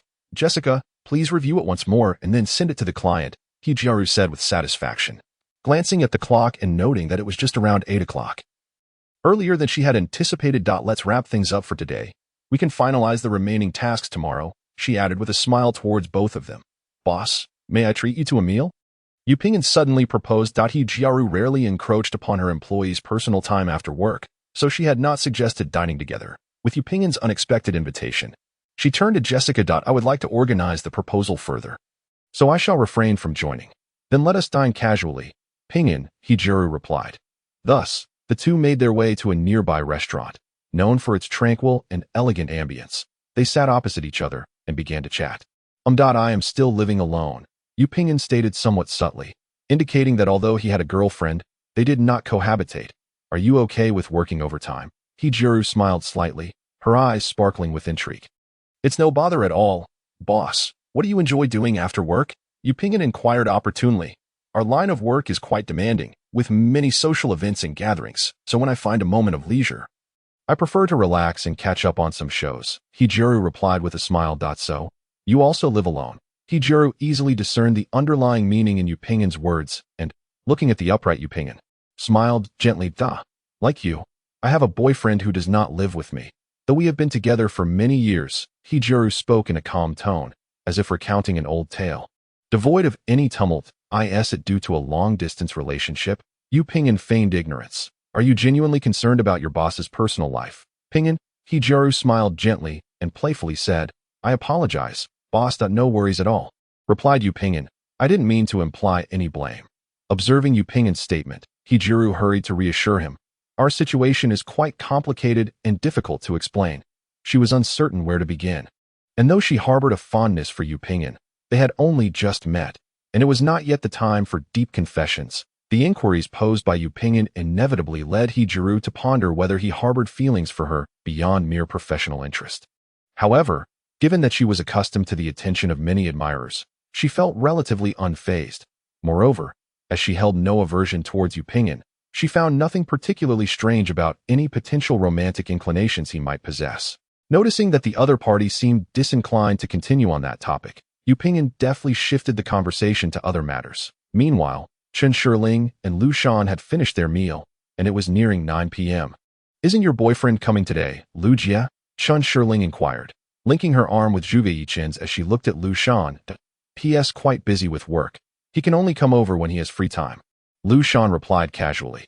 Chen Shirling thought to herself that Chen Jiren might still be out gallivanting, feeling a tinge of sympathy for Lu Shan, as she believed Lu Shan was unaware that Chen Jiren was already committed.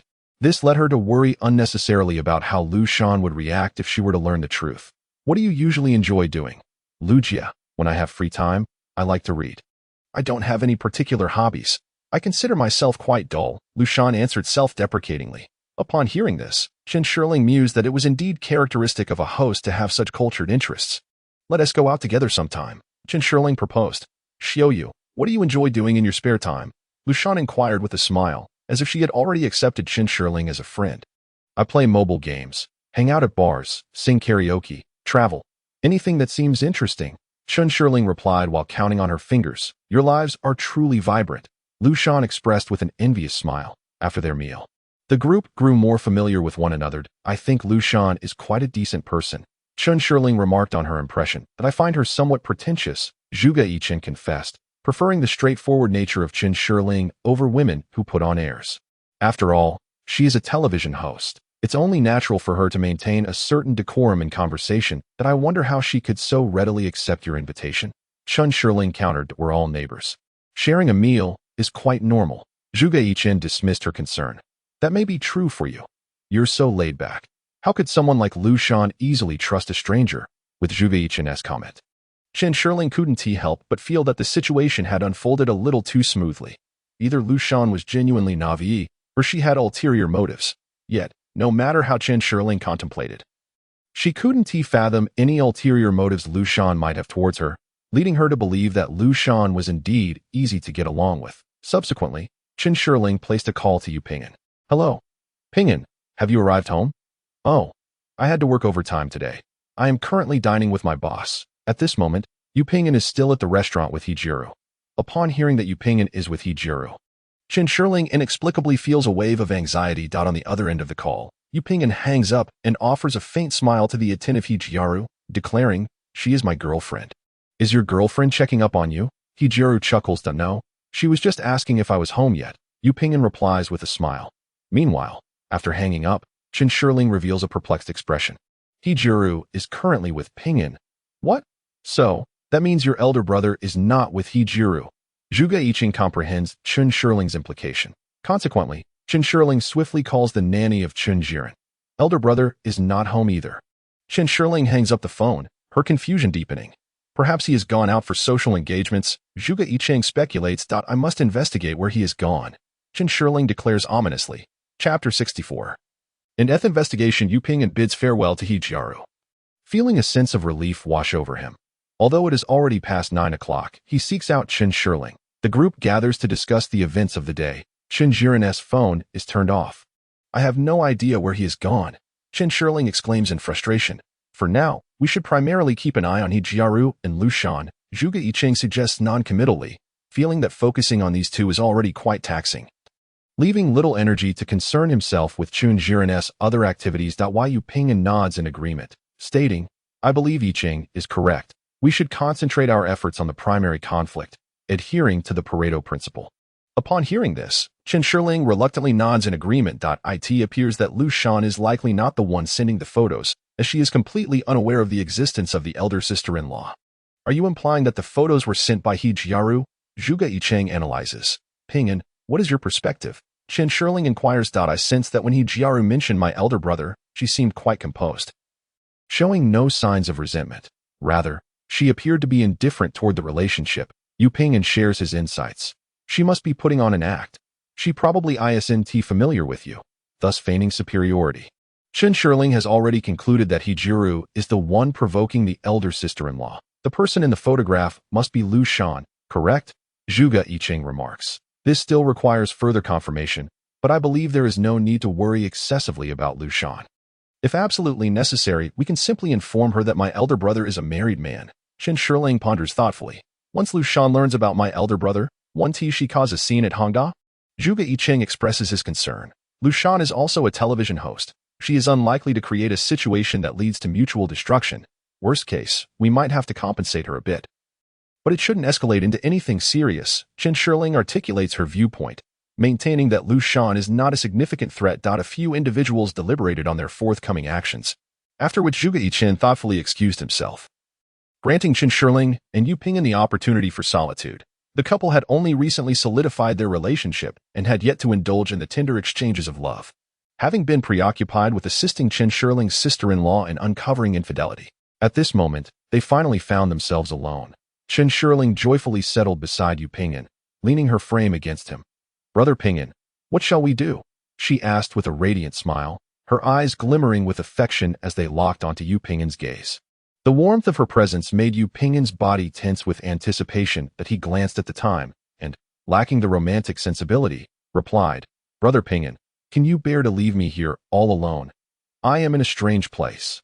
I feel frightened." Chen Shirling clung to Yu Ping'an, playfully pouting. "Weren't you living alone before?" Yu Ping'an questioned, raising an eyebrow. However, considering their future together, Chen Shirling felt it prudent not to rush things. "Then, Brother Ping'an, if you kiss me just once, I shall let you depart." Chen Shirling lifted her chin slightly, her exquisite eyes half closed in anticipation. This only served to heighten Yu Ping'an's awkwardness. After all, it was Chen Shirling who had initiated their confession of feelings. Slowly, he leaned in and placed a gentle kiss on her forehead. Chen Shirling opened her eyes, exclaiming, "No, that is unsatisfactory. Do it again." With that, she boldly pressed her lips to his. Though Yu Ping'an was tasked with getting closer to Hijiro, his work at the forefront was far from easy. As one of Hijiro's assistants, he had been exceedingly busy over the past few days. Meanwhile, Chen Shirling and Zhuge Yiqing sought various opportunities to get closer to Lu Shan, and their relationships grew increasingly intimate, the only concern being the need to avoid encounters with Chen Jiren. Over the span of 5 days, Chen Jiren had spent 3 nights at Lu Shan's place. While Hijiro had never been seen in the company of Chen Jiren. On this particular day, A new product launch was being managed at the forefront, and the team had been busy since the early hours of the previous day. At noon, Yu Pingyan and Jessica were enjoying boxed lunches in the break room. Taking a moment to relax, that I heard the boss has a boyfriend, but that man is already married, Yu Pingyan casually remarked, seemingly at ease while conversing with Jessica. Who told you this? Jessica inquired, somewhat taken aback. Everyone is saying it, Yu Pingyan replied nonchalantly. Well, it is indeed common knowledge, though everyone tends to keep it under wraps and seldom discusses it. I wonder who was so gossipy as to share this with you. Jessica, protective of her boss's privacy, felt displeased with whoever had confided in Yu Pingyan, unaware that Yu Pingyan was merely fishing for information. Given how exceptional our boss is, why would she entangle herself with a married man? From my observations, there are plenty of outstanding men surrounding her. Yu Pingyan continued. Oh, I noticed this on the first day. Are you overly concerned about the boss's personal affairs? What are your intentions towards her? Speak. Jessica teased half-jokingly. After spending a few days together, Yu Pingyan and Jessica had become quite familiar with one another. Given the remarkable qualities of their boss, it is only natural that any decent man would be drawn to her, Yu Pingyan remarked ambiguously. I've long sensed your interest in the boss, Jessica inferred. Acknowledging Yu Pingyan's implied admission, while you are indeed impressive, talented, and affluent, I advise you to temper your expectations. The boss's partner is none other than the head of Hongda. There are few in a city who can rival his wealth. Upon hearing this, Yu Pingyan mused that it must indeed be Chen Ziren. It appeared that Jiru had not deliberately concealed her relationship with Chen Ziren. At the very least, those close to her seemed to be fully aware of it. Yet, why did he feel that their relationship lacked a certain intimacy? Yu Pingyan continued, Indeed, I too have noticed a sense of distance between them. Are you perhaps thinking that you have a chance? Jessica replied, To put it frankly, there is currently a high-ranking executive from a chain hotel pursuing the boss, and other suitors are equally affluent. Even if the boss were to part ways with her current partner, you would not be on the same level as her other admirers. Besides, do you not already have a girlfriend? Jessica couldn't help but think Yu Pingyan was somewhat insincere. After all, as Jiru's assistant, she had a deeper understanding of her boss's personal affairs than most. That I'm merely curious about the boss. There are no ulterior motives, Yu Pingyan insisted, feeling as though he was digging himself into a deeper hole. Curiosity killed the cat, you know. Jessica chided in a didactic tone. You were quite right, Yu Pingyan conceded, realizing he could not press further. As the evening wore on. After the press conference concluded and all the follow-up tasks were completed, the team finally felt liberated from their strenuous work. Despite the relentless schedule, Jiru remained radiant and full of energy. It's all right. We will arrive shortly, she cheerfully assured. By the way, once we pick up the car, let us grab a late-night snack. I'm feeling a bit hungry after a long day. Certainly, boss, Yu Pingyan readily agreed. Before long, they arrived at the company. Yu Pingyan retrieved the car, and Jiru settled into the passenger seat. Boss, why aren't you driving? He inquired, puzzled. I can't be bothered to drive. Let Jessica pick me up tomorrow instead. Jiru took her place in the front seat. Shall I come to pick you up in the morning? Is that convenient? Absolutely, Jiru replied. Yes. Oh, where shall we dine? Boss, let us go to Nanshan Club. And Pingyan, when we're alone, please refrain from calling me boss. It makes me feel old. Jiru perceived Yu Pingyan's thoughts and added, Just call me Jiru. You don't seem old at all. You look youthful and beautiful. But what? But there is an air of maturity, composure, and elegance about you that belies your years. Pingyan typically maintains a serious demeanor. So it is quite surprising to hear such flattering words from him. Jiru smiled radiantly. As lovely as a peach blossom. I merely expressed my genuine thoughts. Perhaps there are simply too many men around the boss who are skilled in sweet talk. Which is why he thinks that way, Yu Pingyan replied earnestly. Very well. I trust you. The Nanshan Club is an upscale, members-only establishment, and Jiru frequents it often. The staff extends a warm welcome. Boss, don't you wish to find someone with whom you can spend the rest of your life? Yu Pingyan remarked somewhat abruptly. Jiru paused momentarily, then responded with a smile. Did Pingyan hear some gossip? Perhaps, Yu Pingyan nodded. Of course, I wish to find someone with whom to grow old together. What woman wouldn't he desire a man who can cherish her for a lifetime? Jiru spoke with a hint of melancholy, unbothered by Yu Pingyan's mention of her personal affairs. Then why doesn't the boss leave that person who cannot offer you a commitment? Yu Pingyan, remembering the task assigned by Chen Shirling, focused on persuading Jiru to reconsider her situation. Is Pingyan attempting to introduce me to a better match? Jiru asked playfully. Observing this, she teased, Pingyan wouldn't be trying to introduce himself to me. Would he? No. No. Yu Pingyan waved his hands in haste to clarify. Just a joke. Don't be tense, Pingyan. He Jiaru continued with a laugh. Originally, Yu Pingyan sought to extract information from He Jiaru, but found himself outmaneuvered. He fell silent and returned to his meal. Just as he was about to drive away from the Nanshan Club, someone suddenly blocked his path. Young Master Zhuge, long time no see. The person who obstructed his vehicle approached the driver's side and called through the window. You've mistaken me for someone else. Yu Pingyan rolled down the window and addressed the rosy-cheeked individual outside. Upon realizing he was not Zhuge Yichen, the man glanced inside the car and, seeing only He Jiaru, continued, I thought this was young Master Zhuge's car. I assumed he had come to Nanshan. My apologies. After offering a brief explanation, the man departed. Yu Pingyan chose not to elaborate further and continued driving away from the Nanshan Club. That day, Lu Shan and Xie Lin planned to go shopping together. After a bout of retail therapy, they found a CAF to rest. I have some exciting news to share with you, Lu Shan said mysteriously, her face alight with joy. What is it? Xie Lin inquired, puzzled as to why such an important announcement could not be made while shopping and had to wait until they reached the CAF. I'm pregnant, Lu Shan exclaimed with excitement. Xie Lin's expression transformed into one of astonishment, confusion, and disbelief. I said I'm pregnant.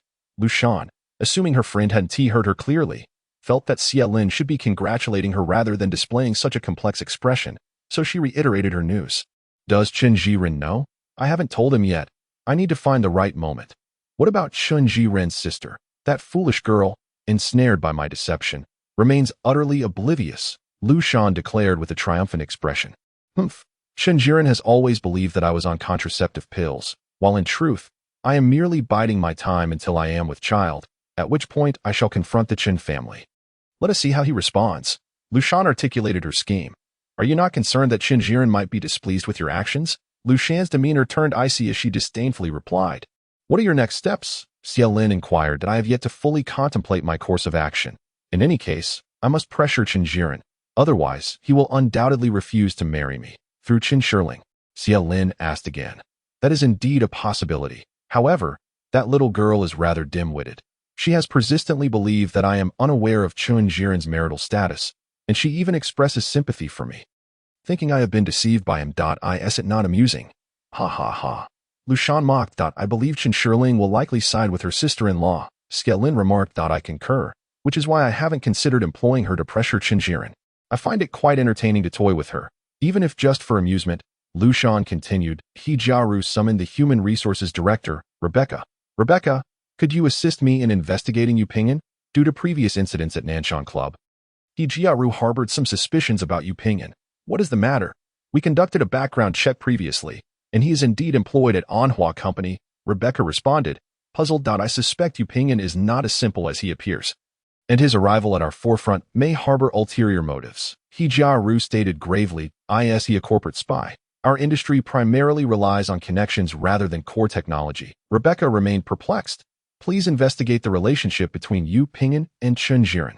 He Jiaru voiced her suspicions once more. Chapter 66. Disheartened during the weekend, Yu Pingyan found himself with rare leisure time.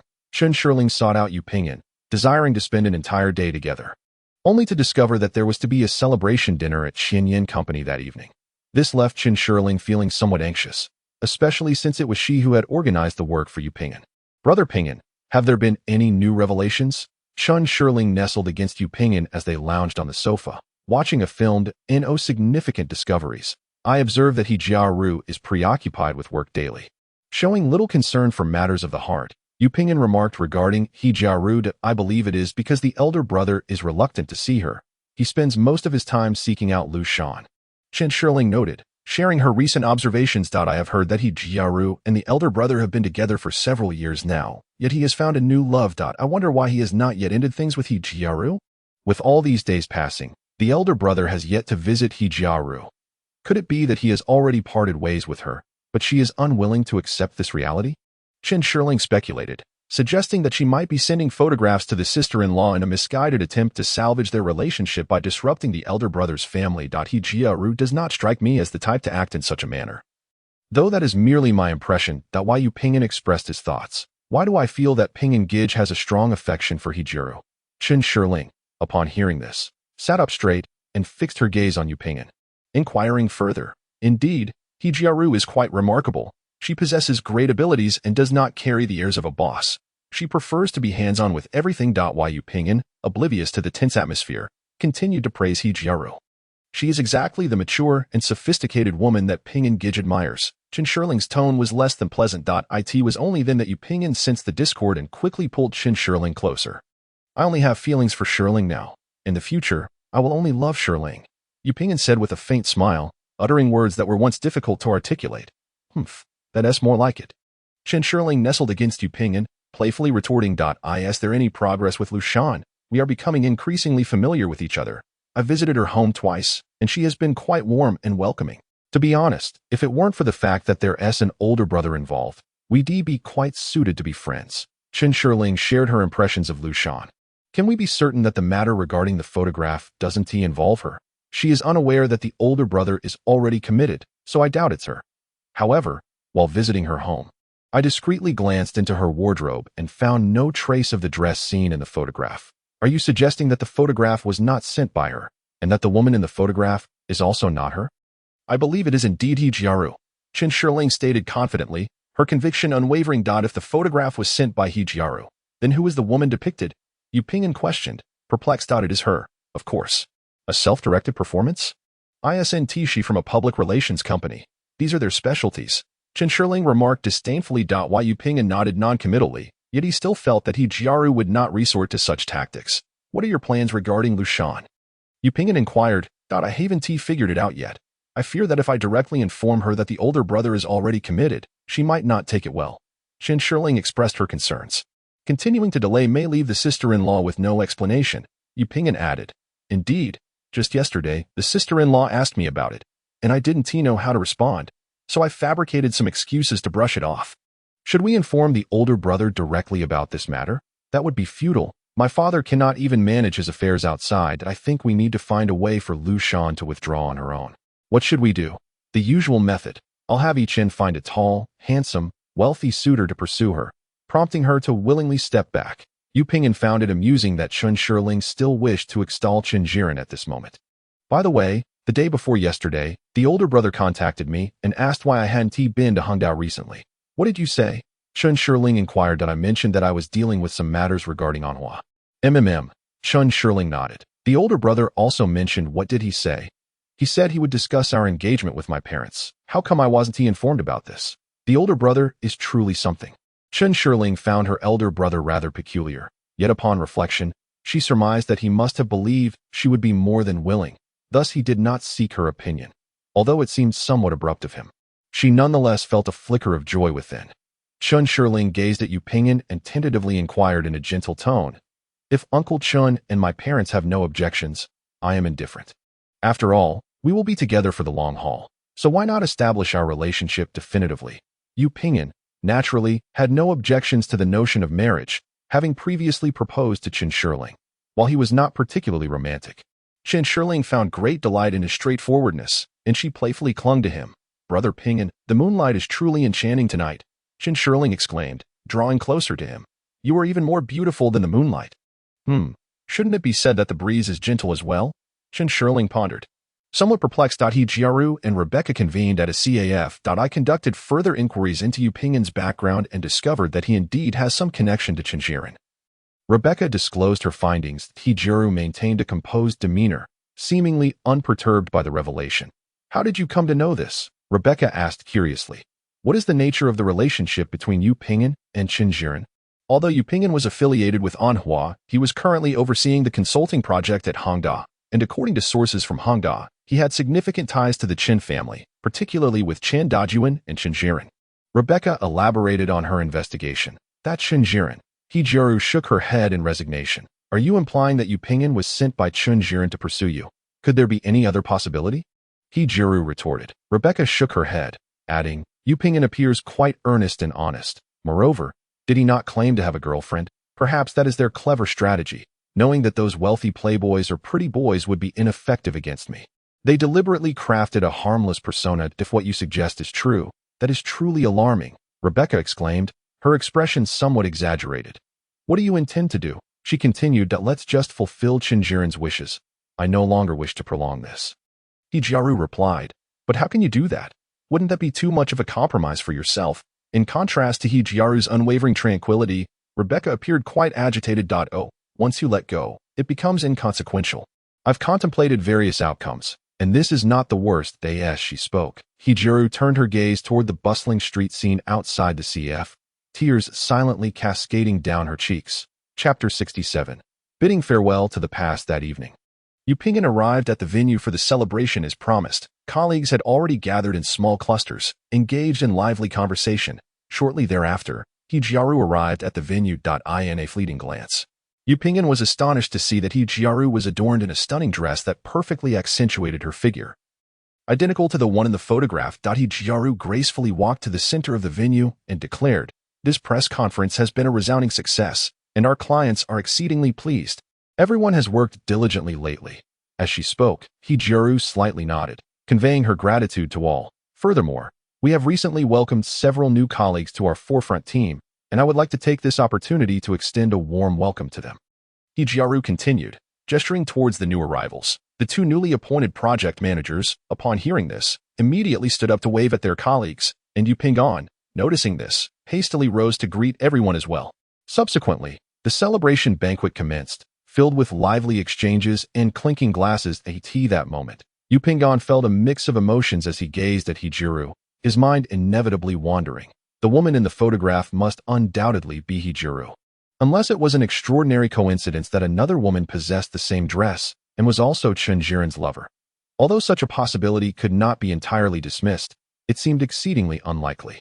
The only lingering doubt was about the identity of the person who sent the photograph. Yu Ping'an discreetly captured a few photos of Hijiaru, intending to later explain the situation to Chen Shirling. Throughout the banquet, Yu Ping'an found himself somewhat absent-minded, engaging in half-hearted conversations with colleagues. Finally, the event concluded, and people began to depart in small groups. Hijiaru approached Yu Ping'an, who noticed that she was slightly tipsy. She looked at him softly and said, "All right, boss." Without much thought, Yu Ping'an instinctively agreed.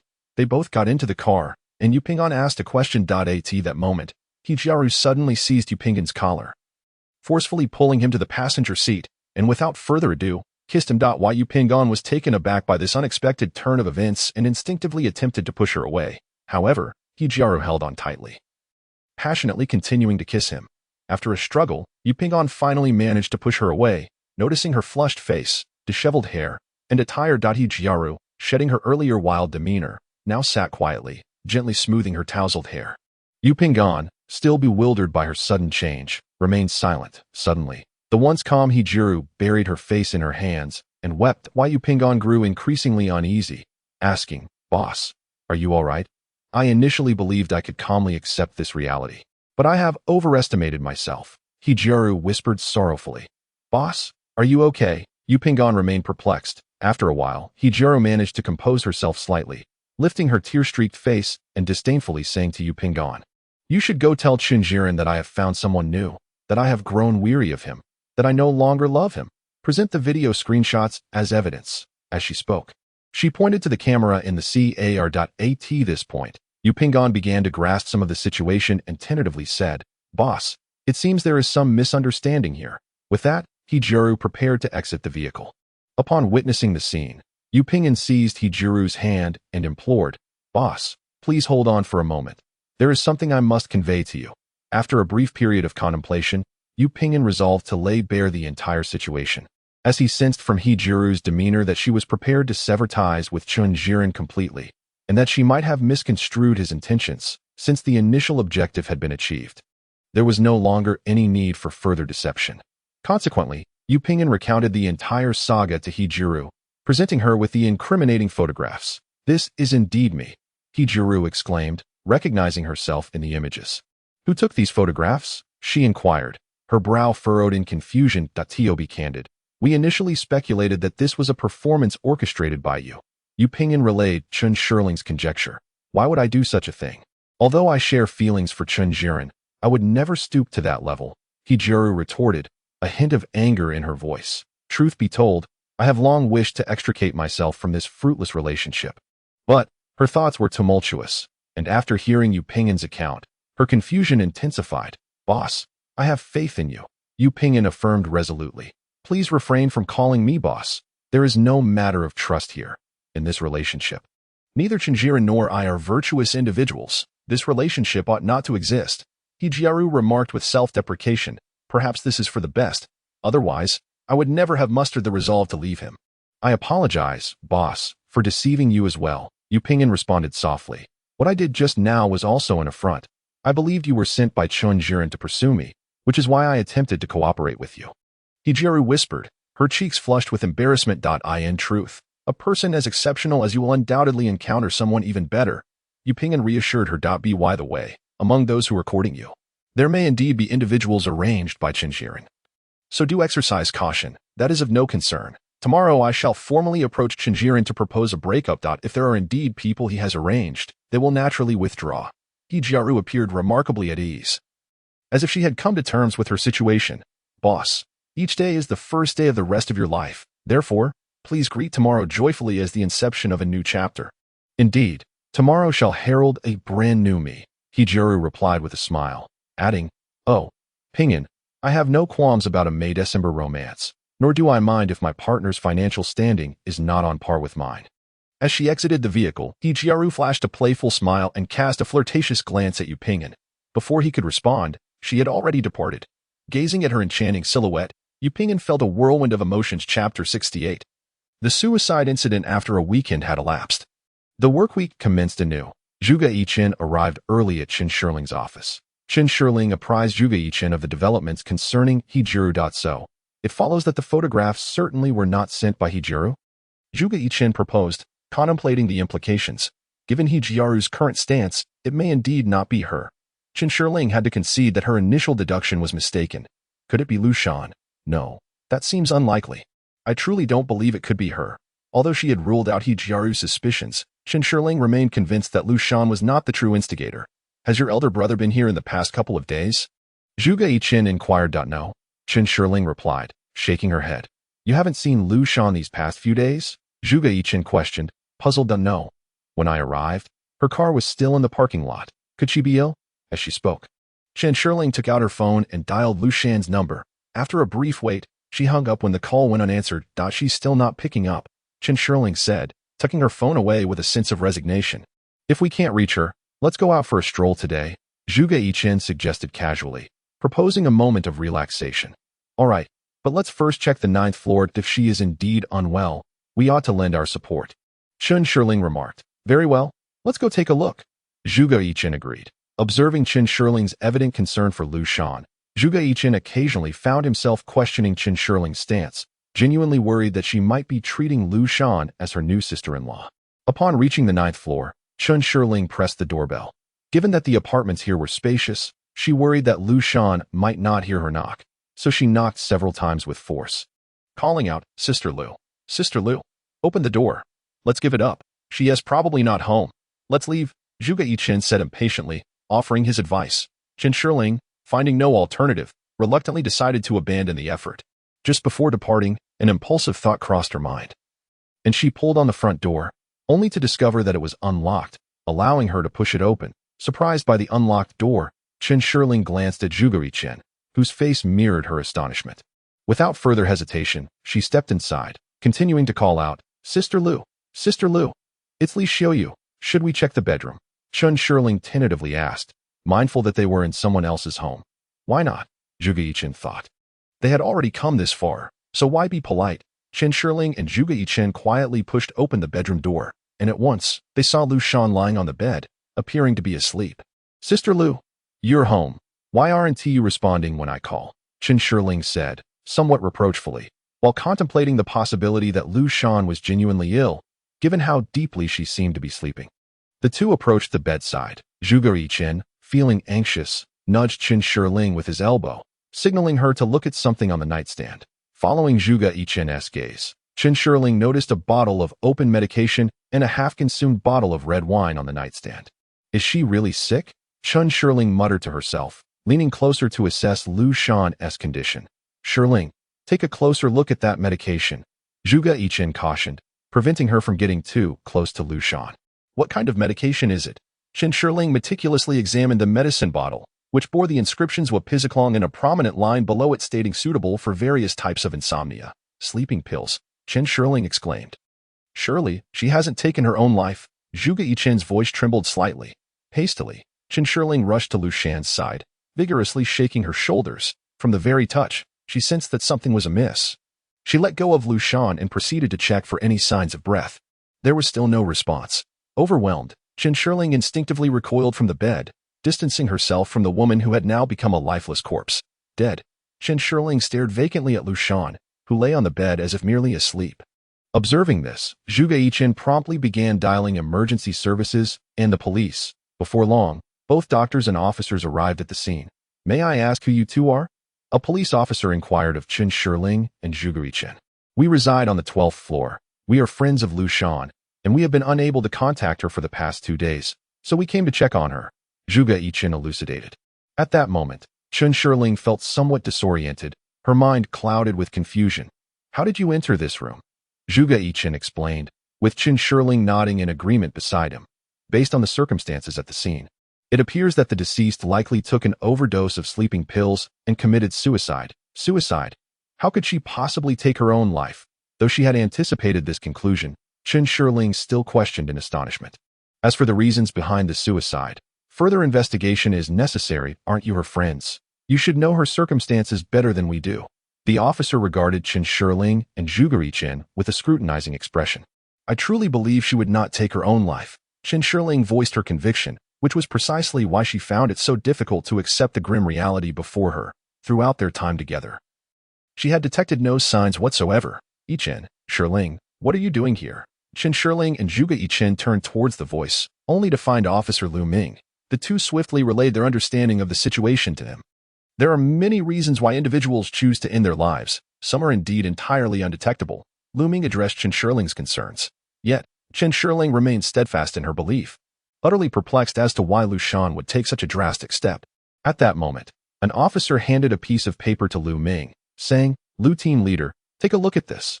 Lu Ming took the paper, glanced at it, and then passed it to Chen Shirling and Zhuge Yichen. Have a look. This may indeed reveal the reason for her suicide. Chen Shirling and Zhuge Yichen received the paper and scrutinized its contents. A diagnosis certificate for depression. Chen Shirling read the information aloud softly. Chapter 69. Another hidden truth. Lu Shan's sudden suicide left Chen Shirling utterly shocked and filled with confusion. Based on the scene, it was initially determined that Lu Shan had taken an overdose of sleeping pills to end her life. However, a definitive conclusion would require further investigation and an autopsy to arrive at a final determination. Why did Lu Shan take her own life? Chen Shirling has always believed that Lu Shan had no reason to commit suicide. Wasn't it due to depression? Yu Pingyan interjected, having concluded his work on the front lines. However, Lu Shan appeared to exhibit no symptoms of depression, particularly those signs you previously mentioned, Brother Pingyan. Chen Shirling recalled the symptoms of depression that Yu Pingyan had once described. Indeed, it does seem that Lu Shan does not resemble someone suffering from depression, she agreed. Although Zhuge Yichen was unfamiliar with the characteristics of depression, his intuitive sense led him to similarly conclude that Lu Shan displayed no signs of despair. By the way, how is Hijiru doing? Zhuge Yichen then inquired about Hijiru's situation. I heard she officially broke up with the elder brother, and they parted ways amicably. I had also asked third brother to discreetly gather information, and he confirmed that the elder brother and Hijiru have completely separated. Chen Shirling added, It seems we have made some progress these days. The separation of one lover and the suicide of another must weigh heavily on President Chen.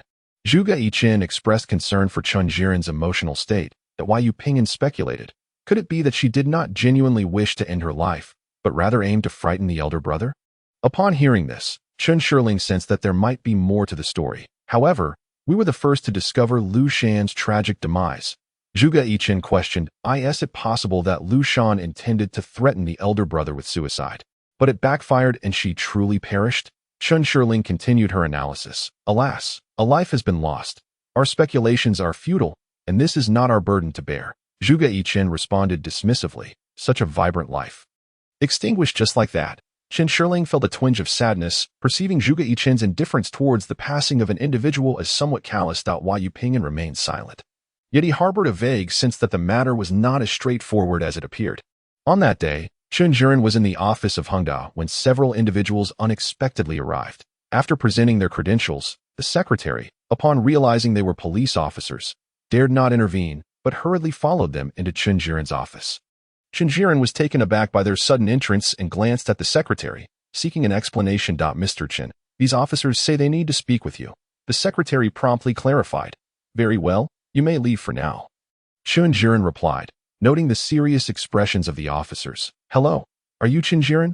One officer inquired gravely. Chen Jiren nodded. The officer then produced a document. Regarding the case of Lu Shan, we require your cooperation in the investigation.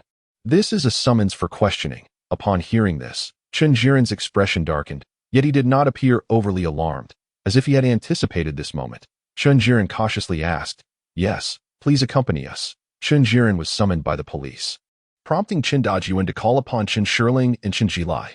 Chen Dajun and Chen Jilai were unaware of the intricacies of the situation. Utilizing numerous connections, they discovered that Chen Jiren had been summoned regarding a woman's suicide case. However, the details remained scarce. Chen Dajun's face flushed with anger. Dad, please don't worry. I have a friend looking into it. It shouldn't be anything serious. It's just that a woman committed suicide. And it seems she had some sort of relationship with my elder brother. Upon hearing this, Chen Shirling was impressed by the extensive network of her third brother, who had managed to acquire such information so swiftly. Concerned about Chen Dajun's agitation, Chen Shirling decided to share everything she knew. Chen Dajun and Chen Jilai, upon hearing her words, did not pause to consider Chen Shirling's youthful naivety. Their primary concern was whether there was any connection between Chen Jiren and the woman's demise. According to Shirling, there was no direct link between her elder brother and the woman's death. At most, it merely involved some moral implications. Analyzing the situation based on Chen Shirling's account, Chen Dajun speculated that perhaps the woman, upon discovering that the elder brother was already committed, felt deceived and, in a moment of despair, took her own life. I think so too.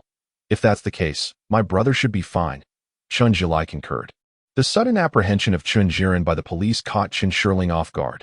She had never believed that Lu Shan would commit suicide, and with this new development, she could not help but wonder if there was any connection between Chen Jiren and Lu Shan's death. However, out of concern for Chen Dajun, she refrained from voicing her suspicions. Zhuge Yichen knew a detective who happened to be investigating Lu Shan's suicide case. That I will go find him to gather more information. Chen Shirling declared. Hurry, Shirling, urged Chen Dajun. Although he often criticized Chen Jiren and expressed dissatisfaction with his son, at this moment, his concern for his safety overshadowed everything else. If there's anything I can do, just let me know, Chen Jilai added. Thus, Chen Shirling recruited Zhuge Yichen to accompany her in seeking out Officer Lu Ming. The group convened at a familiar CAF. Chen Jiren is your elder brother? Lu Ming, now aware of Chen Jiren's identity, found the coincidence rather striking. Chen Shirling, the discoverer of the case, had her elder brother entangled within it, which inevitably sparked speculation. Yes, he is my elder brother. My acquaintance with Lu Shan was also due to my brother, Chen Shirling admitted, realizing she could no longer conceal the truth from Officer Lu. I see. Lu Ming responded, slightly taken aback, yet after the previous incident, he found it less surprising that Chen Shirling could be involved in such matters. The current situation is rather complicated, Lu Ming began, hesitating to continue. What is it, Officer Lu? Is there any new development? Chen Shirling sensed an ominous premonition at Lu Ming's reluctance to speak. Based on the current understanding, it is highly likely that Lu Shan did not commit suicide, and Chen Jiren is under considerable suspicion. Chapter 70. New developments in the case. New revelations have emerged regarding Lu Shan's alleged suicide, implicating Chen Jiren. Are you suggesting that my brother killed Lu Shan? Chen Shirling asked incredulously. Chen Jiren indeed harbors significant suspicion. Chen Shirling continued her inquiry. Chen Jiren has consistently concealed information from us, which is quite detrimental to his situation. You should persuade him to cooperate with our investigation. Very well. We shall ensure that he collaborates with your efforts. Ordinarily, we should not divulge too much information about the case to the family. But since both of you are involved, it constitutes assistance in our efforts to resolve this matter. Officer Lu Ming clarified his position. Chen Shirling and Zhuge Yichen nodded in agreement. Following the incident, a forensic examination confirmed that Lu Shan's cause of death was an overdose of sleeping pills. No external injuries were found on Lu Shan's body, leading to the conclusion that she voluntarily ingested the sleeping pills. The time of death was between 8 p.m. and 10 p.m. on Sunday, August 21. From this perspective, it appears Lu Shan did indeed commit suicide, Chen Shirling remarked, puzzled. Initially, we shared that assumption, but during the scene investigation, the technical team discovered remnants of sleeping pills in that half bottle of wine. Lu Ming explained. Lu Shan mixed the sleeping pills into the wine. Zhuge Yiqin inquired with curiosity. The issue lies with that wine. Lu Ming shook his head, his expression grave.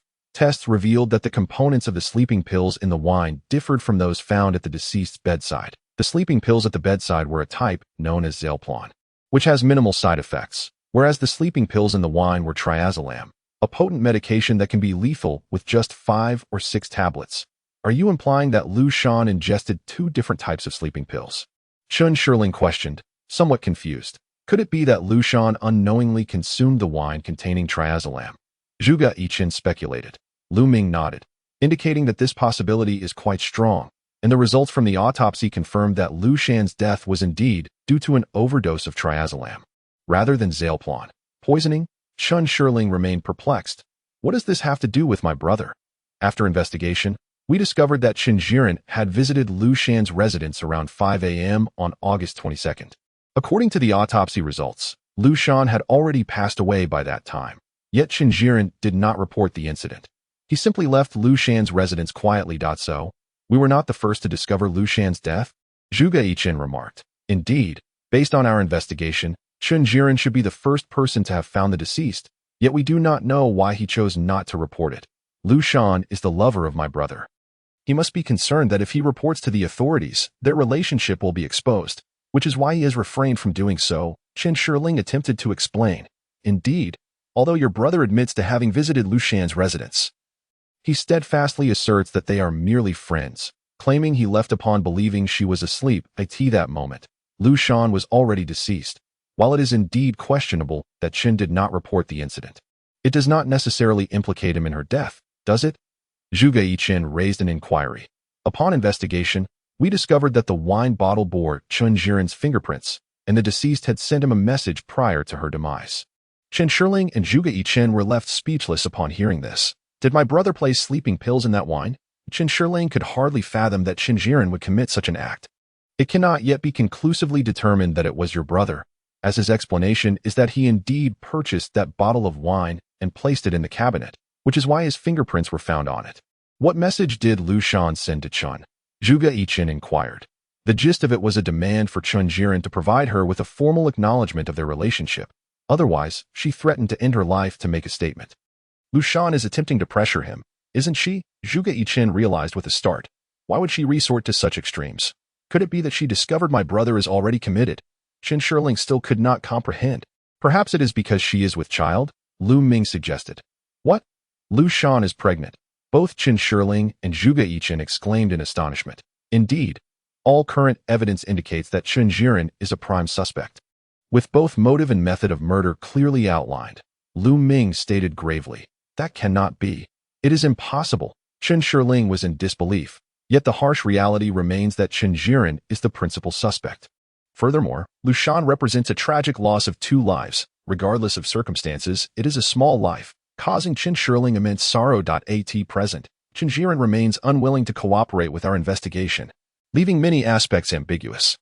You may now engage a lawyer to speak with him, urging him to assist our inquiry as much as possible. At this point, Lu Ming paused, adding that if it truly is his doing, even without cooperation, we shall undoubtedly gather sufficient evidence swiftly to refer the case to the prosecution. Very well, Officer Lu. I will promptly contact my brother's lawyer. At this moment, Qin Shirling could no longer firmly assert Qin Jiren's innocence. Yu Pingyan departed from the forefront, redirecting his focus to the consulting project at Hangda. It was only in the evening that he encountered the tirelessly working Qin Shirling, who had previously met with Qin Jiren's lawyer to outline the situation. Then spoke with Chun Dajuan and Chun Jilai to apprise them of the circumstances. Qin Shirling refrained from divulging all that she knew to Chun Dajuan, merely stating that Qin Jiren needed to cooperate with the police investigation and that there was nothing of great concern. Although Chun Dajuan harbored suspicions, he could only wait and see, placing his trust in the lawyer and Qin Shirling. Given my brother's usual conduct, he would likely not allow Lu Shan to become pregnant. Would he? Yu Pingyan, having grasped the current situation, expressed his thoughts. Could it be that Lu Shan is the mother of another man's child? Qin Shirling speculated, if one wishes to conceive, there are ways to deceive, such as convincing the elder brother that she has taken contraceptive pills when in fact she has not. Yu Pingyan remarked. Brother Pingyan seems quite knowledgeable about these matters. Chun Shirling retorted, Why Yu Pingyan was momentarily at a loss for words. Finding Chen Shiling's line of reasoning rather unconventional. It appears that Lu Shan is not as innocent as Shirling had previously thought. Yu Pingyan continued to analyze. Is that so? Perhaps she simply wishes for the elder brother to marry her? Chen Shirling still believed that Lu Shan was not a woman of cunning schemes.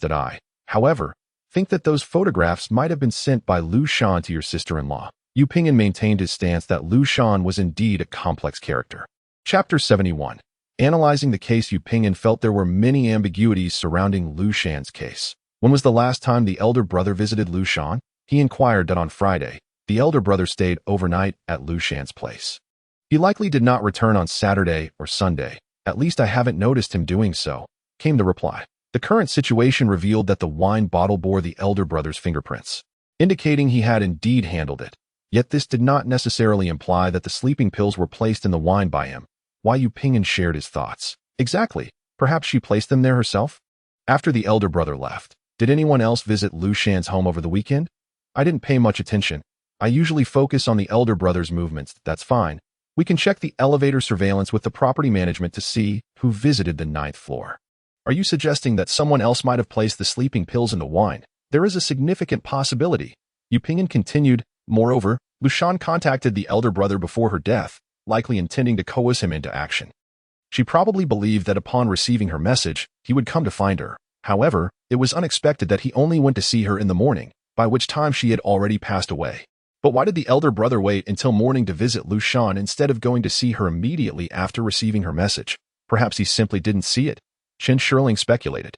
In today's world, is it common for someone to ignore their phone for an entire night? Yu Pingyan found such a scenario unlikely. True, at the very least, one would likely check their phone before sleeping. Of course, we cannot rule out the possibility that he was simply too busy to notice the message. However, there remains the alternative that someone deliberately prevented the elder brother from seeing his phone.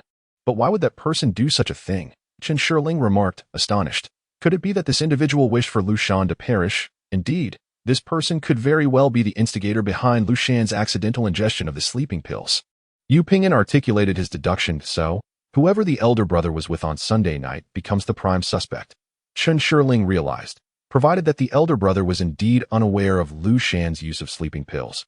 Yu Pingyan added that it cannot truly be my elder brother. At this moment, Chen Shirling felt a profound sense of unease, unable to ascertain definitively that Chen Jiren was innocent, while it was impossible to entirely eliminate the suspicion surrounding her elder brother. She harbored the belief that he was not the perpetrator. Why is that? Chen Shirling inquired eagerly, as if clinging to a lifeline. Why Yu Pingyan did not intend to comfort Chen Shirling. He simply expressed his thoughts objectively. Chen Shirling's expression eased slightly, and she nodded in agreement. Let us first review the surveillance footage. Yu Pingyan proposed. Lu Shan's residence lacked surveillance cameras. They could only investigate through the elevator's monitoring system. Thus, the two approached the community's management office under the pretense of having lost something to examine the footage. Look, this individual went to the 9th floor. Yu Pingyan was the first to notice the situation. Chen Shirling hurriedly leaned closer to the computer screen, intently observing the figure depicted therein. Xiaolin, do you recognize this person? Yu Pingyan inquired. I have seen her. She is a friend of Lu Shan's. And a minor celebrity as well. Chen Shirling replied. As Yu Pingyan continued to scrutinize the surveillance video, he fell into contemplation. After viewing the entire footage, both Yu Pingyan and Chen Shirling realized that, from the moment Chen Jiren departed Lu Shan's residence until Lu Shan was discovered deceased, 3 individuals had visited the 9th floor, 2 of whom were delivery and takeout personnel. Lu Shan's close friend, Xiaolin, took approximately 2.5 hours from the time she exited the elevator until her departure. Chen Shirling expressed her doubts. Could it be that Xiaolin? We have encountered Xiaolin a few times. She is a minor celebrity and shares a close bond with Lu Shan. Why would she wish to harm Lu Shan? Chen Shirling was convinced that Xiaolin could not be the culprit. However, given the circumstances at the scene, it seemed likely that the crime was committed by someone familiar with Lu Shan. Yu Pingyan felt the likelihood of the delivery personnel being involved was also slim. Could it be that the delivery contained wine laced with sleeping pills? Chen Shirling speculated. Was that wine not brought by my elder brother? That is true. Nonetheless, what Shirling suggested is not entirely implausible. We must find a way to locate the delivery person for confirmation. Both of their thoughts were mired in confusion. It seems we must await the results of Officer Liu and his team's investigation. Chen Shirling remarked, feeling utterly helpless. Yu Ping'an nodded in agreement. After the lawyer met with Chen Jiren, he conveyed Chen Shirling's words. In fact, Chen Jiren had already sensed that the situation might be serious. Otherwise, he would not have been held at the police station for 2 days. Following the meeting with his lawyer, Chen Jiren abandoned all illusions, dismissing notions of lovers and scandals. The paramount concern now was to prove his innocence. Chen Jiren expressed his willingness to cooperate with the police investigation while recounting the entire sequence of events to his lawyer. Upon concluding their meeting, the lawyer promptly sought out Chen Shirling. "Lawyer Wang, how's my brother faring?"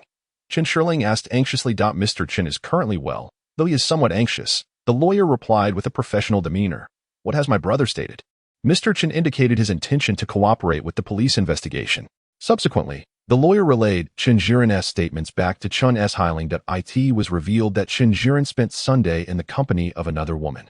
This woman, persistently clinging to him, occupied his entire evening, causing him to neglect his phone. It was not until Monday morning that Chen Jiren discovered his phone had been turned off. Upon powering it back on, he saw a message from Lu Shan, which indicated that if he could not grant her a title, she would resort to drastic measures, accompanied by a photograph of sleeping pills. Alarmed and anxious, Chen Jiren immediately drove to Lu Shan's residence. However, upon his arrival, he found that Lu Shan had already passed away. Terrified, he grappled with his thoughts but ultimately chose to flee. Chen Zong recounted that he dared not disturb anything. He merely touched Lu Shan to ascertain her condition. Did the elder brother know about Lu Shan's pregnancy? Chen Zong claimed ignorance of this matter. Thus, the motive for the elder brother's alleged crime appears insufficient. Yet, it remains uncertain whether the police would believe Chen Zong's account. The lawyer expressed concern, as this was merely Chen Jiren's perspective, and with Lu Shan deceased, there were no witnesses to corroborate his claims. What about the door? Did the elder brother forget to lock it upon leaving? Chen Shirling inquired. Chen Zong did not provide an answer to this. "I will confirm it with him next time." "All right, but who is that woman? Did the elder brother disclose her identity?" "He did. She is a small star named Xie Lin." Chapter 72. Major suspicions. Chen Shirling learned from the lawyer that Chen Jiren's other lover was, in fact, Lu Shan's best friend, Xie Lin. "What? Xie Lin?" Chen Shirling's eyes widened in disbelief as she stared at the lawyer. "Miss, do you know this Xie Lin?" The lawyer was taken aback by Chen Shirling's reaction. "I would say I know her to some extent. She was the deceased's close friend and had visited Lu Shan's home before her untimely demise." "Oh, is that merely a coincidence? It may not be as simple as mere chance." Chen Shirling furrowed her brow, recalling Yu Ping'an's previous remarks, and began to suspect that Xie Lin might be deeply involved. "Are you suggesting that Xie Lin is the true culprit?" The lawyer grasped Chen Shirling's implication. "There is a significant possibility. Now that Chen Zong has clarified all circumstances, I believe the police will investigate Xie Lin thoroughly." Chen Shirling nodded, acknowledging the lawyer's reasoning. "I kindly ask for your continued diligence." Chen Shirling urged with concern. "It is my duty, miss. You need not worry," the lawyer assured her resolutely. Previously, Yu Ping'an had conducted an investigation into the delivery person. Chen Shirling first recounted the information she had obtained from the lawyer regarding Chen Jiren. Everyone was astounded to discover that Xie Lin was indeed Chen Jiren's other lover. The revelation left them all in shock. "It seems that Xie Lin certainly warrants further scrutiny," Yu Ping'an stated. "By the way, I visited the delivery station today and located the courier who delivered items that day." Yu Ping'an began to discuss today's developments. "How did it go? What did the courier say?" Chen Shirling inquired. Due to the segmented nature of their work, it was quite effortless to locate the courier responsible for Huatian apartment at the delivery station. The individual mentioned that he had previously been approached by the police. Yu Ping'an recounted the details of his investigation. "Has the police already traced the courier?" Chen Shirling inquired. Yu Ping'an continued. "What did the courier deliver?" Chen Shirling pressed further. "Just some cosmetics ordered online," Yu Ping'an replied. This further suggests that Lu Shan would not have committed suicide. Who would think to order cosmetics for themselves before dying? Zhu Guichen remarked. "You're right. It must be that Xie Lin." Chen Shirling concurred. "This situation is indeed quite melodramatic, two best friends vying for the same man." Zhu Guichen could not help but comment. "Indeed, this could very well be Xie Lin's motive for murder." Yu Ping'an nodded in agreement. "Brother Ping'an, do you think Xie Lin is aware of Lu Shan's pregnancy?" Chen Shirling speculated. "I believe she must know. Perhaps that is precisely why Xie Lin would want to eliminate Lu Shan. Otherwise, with Lu Shan's favorable position as a mother, she could very well succeed in her ambitions." Yu Ping'an continued. "That's impossible. If my brother dared to divorce my sister-in-law, my father would certainly cast him out. He added, affirming Chun Shirling's assertion. Regardless, it was undeniable that Lu Shan was deceased, and all hypothetical scenarios were rendered moot. Yichen, didn't you obtain Xielin's phone number earlier? Chun Shirling asked. Yes. Are you planning to contact Xielin? Zhuge Yichen responded, recalling their previous exchanges and shared contact information. Chun Shirling nodded. Great. I'll try to arrange a meeting with her, Zhuge Yichen agreed. You might subtly suggest that Qin Jiren is being investigated by the police due to Lu Shan's suicide. That should prompt her to seek information from you and arrange to meet. Yu Pingyan suggested solemnly. Yes. Yichen, hurry and get in touch with Xielin, Chun Shirling urged repeatedly, prompting Zhuge Yichen to reach out to Xielin. As anticipated by Yu Pingyan, Xielin quickly expressed her desire to meet with Zhuge Yichen and Chun Shirling. The group chose a secluded CAF and sent the address to Xielin. To avoid raising her suspicions, Yu Pingyan seated himself at a distance from Chun Shirling and Zhuge Yichen. After a short wait, a young woman, slender and dressed in casual attire with large sunglasses obscuring much of her face, entered the CAF. It was indeed Xielin.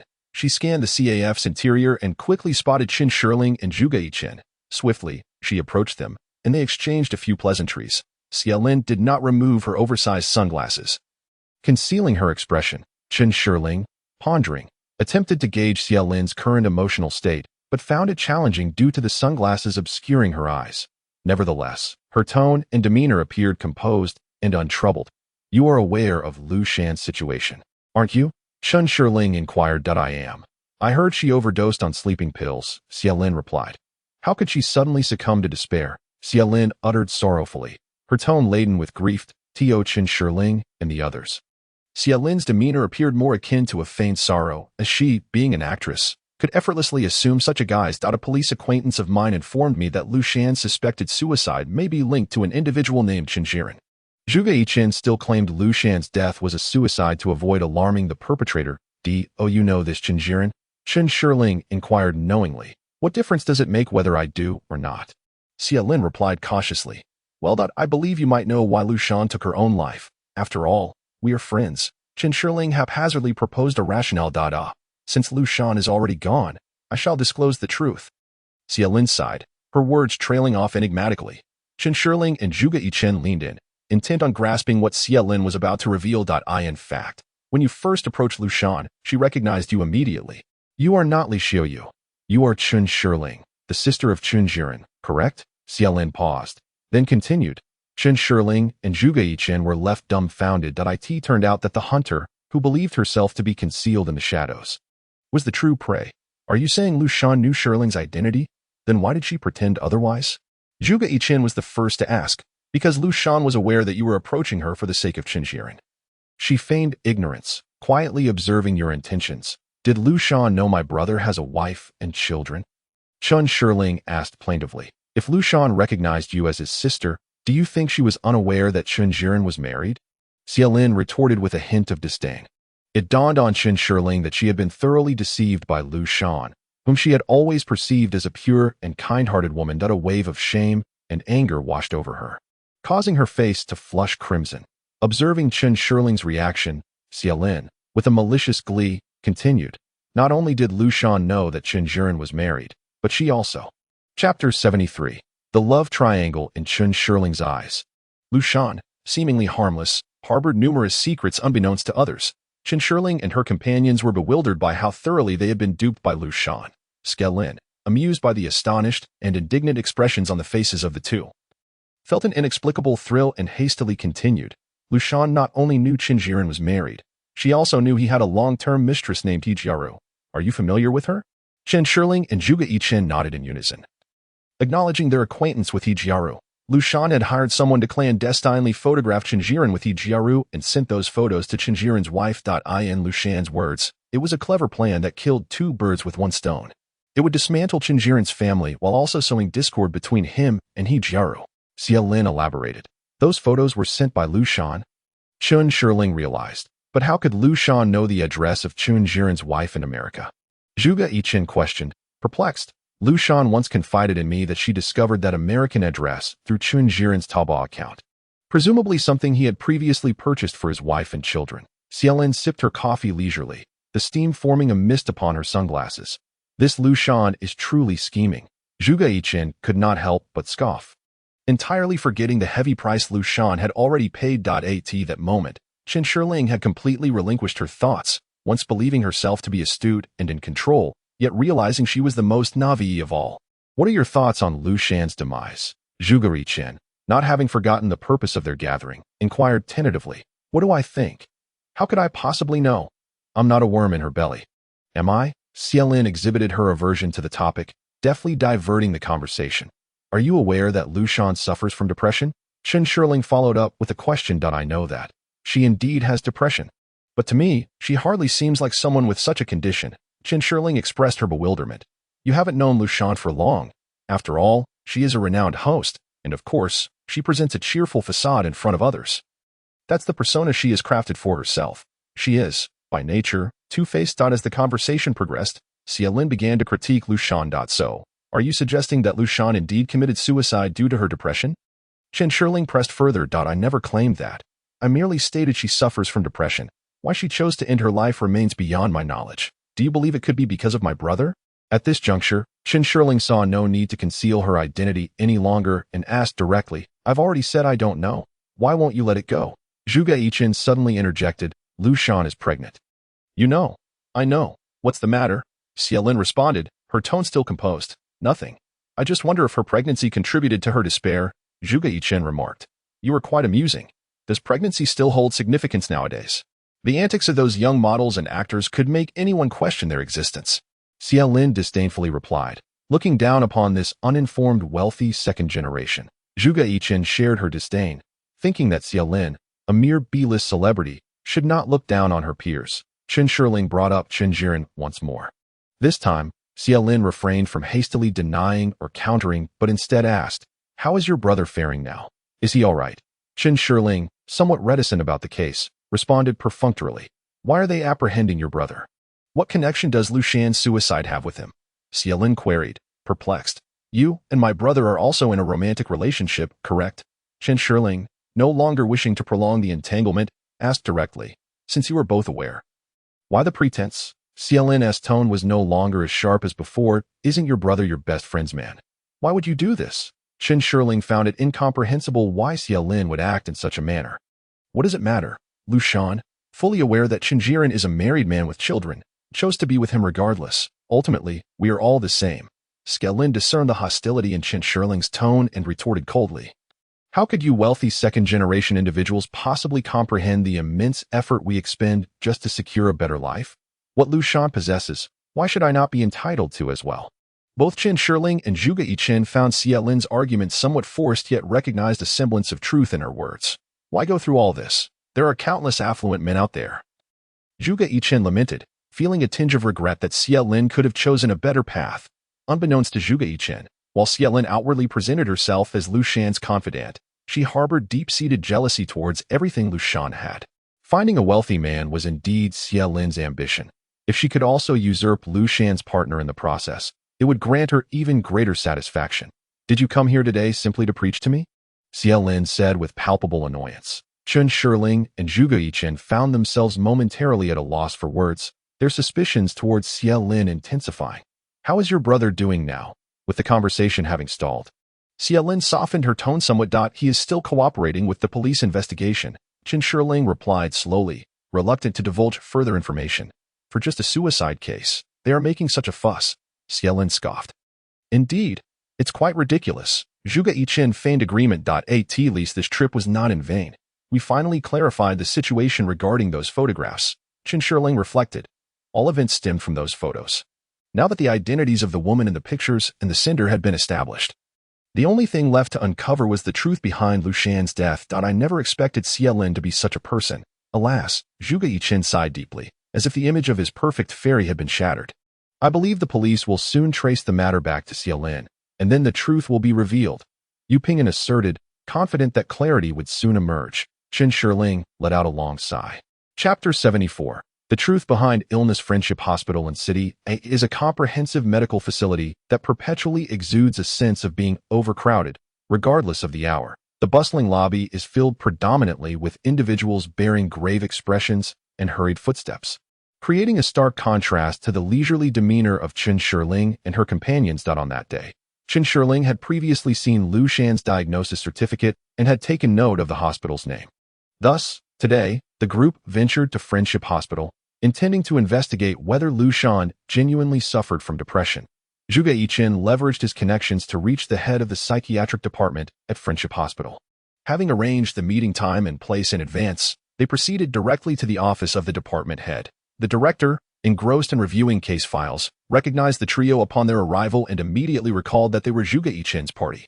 Having learned from friends of Zhuge Yichen's notorious reputation as a wealthy playboy in City A, the director dared not be dismissive as the group entered. He promptly stood to greet them. "Welcome. Please take a seat." The director was unaware of which individual was Zhuge Yichen and did not rashly initiate a greeting. "Hello, director. I am Zhuge Yichen." Zhuge Yichen politely introduced himself, extending his hand for a handshake with the director. The director promptly reciprocated, shaking Zhuge Yichen's hand while smiling and inquiring, "What brings you all to me?" "Well, we have a friend who was diagnosed with depression during her time at Friendship Hospital. We wish to understand her condition." Zhuge Yichen articulated their purpose. "Oh, I see. Has your friend come in? Is she here for a follow-up?" The director asked with a hint of surprise. "Our friend has unfortunately passed away. We seek to comprehend the extent of her depression," Zhuge Yichen replied. "Passed away?" The director's expression shifted to one of tension, immediately asking, "Was it a suicide?" "She succumbed to an overdose of sleeping pills," Chen Shirling remarked, noting the director's alertness. "Generally, we do not recommend prescribing sleeping pills to patients with depression unless they are experiencing severe insomnia," the director quickly clarified, seemingly eager to distance the hospital from any implication of wrongdoing. "We are not here to assign blame. We merely wish to gain insight into her mental journey," Yu Ping'an reassured. Upon hearing this, the director's demeanor softened somewhat. "What was your friend's name? I can assist you in retrieving her medical records." "Lu Shan, the beautiful host from the finance channel," Zhuge Yichen responded. "What? Lu Shan? You aren't journalists, are you? Please, do not write anything reckless. It could tarnish our hospital's reputation." The director's apprehension resurfaced upon learning the deceased was a public figure. "Rest assured, we are not journalists. We simply wish to understand the circumstances surrounding her passing." Chen Shirling expressed her growing impatience, feeling the director had been self-involved and neglectful of the true cause of the tragedy. "If you doubt me, surely you trust Haogu," Zhuge Yichen interjected. At the mention of Haogu, the director's anxious expression visibly eased, transforming into a more obsequious demeanor. "Of course, I will look into it right away." With that, he began searching for Lu Shan's medical records on the computer. Dr. Su attended to her. "Let me contact him. Please hold on."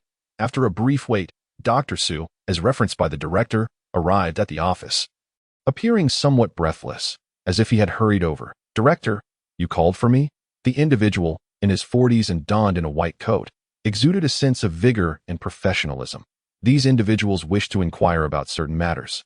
"Speak candidly, without reservation," the director instructed with an air of authority before his subordinates. Dr. Su observed Chen Shirling and her companions with caution, nodding in acknowledgement. Chen Shirling succinctly summarized their intent, though. "Lu Shan, as she is a host. She left quite an impression on me," Dr. Su stated without hesitation.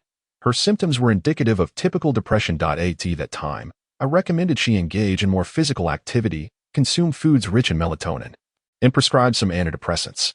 However, she insisted that she was suffering from severe insomnia, which had begun to affect her ability to work normally, thus requesting that I prescribe her some sleeping pills. With no alternative, I prescribed her a mild sedative." "Is it Zopiclone?" Chen Shirling inquired. Dr. Su, taken aback, did not anticipate that the young lady across from him possessed such knowledge. "Indeed, it is Zopiclone. Did you not prescribe her triazolam?" Chen Shirling continued to question. "No, I only prescribed Zopiclone." Dr. Su affirmed with conviction that if triazolam were also purchased by Lu Shan, it would imply that she was likely contemplating suicide. However, the fact that Lu Shan had only acquired the low side-effect Zopiclone suggested that the sleeping pills in the wine might indeed be the work of a perpetrator.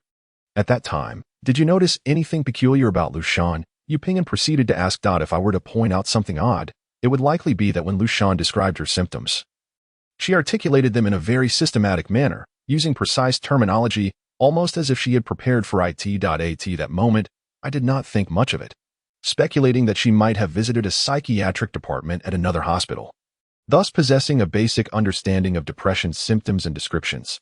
Chen Shirling and the others exchanged glances, perceiving that there were indeed some points of suspicion. Do you think it is possible that she was feigning depression? Yu Ping'an inquired once more. Now that you mention it, that I cannot entirely dismiss that possibility, Dr. Su replied, somewhat ambiguously. Why Yu Ping'an nodded to Chen Shirling and Zhuge Chen, indicating that there were no further questions to pursue. Thank you, Dr. Su. Chen Shirling expressed her gratitude. Oh, by the way, I recall that she was accompanied by someone who seemed to be a celebrity, the one from that television show, which, waiting for you to flirt. Dr. Su added. This revelation did not particularly surprise the group. That person is Lu Shan's close friend. Zhuge Chen elucidated. Dr. Su nodded, but refrained from making further comments. Subsequently, the group departed from Friendship Hospital.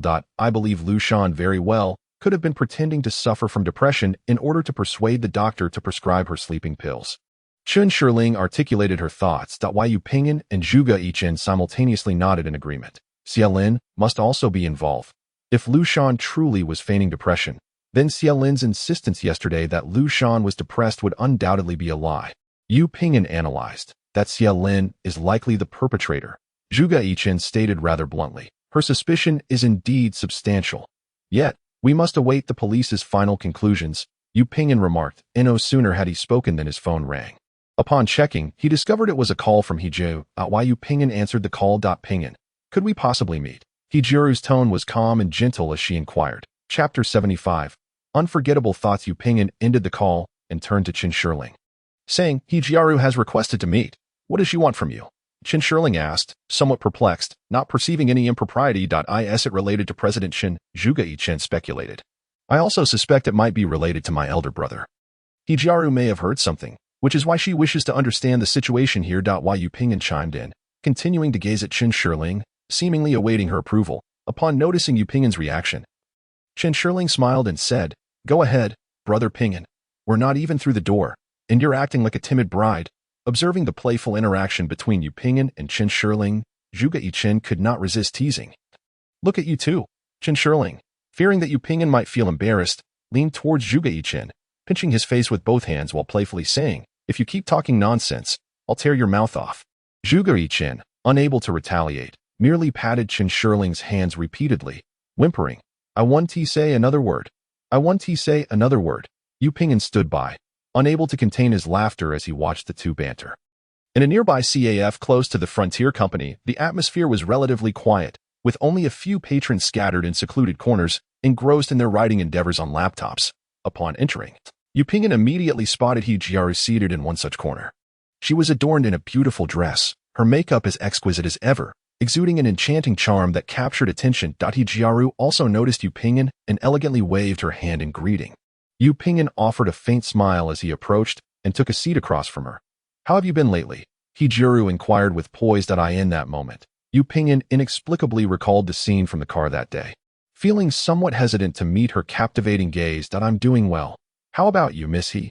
Yu Ping'an replied with a smile. Hijiro, without reservation, expressed her thoughts. When it came to matters of the heart, Yu Ping'an found himself at a loss on how to console Hijiro, rendered momentarily speechless. Upon hearing her words, he surmised that her concerns were indeed related to Chen Jiren, although it was in the past.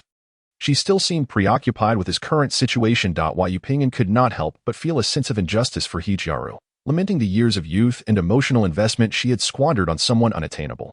Thus, he divulged all the information he knew to her without reservation. After listening to Yu Ping'an's account, Hijiro's brow furrowed slightly. It was evident she was striving to maintain her composure, yet her expression betrayed an undercurrent of bitterness and sorrow. That guy really is something. He has poor judgment in people, Hijiro lamented. Why Yu Ping'an thought to himself, isn't it you who has poor judgment? But maintained his silence outwardly. Given the current circumstances, Jiren should be fine. Right? Hijiro spoke with a blend of uncertainty and conviction, her words tinged with inner conflict. I believe the truth will soon come to light, Yu Ping'an asserted earnestly, considering this a lesson for his elder brother. Hijiro nodded, turning her gaze towards the window, softly murmuring, I hope so, but what happens to him from now on is no longer my concern. Why Yu Ping'an silently sipped his coffee twice, unsure of what to say next. Ping'an, are you and Chen Shirling in a relationship? She asked. Yes, Yu Ping'an replied, momentarily taken aback by the abrupt shift in topic. Chen Shirling is truly a fortunate girl, Hijiro continued. flashing a charming smile while casting a meaningful glance at Yu Pingyan. We have known each other since we were very young. Why Yu Pingyan was unsure why he felt compelled to utter these words, as if attempting to provide an explanation that seemed rather insipid. Hijuru playfully rested her hand on her flawlessly curved cheek, maintaining her gaze on Yu Pingyan. Pingyan, what do you think would have happened if we had met earlier? If you had not encountered Qin Shiling, and I had not met Qin Jiren? Yu Pingyan, feeling somewhat defeated, dared not respond and simply continued sipping from his already empty cup of coffee. 2 days later, Qin Jiren, still in the detention center, was brought to the interrogation room, looking considerably more haggard than before. Please take a seat, Mr. Chun, Lu Ming said in a softened tone, gesturing for Qin Jiren to sit across from himself and his colleague. Qin Jiren nodded and obediently settled into his seat. Lu Ming wasted no time, addressing the matter directly. What? Is the situation clarified? Did Lu Shan commit suicide? Upon hearing this, Qin Jiren's previously excited countenance darkened with a shadow of gloom. That I was with Xie Lin all that night. So I didn't check my phone at all. Qin Jiren recounted the events of that evening. You didn't have a moment to glance at your phone all night? A police officer beside Lu Ming inquired. Perplexed. Ahem. Xie Lin kept clinging to me, so I didn't pay attention to my phone, and then I got tired and fell asleep, only to discover in the morning that my phone had died. Qin Jiren explained, somewhat sheepishly. Lu Ming exchanged glances with his colleague, both of them concluding that the nightlife of the wealthy is indeed both vibrant and exhausting. Don't you think Xie Lin intentionally prevented you from checking your phone? Also, did she turn off your phone, or did it simply run out of battery? Lu Ming pressed further. Now that you mention it, Xie Lin was indeed much more enthusiastic that night than usual. She even prepared a brand new outfit. What sort of outfit? Well, it was something to spice things up. A costume for role-playing. Qin Jiren stammered in his explanation. Ahem. Lu Ming cleared his throat to ease the awkwardness before continuing. Based on the information we have gathered, it is quite possible that Xie Lin deliberately made sure you had no opportunity to check your phone. Why would she do that? Qin Jiren asked. Bewildered. We have now arrested Xie Lin on suspicion of murdering Lu Shan. What? Xie Lin? Murder? Qin Jiren exclaimed in disbelief, standing up in agitation. Sit down, the officer beside Lu Ming commanded, pointing to the chair with a serious tone. Chapter 76. Falling into the law's grasp on this day, Xie Lin adorned herself alluringly, preparing to leave for an advertisement shoot. That moment, Lu Ming and several assistants arrived, cornering Xie Lin within her home. Since the suspect was female, Lu Ming had intentionally brought along 2 female colleagues to assist with the apprehension. Upon seeing a group of people suddenly appear at her door, Xie Lin instinctively felt a twinge of fear and hastily retreated into the house. All the while fixating her gaze on the newcomers, some in plain clothes and others in police uniforms. It was evident that the visitors were indeed the police. What do you intend to do? Xie Lin inquired sharply, her expression fraught with anxiety. Lu Ming first presented his identification and subsequently produced a warrant for her arrest. After stating his purpose, he gestured for the 2 female officers to step forward and restrain Xie Lin. What are you doing? On what grounds are you arresting me? I demand to speak with my lawyer. Xie Lin, sensing the gravity of the situation and filled with both fear and indignation, attempted to resist. But her slender frame was swiftly subdued by the 2 officers. A sudden pain coursed through her arms and wrists, leaving her too distracted to engage in a verbal spar with the police. Instead, emitting a continuous stream of pained exclamations. You're hurting me. Be gentle, be gentle, Xie Lin cried out, her voice tinged with desperation. Lu Ming, having witnessed such scenes countless times, remained unfazed and coldly commanded. Stand down. Seated in the interrogation room, Xie Lin had regained some composure, though her defiant demeanor indicated she was poised for a verbal confrontation at any moment. Do you know why you have been brought here? Lu Ming asked, his voice low and his gaze piercing as it fixed on Xie Lin in the interrogation chair. How am I to know what you intend to do? Your actions will tarnish my reputations. I will sue you for defamation. Xie Lin seemed to seize upon a perceived vulnerability, unleashing a barrage of words without pause. Lu Ming refrained from hastily rebutting her, instead regarding her with a dismissive smile as he observed her performance. When her words met silence from him, Xie Lin found herself at a loss, eventually quieting down. Lu Ming's words were laced with subtle threats, chilling in their implication. Xie Lin fell momentarily speechless, her brow furrowed and her face flushed. Tell me about your relationship with Lu Shan. Lu Shan is my closest friend. What of it? Are you aware of her death? Of course. Did she not commit suicide? Are you certain it was a suicide? At this, Lu Ming's voice rose slightly, instilling a sense of urgency. She took sleeping pills to end her life, didn't she? Furthermore, She suffered from severe depression. Are you aware of that? Xia Lin defended herself. Please recount what you did on Saturday. August 23 RD, at Lu Shan's residence that I frequently visited Lu Shan's home. That day was no different. Just chatting and watching shows together. There was nothing out of the ordinary. Did you not notice any signs of suicidal tendencies? I didn't pay attention to that. Xia Lin's responses grew increasingly vague. I ask you, would someone contemplating suicide be shopping online? Would they schedule a spa appointment? As he spoke, Lu Ming waved a stack of documents, which contained information from Lu Shan's phone indicating she had engaged in online shopping and made appointments shortly before her death. You should direct that question to Lu Shan. Why are you asking me? Xia Lin continued to evade the questions. That I advise you to speak honestly and abandon any illusions. Lu Ming reiterated, picking up the stack of documents again, that we have much more evidence to present. Shall I lay it all bare before you? Xia Lin fell silent, avoiding Lu Ming's penetrating gaze, her expression a tumult of pain and conflict. Deep down, she knew Lu Shan did not genuinely wish to take her own life. She merely feigned suicide to coerce Chen Jiren, hoping that he would divorce his wife and then marry her. Xia Lin spoke slowly, as if surrendering, her tone considerably more placid. What role did you play in Lu Shan's orchestrated faux suicide? Lu Ming inquired next, adopting a subtly persuasive demeanor. I did nothing but accompany her to the hospital to procure sleeping pills. I merely listened to her incessant complaints and her schemes to compel Chen Jiren to capitulate. What is your relationship with Chen Jiren? We are indeed together, but that has nothing to do with Lu Shan's suicide. Lu Shan is unaware of our affair, and Chen Jiren has consistently concealed it from her. What were you doing on Sunday, August 24th? I spent the entire night with Chen Jiren. What activities did you engage in? Just the usual things that a man and woman do together. Xia Lin's tone bore a hint of disdain, finding the question rather foolish. According to Chen Jiren, it was because you were persistently clinging to him that he failed to see Lu Shan's message in time, missing the optimal moment for intervention. I could equally claim that he was the one clinging to me. That incident was not solely my doing. Why should I be blamed for his inaction? Lu Shan's message was not directed at me. Xia Lin retorted dismissively. You claimed to be aware of Lu Shan's coercive plan, yet when she executed it, Chen Jiren was with you. Why did you not find a way to alert him?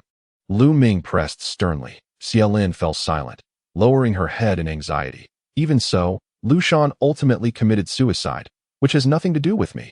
She herself stated that it was merely to frighten Chen Jiren. I never anticipated she would truly resort to sleeping pills. After a prolonged silence, Xia Lin attempted to explain. Lu Ming seized the moment, promptly asking, what about the wine? I have no idea. Xia Lin's expression turned frantic. Avoiding Lu Ming's gaze as she mumbled, "Oh, unfamiliar with the wine, then let me ask you this. Why did you procure triazolam through illegal channels?" At this, Xia Lin grew increasingly terrified, fidgeting restlessly, as if the interrogation chair were electrified, her body writhing within it. What triazolam? I do not comprehend what you are saying. Xia Lin continued to mount her last stand. We possess sufficient evidence to refer this case to the prosecution. I am now offering you one final opportunity for candid confession with leniency, but I hope you will consider this carefully. Lu Ming asserted, an overwhelming sense of pressure crashing down upon Xia Lin. Upon hearing this, Xia Lin lowered her head and began to weep silently, her shoulders trembling incessantly. Chapter 77. The truth revealed. Ultimately, Xia Lin confessed to all her actions. Lu Shan was inherently a person of lofty ambitions, and her friendship with Xia Lin was largely due to Xia Lin's constant forbearance. Lu Shan believed that the subservient demeanor of Xia Lin towards her was quite advantageous, as it allowed her to leverage Xia Lin's connections within the entertainment industry to forge relationships that might one day enable her to make a cameo in a film or television series, thereby enhancing her own visibility. Due to her character, Lu Shan inevitably exerted a domineering influence over Xia Lin during their interactions, and since she perceived Xia Lin as lacking in cultural sophistication, she was reluctant to allow Xia Lin to partake in her circle. Naturally, Xia Lin's motives in associating with Lu Shan were far from innocent. She aimed to harness Lu Shan's connections to elevate her own exposure and popularity, making their relationship one of mutual exploitation. However, Lu Shan consistently maintained a condescending attitude, often revealing her disdain for Xia Lin, which led to a burgeoning resentment within Xia Lin, who outwardly feigned amiability while internally brewing animosity.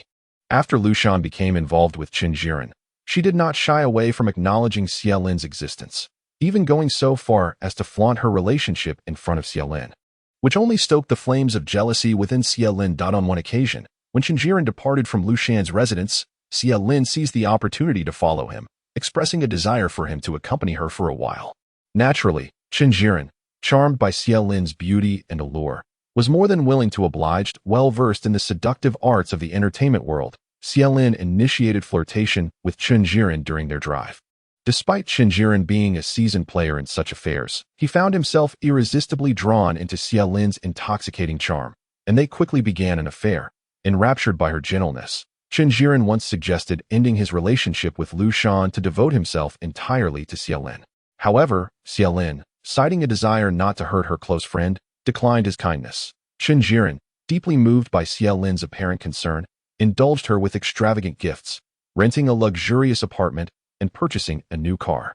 Unbeknownst to him, Xie Lin's actions were not motivated by any genuine regard for their friendship. It was likely only a man of Chen Jiren's lecherous nature who would envision a camaraderie of such depth between two beautiful women. In truth, Xie Lin reveled in witnessing Lu Shan's blissful ignorance and relished the thrill of their clandestine affair. Moreover, Xie Lin was unwilling to forsake a vast forest for a solitary tree. Throughout her involvement with Chen Jiren, she continued to engage with various men, only to discover that most were deceitful and exploitative, leading her to realize that Chen Jiren treated her the best. Gradually, she shifted her perspective, aspiring to claim Chen Jiren for herself. At this juncture, Lu Shan confided in Xie Lin about her pregnancy and disclosed plans for a dramatic confrontation.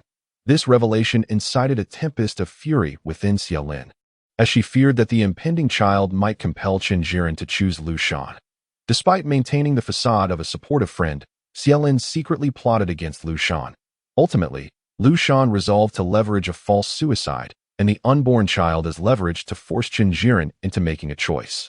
Seizing this opportunity, Xie Lin prepared to eliminate Lu Shan entirely.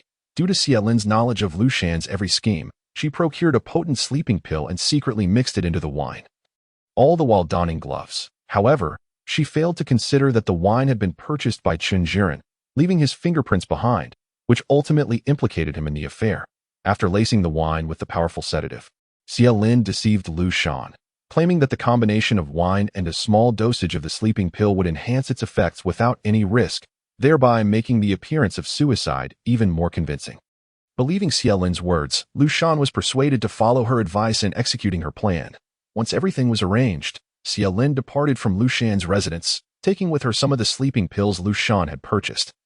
Intending to fabricate a scenario where it appeared Lu Shan had ingested a significant quantity of the pills, Lu Shan, fully aware of this, mistakenly thought Xie Lin was merely assisting her in making the entire plan more plausible. Unbeknownst to her, she was gradually stepping into the death trap laid out by Xie Lin. On Sunday evening, Xie Lin anticipated that Lu Shan would send a message to Chen Jiren, so she employed every tactic to keep Chen Jiren occupied. Ensuring he had no time to check his phone, seizing an opportune moment, she stealthily turned off his phone. That night, Chen Jiren indulged in the pleasures of companionship, lost in bliss. Meanwhile, Lu Shan, convinced that nothing would go awry at most, she would merely take a nap, sought to render her suicide more convincing. Thus, she consumed the sleeping pills and half a bottle of wine, quickly succumbing to slumber. Ultimately, Lu Shan perished from an overdose of sleeping pills. Without receiving timely medical attention, the following morning, Chen Jiren, upon checking his phone, discovered Lu Shan's message and rushed to her home. Upon his arrival, he found Lu Shan lifeless. In a state of panic, he fled without locking the door. Shortly after, Chen Shirling and others came to find Lu Shan, only to discover her deceased, prompting an immediate call to the authorities. This set off a chain of subsequent events. Faced with irrefutable evidence, Xie Lin was prosecuted for poisoning and intentional homicide.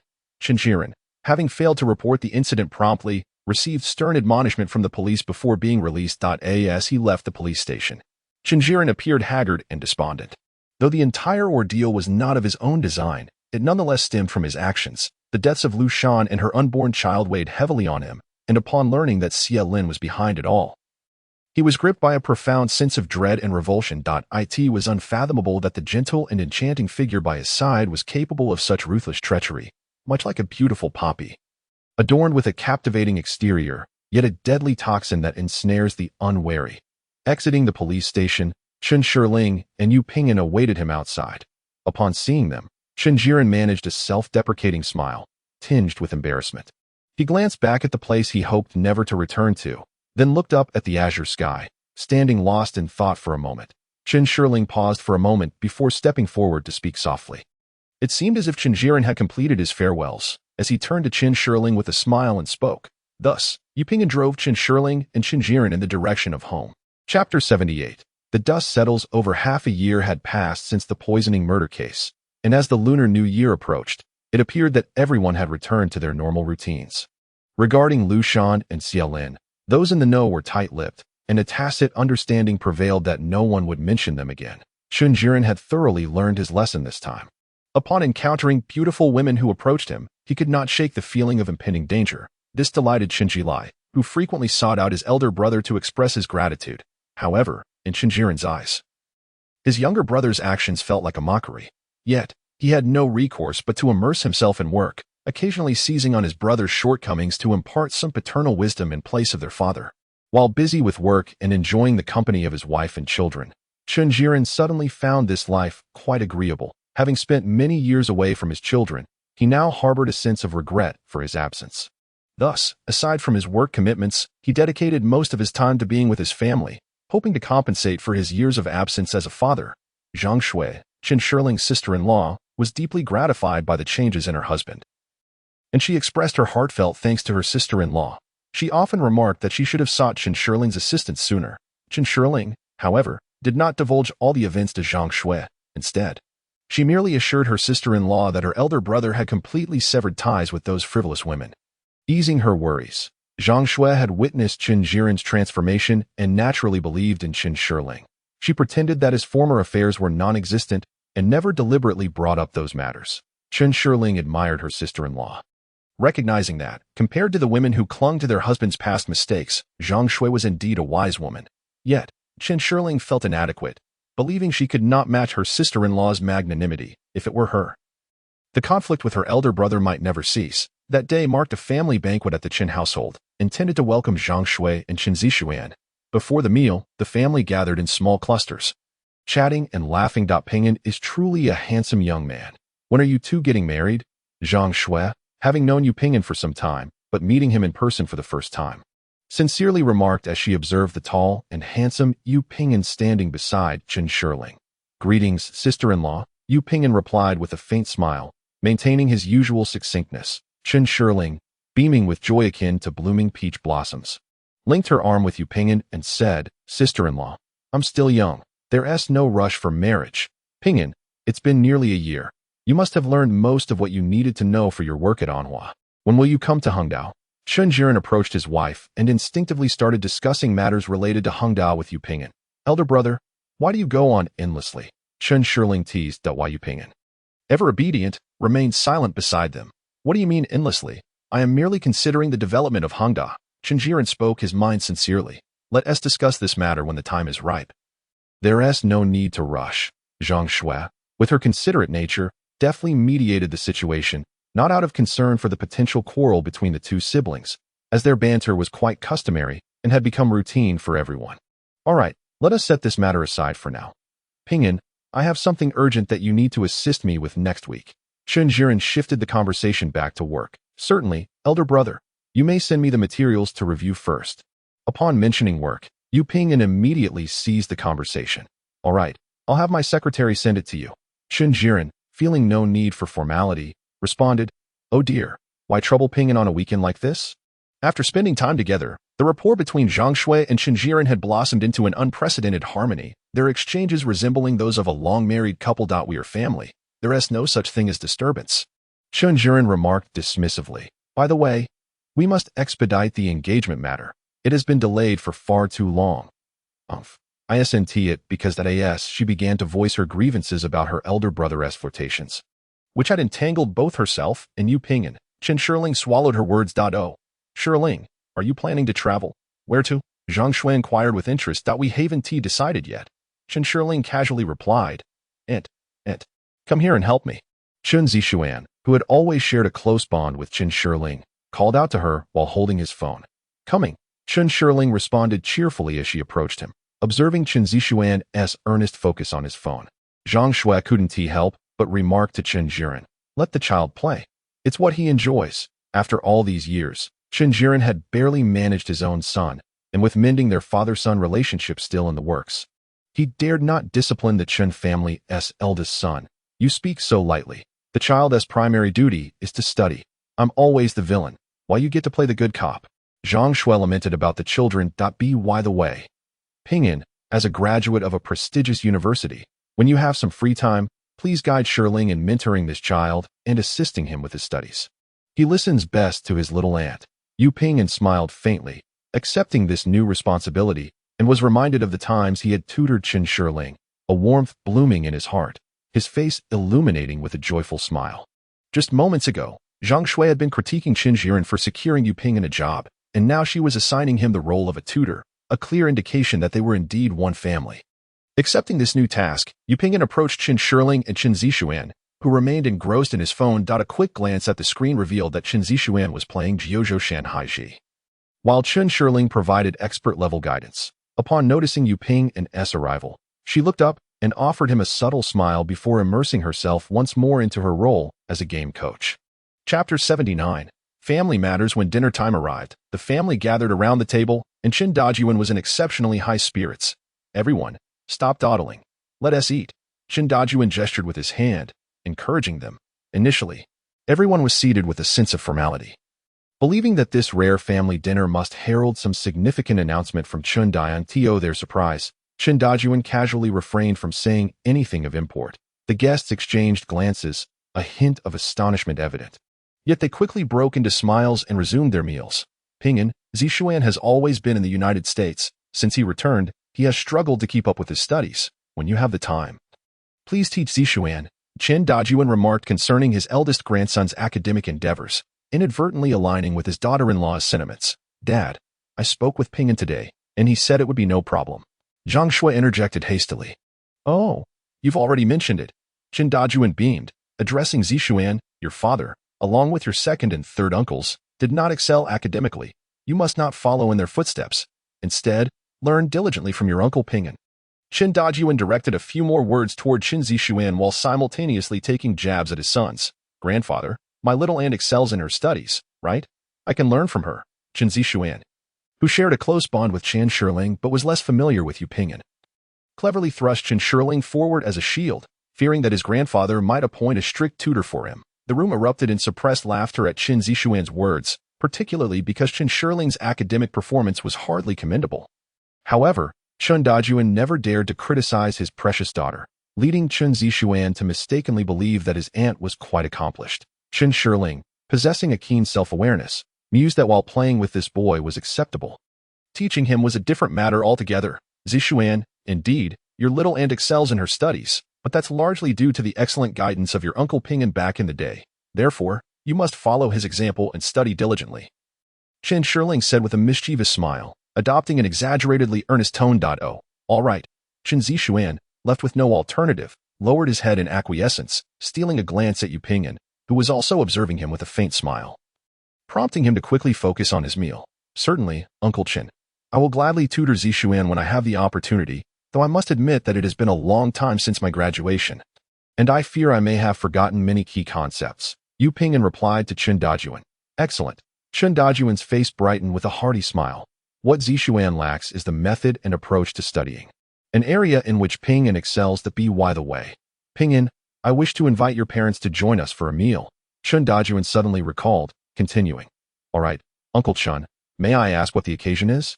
Yu Pingyan inquired with curiosity. It's to discuss the two of you and your impending nuptials. Even for the composed and collected Yu Pingyan, the mention of such a topic left him momentarily speechless.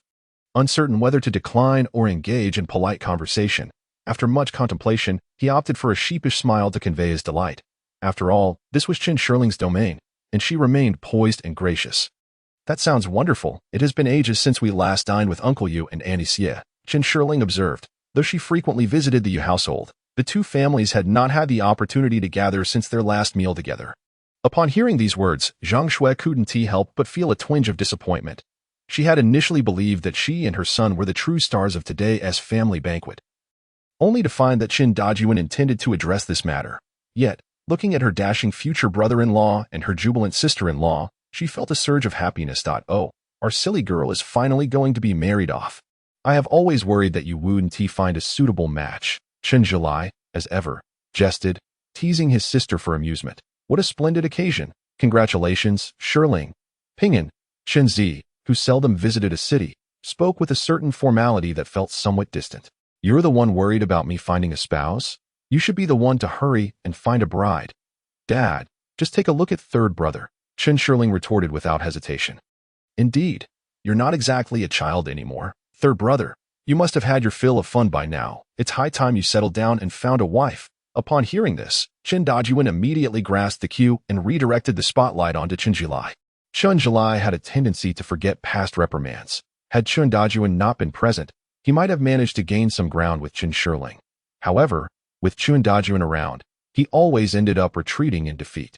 Meanwhile, Chen Zi and Chen Jilai mimicked Chen Zishuan, burying their heads in their meals. Seeing his elder brother's triumphant demeanor, Chen Jilai found it amusing, were it not for his sister-in-law's presence. He would have undoubtedly regaled everyone with his various escapades. The family banquet concluded in a lively atmosphere. Chen Shirling accompanied Yu Ping'an to the door. Take care on your way home. Ping'an Gidge, and give me a call when you arrive. Chen Shirling admonished. In recent days, the bond between Chen Shirling and Yu Ping'an had deepened significantly, though they still resided in their respective homes. Yu Ping'an smiled gently at Chen Shirling and said, just one kiss before you leave. Chen Shirling playfully pouted, presenting her charming little face before Yu Ping'an. The moonlight cascaded upon Chen Shirling's oval face, casting a veil of haziness that added an alluring grace. At that moment, Yu Ping'an felt an overwhelming impulse to embrace her. Yet, he restrained his primal instincts and softly replied, it wouldn't be appropriate in your home. What's there to fear? Didn't Chen Dajuan say that our engagement is to be finalized? Chen Shirling replied with a smile, her demeanor utterly enchanting. Hurry. If you don't kiss me today, I won't let you leave. As she spoke, Chen Shirling leaned in closer, her entire being pressed against Yu Ping'an, sensing he could not resist her any longer and fearing the gaze of the Chen family. Yu Ping'an gently planted a kiss on Chen Shirling's forehead, then instinctively ruffled her hair. That should suffice. I really must be going. Humph. I suppose you barely passed this time. See you tomorrow. Ping'an Gidge, Chen Shirling said softly, granting Yu Ping'an his release. Alas, a daughter grows up too quickly. Some individuals truly lack shame. Can't they see, embracing and cuddling like that? Are they not concerned about setting a poor example for the children? Chen Zi and Chen Jilai remarked with indifference. Their elder brother, Chen Jiren, stood nearby, wearing a beaming smile as he watched them, as if he had much to say, yet in reality, he said nothing at all.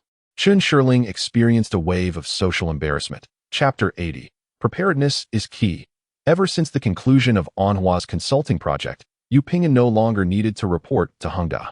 Chen Shirling, the project director, also found herself attending Hengda only sporadically. Even when she did go to the office, she felt utterly bored and found it exceedingly tedious, unable to seek out Yu Ping'an as he still had a job to attend to.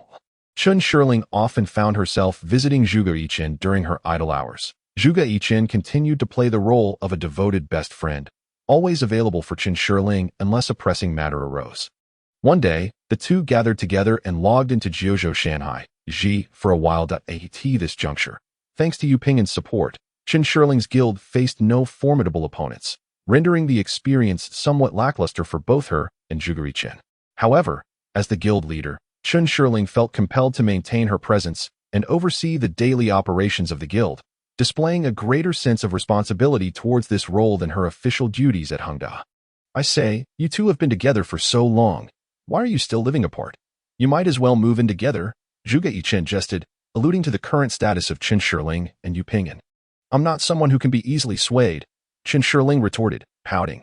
Indeed, those who are not easily swayed can become quite unmanageable, Zhuge Yichen shot back without hesitation. Honestly, you both have remarkable patience at your age. When passions run high, marriage is inevitable. Why hold back so much? Why do I feel like you are more anxious than we are? Chen Shirling frowned, a look of playful disdain crossing her face. Isn't it for your own good? Zhuge Yichen lowered her voice conspiratorially, adding with a mysterious air, let me tell you, before marriage, you absolutely must cohabit first. Shouldn't you see how well you two match in that regard? It directly influences your future happiness. Chen Shirling felt her face flush with embarrassment at Zhuge Yichen's words, thinking to herself, with only the two of them in the room, who was she being secretive for? Oh dear, it's not easy for a girl to take the initiative in such matters, Chen Shirling lamented, a hint of playful frustration in her tone. Zhuge Yichen dismissed her concern with an air of indifference, as though no man in the world could resist her charms, and no need for that. No need. Chen Shirling waved her hands repeatedly. I prefer things to unfold naturally and organically.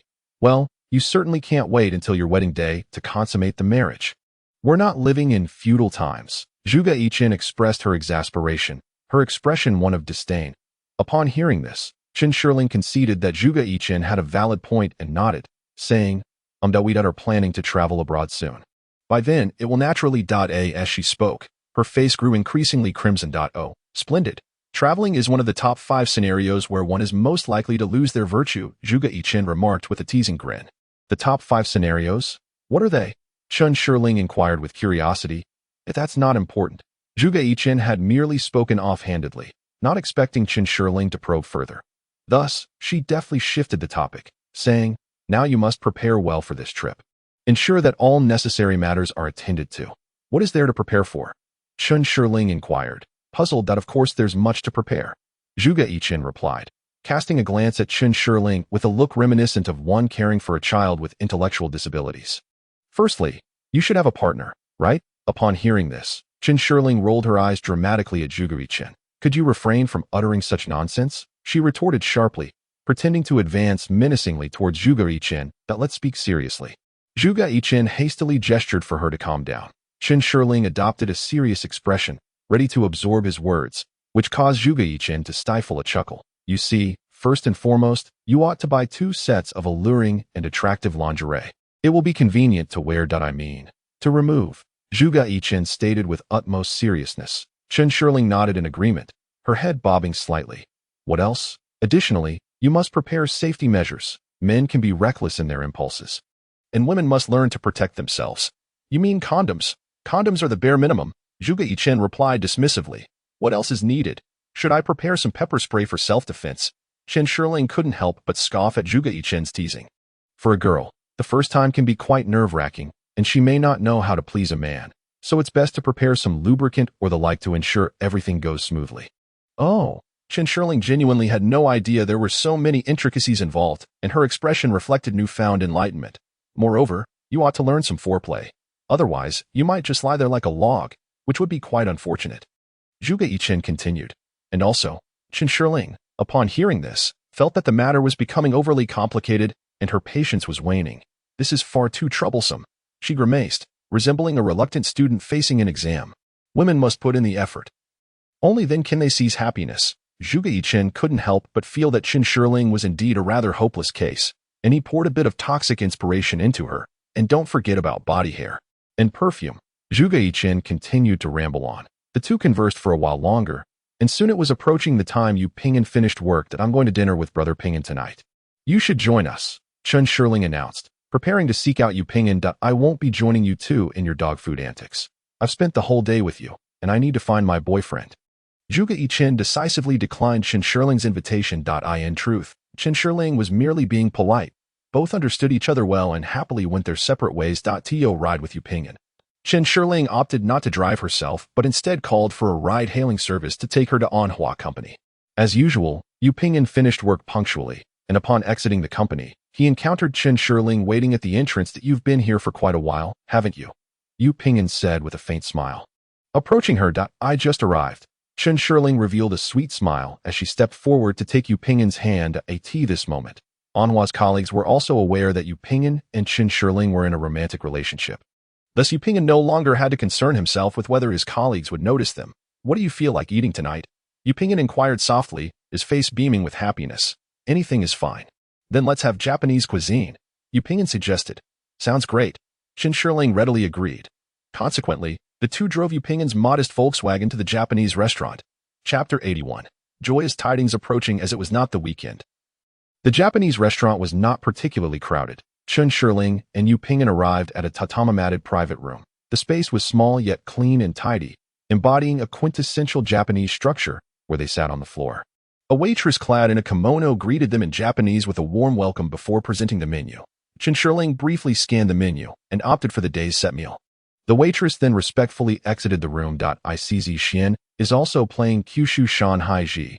With only Chen Shirling and Yu Ping'an left in the room, Yu Ping'an initiated a casual conversation. Indeed, young people are all into it these days. Then let him use my account. Yu Ping'an remarked nonchalantly. His account? paired with the god-slaying gun, was an almost invincible combination. That won't do. He must level up through his own efforts. Otherwise, it would foster a habit of laziness. Chen Shiling replied with earnest seriousness that Yu Pingyan was taken aback by Chen Shiling's earnestness towards gaming, but upon reflection, he found her reasoning quite valid and nodded in agreement.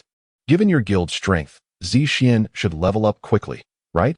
I only use a secondary account to play with him, relying on skill rather than spending money. No reliance on the guild, Chen Shiling declared proudly. Showcasing her meticulous approach to the game, Yu Pingyan nodded appreciatively, as if he had just underestimated another's endeavors, striving to express his apologies as best he could. Shiling is right. One must remain grounded. It's essential to start from the basics, step by step, Yu Pingyan concurred.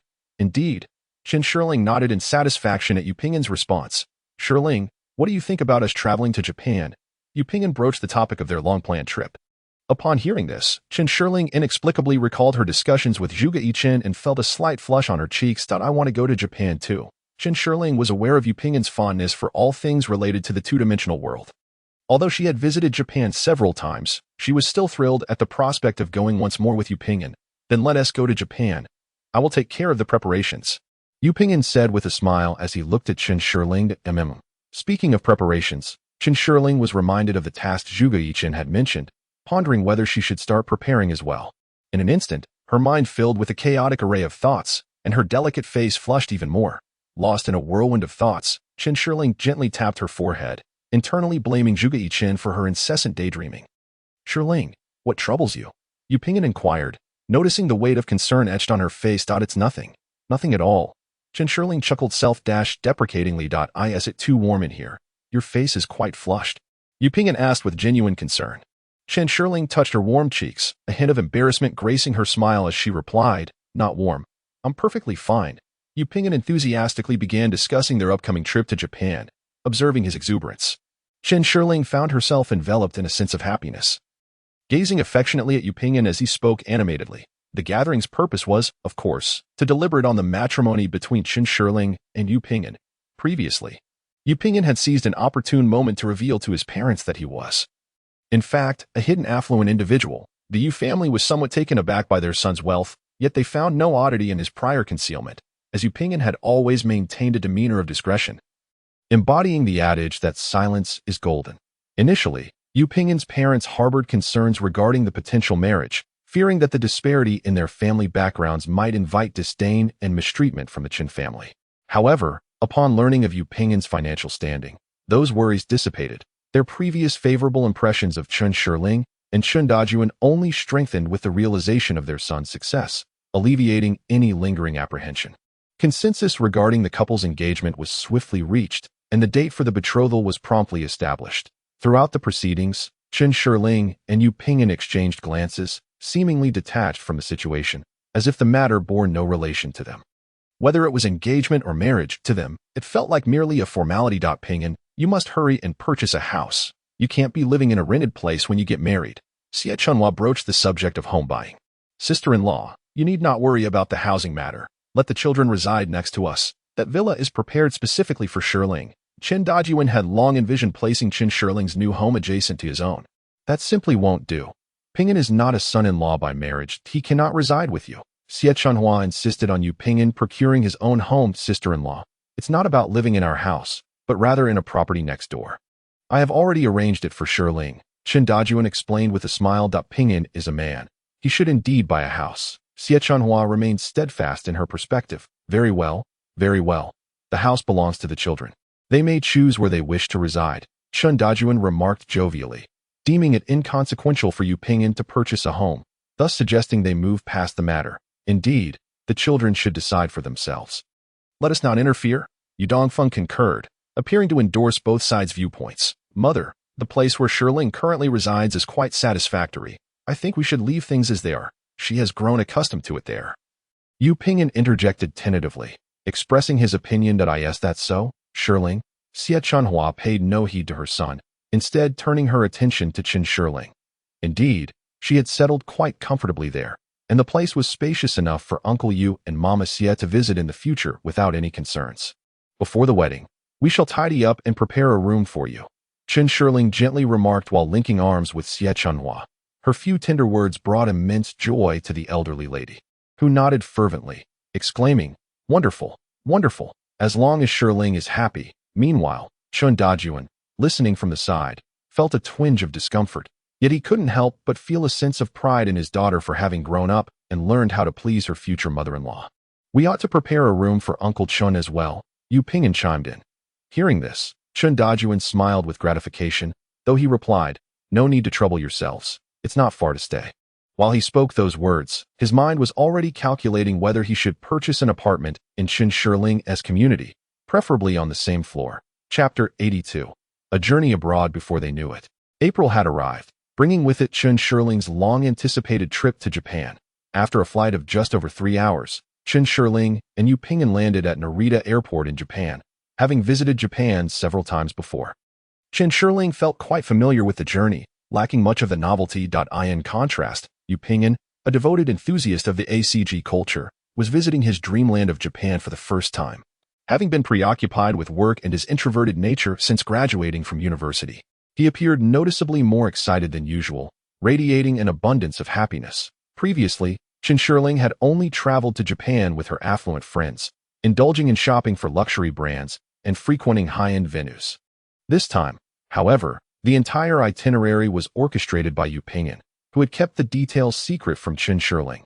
She sensed that this trip would differ from her past experiences in Japan, her heart brimming with anticipation, especially regarding a certain matter for which she had made ample preparations, feeling that everything was in place, save for a final push. Yet, from the moment Yu Ping'an arrived in Japan until their landing at Narita Airport, he enthusiastically discussed his interests in the ACG realm, while Chen Shirling subtly attempted to glean clues, but to no avail. She continuously reminded herself not to harbor excessive hopes.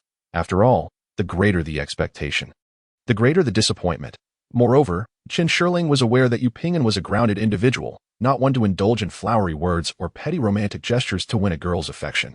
They were welcomed by a sales manager from the Kyushu Game Company's Japan branch, a person of mixed Chinese and Japanese heritage, who frequently traveled between the two countries. Although Yu Ping'an was not well acquainted with him, he had made an unprecedented request to the owner of Kyushu Games, his friend, to ensure this manager accompanied them throughout their trip, emphasizing the importance of looking after this esteemed veteran member of Kyushu Games. Chen Shirling and Yu Ping'an emerged from the exit, greeted by a man in a well-tailored suit, in his 30s, holding a sign for their arrival. His meticulously styled slick-back hair, adorned with hair gel, and his carefully groomed features, exuded a blend of ruggedness and refinement reminiscent of Japanese men. "Hello, Mr. Yu, Miss Chun." This sales manager spoke in a genuine northern Chinese dialect, creating a striking contrast with his Japanese-inspired appearance. "Greetings, Manager Zhang. You can simply call me Ping'an." Yu Ping'an replied courteously, extending his hand for a handshake. Already aware that the man's name was Zhang Maosen, noticing the youthful demeanor of the director and the company of a clearly well-bred young lady, Zhang Maosen initially felt apprehensive about hosting them adequately, fearing he might inadvertently offend. However, upon hearing Yu Ping'an's warm words, his anxiety eased considerably. He mused that this gentleman seemed quite amiable. "Not at all. The chairman has emphasized the importance of treating you both well," Zhang Maosen said with a beaming smile and a touch of formality. "Hello, you can call me Shirling." Chen Shirling stepped forward to greet him, shaking his hand as well. After a successful introduction, Zhang Maosen drove the two to Tokyo. Soon, they arrived at their hotel. During the check-in process, Chen Shirling discovered that Zhang Maosen had reserved 2 rooms for them. Although she suspected this was at Yu Ping'an's request, she couldn't help but cast a few disapproving glances at the obedient Zhang Maosen from behind. "Mr. Yu, Miss Chun, please take a moment to rest. I shall come to escort you for dinner later," Zhang Maosen said, handing their luggage to an attendant while outlining the evening's itinerary. "Tonight, we will dine at a Michelin 3-star Japanese restaurant that is notoriously difficult to book." As he spoke, he escorted them to the elevator. Once upstairs, they arrived at the door of their respective rooms, which were conveniently adjacent to one another. Chen Shirling glanced at Yu Ping'an at the door, her expression suggesting she had something to say but hesitated. While Yu Ping'an smiled gently and said, "Let us rest for a bit. We'll see each other soon." With that, he lingered at the door, watching Chen Shirling. Realizing he was waiting for her to enter first, she momentarily lost her train of thought and replied, "All right. See you soon." She hastily pushed open the door and entered her room. Yu Ping'an, seeing that Chen Shirling had gone inside, also entered his own room.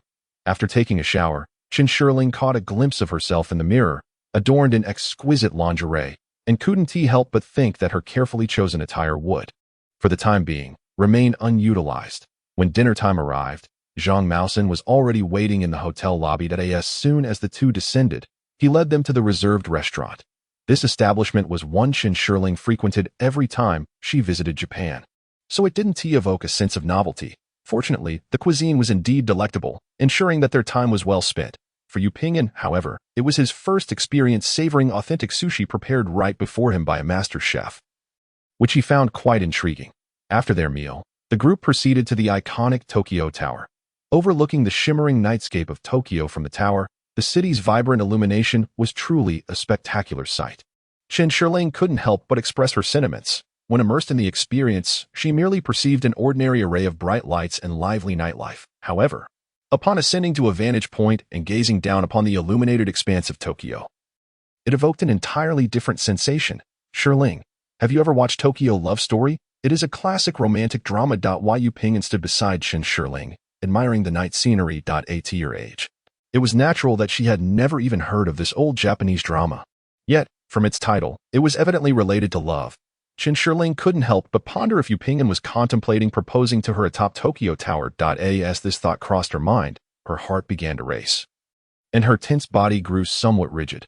She instinctively glanced around, wondering if Yu Pingyan might orchestrate some surprise. Upon noticing that nothing seemed amiss, she turned to Yu Pingyan and said, "I've never seen it." "Pingyan Gij, what's wrong?" Chen Shirling felt that her voice sounded somewhat affected. "That drama features Tokyo Tower numerous times, which is why I've always wanted to see it," Yu Pingyan casually remarked while still gazing at the scenery outside. "Oh," Chen Shirling remained preoccupied, still anticipating a potential romantic proposal. However, ultimately, Yu Pingyan did not make any such gesture, leaving Chen Shirling feeling both disappointed and relieved. After descending from the tower, Yu Pingyan eagerly headed to the One Piece Museum located within Tokyo Tower. Upon encountering the statue of Hancock, Chen Shirling exclaimed as if meeting an acquaintance, "Isn't this the big-breasted empress from Pingyan Gij's home?" Indeed, although the anticipated proposal did not materialize, seeing Yu Pingyan so joyful brought Chen Shirling a sense of satisfaction. Chapter 83. Journey to Tokyo. On the second day in Japan, Zhang Maosen arrived early at the hotel to await Chen Shirling and Yu Pingyan. After the two had breakfast, they joined Zhang Maosen. "Shirling, today we plan to visit Odaiba, where the National Museum of Emerging Science and Innovation is located," Yu Pingyan announced the day's itinerary. Chen Shirling thought the science museum indeed aligned with Yu Pingyan's interests, and coincidentally, she had never been there herself, which piqued her curiosity. The group first drove to the vicinity of Odaiba, and then, at Yu Pingyan's insistence, they switched to a monorail. Pingyan Gij, why not go directly there? Why do we need to change trains? Chen Shirling inquired, somewhat puzzled. "There's a suspended monorail here that I've always wanted to ride," Yu Pingyan explained, his tone imbued with anticipation. Upon hearing this, Chen Shirling looked at the tracks outside the platform and realized that the tracks of this monorail were suspended overhead like the wires of a regular tram. After a brief wait, a train glided into the station, suspended on its single track. Chen Shirling couldn't shake the feeling that this mode of transport seemed somewhat unreliable. It could very well be securely placed on tracks, but was instead suspended, raising her concerns about the heavy-looking train car potentially falling. "Let us go," Yu Pingyan urged as he pulled Chen Shirling onto the monorail, since it was a weekday and not during rush hour. The train was rather empty. Chen Shirling stood by the car window, gazing downwards, feeling as though she were suspended in midair, which indeed was quite fascinating. "Pingyan Gij, this electric train feels like a Ferris wheel. Doesn't it? Isn't it fun?" Yu Pingyan, noticing Chen Shirling's keen interest in the electric train, felt a wave of joy. "Shirling, did you know? Odaiba is an entire piece of artificial land on the sea, adorned with numerous high-tech facilities. Not only is there the futuristic science city we are heading to, but there are also various museums and technological exhibits." Yu Pingyan enthusiastically introduced their destination for the morning. He resembled a seasoned tour guide. Upon arriving at the futuristic science museum, Yu Pingyan attentively observed the exhibits representing Japan's cutting-edge technology, sharing his excitement with Chen Shirling whenever he encountered something intriguing. Although she was not particularly interested in these displays, witnessing Yu Pingyan's joyful demeanor, so different from his usual serious and unsmiling self, filled her with an inexplicable sense of happiness. Gradually, Chen Shirling became accustomed to observing the subtle expressions of Yu Pingyan, Just seeing him happy enveloped her in a warm, indescribable bliss. Subsequently, the pair ventured into the interactive area, engaging with various scientific experiment kits.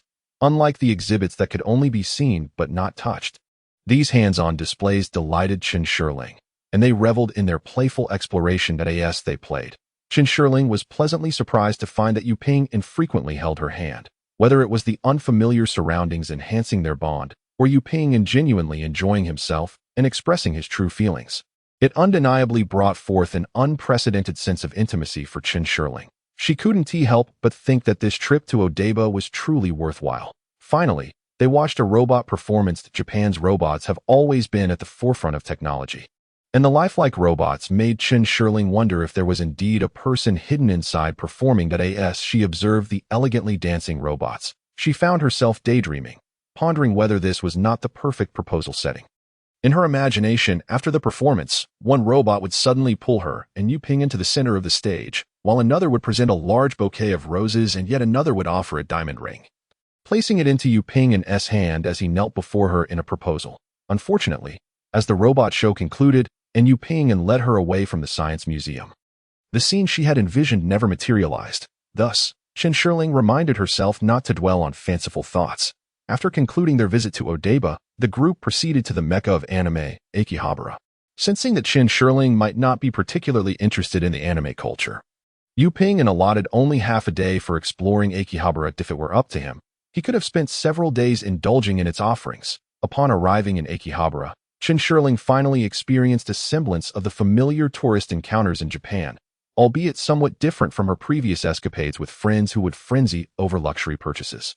Now, it was Yu Ping who had entered a shopping mode in Akihabara. Contrasting with the cheerful demeanor he displayed in Odaiba, he appeared more exuberant at this moment. It was the first time for Chen Shirling to witness Yu Ping in such a manner, and she truly felt the fervor of a seasoned otaku in the presence of his beloved figurines. That moment, Chen Shirling comprehended a phrase she had once encountered online: men die as boys. They meandered through the vibrant streets until dusk, at which point Yu Ping reluctantly departed from this paradise of the second dimension. Later that evening, the group ventured to Yokohama's Chinatown, although night had fully descended. The vibrant streets of Chinatown were just beginning to buzz with life, bustling with throngs of people. Flanking the street were an array of Chinese culinary delights. Are we really having Chinese food tonight? Chen Shirling queried, perplexed as to why, having arrived in Japan, they would intentionally seek out Chinese cuisine. Yokohama's Chinatown is a renowned local attraction, and it is essential to visit this night market to truly appreciate its charm. As Yu Ping took in the lively and prosperous surroundings, he turned to Chen Shirling and said, "In a moment, we shall indulge in a distinctive take on Japanese-style Chinese cuisine." Upon hearing this, Chen Shirling immediately recalled the recent buzz in the news about a certain omakase-style Chinese dining experience that had garnered much ridicule online, with many deeming both the patrons and the creators of such fare to be rather eccentric. She couldn't help but worry that Yu Ping might indeed intend to take her to that peculiar fusion of Japanese and Chinese cuisine. After a short walk, Zhang Maosen and Yu Ping paused at the entrance of a modest establishment. "This is the place," Yu Ping exclaimed to Chen Shirling, gesturing toward a restaurant named Yuan. To her surprise, it was not the upscale, luxurious dining experience she had envisioned, but rather resembled a quaint, street-side eatery, piquing her interest instantly. Upon closer inspection of the dishes presented on the conveyor belt, she discovered that they were all Chinese delicacies, including staples like tomato scrambled eggs, soup dumplings, and mapo tofu, each served in small plates. In disbelief, Chen Shirling looked at Yu Ping and asked, "Is this for real?" "Indeed. Quite intriguing, isn't it?" Yu Ping appeared to have anticipated her reaction, smiling with delight, due to the small size of the establishment. There were no tables for face-to-face dining. All patrons were required to eat in front of the conveyor belt. Chen Shirling found herself unbothered by this arrangement. Rather, she found it quite amusing, even more so than the upscale Japanese cuisine they had enjoyed the previous day. Once seated, the group casually selected several small dishes from the conveyor belt to sample, and indeed, it bore the taste of Japanese-style Chinese cuisine, neither surprising nor disappointingly lackluster. Chapter 84.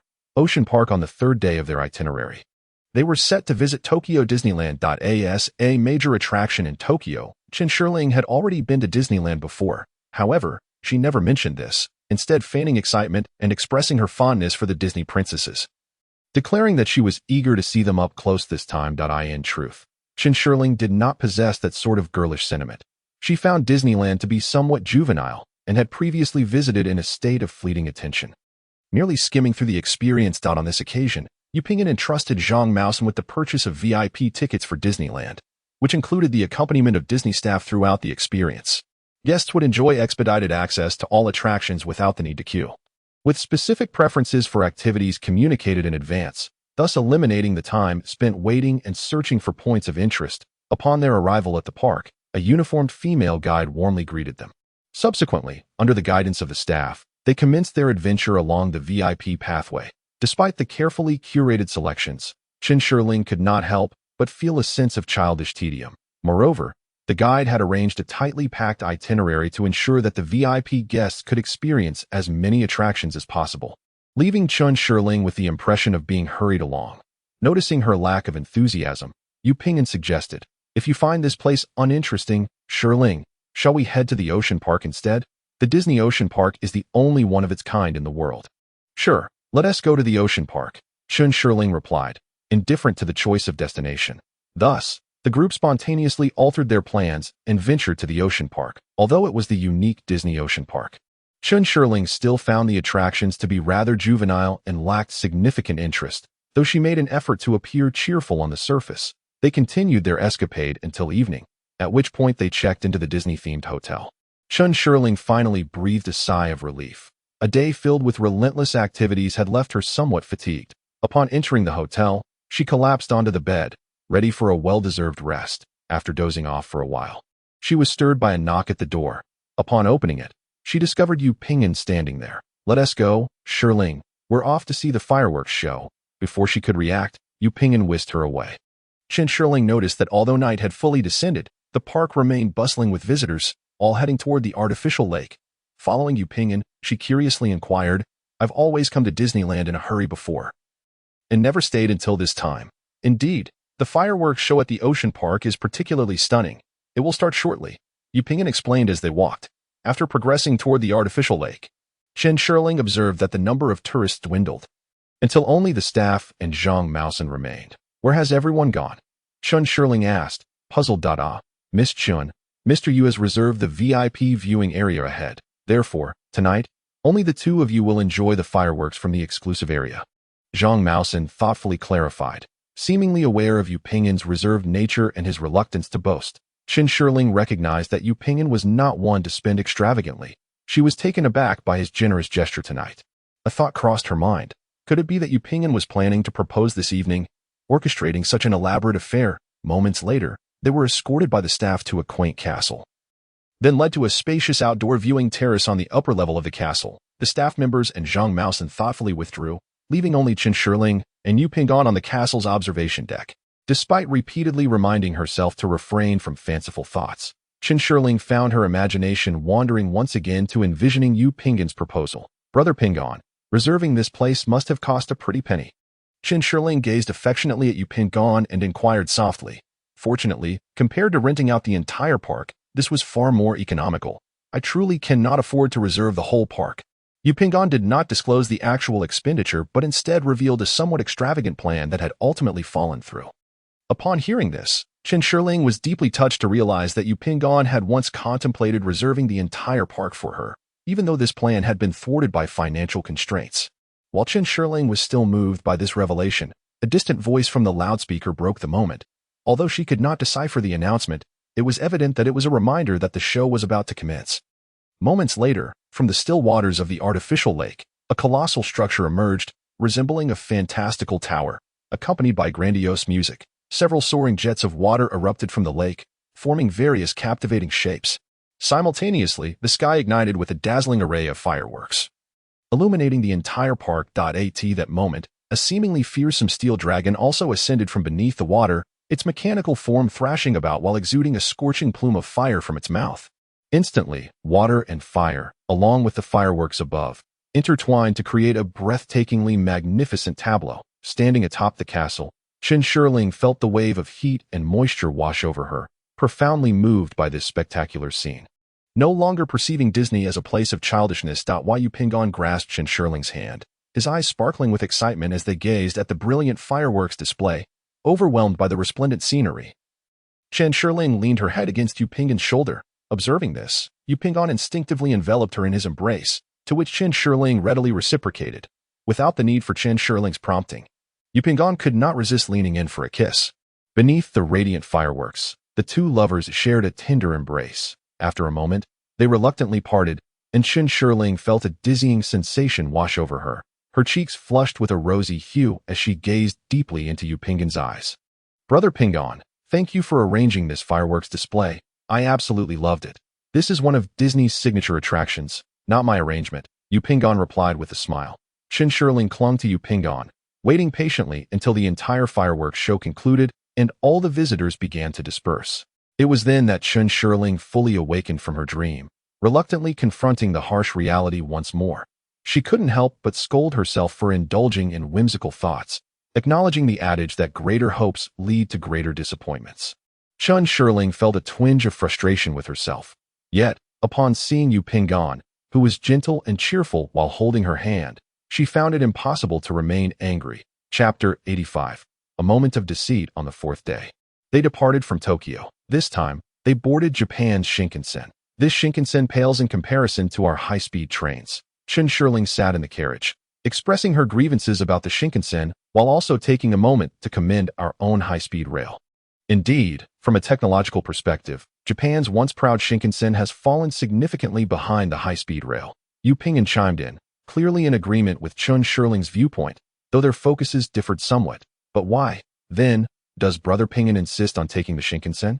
Chen Shirling pondered, somewhat perplexed. Shirling, have you ever heard of the timetable trick? Yu Pingan inquired with keen interest. Timetable? Trick? Chen Shirling shook her head, curious. What is that? It is a common method in Japanese mystery novels that employs train timetables to create an alibi. Yu Pingan elaborated. Chen Shirling remained somewhat bewildered, gazing at Yu Pingan in confusion. Noticing her state, Yu Pingan took out an index card he typically used for jotting down inspirations, drawing a line upon it, and marking 3 points labeled A, B, and C. This represents the line we are currently traveling. Our starting point is A, and the destination is C. Passing through B. Chen Shirling nodded thoughtfully, indicating her understanding. Then, Yu Pingan drew a parallel line, albeit shorter. Starting from B and terminating at C. On the surface, we have purchased tickets for the journey from Station A to Station C. However, we can discreetly disembark at the midway point, Station B, eliminate someone, and immediately board the express train departing from B to C. Thus, it would appear as though we have been continuously on the train from A to C, providing us with an alibi. Upon hearing Yu Pingan's detailed explanation, Chen Shirling finally grasped the concept of the so-called timetable trick. Oh, that is how it works. She nodded. The success of this trick hinges on the fact that we are traveling on a slower train, ensuring that the second train can catch up with the first. Exactly. We are indeed on a local train that stops at every station. Oh, no wonder this train feels so sluggish. Shirling, today I intend to put this timetable trick into practice. Would you like to join me? Yu Pingan proposed with excitement. Sure, I would much prefer this over remaining on this slow train. Chen Shirling replied eagerly. When shall we disembark? 2 more stations. After saying this, Yu Pingan turned to Zhang Maosen, who was seated next to them. Shirling and I will get off at Odawara. We'll rendezvous at Shizuoka Station. Hearing their conversation, Zhang Maosen was evidently aware of Yu Pingan's plan. He nodded, saying, Mr. Yu, travel safely. Feel free to call me if needed. Understood. Once the train stopped at Odawara Station, Yu Pingan and Chen Shirling alighted. What shall we do now? Chen Shirling inquired. Odawara Station is renowned for its Shinkansen bento. I will buy you one. Yu Pingan indicated towards a small stall within the station, where around 10 people were queuing. Brother Pingan, I'll join you. Certainly. Here's the refined and improved translation. Indeed. Thus, the two individuals joined the throng of people waiting in line. This bento box appears to be quite popular. At this moment, Chen Shirling had discerned that those in queue were all purchasing the bento mentioned by Yu Pingan. Indeed, I wonder how it tastes. Why Yu Pingan felt a twinge of concern that Chen Shirling might be disappointed. So he anxiously murmured, with so many people in line, it must be good. Chen Shirling reassured him. 3 bento boxes. Please. Upon reaching the front of the line, he addressed the enthusiastic staff with his fluent Japanese. The staff acknowledged him and skillfully packaged 3 bento boxes, handing them to Yu Pingan. Holding the bento boxes, Yu Pingan took Chen Shirling to a resting area with chairs for travelers. Let us eat here. All right. Thus, the two of them sat down, placing the bento boxes on their laps, and began to eat. Having visited Japan several times, Chen Shirling had never dined in such an authentic manner. She found it quite novel and intriguing. With Yu Ping'an by her side, she felt a warm and blissful sensation. Although it was merely a Shinkansen fast food bento, Chen Shirling noticed that the container was rather exquisite and the contents comprised classic Japanese dishes. The flavors were genuinely delightful, and paired with this unique dining environment, it offered an extraordinary experience. Brother Ping'an, who is that one for? Oh, it's for Manager Zhang, Yu Ping'an replied with a smile. Though she thought about asking, Chen Shirling held her tongue. Brother Ping'an, when shall we depart? She inquired. Yu Ping'an glanced up at the clock hanging on the platform. In 2 minutes, it will arrive. The timing was impeccable. Chen Shirling appreciated Yu Ping'an's meticulous arrangement of their itinerary. They had just finished their meal, and the train they were to board was already approaching. Next, they would see if they could successfully rendezvous with Zhang Maosen. Moments later, the train pulled into the station. Yu Ping'an guided Chen Shirling onto the train. This one resembles the Shinkansen a bit more. It's significantly faster than the previous one. At last, Chen Shirling experienced a taste of the speed that the Japanese pride themselves on with their Shinkansen, though she still felt it paled in comparison to the high-speed rail back home. Yu Ping'an chuckled and nodded. We still have a while before we reach Shizuoka Station. He pointed out the window and continued, Shirling, look over there. Following Yu Ping'an's gesture, Chen Shirling beheld a distant mountain. Its peak adorned with a blanket of white snow. Is that Mount Fuji? Chen Shirling exclaimed. Indeed, it is Mount Fuji. It lies in Shizuoka Prefecture, where we are headed, Yu Ping'an explained. Chen Shirling gazed at the snow-capped peak beneath the azure sky. Finding it quite beautiful, upon their arrival at the destination, Zhang Maosen's train had yet to arrive. After a brief wait, they finally encountered Zhang Maosen disembarking from the train. The two approached him with smiles. You truly arrived first. It seems the tricks penned in novels are indeed effective. Zhang Maosen remarked with excitement. This is for you. Yu Ping'an offered the extra bento he had purchased. Is this the new Shinkansen bento from Odawara? Zhang Maosen took the bento box with an incredulous expression and said, What a trouble you've caused, Director Yu. Be honest. I've longed to taste this legendary and delectable bento, but I've never had the opportunity to visit Ottawa and I never expected that you have truly gone to great lengths. Beside him, Chen Shirling observed the animated expression of Zhang Maosen, uncertain whether he was exaggerating in his gratitude or if he genuinely treasured this bento. Chapter 86. Admiring Cherry Blossoms on the 5th Day. Zhang Maosen led Chen Shirling and Yu Ping'an to Lake Kawaguchi, one of the 5 lakes of Fuji. The area surrounding the lake was adorned with cherry blossoms, all of which had blossomed beautifully. The April weather was invariably clear and sunny, allowing for a breathtaking view of Mount Fuji, which appeared to be within arm's reach, surrounded by blooming cherry blossom trees, creating a picturesque and enchanting scene. It was truly a refreshing delight. Chen Shirling spread her arms wide, savoring the beauty of nature. Living here would indeed be splendid. The environment was simply marvelous. Yu Ping'an also expressed his sentiments. Director Yu. This place is not particularly suitable for residence. Although the scenery is undeniably beautiful, Zhang Maosen found himself in rare disagreement with Yu Ping'an. Why was that? Yu Ping'an was somewhat perplexed, as it seemed Zhang Maosen implied that there were reasons this vicinity was not ideal for living. Chen Shirling, too, awaited Zhang Maosen's explanation with curiosity. Simply because of that, Zhang Maosen pointed towards Japan's tallest mountain. Mount Fuji is an active volcano, and the Japanese generally avoid residing near it, as one can never be certain when it might erupt. Ah, I see, but I noticed there are quite a few people around. Chen Shirling inquired curiously, if that's because the land prices are affordable here. Thus, many budget-conscious yet daring individuals choose to live nearby, Zhang Maosen replied with a smile. Chen Shirling and Yu Ping'an nodded in agreement, simultaneously gazing at Mount Fuji, which stood majestically and calmly at that moment. Such a splendid view, yet there aren't many tourists around, Yu Ping'an observed, realizing that the number of visitors was not substantial during their journey. Oh, during the weekends, this place becomes overcrowded, with families coming to admire the cherry blossoms, Zhang Maosen explained. Hearing this, both Chen Shirling and Yu Ping'an felt fortunate to enjoy the beauty of the location without the throngs of tourists. The group strolled leisurely around Lake Kawaguchi, relishing their first leisurely walk since arriving in Japan. Accompanied by the picturesque scenery, their spirits lifted as if time itself had slowed down. What is that in the sky over there? Chen Shirling suddenly noticed something resembling a kite floating in the azure sky. Due to the distance, she could only discern a small outline. That is a paraglider. The highlands near Mount Fuji are particularly suitable for paragliding. Zhang Maosen explained. Upon hearing about such extreme sports, Chen Shirling immediately became intrigued. Ping on Gij, when we return here next time, let us try paragliding. Chen Shirling, knowing that there was no time to experience paragliding on this trip, had always been fond of novel and thrilling activities. Sounds great. Having completed the lakeside hike, several individuals departed from Lake Kawaguchi. Zhang Maosen provided an overview of the evening's itinerary. The Cherry Blossom Festival here is modest in scale. However, its charm lies in the relatively small crowd, making it particularly suitable for those who prefer to avoid bustling gatherings. As Yupingen elaborated, in contrast to the renowned cherry blossom festivals that attract numerous visitors from across the nation and even abroad, this quaint festival is primarily attended by local residents. This is delightful. I, too, have little fondness for throngs of people. Chen Shirling expressed her approval of the arrangement with a smile. On their way back, the group observed that those preparing for the Cherry Blossom Festival had begun their bustling activities. Some were constructing small stalls for selling local delicacies. Others were arranging lights and wiring, while yet others hung banners for the festival. After resting at the hotel for a while, and as darkness enveloped the sky, they made their way to the festival's location at this moment, although there were noticeably more people on the streets compared to the daytime.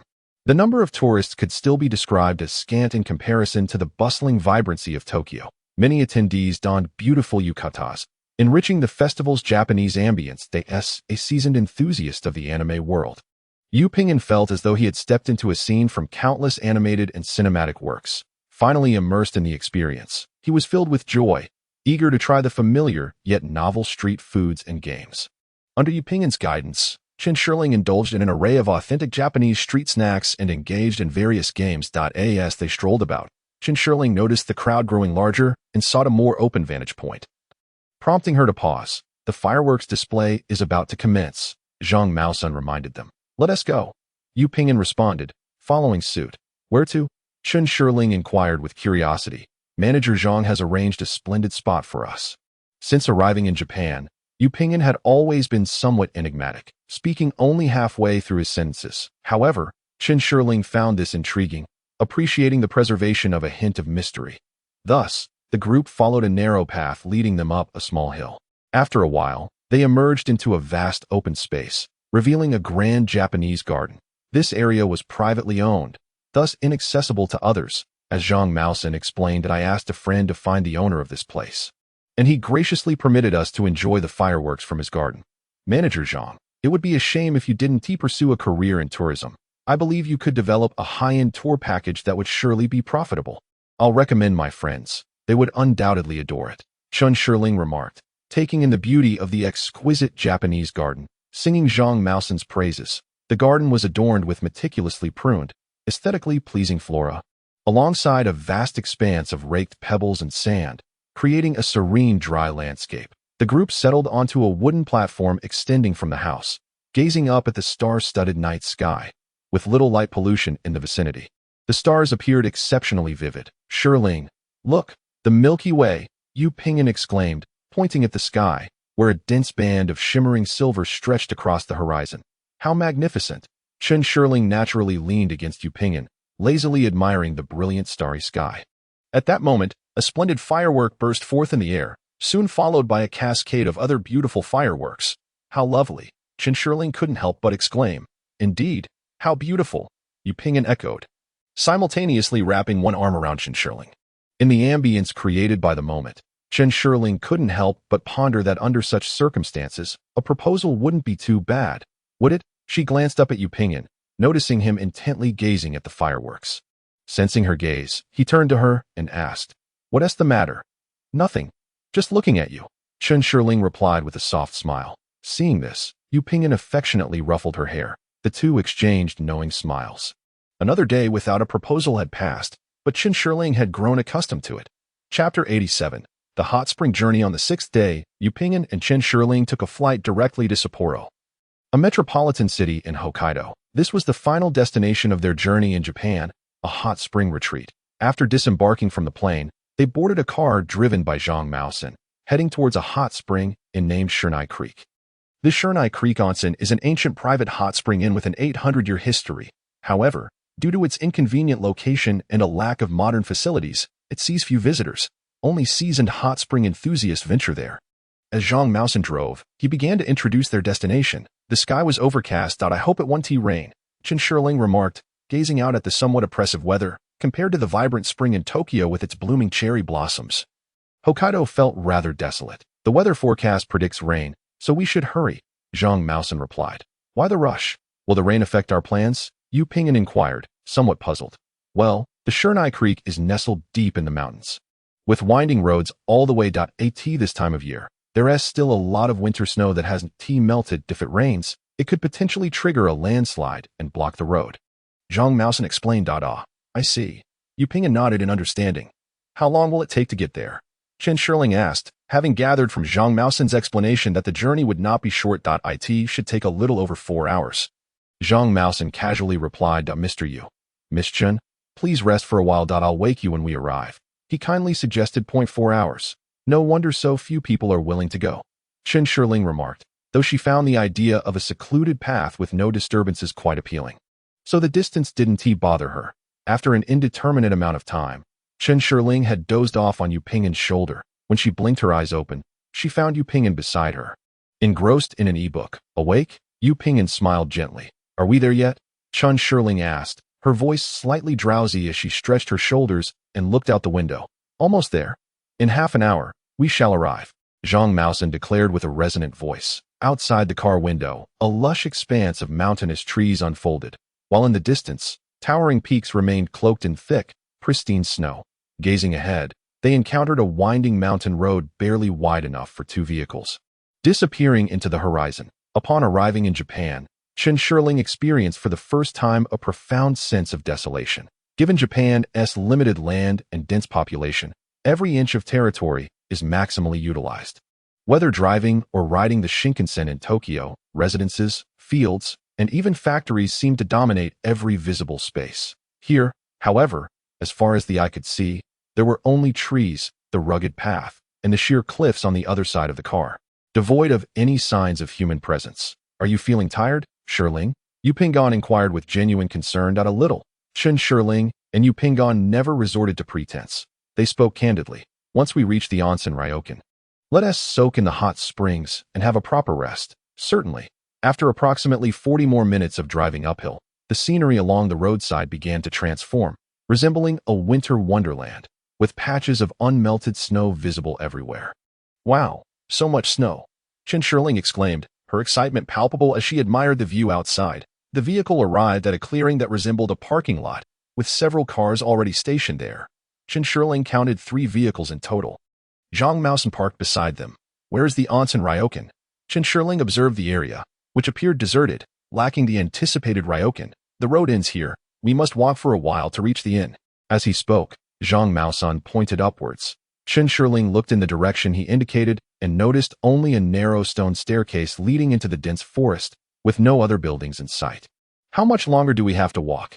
Chen Shirling asked. About 20 minutes, Zhang Maosen replied. Let us go, Shirling. Victory is just ahead. Yu Ping'an intentionally raised his voice, as if to boost their spirits that it truly is a case of trials before triumph. Chen Shirling remarked with a hint of exasperation. Fortunately, she was not the type to sulk. She did not mind the ordeal. However, she couldn't help but notice the biting cold of the mountain air upon stepping out of the vehicle. Quickly, she donned the warm clothing Zhang Maosen had prepared for them. Subsequently, the 3 companions continued their ascent along the stone steps. After about 10 minutes of walking, a clearing beside the path caught their attention. In that clearing stood a small stone structure resembling a shrine, over a meter high, housing a carved statue. What is that? Chen Shirling inquired with curiosity. Such small shrines can be found in many parts of Japan. It must be dedicated to some deity, Zhang Maosen responded, equally puzzled as he gazed at the shrine. There's a sign here. Yu Ping'an pointed to a wooden plaque by the roadside, adorned with numerous characters. Chen Shirling and Zhang Maosen leaned in closer, eager to decipher the writing on the plaque. Tyriance. Chen Shirling noted, her eyes scanning the incomprehensible Japanese text. Go forth. Go forth. This is the pathway to paradise. The divine road. Though the return journey instills fear, still, we must go. We must go. This is the path to the underworld. This is the road of the spirits that to live is bearable, yet to survive after death is truly terrifying. Despite the dread that lingers, we must still go. Go forth. Remember to seek that enchanting flower. Zhang Maosen articulated the words on the wooden sign in Mandarin. What is this? It sounds rather eerie, Qin Shiling remarked. It should be a local nursery rhyme, Yu Pingyan speculated. Indeed, it likely pertains to the deity worshipped here, Zhang Maosen concurred. This nursery rhyme seems rather unsuitable for children. We mustn't frighten the little ones. Qin Shiling expressed her concern regarding the inappropriateness of this so-called nursery rhyme for children. After lingering for a moment by the shrine, the group continued up the path toward the mountain. After walking for over 10 minutes, Qin Shiling began to feel fatigued, and finally, the long-anticipated hot spring inn came into view. That We've arrived. We've arrived. Zhang Maosen pointed towards the inn and exclaimed. The establishment was a fully wooden Japanese-style building, with steam rising gently from the back, presumably from an outdoor hot spring. Beyond it loomed a steep mountain wall, with the inn encircled by mountains on 3 sides. Only the front connected to the stone staircase path, making it appear as though the inn marked the end of the trail. Chapter 88. The hot spring in the lobby of the Xinyi Stream Hot Spring Inn is a near triangular area. One side houses the public bath and separate changing rooms for men and women, along with a multifunctional hall for dining and activities. On the opposite side are 5 independent guest rooms, each equipped with an indoor hot spring bath and a private courtyard featuring an outdoor hot spring pool. This is the origin of the private baths. Should one prefer not to soak in public areas, they can spend the entire hot spring retreat in the comfort of their own room. Directly opposite the triangular right angle is the inn's front desk, behind which lies the passage to the staff's resting area, as well as the kitchen, storage room, and workshop. The front desk faces the main entrance of the inn, and upon entering, Qin Shiling and her companions discovered the spacious lobby devoid of any guests. The entire structure of the inn is wooden, exuding a sense of age without appearing dilapidated, a testament to meticulous maintenance that adds a unique charm of rustic elegance. Zhang Maosen approached the front desk and pressed a bell for attention. The sound of crisp chimes echoed, and Zhang Maosen also called out towards the corridor behind the desk. Moments later, an elderly woman clad in a bathrobe emerged from behind the front desk. Qin Shiling noted that the woman, with silver hair and a face lined with wrinkles, seemed to be quite aged, her posture slightly hunched, and she walked laboriously, appearing weary, perhaps due to the cooler temperatures of the mountain. The elderly woman's bathrobe was rather thick, resembling work attire more than what one would expect to see in Tokyo. Zhang Maosen approached the elder to engage in conversation and complete the check-in process. The elderly woman spoke with a voice steeped in the passage of time, her facial expressions appearing somewhat rigid, evoking an unsettling and eerie sensation. Fortunately, the daylight was brightening, for encountering this matron in the depths of the secluded mountain lodge at midnight would surely have been a frightful experience. After completing the check-in process, the old woman led the group to their accommodations. This venerable lady was named Shizaki Mitsai, and her husband was Shizaki Kazuhisa. The establishment belonged to this couple, and at present, they were the sole staff members. Zhang Maosen followed closely behind Mitsai, conversing with Qin Shiling and Yu Pingyan about the circumstances they had just learned. Even at such an advanced age, they still have to work, Qin Shiling remarked, observing the slightly stooped figure ahead with a sense of lament. Such is the way of the Japanese. Many octogenarians and nonagenarians find themselves in employment. Operating a lodge like this is considered a relatively easy task. Zhang Maosen had grown accustomed to such realities at that moment. The door of the outermost room swung open, and a woman emerged, pushing a wheelchair occupied by a person swathed in layers of clothing. The individual was obscured by a hat, scarf, and sunglasses, rendering their features unrecognizable. The middle-aged woman pushing the chair had long hair, heavy makeup, and wore black-framed glasses. Her physique was somewhat robust, lacking the delicacy typically associated with femininity. Upon seeing the guests, Mitsai greeted them warmly, while the woman merely nodded slightly and offered a soft salutation before steering the wheelchair past the group towards the communal hot spring area. Once the woman had distanced herself, Mitsai began to express her thoughts to Zhang Maosen. Qin Shiling, unable to comprehend, inquired of Yu Pingyan about their conversation, but I cannot understand either. The elderly lady's accent is quite strong, and she speaks rapidly. Yu Pingyan, possessing some knowledge of Japanese and capable of basic communication in Tokyo, found herself at a loss here. She explained, the husband of that woman suffered a stroke, resulting in partial paralysis and limited mobility. They visit this place annually to enjoy the hot springs, claiming that the waters here can aid in his recovery. Zhang Maosen thoughtfully relayed Meat-Sai's earlier remarks to the two women in no wonder she was so heavily bundled up. It turns out she is a patient, Chen Shirling acknowledged with a nod. In the midst of their conversation, they arrived at their designated rooms. Zhang Maosen had one room to himself, while Chen Shirling and Yu Pingyan shared another. At this juncture, Chen Shirling realized that she would be sharing a space with Yu Pingyan for the night. Uncertain whether she felt anticipation or anxiety, her heart inexplicably quickened, and she sensed a slight flush on her face. "Madam Chen, please take some time to rest. I shall come to call you before dinner, and we can enjoy the communal hot springs together," Zhang Maosen informed them of the evening's arrangements. Chen Shirling and Yu Pingyan nodded in agreement. After bidding farewell to Meat-Sai, the group entered their respective rooms. The accommodations were spacious, designed in the traditional style, with only a square table and several cushions atop the tatami floor. The room also featured a private restroom and bathroom. And through a lattice door, one could access a small courtyard that housed a hot spring pool suitable for 2 or 3 individuals. The courtyard was a quintessential Japanese garden, enclosed by wooden latticework. "This must be the courtyard of another guest," she mused. Chen Shirling gazed at the somewhat aged wooden lattice and spoke to Yu Pingyan. "It should be." Yu Pingyan looked up at the rising mist from next door and replied, "This isn't very soundproof. The level of privacy leaves much to be desired." Chen Shirling remarked, her mind inexplicably flashing with some inappropriate images. "It's just a hot spring. There shouldn't be any noise.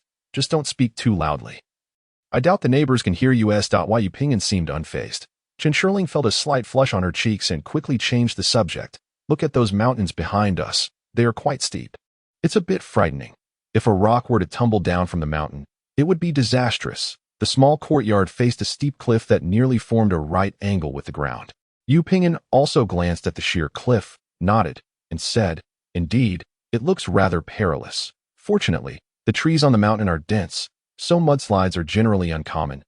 "Didn't Manager Zhang say it was going to rain?" "It hasn't started yet," Chen Shirling continued.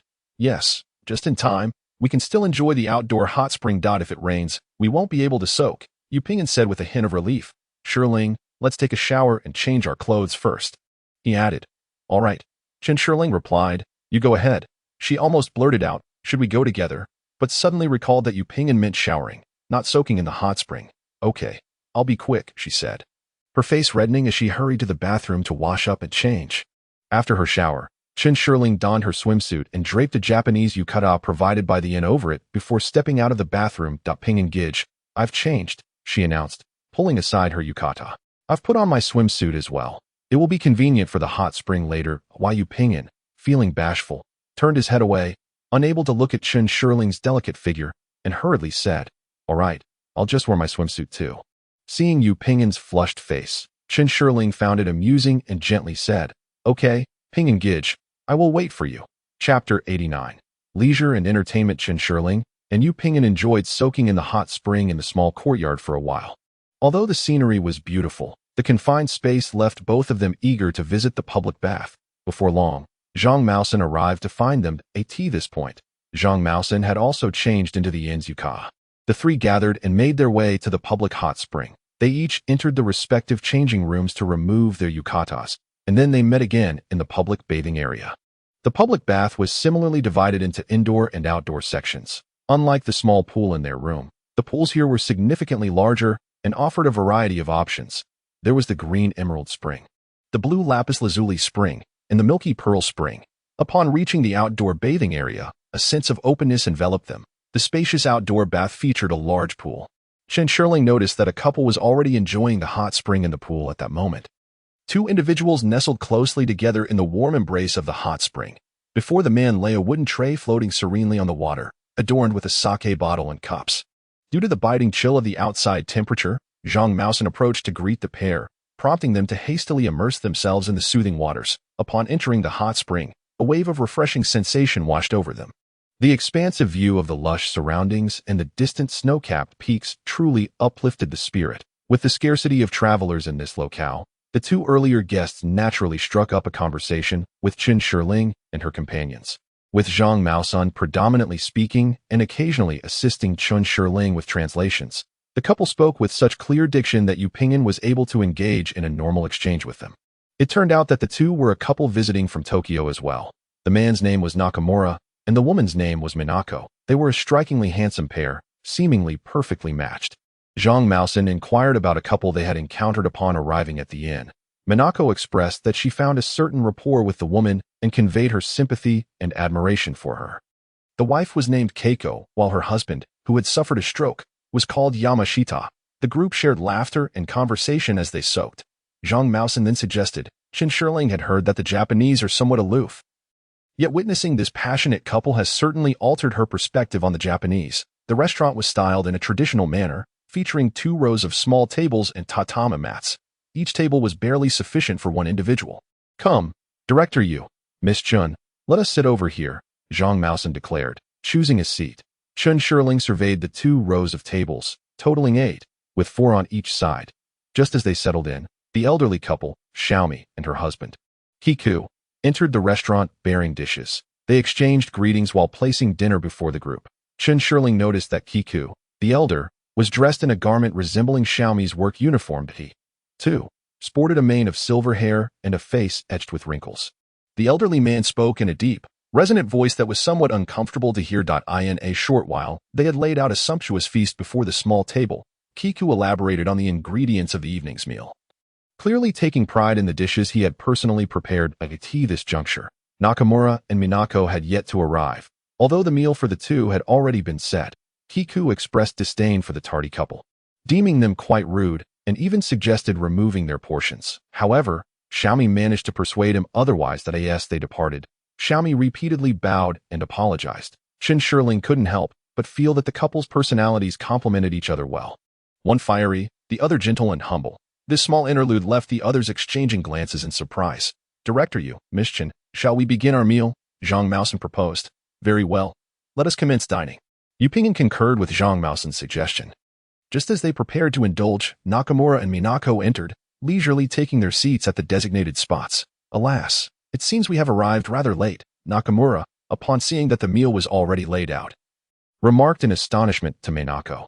Indeed, I must apologize for my lack of attention to the time.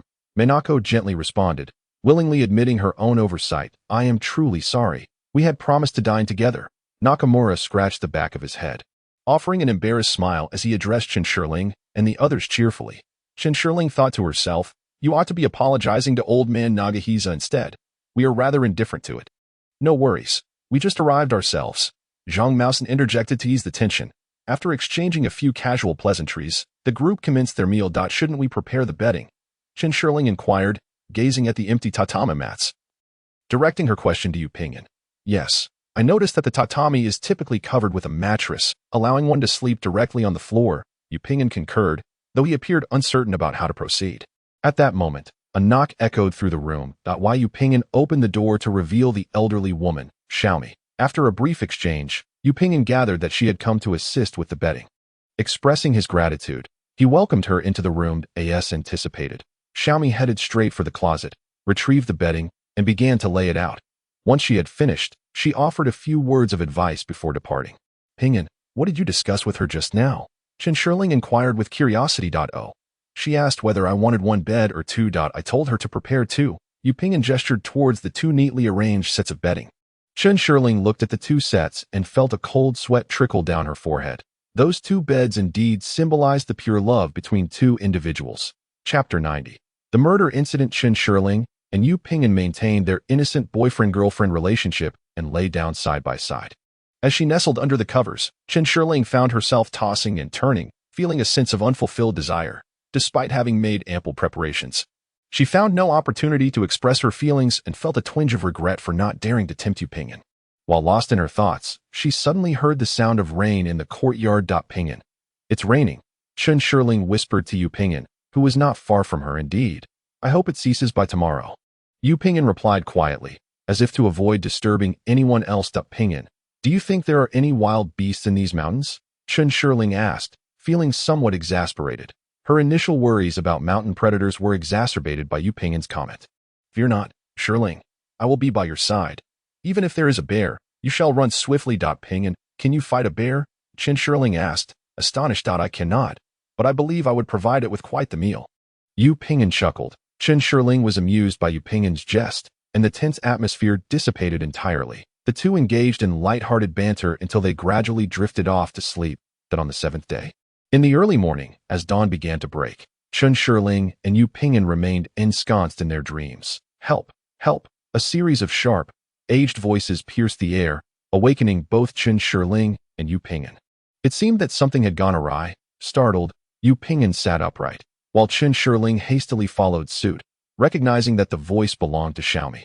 Although she could not comprehend the words, the urgency in the tone indicated a dire situation. Without hesitation, Yu Ping'an rushed to open the door, colliding with Zhang Maosun, who had also emerged from his adjacent room, drawn by the same commotion. Chen Shirling trailed closely behind Yu Ping'an. It appears something has happened, Zhang Maosun remarked, his expression tense. Let us investigate, proposed Yu Ping'an.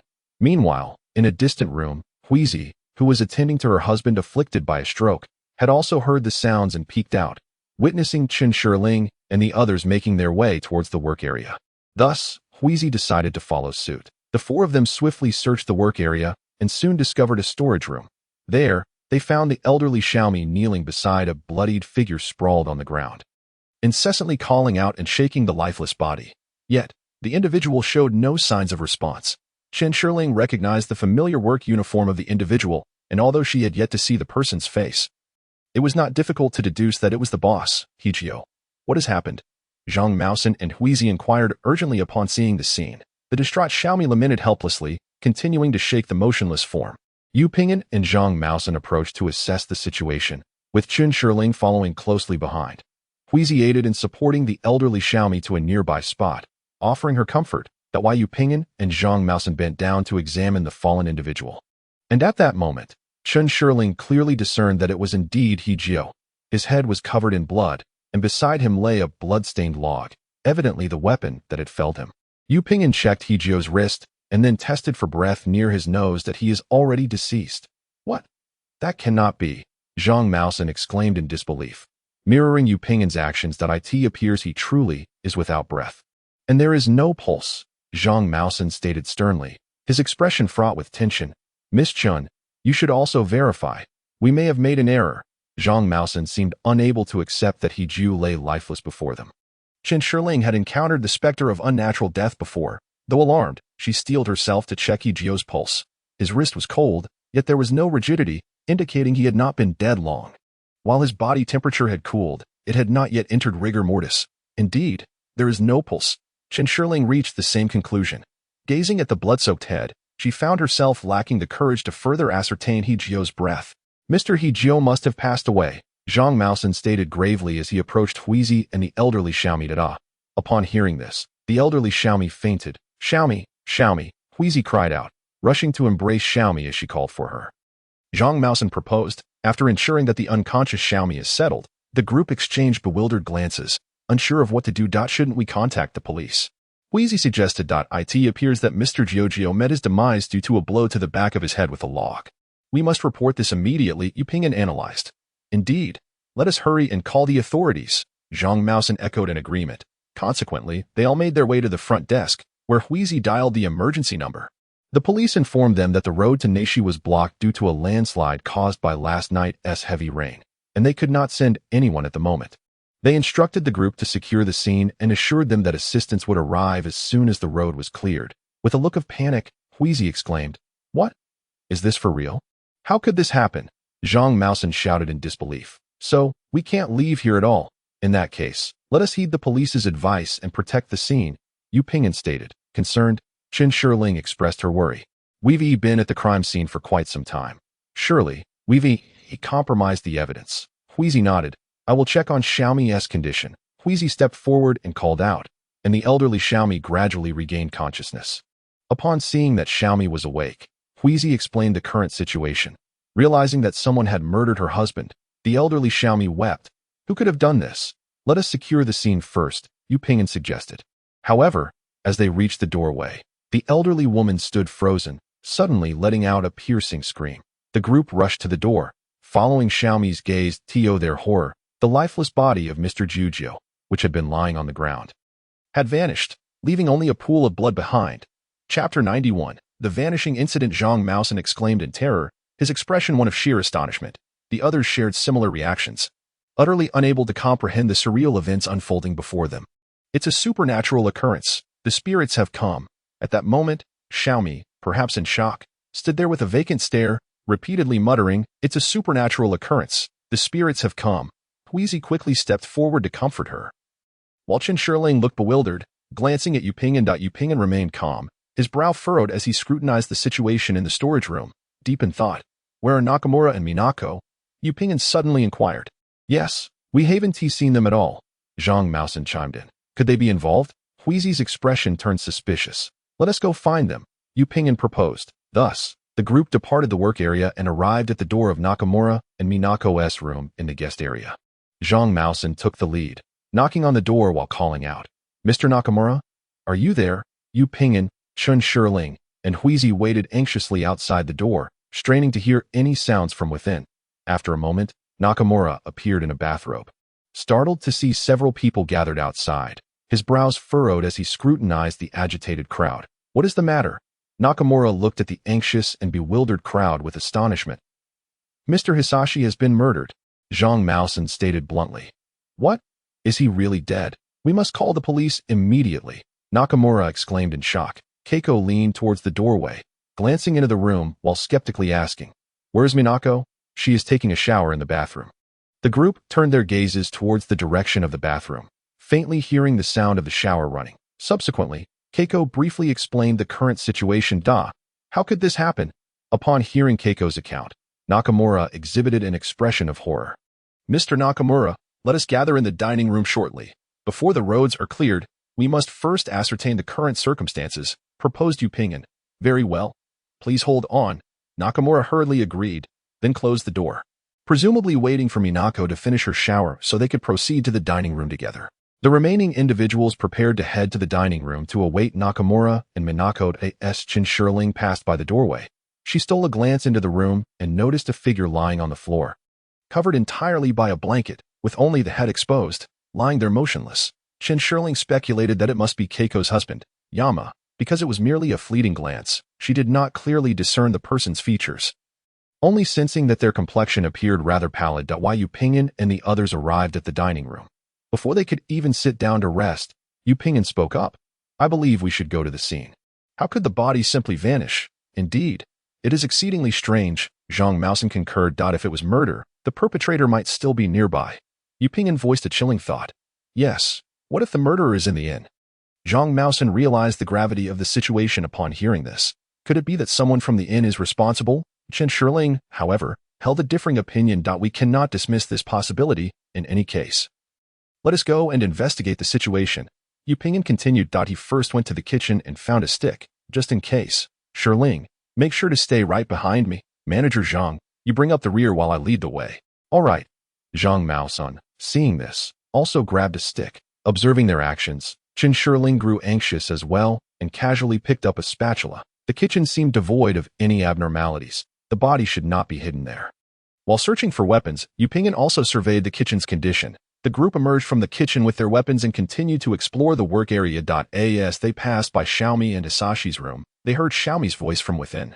"It is the divine spirit. The deity has arrived. It is the divine spirit. The deity has arrived." Xiaomi continued to repeat those words, as if entranced, murmuring softly. Zhang Maosan approached and knocked on the door, calling out several times. Yet, Xiaomi merely continued her refrain, ignoring Zhang Maosan. Yu Ping'an stepped forward, attempting to push the door open, but was unable to do so. "Xiaomi has locked herself inside. Has she completely lost her mind?" Chen Shirling inquired, filled with confusion. "She must have been deeply affected." "Let her be for now," Zhang Maosan replied with evident resignation. "But is it really all right to leave her all alone?" Chen Shirling expressed her concern. "Let us wait a while. If it comes to it, we can just force the door open." Yu Ping'an sighed as he spoke. Thus, the group continued their exploration elsewhere.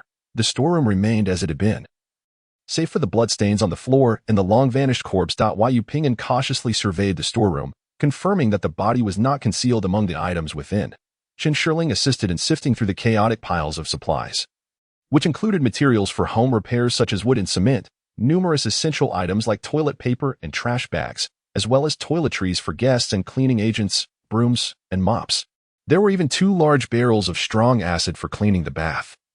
prominently marked with the menacing symbol of two skulls. The storeroom had but a single entrance, devoid of any windows. The group had no choice but to retrace their steps, continuing along the corridor towards the work area. After inspecting several rooms, they found no suitable hiding places for a corpse. At the end of the corridor lay the back of the inn, leading to a yard adjacent to a steep cliff. Near the back door, there was a locked room that they attempted to open but ultimately decided to investigate further at a later time. Yu Ping pushed open the back door, and the group stepped into the yard. The yard was quite expansive, bordered on one side by the steep cliff and flanked on either side by wooden grates that separated the guest rooms from the open bathing area. This backyard is a confined space, Zhang Maosen remarked as he surveyed the area, noting the absence of anything suspicious. No bodies, no perpetrators. Nevertheless, Yu Ping meticulously examined the yard, where the stone steps were somewhat slippery due to the light rain. It seemed that the yard held nothing of interest either. After a thorough inspection, Chen Shirling deemed there was little left to investigate. Yu Ping, deep in thought, remarked. Chapter 92. The group had searched the entire work area. Finding neither the whereabouts of the corpse nor any sign of the murderer, they passed by Xiaomi's room. Zhang Maosen once again attempted to call out to the elderly woman who had locked herself inside, but was met with the same frenzied cry, "The Great Spirit has come." Chen Shirling, already unnerved by the old woman, felt an even greater sense of dread upon hearing the mad murmurs echoing from within. She too wished to leave this place swiftly. Zhang Maosen approached to recount their earlier findings in the work area. Could the murderer or the body be in another area? Nakagawa's face reflected sheer terror. "Let us explore the remaining spaces together," Yu Ping proposed. "All right," Nakagawa and the others agreed. Consequently, they first inspected the bathroom and dressing room nearby, then made their way to the open bathing area in order to ensure that nothing was overlooked. Zhang Maosen and Nakamura took the initiative to verify the situation in several pools. However, in Chen Shirling's opinion, this was entirely unnecessary, for although those pools exhibited color, the bottom was still clearly visible, and it was evident that there were neither corpses nor the presence of a murderer within. Ultimately, no bodies or traces of the assailant were discovered in the bathing area. Subsequently, the group proceeded to the guest room area, with Huizi and Yamashin's room being the first to be examined. Huizi graciously opened the door, gesturing for everyone to enter and inspect. The men, including Nakamura, Zhang Maosen, and Yu Ping, were quite unreserved, exchanging a few polite words before stepping inside. Chen Shirling and Minako remained outside, waiting, while Huizi seized the opportunity to approach her husband, who lay within the room, to offer him some comfort. Yamashin, surprised to see several individuals enter his room, inquired, "What is it?" Huizi, concerned that her husband might be frightened, Huizi fabricated a story about a theft occurring in the inn. Observing this, Minako expressed her sentiments with a few remarks, though Chen Shirling could not comprehend her words. She observed Minako's gaze directed at Huizi and the husband, Yamashin, and inferred from her expression that Minako was lamenting the hardships faced by Huizi. Moments later, the group emerged from Huizi and Yamashin's room. Yu Ping silently shook his head at Chen Shirling, who understood that they had once again returned empty-handed. This was hardly surprising.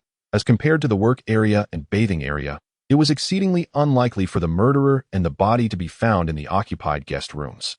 The group then proceeded to inspect Nakamura and Minako's room, Zhang Maosen's room, Yu Ping and Chen Shirling's room, as well as the final vacant room, all yielding no results. Could the murderer have left the inn with the body?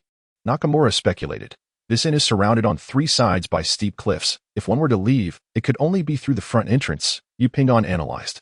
Upon hearing this, both Zhang Maosen and Huizi displayed expressions of shock. "But when the body disappeared, we were at the front desk calling the police. We didn't see anyone leave," Huizi exclaimed, her face a mask of disbelief and fear as she addressed the group. "Indeed, the murderer surely couldn't have carried the body down the cliff," Zhang Maosen concurred. "That is certainly true. Regardless, we should step outside to confirm. Perhaps the murderer employed some clever ruse to escape right under our noses," Yu Ping said, his brow furrowed as he gazed toward the entrance. "I'll go take a look," Nakamura declared, pushing the door open first, seemingly preferring to see for himself rather than speculate in place. As Nakamura exited the inn, the others followed suit. After the rain, the mountains were enveloped in silence. Once outside, Nakamura descended a few steps along the stone path and surveyed the surroundings, finding nothing suspicious. "Wait," Yu Ping called out loudly, pointing at Nakamura's feet. The group turned their gaze in the direction Yu Ping indicated. Nakamura instinctively halted, assuming Yu Pingan had discovered something alarming, his body stiffening as he looked down to see what lay beneath him. Including Nakamura, the gathered individuals failed to discern anything out of the ordinary, all casting bewildered glances at Yu Pingan. "Look, footprints," Yu Pingan exclaimed, pointing to a series of footprints behind Nakamura, due to the recent rainfall. The rainwater mingled with the earth of the mountain, cascading downwards under the influence of gravity, leaving a thin layer of black mud on the stone steps. After Nakamura emerged, he descended the steps, imprinting a trail of footprints upon the black mud that adorned the surface of the stones. As the crowd noticed the footprints Yu Pingan indicated, their gazes shifted towards the stone steps ahead that Nakamura had yet to tread upon. They observed that the surface was uniformly coated in black mud, devoid of any signs of prior passage. It dawned on them that the absence of footprints implied no one had departed from the inn. Could it be that someone left via the dirt path beside the steps? Nakamura suggested, attempting to venture onto the muddy trail. Having rained the previous night, the path was particularly slick, as Nakamura stepped onto it.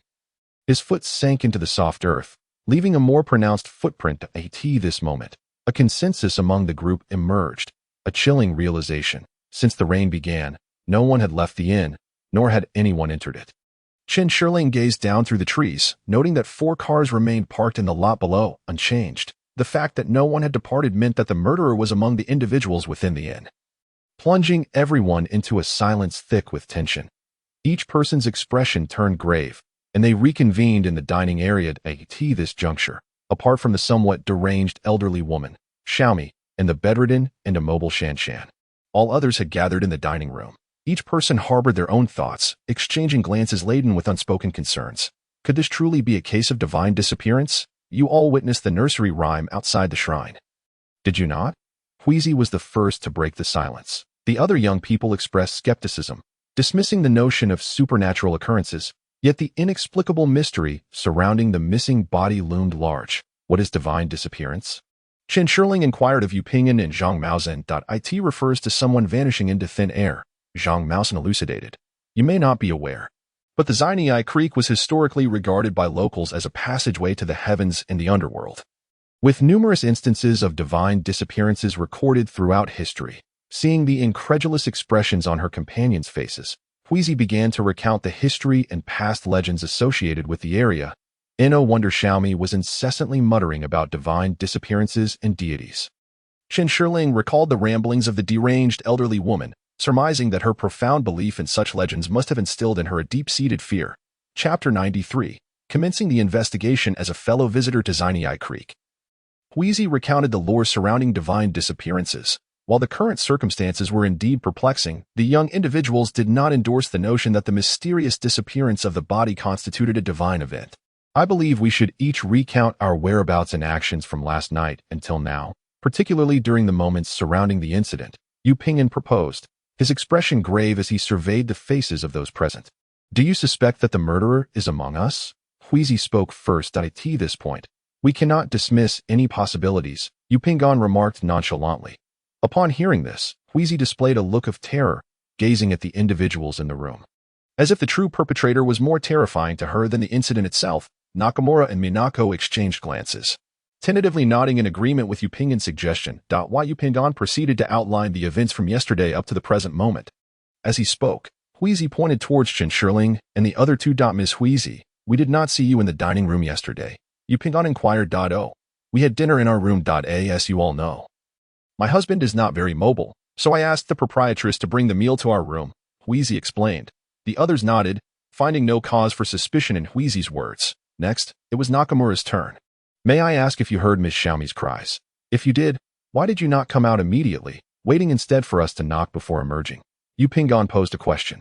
Well, both Minako and I are accustomed to wearing soundproof earplugs while sleeping, especially when traveling. We had them in last night. So I believe that's why we didn't hear the proprietress's shouts, Nakamura replied, glancing at his partner Minako, who nodded in affirmation of his statement. Zhang Maozhen stood beside Chen Shirling, quietly translating the conversation for her. After much discussion, they realized that only those sharing a room could corroborate each other's alibis, yet those individuals would naturally defend their companions, making their testimonies less than reliable. However, I am staying alone, and no one can attest that I did not leave my room. Chen Shirling interjected. So, are you the murderer? She asked earnestly. I am not, Zhang Maozhen replied. his expression one of innocence. "That I believe you." Chen Shirling nodded solemnly. Both Yu Pingan and Zhang Maosan felt that Chen Shirling's trust seemed rather biased. "Earlier, when we were in the work area, we discovered that there was only one room designated for rest. Therefore, Ms. Xiaomi and Mr. Hajio must have been together last night. Although this still requires confirmation from Ms. Xiaomi," Yu Pingan stated. "Are you suggesting that the proprietor was killed this morning?" Nakamura inferred. "Indeed, considering what Ms. Xiaomi mentioned, it seems that after they both got up and went about their tasks, the elderly gentleman was murdered in the storage room." Yu Pingan added. "Could it be that Hajio stealthily left his room in the middle of the night and was then killed in the storage room?" Chen Shirling proposed her theory. "It's also possible that the murderer is Xiaomi. Isn't it often the case that the first person to discover the deceased is the culprit?" Zhang Maosan suggested his own conjecture. While these possibilities cannot be ruled out, the most pressing question remains: how did the body suddenly vanish, especially considering that it disappeared while we were on the essential path away from the work area? Furthermore, what could possibly be the motive behind the killer's concealment of the corpse? Yu Pingan articulated his perplexity. "Did you not just mention that there exists a courtyard behind the workspace, separated from the guest room courtyard and the outdoor bathing area by merely a wall? Is it conceivable that the perpetrator transported the body from the rear courtyard to either the guest room or the outdoor bathing area?" Nakamura expressed his perspective. "The wooden fence stands a staggering 3 meters high. It would be nearly impossible for an individual to scale it while carrying a corpse within such a brief span of time. Moreover, Yu Pingan glanced at Nakamura, hesitated slightly, and then continued. "At that moment, Ms. Xiaomi, Ms. Keiko, and the three of us, 5 individuals in total, were all at the front desk, which suggests that the only ones who could have potentially scaled the fence with the body were Mr. Nakamura, Ms. Minako, and Mr. Yamashita." Upon hearing Yu Pingan's words, Nakamura abruptly stood up. "Are you accusing us?" he shouted, prompting Chen Shirling to sense a hint of that notorious Japanese demeanor. Minako, witnessing the situation, quickly intervened, attempting to quell the escalating argument between Nakamura and Yu Pingan. Yu Pingan calmly articulated his thoughts. "The body must have been hidden, right? And we have yet to examine the locked room." Chen Shirling interjected. Yu Pingan, Zhang Maosan, and Keiko all appeared enlightened, having recalled the locked room in the workspace. "Indeed, that room remains unexamined." Zhang Maosan rose and began to stride toward the workspace. Observing this, everyone promptly followed suit. They first arrived at Xiaomi's room, intending to request the key to that particular room. However, the elderly Xiaomi's room remained firmly locked. Keiko tentatively knocked on the door, softly calling out several times to "Go away! Get away! Begone, spirits!" Xiaomi's voice echoed from within, accompanied by the clattering of metal against stone. Clang. Clang. Clang. "What is that sound?" Chen Shirling inquired, glancing at those around her. "It must be the sound of a flint striking a fire starter," Keiko explained softly. "The Japanese believe that striking a fire starter can ward off evil spirits." Zhang Maosan added with thoughtful insight. "Perhaps we should refrain from disturbing the proprietress for now. I fear it may frighten her." Keiko continued in a hushed tone, as if concerned about disturbing Xiaomi. The group nodded in silent agreement and proceeded down the corridor. Upon reaching the locked room, the door remained resolutely shut. "What should we do?" Zhang Maosan asked. "Let us force it open," Yu Pingan suggested after surveying the group. They all nodded in tacit agreement. Uncovering the truth of this incident took precedence over the potential damage to the inn's door. Chapter 94. Trapped in a predicament, the group unanimously consented to resort to force in order to access the one room that had yet to be investigated. The door bore a concealed lock, and Zhang Maosan attempted to kick it twice. Sensing that it had loosened, he then charged at it with his shoulder. Bang! The door swung open in response, and Zhang Maosan stumbled into the room due to the force of his momentum. Seeing this, the others hastily followed suit. Although it was daytime, the room was shrouded in darkness, yet the furnishings within were discernible. In the room, there stood a table upon which rested a small stone mill and a medicinal pestle, accompanied by a copper scale. The wall directly facing the door was lined with numerous square drawers, each inscribed with Chinese characters: Ma Huang, Dang Gue, Hulu Ba, Wui Chao. Chen Shirling read aloud several of the labels adorning the drawers. "Traditional Chinese medicine?" Chen Shirling mused to herself. "This is a Hanfang pharmacy," Nak remarked confidently as he surveyed the tools and the entire wall of drawers. The Japanese refer to traditional Chinese medicine as Hanfang medicine. Zhang Maosan clarified that it appears that this place has been untouched for quite some time. Hence it is locked up. Yu Pingan observed the scene, brushing the dust off the table. The group proceeded to inspect the room. Huizi even opened several drawers that were meant for storing Chinese herbs. only to find them completely empty. Upon seeing this, Chen Shirling couldn't help but scoff. Surely the murderer would hide the body in those small drawers. Of course, Huizi and the others, being Japanese, were oblivious to Chen Shirling's quip. After a thorough search, there were still no valuable discoveries within the room. I'll go prepare some lunch for everyone, Huizi suggested, noting that it was well past mealtime and that the group hadn't even had breakfast yet. I'll accompany you, Minako chimed in, eager to help. Thus, the two made their way to the kitchen together. What should we do next? Chen Shirling expressed her concerns. At this point, if Hijio was indeed murdered in the morning, then the only ones with the opportunity to commit the act and dispose of the body would be Nak and Minako. However, the pressing question remains, how did they manage to silently move and conceal the body? Yu Pingon analyzed. Chen Shirling instinctively glanced at Nak, who was frowning and smoking a cigarette. Could there be some hidden room or compartment? Chen Shirling thought of Yu Pingon's previous mentions of secret bases. Indeed, we only conducted a cursory inspection before. There might very well be a concealed space. Zhang Maosen agreed with Chen Shirling's reasoning. But what if Hijio was murdered at night and discovered only in the morning? Chen Shirling proposed an alternative possibility that cannot be ruled out. If this is the case, then everyone except the three of us becomes a suspect, Yu Pingon mused, rubbing his chin. The primary focus now is to unravel the mystery of the body's disappearance. And we must also wait for Xiaomi to regain consciousness to inquire about last night's events. If we can confirm that Hijio indeed died in the morning, then Nak and Minako would be the prime suspects. Could it be that patient, Shan Shan? Chen Shirling recalled the bedridden individual. Are you suggesting that Shan Shan is feigning paralysis? Yu Pingon furrowed his brow, deep in thought. Exactly. But Shan Shan is quite enigmatic. I suspect he is up to something. We need to devise a way to test whether he truly is incapacitated, Zhang Maosen concurred, following suit. Once, Xiaomi mentioned that the Shan Shan couple visits this place annually to seek solace in the hot springs for stroke recovery. If their intention was to commit murder, and they have been masquerading as stroke victims all these years, would that not be utterly astounding? Indeed, if that were the case, it would certainly be rather troublesome. Chen Shirling found Yipingen's words to be quite reasonable. In this light, the primary objective should be to locate the body first, Zhang Maosen exclaimed with a hint of urgency, after finishing a cigarette. Nakamura, noticing the three conversing in Chinese, impatiently interjected. Hey, what are you all discussing? Please refrain from speaking in Chinese. Are you plotting something nefarious? Chen Shirling regarded Nakamura with disdain, perceiving him as the one who cries foul first, especially since his suspicion loomed largest. Apologies. Zhang Maosen instinctively attempted to mediate. We were pondering whether this might conceal any secret chambers or tunnels where the perpetrator could have hidden the body. Exactly. Perhaps the culprit is even concealed within the tunnels, Nakamura concurred, albeit Chen Shirling found his reaction somewhat suspicious, as if he were trying to cover his tracks, further solidifying her belief that he was indeed the murderer. After we have dined, let us conduct a thorough search once more. This time, it must be more meticulous, proposed Yipingen. Yes, Nakamura hastily agreed. I only prepared some simple rice balls.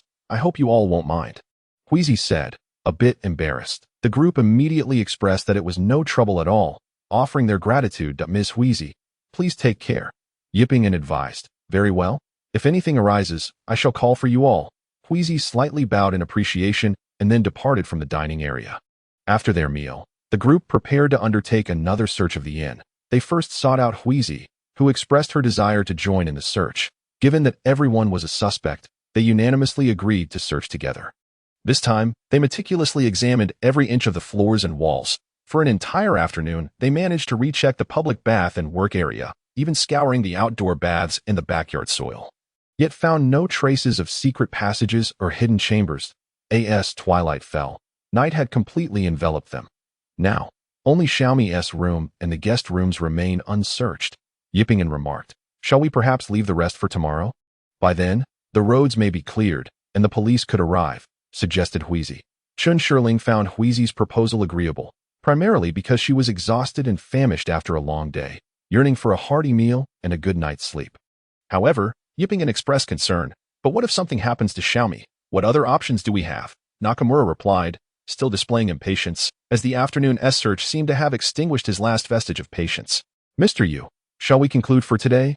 Zhang Maosen also proposed. Very well, came the reluctant agreement. At this moment, Yu Pingon found himself at a loss, compelled to yield to the majority. Chapter 95. Shadows of the Night as Night Descended. An air of apprehension enveloped everyone. Whether it was the elusive deity spoken of by Xiaomi, the potential murderer lurking within the inn, or the unseen puppeteer hidden among the travelers, all were sufficient to instill profound fear in their hearts. After deliberation, Chen Shirling, Yu Pingyan, and Zhang Maosan resolved to spend the night in a single room. Although it posed certain inconveniences, it granted them a measure of comfort, aside from the intangible deity, should a killer truly emerge. The trio felt confident in their ability to protect themselves. As Chen Shirling lay in her garments, a tinge of fear gnawed at her, yet the presence of Yu Pingyan and Zhang Maosan provided a semblance of reassurance. Their states of mind mirrored one another. The three engaged in further discussion of the case, but ultimately, no significant breakthroughs were made. Their conclusion was thus limited to a hope that the police would arrive promptly the following day and facilitate their swift departure from this unsettling place. It was uncertain how late their discourse lasted, but eventually, Chen Shirling succumbed to a drowsy slumber. In the dead of night, she vaguely perceived faint rustling sounds in the corridor outside their room. As if someone were moving about. Suddenly alert, Chen Shirling sprang up and hurried to the door, eager to investigate. Upon opening it, she leaned out to gaze into the dimness. There, a figure was traversing from the guest room corridor towards the lobby. Due to the absence of light, she could only discern a silhouette, unable to make out the person's features. "Who is it?" Chen Shirling instinctively called out. The figure, startled by her voice, froze and dropped the object it held to the ground. Chen Shirling focused her gaze. Though the shape remained indistinct, its outline suggested it was a human head. At that moment, Yu Pingyan and Zhang Maosan were jolted awake by Chen Shirling's piercing scream. Hastily turning on the light to assess her condition, with her hand pressed against her wildly beating heart, Chen Shirling collapsed onto the tatami mat, still in shock. "What happened, Shirling?" Yu Pingyan approached her anxiously, seeking to understand her distress. "I saw someone holding a human head." "What? You saw someone holding a human head?" "Yes, the figure I saw was undoubtedly carrying a severed head," Chen Shirling replied, her voice trembling yet assertive. "Who was it?" Zhang Maosan inquired, stepping closer. "I couldn't see clearly. It was just a shadow." Chen Shirling continued. "I'm going out to take a look." As she spoke, Zhang Maosan unlocked the door and stepped outside to investigate. "I'm going too," Yu Pingyan declared, following suit. "I'm scared," Chen Shirling whispered, evidently still shaken by the horrifying scene. "Shirling, come with me," Yu Pingyan urged, taking her hand as they trailed behind Zhang Maosan. With Yu Pingyan and Zhang Maosan by her side, Chen Shirling regained a measure of courage, clutching Yu Pingyan's hand as they ventured out of the room together. Due to the piercing scream of Chen Shirling, Nakamura and Minako quietly opened a crack in the door. And upon seeing Zhang Maosan and Yu Pingyan, they hastily inquired, "What's wrong? What has happened?" "Just now, Miss Chen spotted a suspicious figure in the corridor. Are you both unharmed?" Zhang Maosan asked succinctly. "We're fine. Just be careful." With that, Nakamura instinctively closed the door, seemingly believing that by shutting it, the suspicious individual would be thwarted in their pursuit. The trio swiftly surveyed the hotel, finding no trace of the dubious figure. And the spot where Chen Shirling claimed a severed head had fallen showed no signs of blood or any indications that they passed by Xiaomi's room. Zhang Maosan attempted to open the door, but it remained securely locked from within. When they reached the door of Keiko and Yamashita's room, Zhang Maosan gently knocked and softly called out, "Miss Keiko, are you all right?" "I'm fine. Are you both okay?" came Keiko's voice from within. "We're fine. Sorry for the disturbance," Zhang Maosan replied courteously. "No worries. Please be cautious," Keiko continued, still not opening the door. "I truly saw a silhouette just now, and it was holding a severed head." Chen Shirling, anxious that Yu Pingyan and Zhang Maosan might doubt her, reiterated her claim with determination. "I believe you. This hotel harbors far too many secrets," Yu Pingyan remarked, his brow furrowed in contemplation of the situation. Could it be that although Yu Pingyan and Chen Shirling were equally anxious about the mysterious happenings within the room, they found themselves powerless to assist and could only stand anxiously behind Zhang Maosan, awaiting developments. After calling out for what felt like an eternity, Nakagawa finally emerged from within, looking disheveled and dazed. As the door swung open, the crowd hastily surged inside. Meanwhile, Nakagawa remained motionless at the threshold, his gaze vacant as he stared at the group. In the center of the room lay a mattress stained with a pool of blood, accompanied by a bloodied marble sculpture that served as a decorative piece. Yet the figure of Minako was conspicuously absent. Yu Pingyan promptly ventured into the bathroom and checked the shower, while Zhang Maosan made his way to the small courtyard. But both searches yielded no trace of Minako. "It must be divine concealment," It must be the work of the deities. Nakagawa stood there, beginning to murmur to himself. Observing this, Chen Shirling thought to herself that yet another had succumbed to madness. Where could Minako possibly be? The situation bore an uncanny resemblance to that in the storage room. Could it be that the perpetrator had struck again?